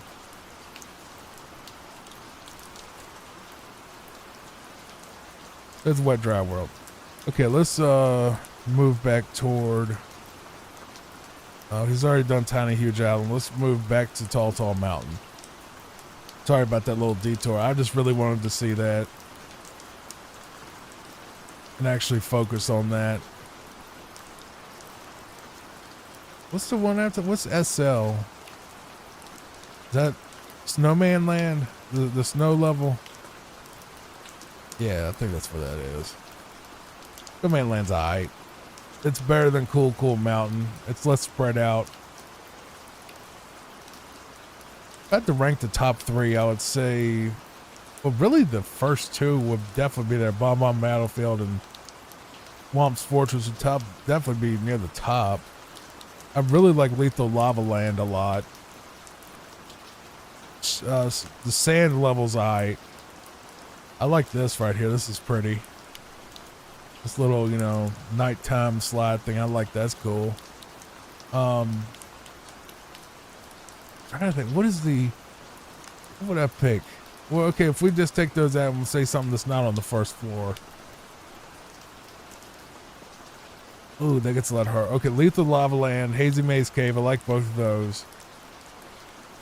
Big Boo's Haunt is annoying, but I don't like Big Boo's Haunt. Skip. Sand level's annoying. Skip. So Hazy Maze Cave, Lethal Lava Land, and something from the top. Well, Wet Dry World, obviously. All right, so if we go with, maybe we could go with like best level of every floor, because there's 3 floors. All right, that'll be easy. First floor, Swamp's Fortress, easy, very easy. Bottom floor, I'm going with Lethal Lava Land just because I really like that log ride part. That's really cool, and I like the inside of the volcano part. So I really like Lethal Lava Land a lot. Even though I do really like Haze Maze Cave. And I'm kind of don't really care about the sand level. Even though that has some cool stuff in it too. Top floor, oof. There's actually 2 top floors, isn't it? Technically it is, yeah. Technically it is. Let's see. So Wet Dry would probably be it, but I'll just run through it in my head. Tall Tall Mountain, no. Snowman Land, no. Tiny Huge Island, very cool, but no. I like Tiny Huge Island. That's cool, but the objectives aren't all that fun. Wet Dry World has to win that one, I guess. For the top floor, Rainbow Ride is immediately out because it sucks. Even though I liked it as a kid, it sucks now.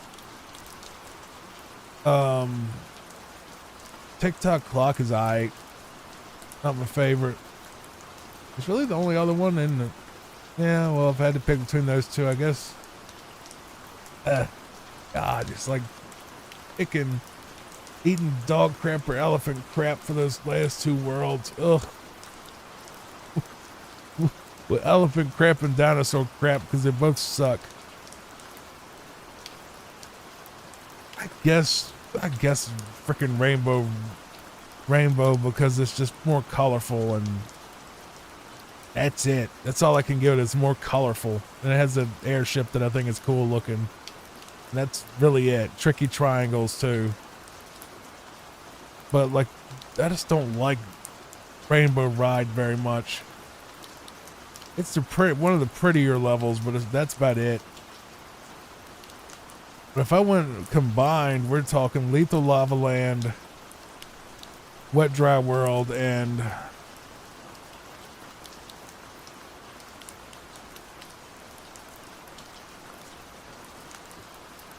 I'm gonna go with Womp's Fortress.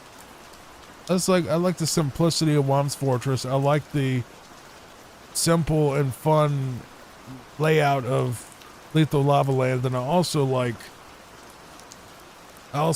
the Wet Dry World because of the dual stage of it.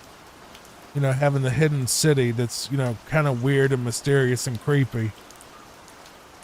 But he's going to Tall Mountain for something. For a couple of 3 stars, it looks like.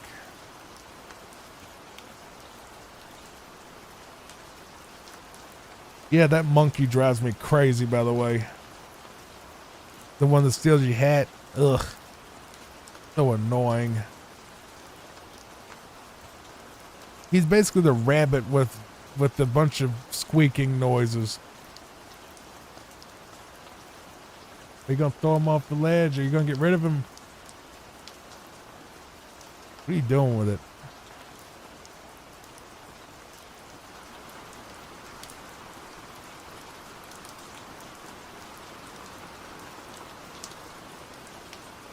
Nice.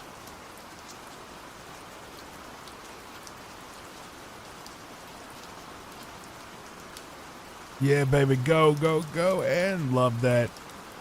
Love that. That was awesome. That little ending there, jumping from the log to the mushroom, was beautiful. Now we move on to the most anticlimactic, crappiest stages in the game, the last two, TikTok Clock and, I think it's TikTok Clock. I think. And Rainbow Ride.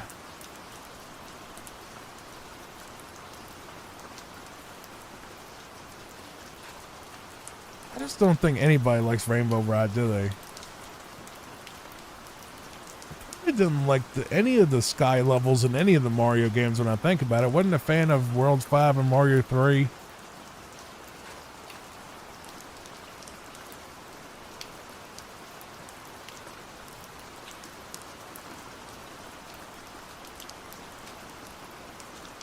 Wasn't a fan of Rainbow Ride in this game. Don't remember many other Sky Worlds in the other ones because I really didn't play anything past Mario 64 very much. I played a little bit of Sunshine and never really got into it, but maybe we will one day. And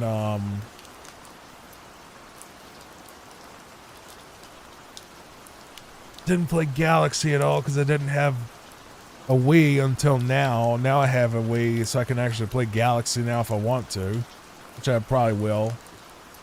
And I gotta get a nunchuck though. I got the Wiimote, but I really just got it for Wii Sports Resort, but I forgot that I do want to play some of the stuff that you need the nunchuck for, like that you have to do nunchucks and stuff for, like or really just the sports games, and also Galaxy.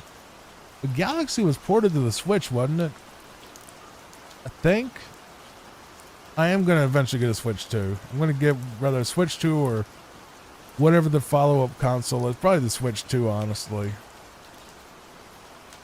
I'm just waiting for Mario Maker 3 to show up if it does. And if it doesn't, I'm just not going to buy a Switch 2. I mean, I like Nintendo, but not enough to spend $450 on a console. It's $60 for games if you're not even going to give me Mario Maker. Like, Mario Maker really is the make or break thing, because there's endless content that can be made with Mario Maker. You can make hundreds or even thousands of videos playing Mario Maker. And it would pay me back, really, if I did do Mario Maker content, and if it did something. Because, you know, it would be endlessly, you know, there'll be endless gold to farm out of that particular game for videos. And a lot of people do that, you know, Grand Pooh Bear and Ryukar and, you know, Carl Sagan and all of them, I think still do. I think Carl Sagan's still around. Like, a lot of them still do all that Mario Maker stuff, like the Super Expert and all that. And I can't do none of that. I ain't that good. I can't play that Kaizo stuff. I'm not that good, man. I just am not. I'm not good enough to speed run. Man's got to know his limitations, and my limitations is I can't play no speed run. I ain't good at it. I ain't got the patience. I do not have the reflexes. I don't even have the hands for it. I got carpal tunnel in both hands. There's no way I could become a speedrunner. My hands will be tore up if I tried. Here comes the most insufferable level of them all. Rainbow Ride. Just yeah. Not a fan.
I'm going to get that phone battery replaced.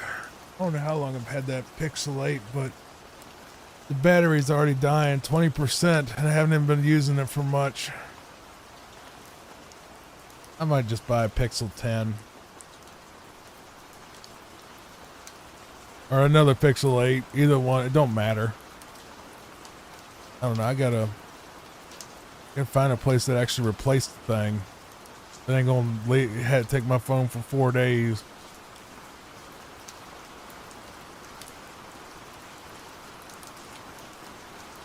Please don't say put your own battery in it. I don't do that.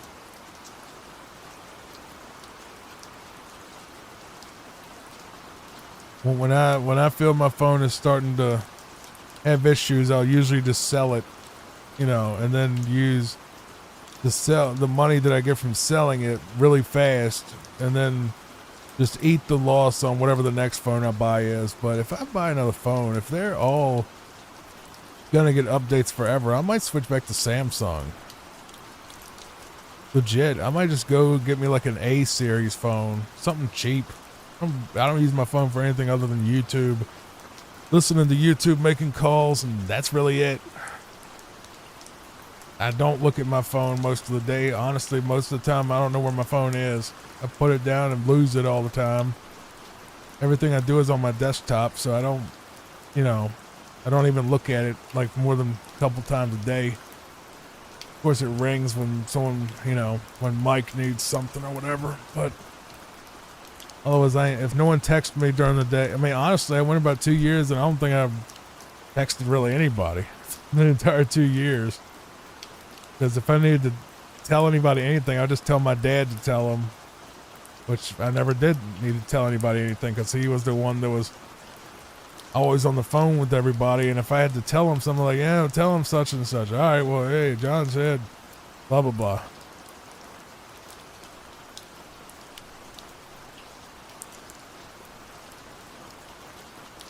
Which I don't think I ever really had to tell them anything, really. Wanted to be left alone for the most part. Oh my God. We're almost at 120, baby. It's 120 stars going to be Bowser, or is it going to be Toad, or what is it going to be? I guess it has to be, well, Bowser's red coins, okay. I didn't think about that, the red coin thing. We do get that star at the end. Man, this flew right by, didn't it? I feel like this video just started. Well, time flies when you're having fun, I guess. Well, after this video is complete, I'm going to go make me some food and see what the runtime is total, and then see what I want to put in after, because we've already seen all the different mainline types of runs, but there could be some ROM hacks that we could watch, maybe like Last Impact or Green Stars or 74 or something, something else. But I thank you regardless if you watched this far into it, because seriously, it's crazy that you listen to me just prattle on about nothing for 2 hours now, just, trying to help you have something cozy to listen to. And talking about, the game and life and, boring stuff and Papa and all that. But that's the whole point. Make you bored and make you just say, get you sleepy. That's the biggest thing. Why you call it fall asleep while I play. And that is 120 stars, baby. That is, ooh, he almost lost world record there because that freaking pipe. That pipe at the very end trolled him. He smacked his head into the pipe and, oof. And Bowser just trolled him too. Oh my God. But this is a world record, but, dude, that's terrible. That's scary. Like that means that you literally got about, 4 or 5 seconds that you lost there, but the world record, according to his thing right there, is 103.17, and he's at 102.17, so he's actually improved it by a minute. So I'm guessing he just made it happen. All right, D whatever, good job, buddy. Same goes to Luigi. Appreciate both of you, and we'll move on to the next thing after I get me a nice big juicy cheesesteak. See you in a moment.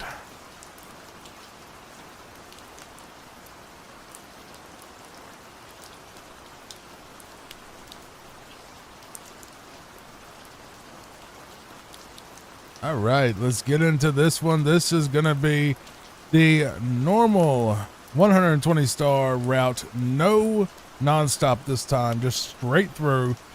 This is actually the second place runner, Aaron, and the only reason we're watching a non-world record is, well, this is only 20 seconds slower, and also I didn't want to make the entire video Sweegie. I like Sweegie, I like the content, but I kind of want to mix in a couple of runners. So this one technically isn't a world record, but it's so close that I'm going to give it a pass for this one video.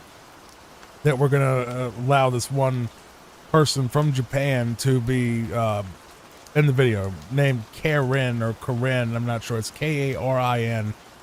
But either way, we're going to let them in just on a technicality, just to have some variety in the actual players that I'm promoting, or hopefully getting some views too. Link will be in the description, as with the other ones, along with timestamps for all these different runs if you want to check them out. So far, so good, though. I'm expecting to see an incredibly impressive run, just like all the others. 120 really is like more like the king of the mountain of the majority of them. Like, you know, like 0 and 1 star are great, but 120 is like, I think that's like the big one. You know, that's the one that people really, you know, get the most invested in. But just to save a little bit of time, I'm going to skip past the like little level transitions and stuff, just to save a little bit of time. Not going to skip every one of them, but I'm going to skip ahead in spots just to save us just a little bit of time on the actual video itself.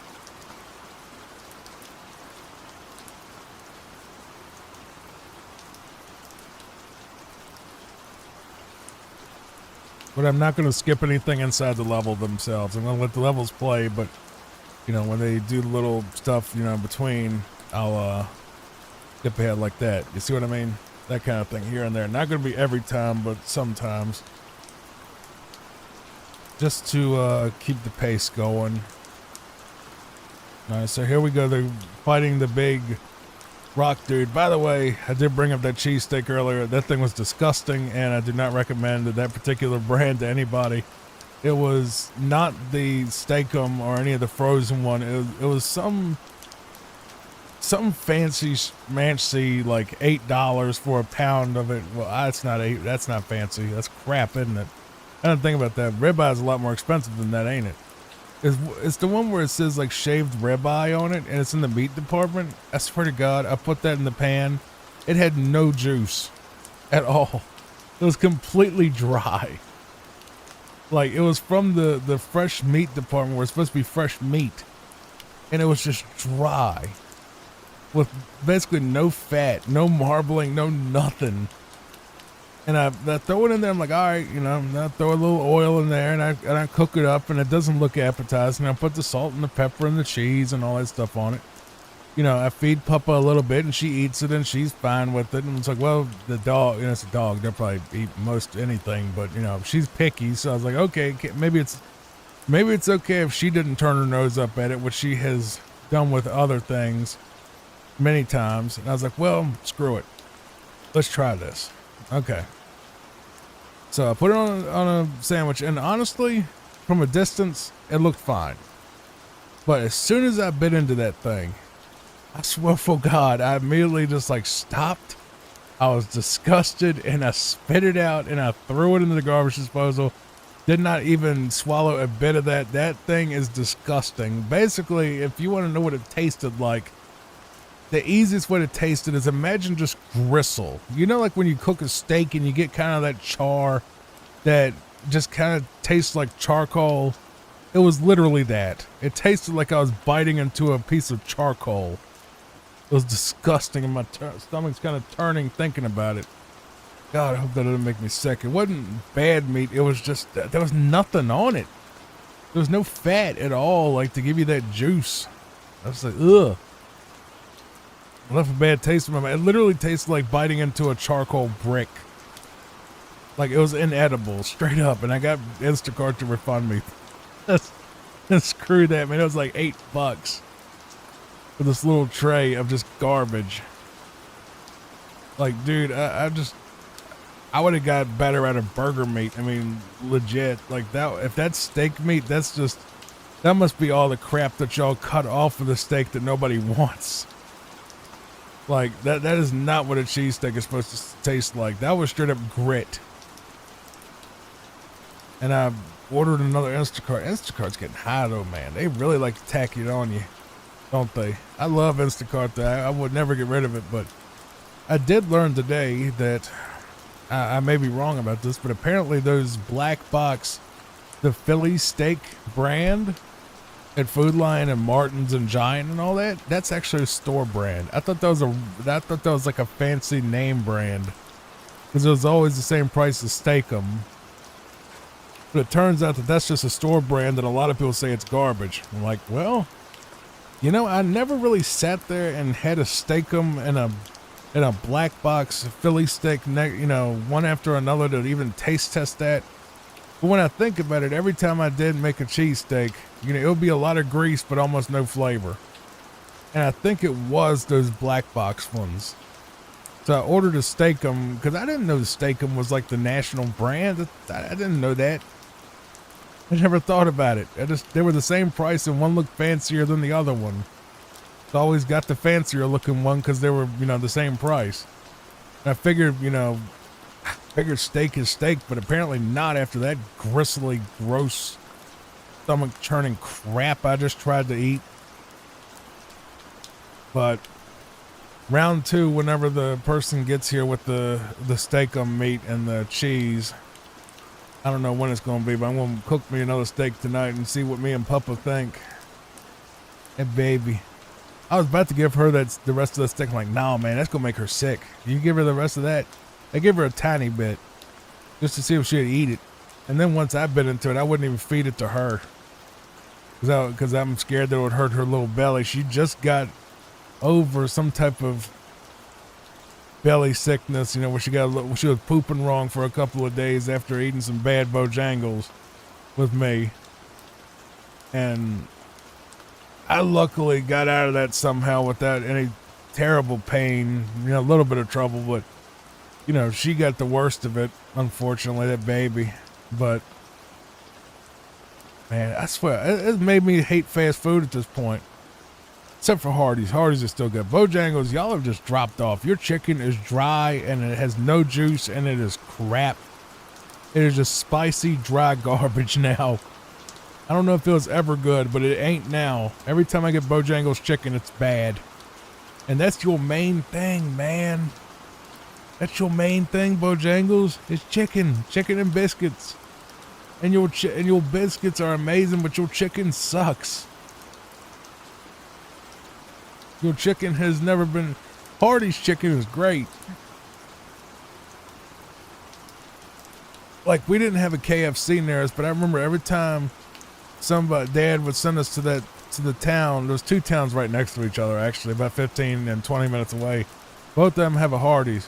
I'm about to say the name of them, too. That would have been a mistake.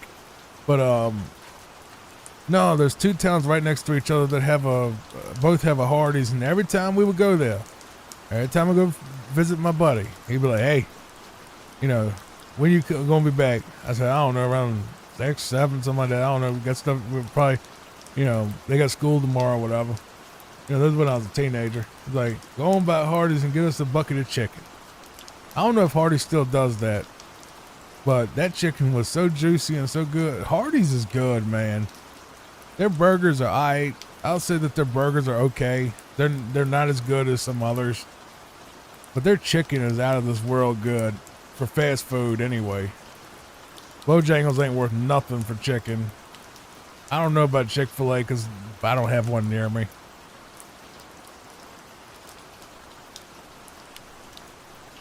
I think I ate Chick-fil-A like one time ever. And I went in there and it wasn't even like a full-blown Chick-fil-A. It was some type of Chick-fil-A Express crap that was like, the menu was like weird. It wasn't like combos even. It was like, I was reading it. I'm just like, what do I even order here? Cause like the way you've got it laid out, it's not even, there's no pictures of the food. There's nothing telling. It's just like part 1, part 2, and part 3. Like, what am I looking at? And I just said, just give me a chicken sandwich plain. And I tried it and I was like, that's pretty good. And that was a good sandwich. And then I went to McDonald's a different time and they had like a crispy chicken sandwich, not the McChicken, but an actual chicken. Well, McChicken is chicken, I guess, but I mean like the proper crispy chicken sandwich that looks like actual, you know, someone took a chicken breast or thigh and threw it in some, you know, batter and at least tried to make it not, you know, frozen prepackaged crap that they throw, you know, for the McChicken, which I still like McChickens. Yeah, all right. But you can do a lot better at home anyway with frozen, you know, patties. But the point is, you know, I tried that chicken sandwich from McDonald's. I'm thinking, this can't be. I mean, it looks good on the picture, and I get it. It looked good in the wrapper. And then I tried. And I said, look, that thing is about 95% as good, if not the same, as Chick-fil-A. It was kind of crazy. And maybe I went to a good McDonald's or something, but it was like, it basically tastes like the same sandwich. And honestly, Hardee's beats them both anyway. Hardee's chicken sandwich is just God tier. Well, Carl's Jr. if you're on the West Coast. I don't know if Carl's Jr. is as good as Hardee's, but East Coast it's Hardee's, and then West Coast is Carl's Jr. But Hardee's is, yeah, I love them now. Like, Bojangles done made me upset with that bad chicken, getting Papa sick and getting me screwed up. And then all of a sudden Bojangles also getting way out of sight on price, where it's just outrageously expensive for everything up there. And it's just garbage, man. I wouldn't mind. I've heard Popeyes is good. I don't live nowhere near a Popeyes. I ain't never been to one. Heard they were bought out by Burger King, and it just kind of collapsed after that. People go up there and still fight over chicken sandwiches, so it must be pretty good. I don't know. I'm just hungry, man. You tell I'm hungry. I'm a fat dude talking about freaking cheese sticks and stuff on a freaking speedrun video, but no, man, it's just like, yeah, that thing was straight up gristle. Ugh. Just disgusting, bro. If I would have ate that all, I would have got sick probably.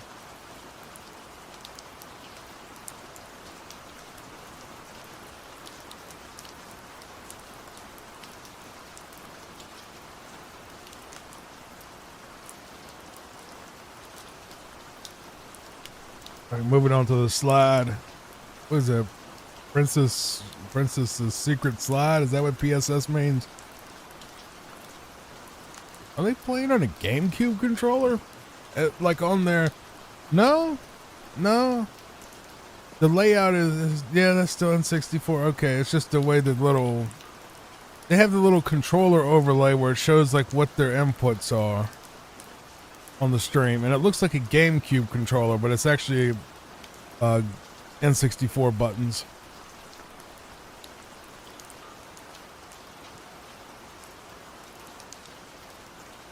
This is world record is about Sweegie, of course.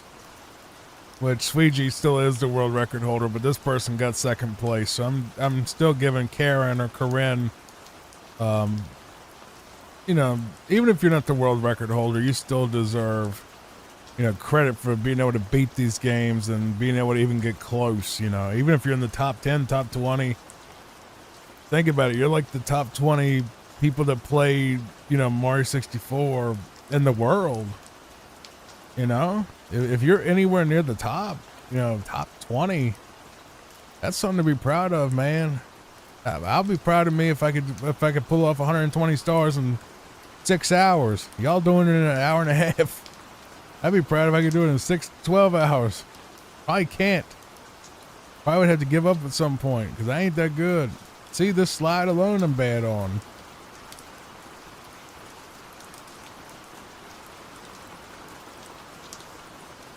I still have trouble getting that 12.8. And apparently you do too. The person running this, because they, you know, got the 12.7. All right, let's move on to Bob on Battlefield.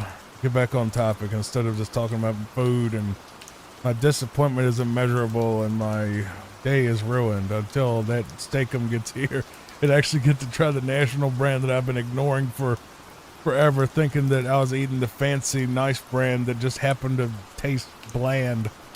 It turned out it was a store brand crap, and Gemini had to tell me, no, that's not a national brand. It looks like one. It's a beautiful box.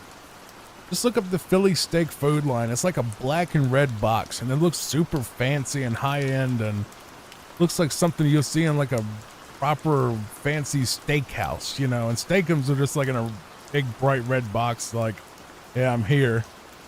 It just kind of makes me think of like cafeteria lunch when I hear the word steakum. So I thought the black box was more premium, but apparently people say steakums are way better. We'll see tonight. Watch you get a steakum advertisement for this.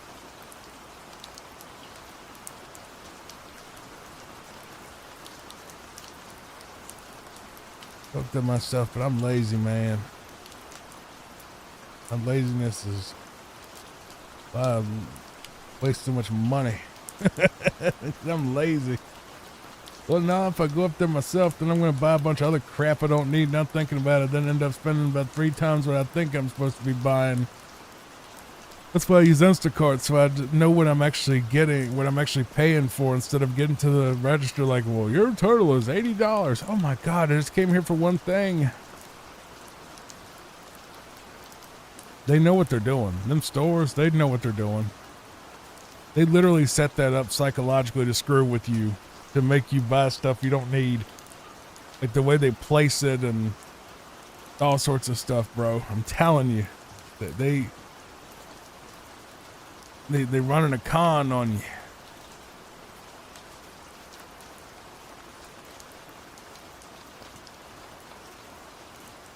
Like seriously, they know from the exact amounts to what sells and what times of year, and they got so much data and demographics. Like you wouldn't believe how much data stores like Walmart and Food Lion and all the grocery stores have on you. Like it's outrageous how much data they have. That's how they make their money though, man. It's like that's how they know what to sell, what time of year to sell it, you know, what price to sell it for, you know, what days are best for sales, where to put it on the shelf, how many rows of it you should have there on the shelf, how much shelf space you should have. I mean, like they know that stuff down to like a science, and they knew that before AI was a thing. Like everything is carefully crafted, like to all these weird, like almost like sociopathic things, trying to make you, like even down to the music they play overhead is supposed to help you. It's supposed to help them make you buy more stuff. I don't know how they figured all this out, but I wish I could learn from them so I could do it with YouTube and actually get famous, get rich, be Mr. Beast.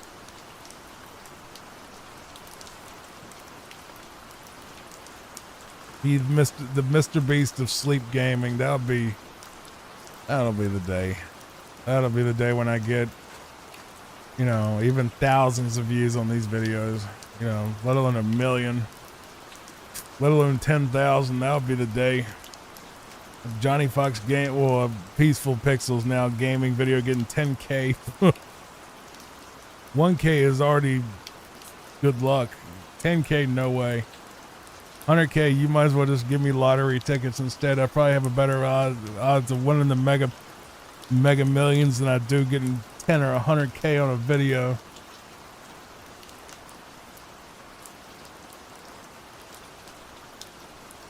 My luck stat is garbage in real life. I just do not get lottery tickets and scratch offs and YouTube, and I don't get nowhere, man.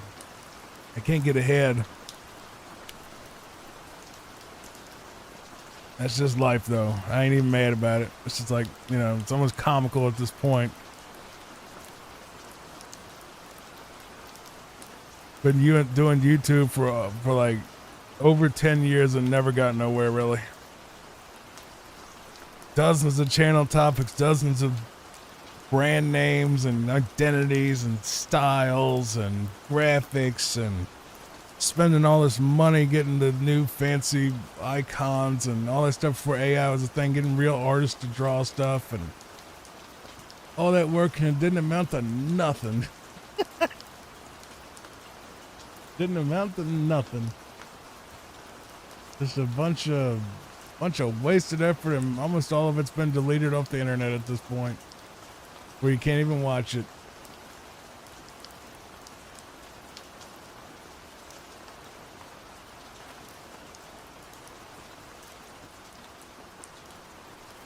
I don't know, man. Maybe it's a blessing. Maybe it's a blessing that nobody knows me. It probably is, honestly. I mean, if only like 2 or 3 people hate me and nobody cares about those people, you know, you don't end up like freaking Jetty on lately that, you know, this would probably date the video horribly, but like he went out there like and was harassing a cop and all this stuff and got arrested and yelled, you know, I'm a multi-millionaire and I'll take this as far as, you know, I want to, blah, blah, blah, all this stuff. And made a big old fool of himself, and you know, everybody turned on him. You know, his fans started making fun of him, and the trolls, of course, made fun of him, and other big YouTubers, even Cinnamon Toast Ken did a video reacting to, you know, Gideon being dumb. I like Gideon, but still, that was, if he would have shut up, he wouldn't have got arrested. But no, he wanted spectacle and thought he could get away with acting up for the stream, and got out of hand and got arrested for it.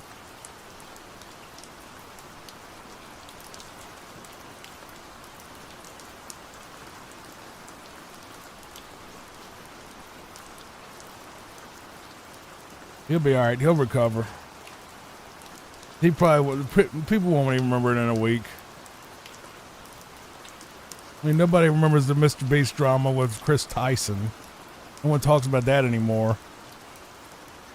You know, that everybody thought that was going to be the end of Mr. Beast. They didn't do nothing. Nobody cared. They just put up some type of filter so the comments about Chris would be deleted and rip. Nobody cared after. They got over it. You know, maybe a very small pocket of people are going to sit there and make it their life's mission to destroy Mr. Beast for something. I don't know. That's what I deal with, is idiots that are like, we hate you and we're going to like destroy you and get you banned and, you know, get you to leave the internet. And I'm just like, all right, whatever. Whatever you think, buddy. Like, you know, when you're someone like me, especially if you play like a troll character like I did for years, it's like, you know, you get all these goody two-shoe idiots that think that they're gonna pull some Wile E. Coyote, you know, operation off to, you know, make you so embarrassed or so hated that you'll leave the internet and never come back. It's like, literally the only people that care are you and the 3 idiots that all came up with the plan, and nobody saw it, nobody cared. No one even brought it up.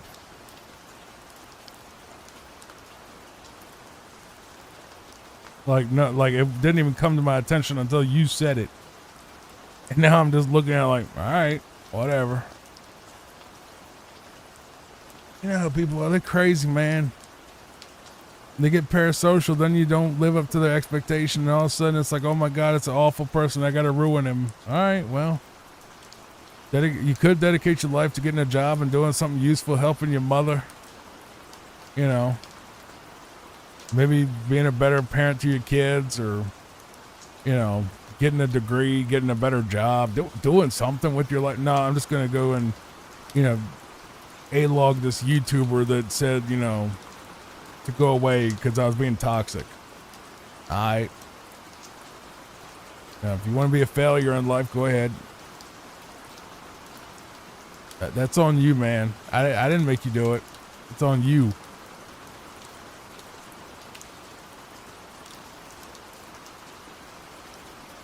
Dude, that jump was incredible.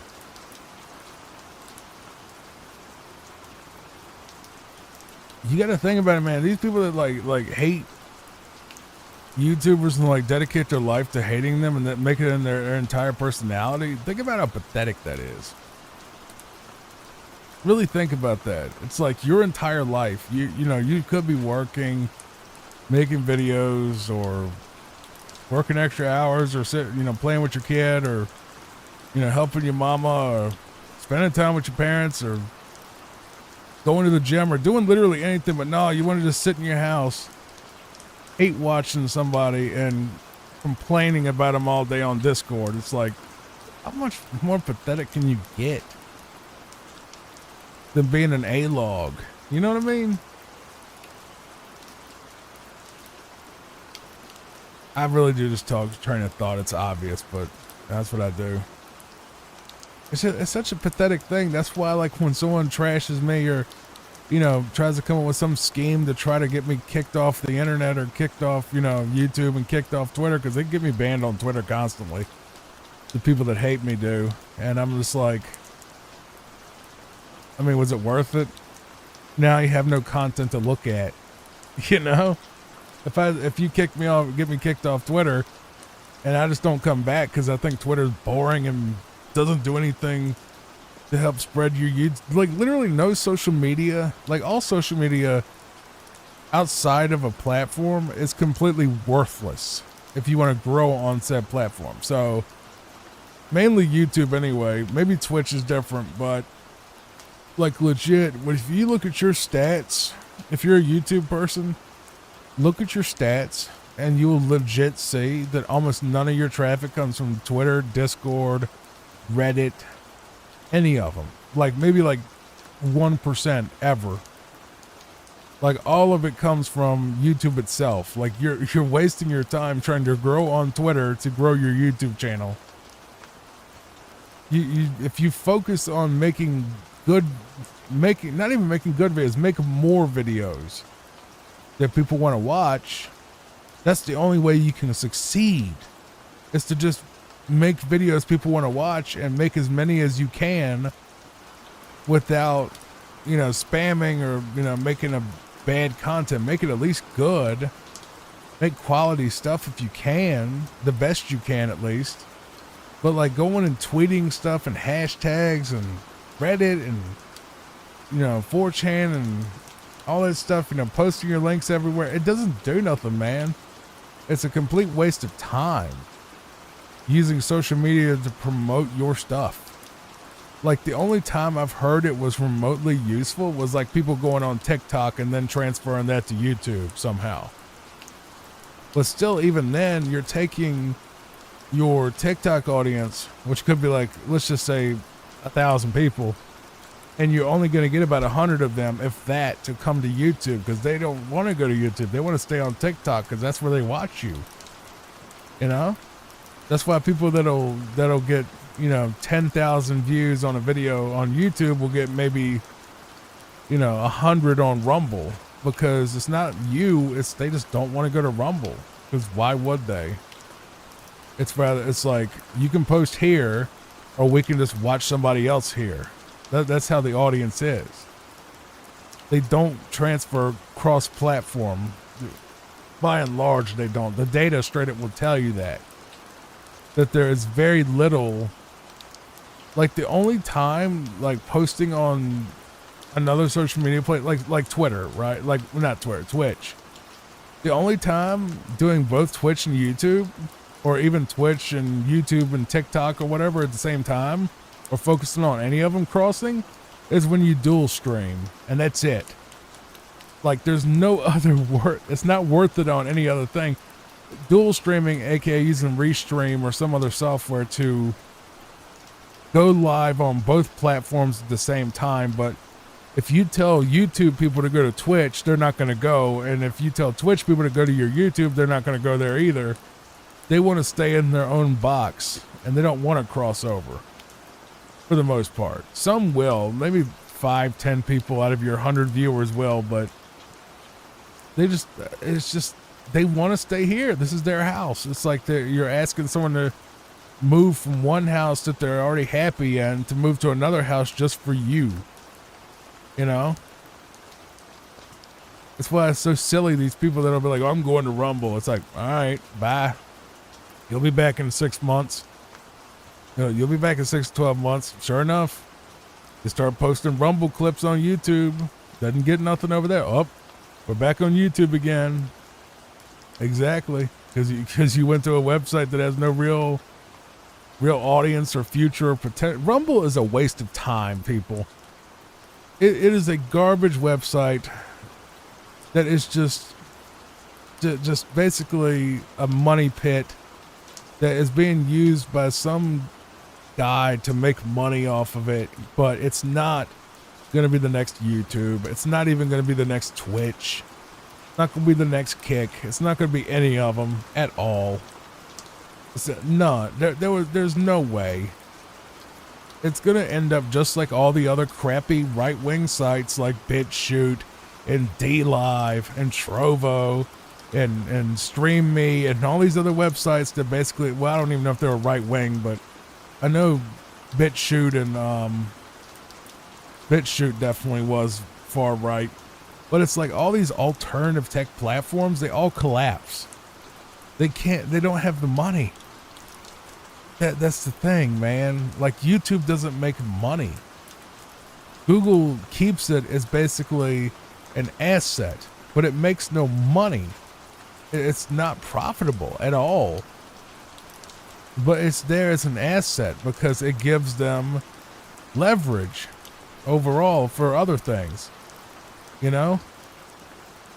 You can have a depreciating or a losing asset that still gives you, you know, some type of like pull. I think somebody got an itchy. I just heard a bunch of thumper tap, tap, tap, tap, tap coming from my hallway. My baby got an itchy. What wrong, Papa? You got an itchy? I'll play with you in a little while. We're gonna make us another steak in a little bit, baby. Want a steak?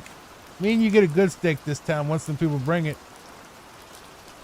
I love you, pretty girl. Baby. I think she's a little grouchy because she wanted more of that steak, but you're gonna get a much better steak later. My sweet baby, I love my papa. The thing is, she won't let me work. I know you're probably saying, why isn't she in there with you watching the show, watching this? No, because Papa doesn't watch. She likes to, you know, get in my lap and grab my arm and hold it down under her and smooch it over and over, and then get in my face and get right next to my face and smooch me in the face and and knock the mic out from in front of me and butt the keyboard out of my lap because my hand should be on her, not on the keyboard. And she don't let me work. She wants attention on her, and I love my baby. I'm not complaining at all, but I'm just saying I can't work and record. I can't record anything if she's in here because she won't stay still and just let me record. She has to be the center of attention because she's the baby, and I love her. I wouldn't want her any other way. That's my baby. I love my papa. She loved me. That girl loves her daddy more than anything. I love my papa more than anything. I really do. Give him pride and joy. Her and Bubba when he was still alive. My baby boy. I ain't gonna get into no depressing stuff. Just Bubba had a good life, and Bubba passed away of that heart tumor, and that was it. I ain't gonna get no further into it. And that was last year. My baby boy, he was so handsome. He was a pretty boy. He's the prettiest little weenie dog you ever seen. Big bright muzzle, had a bright muzzle, beautiful coat, big brown eyes, just the prettiest little thing you ever seen. And Papa just as pretty as him. They're both beautiful. That boy, he was the prettiest boy in town. He was my baby boy.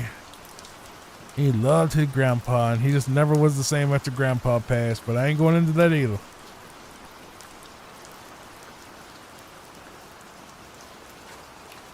Gotta stay off topic because it's supposed to be helping you sleep, not making you cry. That's why I had to cut out a lot of other commentary and some of the things. So if you hear long pauses or, you know, me shutting up for minutes at a time, it's probably that I probably cut something out, audio, like commentary wise. There's like a depressing topic or something I don't want in the video because it won't fit the vibe. So it isn't me ignoring or walking away from the video or like trying to freeboot. It's me cutting out stuff that would ruin the vibe and the video and the mood. You know what I mean? Because I don't plan none of this. I just improvise. I just sit here and watch a video and just ramble and just say whatever. And, you know, hope it comes out all right. Try to throw in keywords here and there like Mario 64, 120 star speed run, stuff like that, hoping the algorithm cares, and it probably doesn't. It probably doesn't. They claim that it reads the transcript and it's like, oh, it knows everything about your video. It's like, okay. I mean, they don't need to do that. They can just read the title. Like, they don't need to go through my transcript and my tags and my description. They just need to read the title. That's what it is. It's nothing else.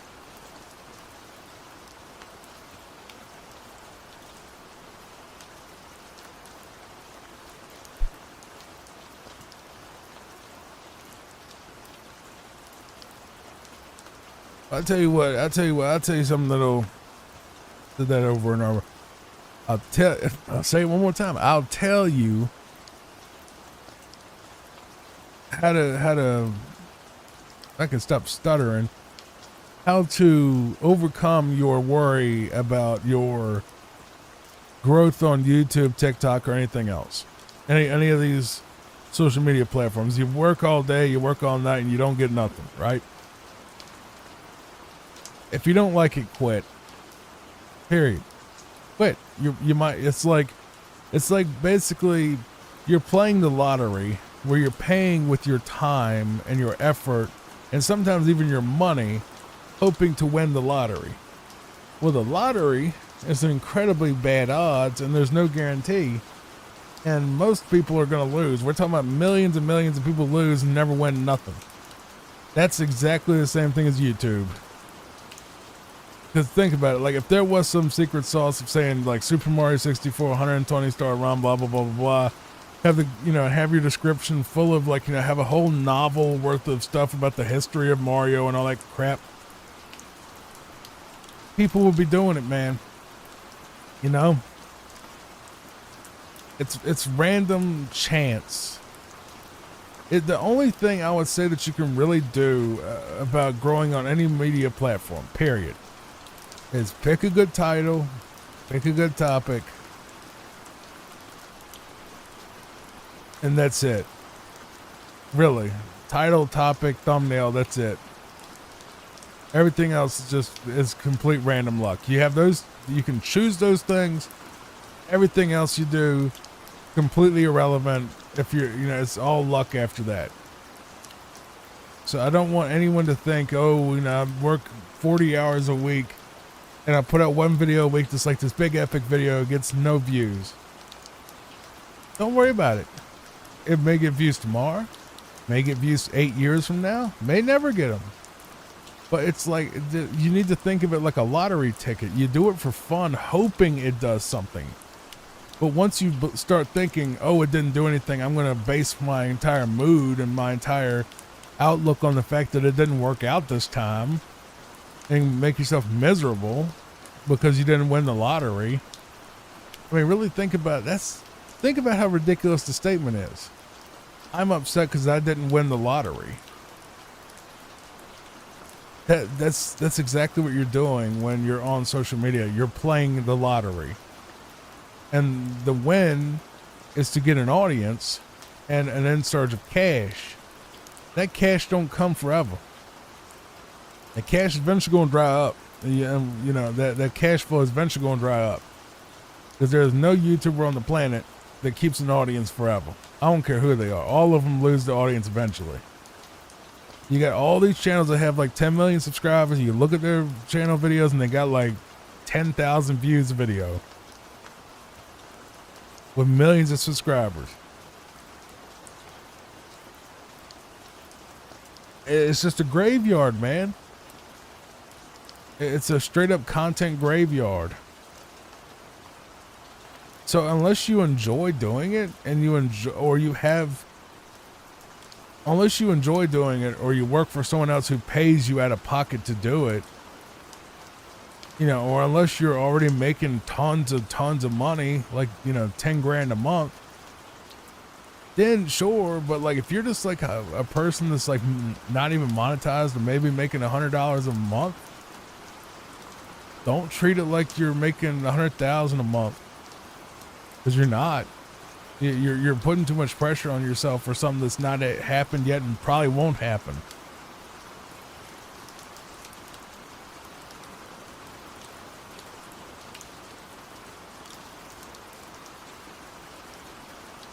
I mean, you probably literally have a better chance of going out in your front yard right now with a friggin' shovel and digging all the way to China than you do get into the spot Mr. Beast is in right now.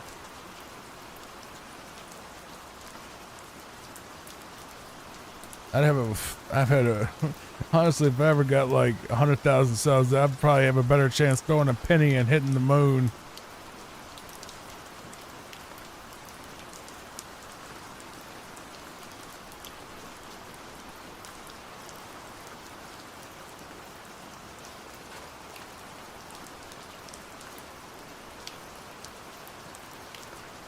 almost treat these like podcasts, don't I? Kind of like a podcast where I just sit here and rant and rave about how awful everything is. I mean, if that helps you sleep. Apparently it helped people sleep when I was doing the Johnny Fox content, calling people hoes and, you know, calling them a hoe and all the big epic rants about how stupid people are and, you know, all that over the top sort of stuff I was doing. That's that character. And, you know, people, the crazy thing is I was so good at it that people that used to talk to me on a daily basis didn't know that I was literally performing a character 24/7 because I didn't want to disappoint people that believed that the Johnny Fox character was real, because they really believed it. And, you know, that was they felt like they knew that guy and that they were friends with that guy and that they were, you know, he understood them. And on some level, obviously I do. But it's like I'm not the character, but there's plenty of humanity in the man behind it. There's plenty of the real me behind it, but it was like, you know, Hulk Hogan and Terry Bollea were two different things. You know, there's probably plenty of Terry and Hulk, but it wasn't, you know, Hulk Hogan wasn't waking up at, you know, 4 a.m. yelling at his wife saying, "Let me tell you something, brother," you know, and all that stuff. He didn't do that, I wouldn't think. Maybe he did. Who knows with him? It's a character, man. You have to have a gimmick. That's how you get over on, you know, that's the difference between like the Ultimate Warrior and, you know, Jim Hellwig or Michael Hickenbottom versus Shawn Michaels. You know what I mean? Like when you do the show, you're obviously doing the character and the storylines and the lore and all the stuff that has been written the previous week or the previous years, and you have to kind of become that character, you know, when you're it's a wrestling thing. A lot of us people that do YouTube were like huge wrestling marks that loved wrestling and really kind of adopted the wrestling sort of mindset of like kayfabe and having to stay in character 24/7 and, you know, always, you know, being hype and all that stuff. But like, you know, we're actors. It's a show. And if someone's really is truly like Johnny Fox or a lot of these other people that you see out there, if they're really like that in real life, God help them. God help everyone around them. You know, imagine if that really was out there, just, you know, seeing someone do something stupid in public and just yelling, "Oh, you're so stupid. Well, what are you thinking? Well, how did you not see that coming?" kind of thing. You know, like just doing that to randoms, I would just be a bully. You know, I'd be a prick that everybody hated. But I was kind of the voice of the audience of, you know, I told you what, you know, I said what you were probably already thinking, and that made it funny. That you're like, "Oh my God, I was just thinking that, but you said it." You know? And I did that character and that whole thing for 12 years straight, and I never broke character. Ever. Ever. Until now. Because I felt like Jack, the real guy. It's too boring to be followed, subscribed to, and to be entertaining to the people. You know, like, I'm nothing special in real life. I mean, I'm a dude that sits in his recliner all day watching TV, talking to my dog and, you know, talking to my neighbor about stuff going on in the neighborhood and, you know, projects and stuff we're working on around the house. And like, I'm very boring and very domestic and very bland in real life, you know. Like all the spectacle and stuff really doesn't happen, you know. I'm not banging women left and right and womanizing and calling women hoes and, you know, acting like a, you know, the biggest prick you ever met. That's, you know, it just happens to be hilarious. It's like, no, I mean, yeah, I've been in a lot of relationships, sure. That's not a lie, but it's like, it's not the same thing on TV. You know, Anthony Hopkins is not Hannibal Lecter, even though, you know, he's super convincing as Lecter.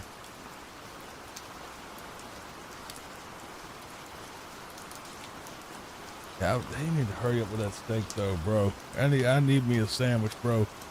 Where is that at? Are they even shopping yet? Oh, yeah, okay. Someone is headed to the store. Thank you. God bless you, people that go and do late night shopping on Instacart. I love you. I love you so. I love all Instacart people. You're just, without you, my life would be so much worse if it wasn't for Instacart and Walmart Plus. Because they saved me so much money for not sponsored, but they saved me so much money because when I shop on Walmart Plus or Instacart, I see the total before I hit order, and I'm just like, oh my God, that's a lot. No, delete, and I start deleting stuff off, and that saves me like tons of money. Versus like if I go to Walmart, I'd never leave without like $100 worth of stuff. But I can legit go to Walmart and be like, okay, I need this one thing, you know, like Purex detergent is what I use for my laundry, right? It's cheap. It's like $5 for literally with the Walmart cash in the app and all that, you know, free shipping and everything next day somehow. It was like $5 for 115 loads of laundry. I've said that 115 loads of laundry for $5. You know, when you take the $3 Walmart cash and it's only $9 in the store, and it works for me, you know, works really well for me. And I would get that one item for $5. But if I went to Walmart to get that one item, I walk past a bunch of other crap and then I end up getting a $60 bill instead of a $5 bill. Because the thing is, they get you in the store and you end up buying all this, you get all this stuff in your cart. And you'll see it one by one. It's like, oh, that's only $2.99. That's cool. Oh, that's only like $1. Oh yeah, I'll just get that. Why not? I'll get 2 or 3 of them, and then it all adds up. And a lot of times, most people, some aren't like this, but they'll just get all this stuff blind, take it to the counter, thinking, oh, this can't be that much, and that's all of a sudden it's like surprise Pikachu, $120. It's like, oh my God, for what? And that's like, it's like the shock. Like at the end of the trip, you realize, oh my God, I got all this stuff. And I mean, what am I supposed to do? I guess I got to buy it now because what am I going to do? Make this poor person that makes minimum wage take it all back? You know? Instacart and Walmart.com and Amazon all prevent that, because if I don't want something at the end of the thing before I hit, you know, complete order, I just take it off. Honestly, even the greatest thing is like with Instacart, you can add stuff or subtract stuff mid-order. So like if you're just like, I don't want that today, actually, you can just knock it off and it gets refunded. You ain't got to do nothing.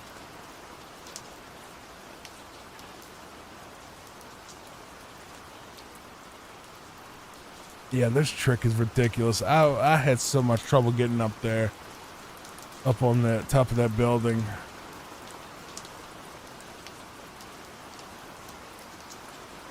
Whoops. Screwed it up right there. It's all right, though. They recovered.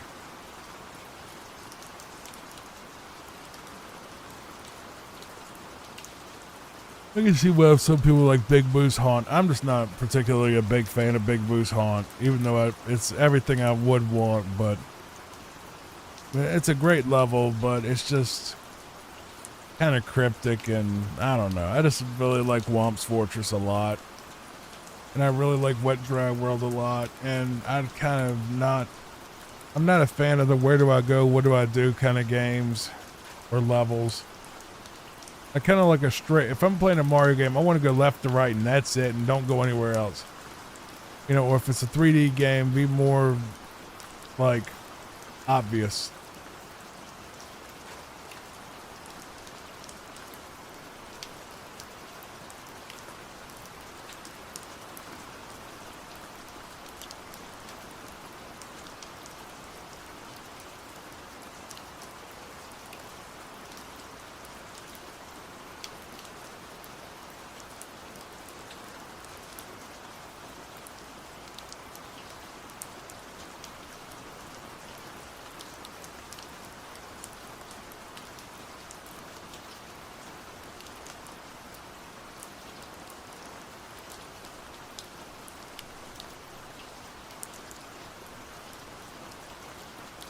Alright, on to Dire Docks.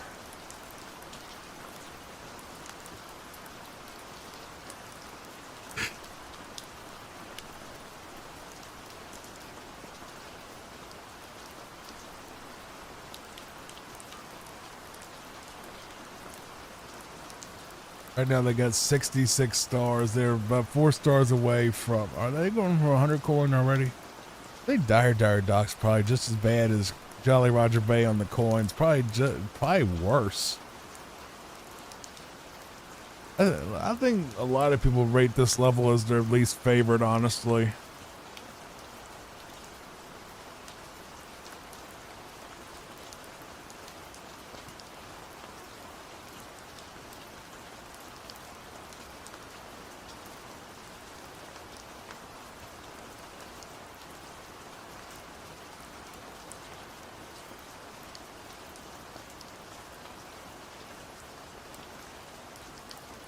So to explain, one was expected behavior on Reddit said, easily and by far and away Dire Docks, just 2 big water chambers with long boring tunnel connecting them.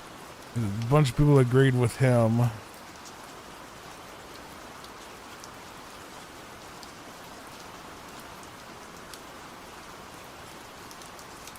Someone said tiny huge island solely for the red coin star. I don't think that was bad. Someone else said tiny huge island is awful. Hard to navigate, tons of ways to die, awful. Dire Docks again. Hazy Maze Cave is tedious. I like Hazy Maze Cave. Tiny huge, hated it so much for getting 100 coins, yeah.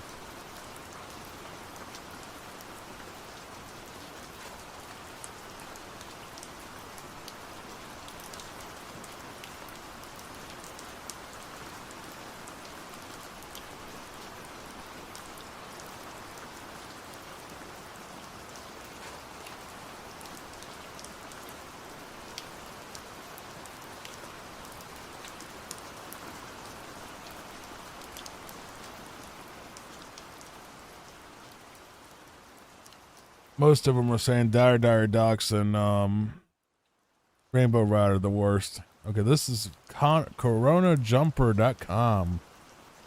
They are ranking it so, oh good. Okay, 20? Is it 20 levels? I don't know about that.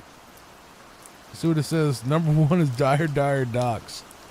The water level in this game are unfortunately the low point, with this one being the lowest by a good margin. It feels unfinished with the submarine not being explorable, and the level itself is very small compared to most of the other levels. Swim controls aren't fun, and yeah.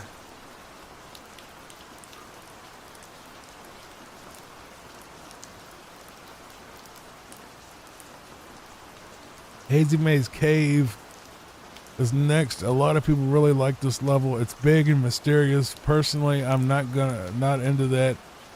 Easy to get lost here. None of the challenges are that interesting. Going for 100 coins are particularly a chore. Poison Gas Cave is one of the most annoying locales in the game. And it says the best part hands down is riding around the lake on Nessie, talking about that dinosaur in the bottom. Jolly Roger Bay, this level isn't as good as you remember. I agree with that. It's not. Unfortunately, most of what it has going for it is music and nostalgia. Both are great. However, the actual content here is lacking. Zone is tiny, and if I never have to grab another star away from that eel, it'll be too soon. I agree with that. That eel is annoying. Rainbow Ride is my lowest one by far. I hate Rainbow Ride. So boring. The game's final regular level, this one should be amazing. Matter of fact, as a kid, I would have rated this level near the top just because of the idea of riding magic carpets around rainbows. However, playing the game again now, it just isn't a fun level. The various carpet challenges bring back the worst aspects of auto-scrolling levels in the old Mario games. I agree with that because I hate auto-scrollers, and y'all have heard. There might eventually be a compilation of me saying I hate auto-scrollers. It really will be. Alright, Bowser in the Fire Sea. We literally just saw it's a Bowser level. I don't even care. Tiny Huge Island is someone who really liked World 4 of Mario 3. I did too, by the way. Loved it.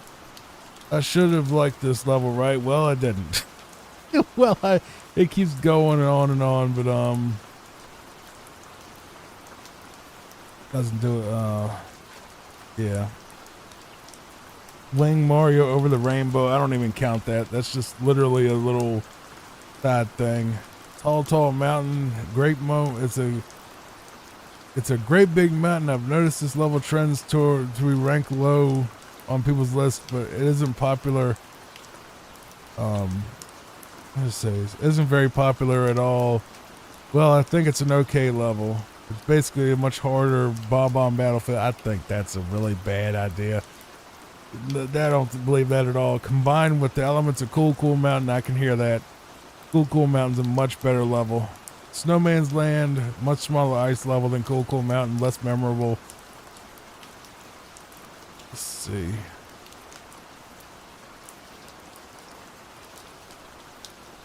Because it feels rushed. TikTok clock, that should be higher. Should be lower. I mean, Bowser in the Dark World, skip. I don't care. It's Bowser level. Bob-on Battlefield at number 9, that's a little too low. Technically the game's first level. This is one of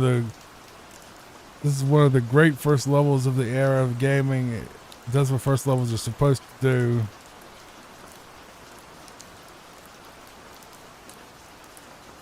I agree. I mean, it's fun. The Princess Slide should not be included. That's basically like a 1-star. Any 1-star levels are not, I wouldn't put in my list at all.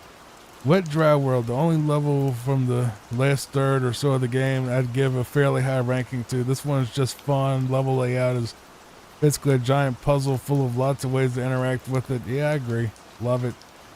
One of my favorites. Shifting Sandland is number 6. Really? I don't even want to read that. That should be like in the bottom 5. Well, no. Mid-tier. It's not that bad. Womp's Fortune should be much higher than number 5. Or Bowser in the Sky, that's the last one. Cool Mountain at number 3. Okay. Big Boo's Haunt is way too high at number 2. And number 1, of course, is Lethal Lava Land, exactly where it belongs, because that's a great level.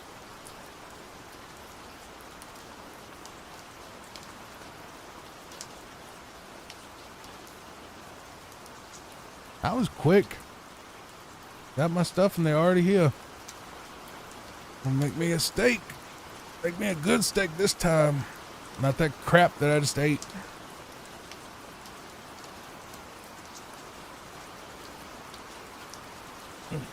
I know my commentary's lazy. I don't care. I'm tired. I'm just tired now. I've been sitting here watching Mario 64 for like the last 4 hours. I'm tired.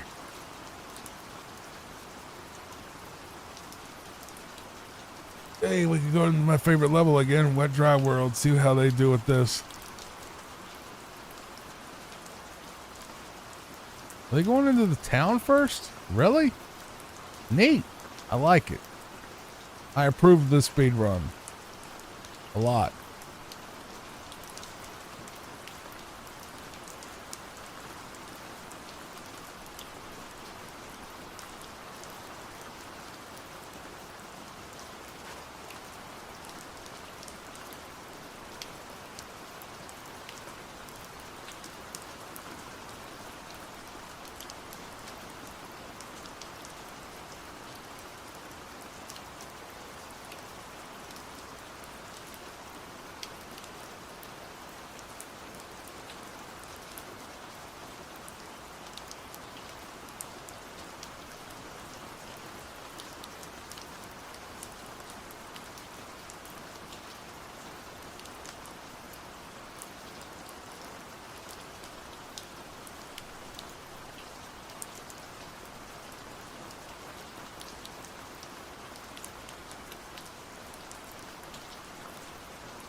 Don't worry, I'm still here. I'm just I made me a steak sandwich, and yeah, the fresh stuff, garbage.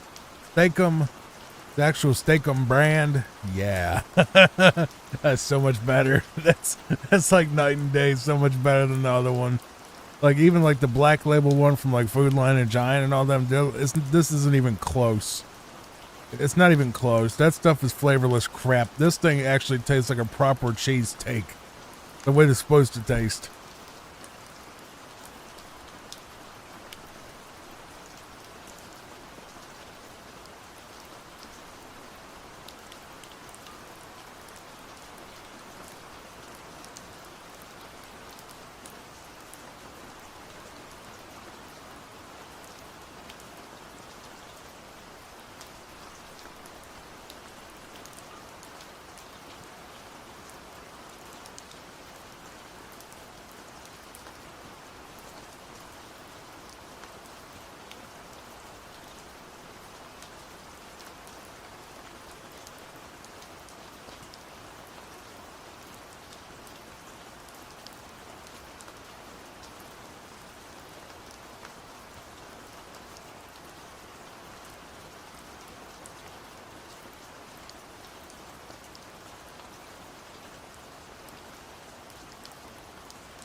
All right, that was good. But to the people that don't know what a steakum is, it's a cheese steak.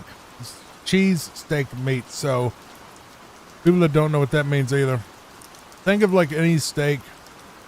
But it's more so like for steakum, it's more similar to ground beef. A cheese steak is more similar to something more premium. So a regular cheese steak that you would get at like, you know, in Philadelphia, which is like where they're most famous, is basically they take a ribeye or a sirloin or some type of actual, you know, steak, and they slice it super thin, and then they pan fry it, you know, and, you know, get it nice and charred up and good and nice, and it's really greasy. And the frozen stuff is basically kind of like they kind of do what they do with ground beef, mixing sort of like just a mixture of meat and, you know, fat ratio that they get, and they just kind of like combine it into like a block, and then they make it into like thinner slices. So kind of, it's not ground beef, but it's like it's between ground beef and a steak. Basically, is what a steakum is. They're really good. They're really greasy, but I mean, it's almost like a fancy, different kind of burger is basically the idea. And like you chop it up real good, like and then you put cheese on top of it, and it holds it together like a big old mess of greasy beef and cheese, and it's really good. It's so bad for you, but it's so good.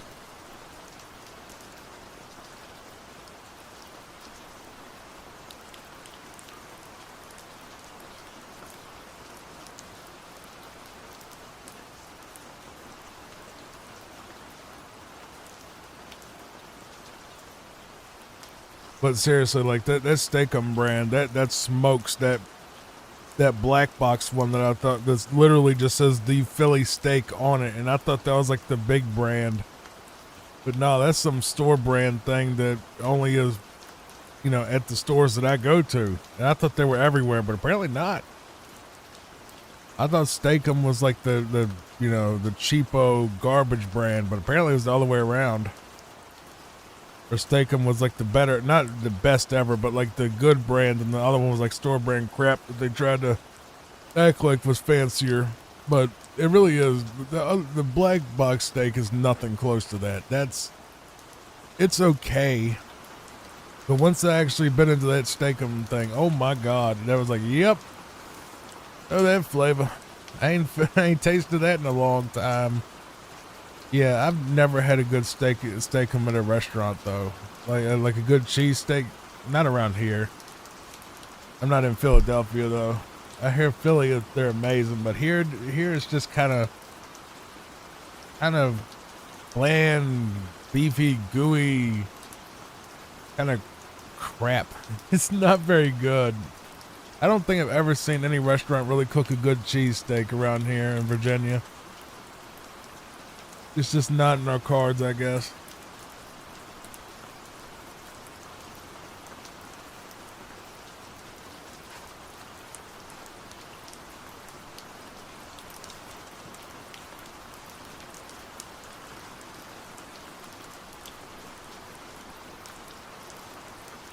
I mean, the cheese steaks you get here aren't bad. You know, they're definitely you know, better than dog food. I mean, they're not that bad either. Good God. Acting like they're awful. No, they're not awful. They're just bland, really. They're nowhere near as good as what I just cooked right there. I don't know if they just use older meat or cheaper meat or what they do, but it's not as good as that. Subway is awful, though. Subway is god-awful at this point. Just not even only... Okay. Since we're talking about food anyway, might as well. Subway, I have one like, whoa, that was a beautiful jump right there, actually. There's a Subway like right up the road from my house, not even a mile away. I went in there the other day because I was like, you know what? I want me a meatball sub. I ain't had one in forever. I swear to you, I walked in there. The meatball sub for a foot long was like $12. They used to be like 8. And before that, there were 5. They were the cheapo sub. The cheapest sub was the meatball for a long time, except for maybe like a BMT or something. But pretty much meatball was almost always the cheapest. Man, it's just literally ground beef marinara sauce and a freaking cheese on top. That's it. It's like super simple. Super cheap ingredients, right? $12 for this sandwich. But before tax, before tip. $12. And then I looked, no, it was 11, well, close enough. It was like $11.50 or $11.49 or something, close enough to $12. I look, I'm like, okay, you know, I like a Subway, you know, meatball pepperoni. You know, they used to call it the Boss, but then they got rid of that for some reason. But it used to be called the Boss, which was double cheese, meatballs, and then pepperoni under the meatballs. And the sauce, of course, on top. It was a good sub. You know, one of their better ones. And I look, and, you know, they've just kind of incorporated that into just calling it the meatball, pepperoni meatball or whatever. You know, generic name, but fine. I look at this, I look at the price. $15. $4, like almost a $3 upcharge to add pepperoni to a sub. $3 on top of an already overpriced sub, and that's not including tax, and that's not including the tip they expect you to give them. That would be like a $20 sandwich after it's all said and done, and that's not even with the chips, not with a drink, not with nothing. That was just sandwich, and that's it. And like, I got the sub, I was like, oh my god, bro, I think I paid like $12 for it. I was like, okay, fine, I'm never coming back to Subway because that's just brutal. No. Not worth that. Subway's not that good. And sure enough, I ate the sub. I didn't get sick or anything. But I eat it and I'm just like, dude, even the quality is garbage now. I don't know what they did, but they apparently made it where even their quality is near dog food at this point. It was edible. It would make a turd and that was about it. Like, it tasted like it came out of like a Chef Boyardee can. And like the bread was like bland and didn't taste like nothing. And like the meatballs tasted like like maybe a same level as Chef Boyardee. And I'm just like, this is what I paid $12 for? Is Chef Boyardee meatballs inside of a you know, it was supposed to be Italian herb and cheese that does not have Italian herbs and or cheese on it. It has something resembling it, but it has no flavor of those things. I'm just like, oh my god, screw this. And then I went to Bojangles. Not this is a different day. No, I don't go to multiple fast foods every day. I went to Bojangles, which is usually one of my normal places to go get a biscuit. So I go get a biscuit, and they had the Bo Bites come back, and they were like the, you know, the basically like not nuggets, but it's like, you know, breaded chicken bites, basically. Just think chicken nuggets, but like, you know, with a lot more batter on the outside. I get that.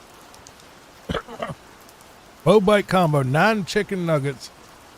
I'm not joking with this.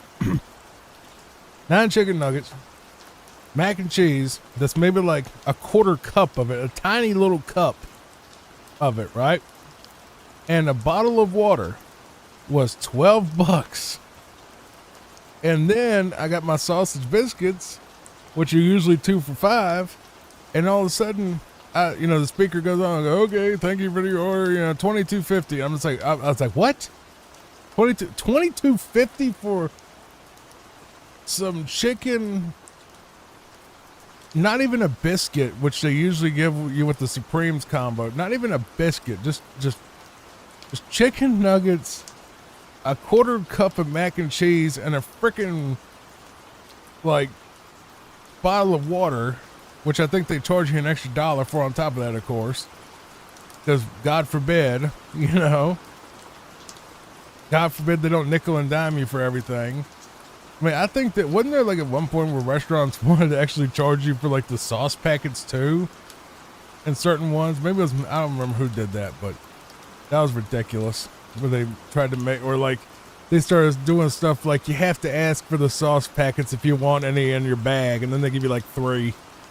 like 3 little packets of ketchup and that's it. It was so stupid. Of all the things to skimp on. But I get the chicken. I'm just like, I was about to pull out of the drive-through and just say, screw these people.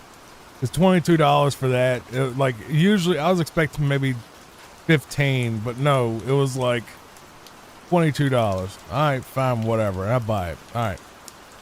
I get the food, super quick. They hand it to me. All right, thanks, bye. Pull over to eat my chicken, right?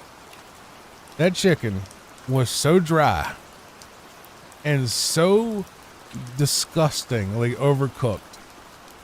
It was literally, I think I took a picture of it, and I should just put it in the video itself, but I'm not going to right now because I'm lazy. Just imagine the driest, most overcooked chicken bites you can imagine. They were gross. They were inedible. They were flat out inedible. I was like, okay, well, Puppa would enjoy these. You know, she's a dog. She'll eat stuff like that. I'll just feed her that and I'll eat the biscuits. And I don't think I even ate the biscuits later because I think I put them in the wrong part of the fridge and they thawed out. And yeah, I threw them out. So didn't get nothing out of that trip really, except for the tiny little quarter cup of mac and cheese and a bottle of water. But yeah, I decided no more Bojangles after that fiasco, the bad chicken. And then the chicken made her sick, made Puppa sick. And she had a stomach ache all day yesterday and, you know, was pooping wrong, you know, pooping liquid and stuff because, you know, not a lot, but some, enough to cause problems, you know, where I had to wash blankets and all this stuff, all because of some garbage chicken from a crappy restaurant that had crappy chicken even on a good day. No more Bojangles. I used to love Bojangles. Bojangles is awful now. No, they're worse than Burger King. It's gotten so bad. And Subway has gotten bad. McDonald's is somehow holding on. But even that's hit or miss depending on, you know, the day, the staff, the time you go there. If they actually feel like giving you fresh fries or a fresh burger, or they just throw together slop and say good luck. Like, it's gotten so bad that it's like cooking frozen stuff has officially become cheaper and better tasting than going to a restaurant. Because all restaurants have gone completely insane on the prices. They've doubled almost the prices of everything. McDoubles used to be $1, now they're $3. And they used to have the 2 for $5, but of course they got rid of that. And even 2 for $5 was too much for those. And they'll just give you like this thing that's like a dry patty and, you know, cheese is barely, not even really melted and just might as well be like a cold burger that's been sitting out like on the counter for 2 hours. Somehow it's safe to eat. You know what I mean? It's like, but you pay for this. Like, you pay premium prices for garbage food. And it's like, the food used to at least taste good back in the day. Man, I know McDonald's was always bad, but it was never barely food. You know what I mean? But like now, you could literally probably crack open a can of Chef Boyardee or a Stouffer's meal and get better results. I know you can. You can get better results out of literal pre-packaged cheapo crap that you have at home than you can at even a sit-down nice restaurant. You know what I mean? Because like even the sit-down nice restaurants, their food is garbage now. Straight up overpriced crap, cheap ingredients, doesn't taste like nothing. But yet when I cook at home, it's half or even a third of the price, and I can actually taste it. Imagine that. And I'm not Gordon Ramsay. It's just kind of disgusting. The prices of stuff now. And people complain about groceries. Yeah, groceries are too high. They are. Everything's too high. But food in general, like fast food especially, is $12, man. $12 used to be a lot.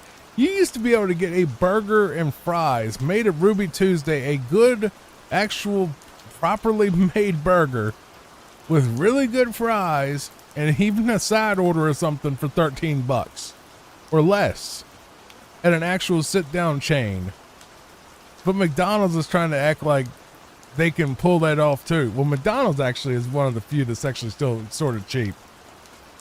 Especially if you use the app. The app actually makes McDonald's cheap. Everything else, well, Hardee's isn't that bad either. They're pretty average, but everybody else is completely insane. Subway's probably the craziest though. $15 plus tax for a sandwich. But on top of that, Bojangles, of course, I was in a college town, which was stupid on my part. And it was like $3 for tax. For food tax. It's like, God, you college kids are so screwed, man. I can see why y'all are commies. Actually, no, I can't, because commies want higher taxes. You're paying like $3 just to buy a burger. Like $3 extra for tax. To buy like a little bag of burgers or chicken.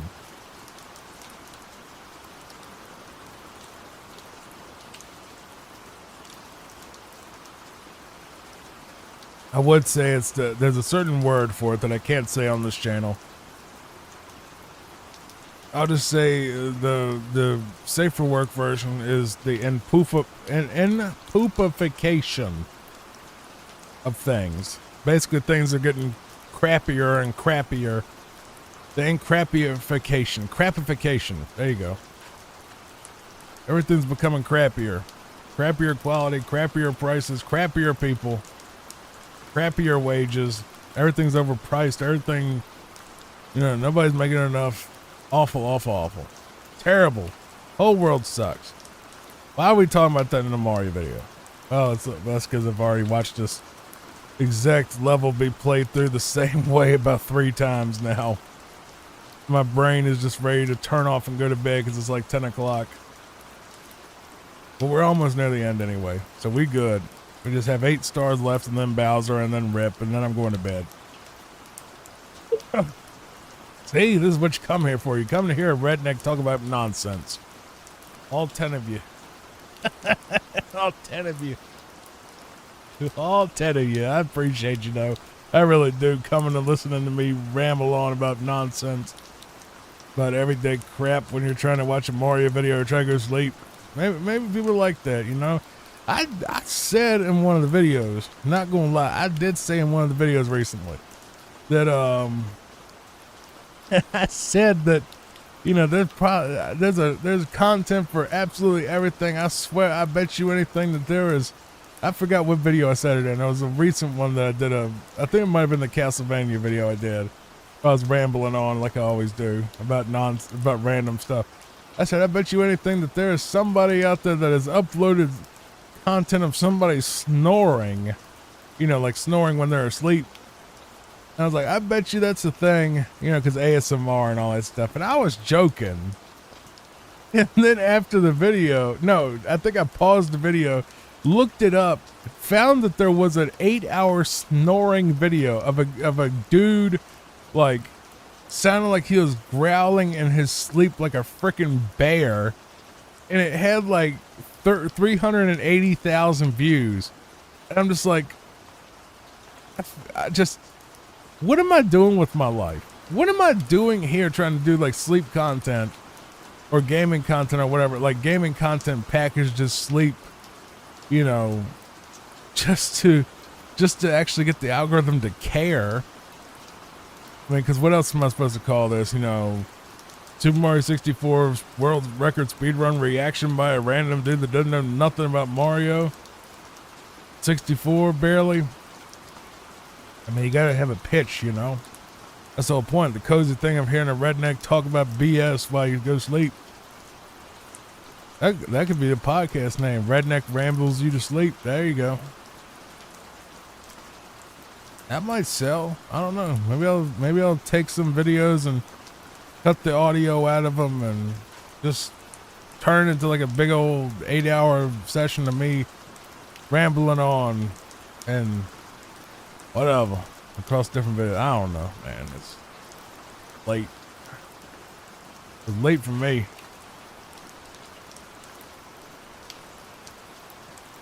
All right, there's Tricky Triangles done.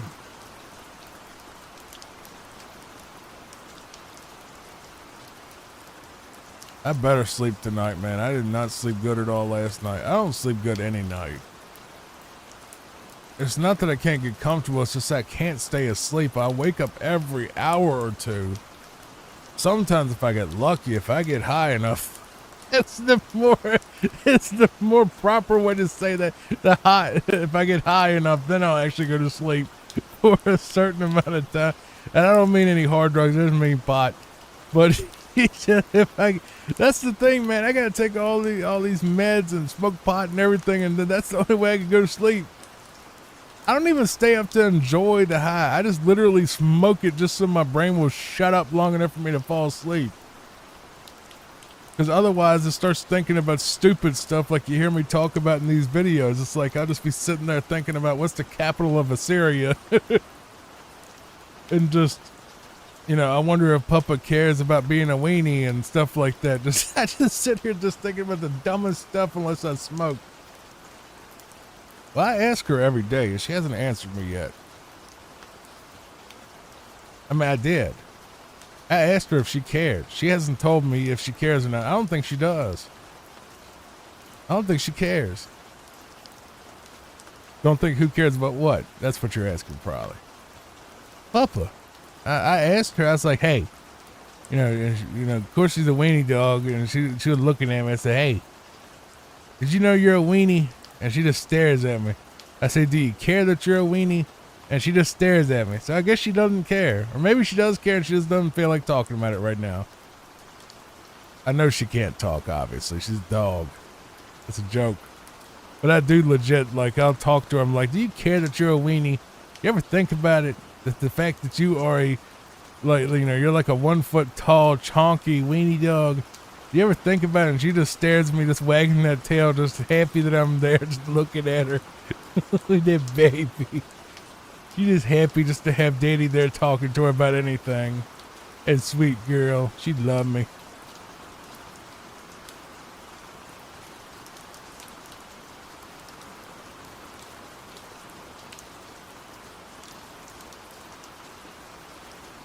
She can give you some looks too. I swear.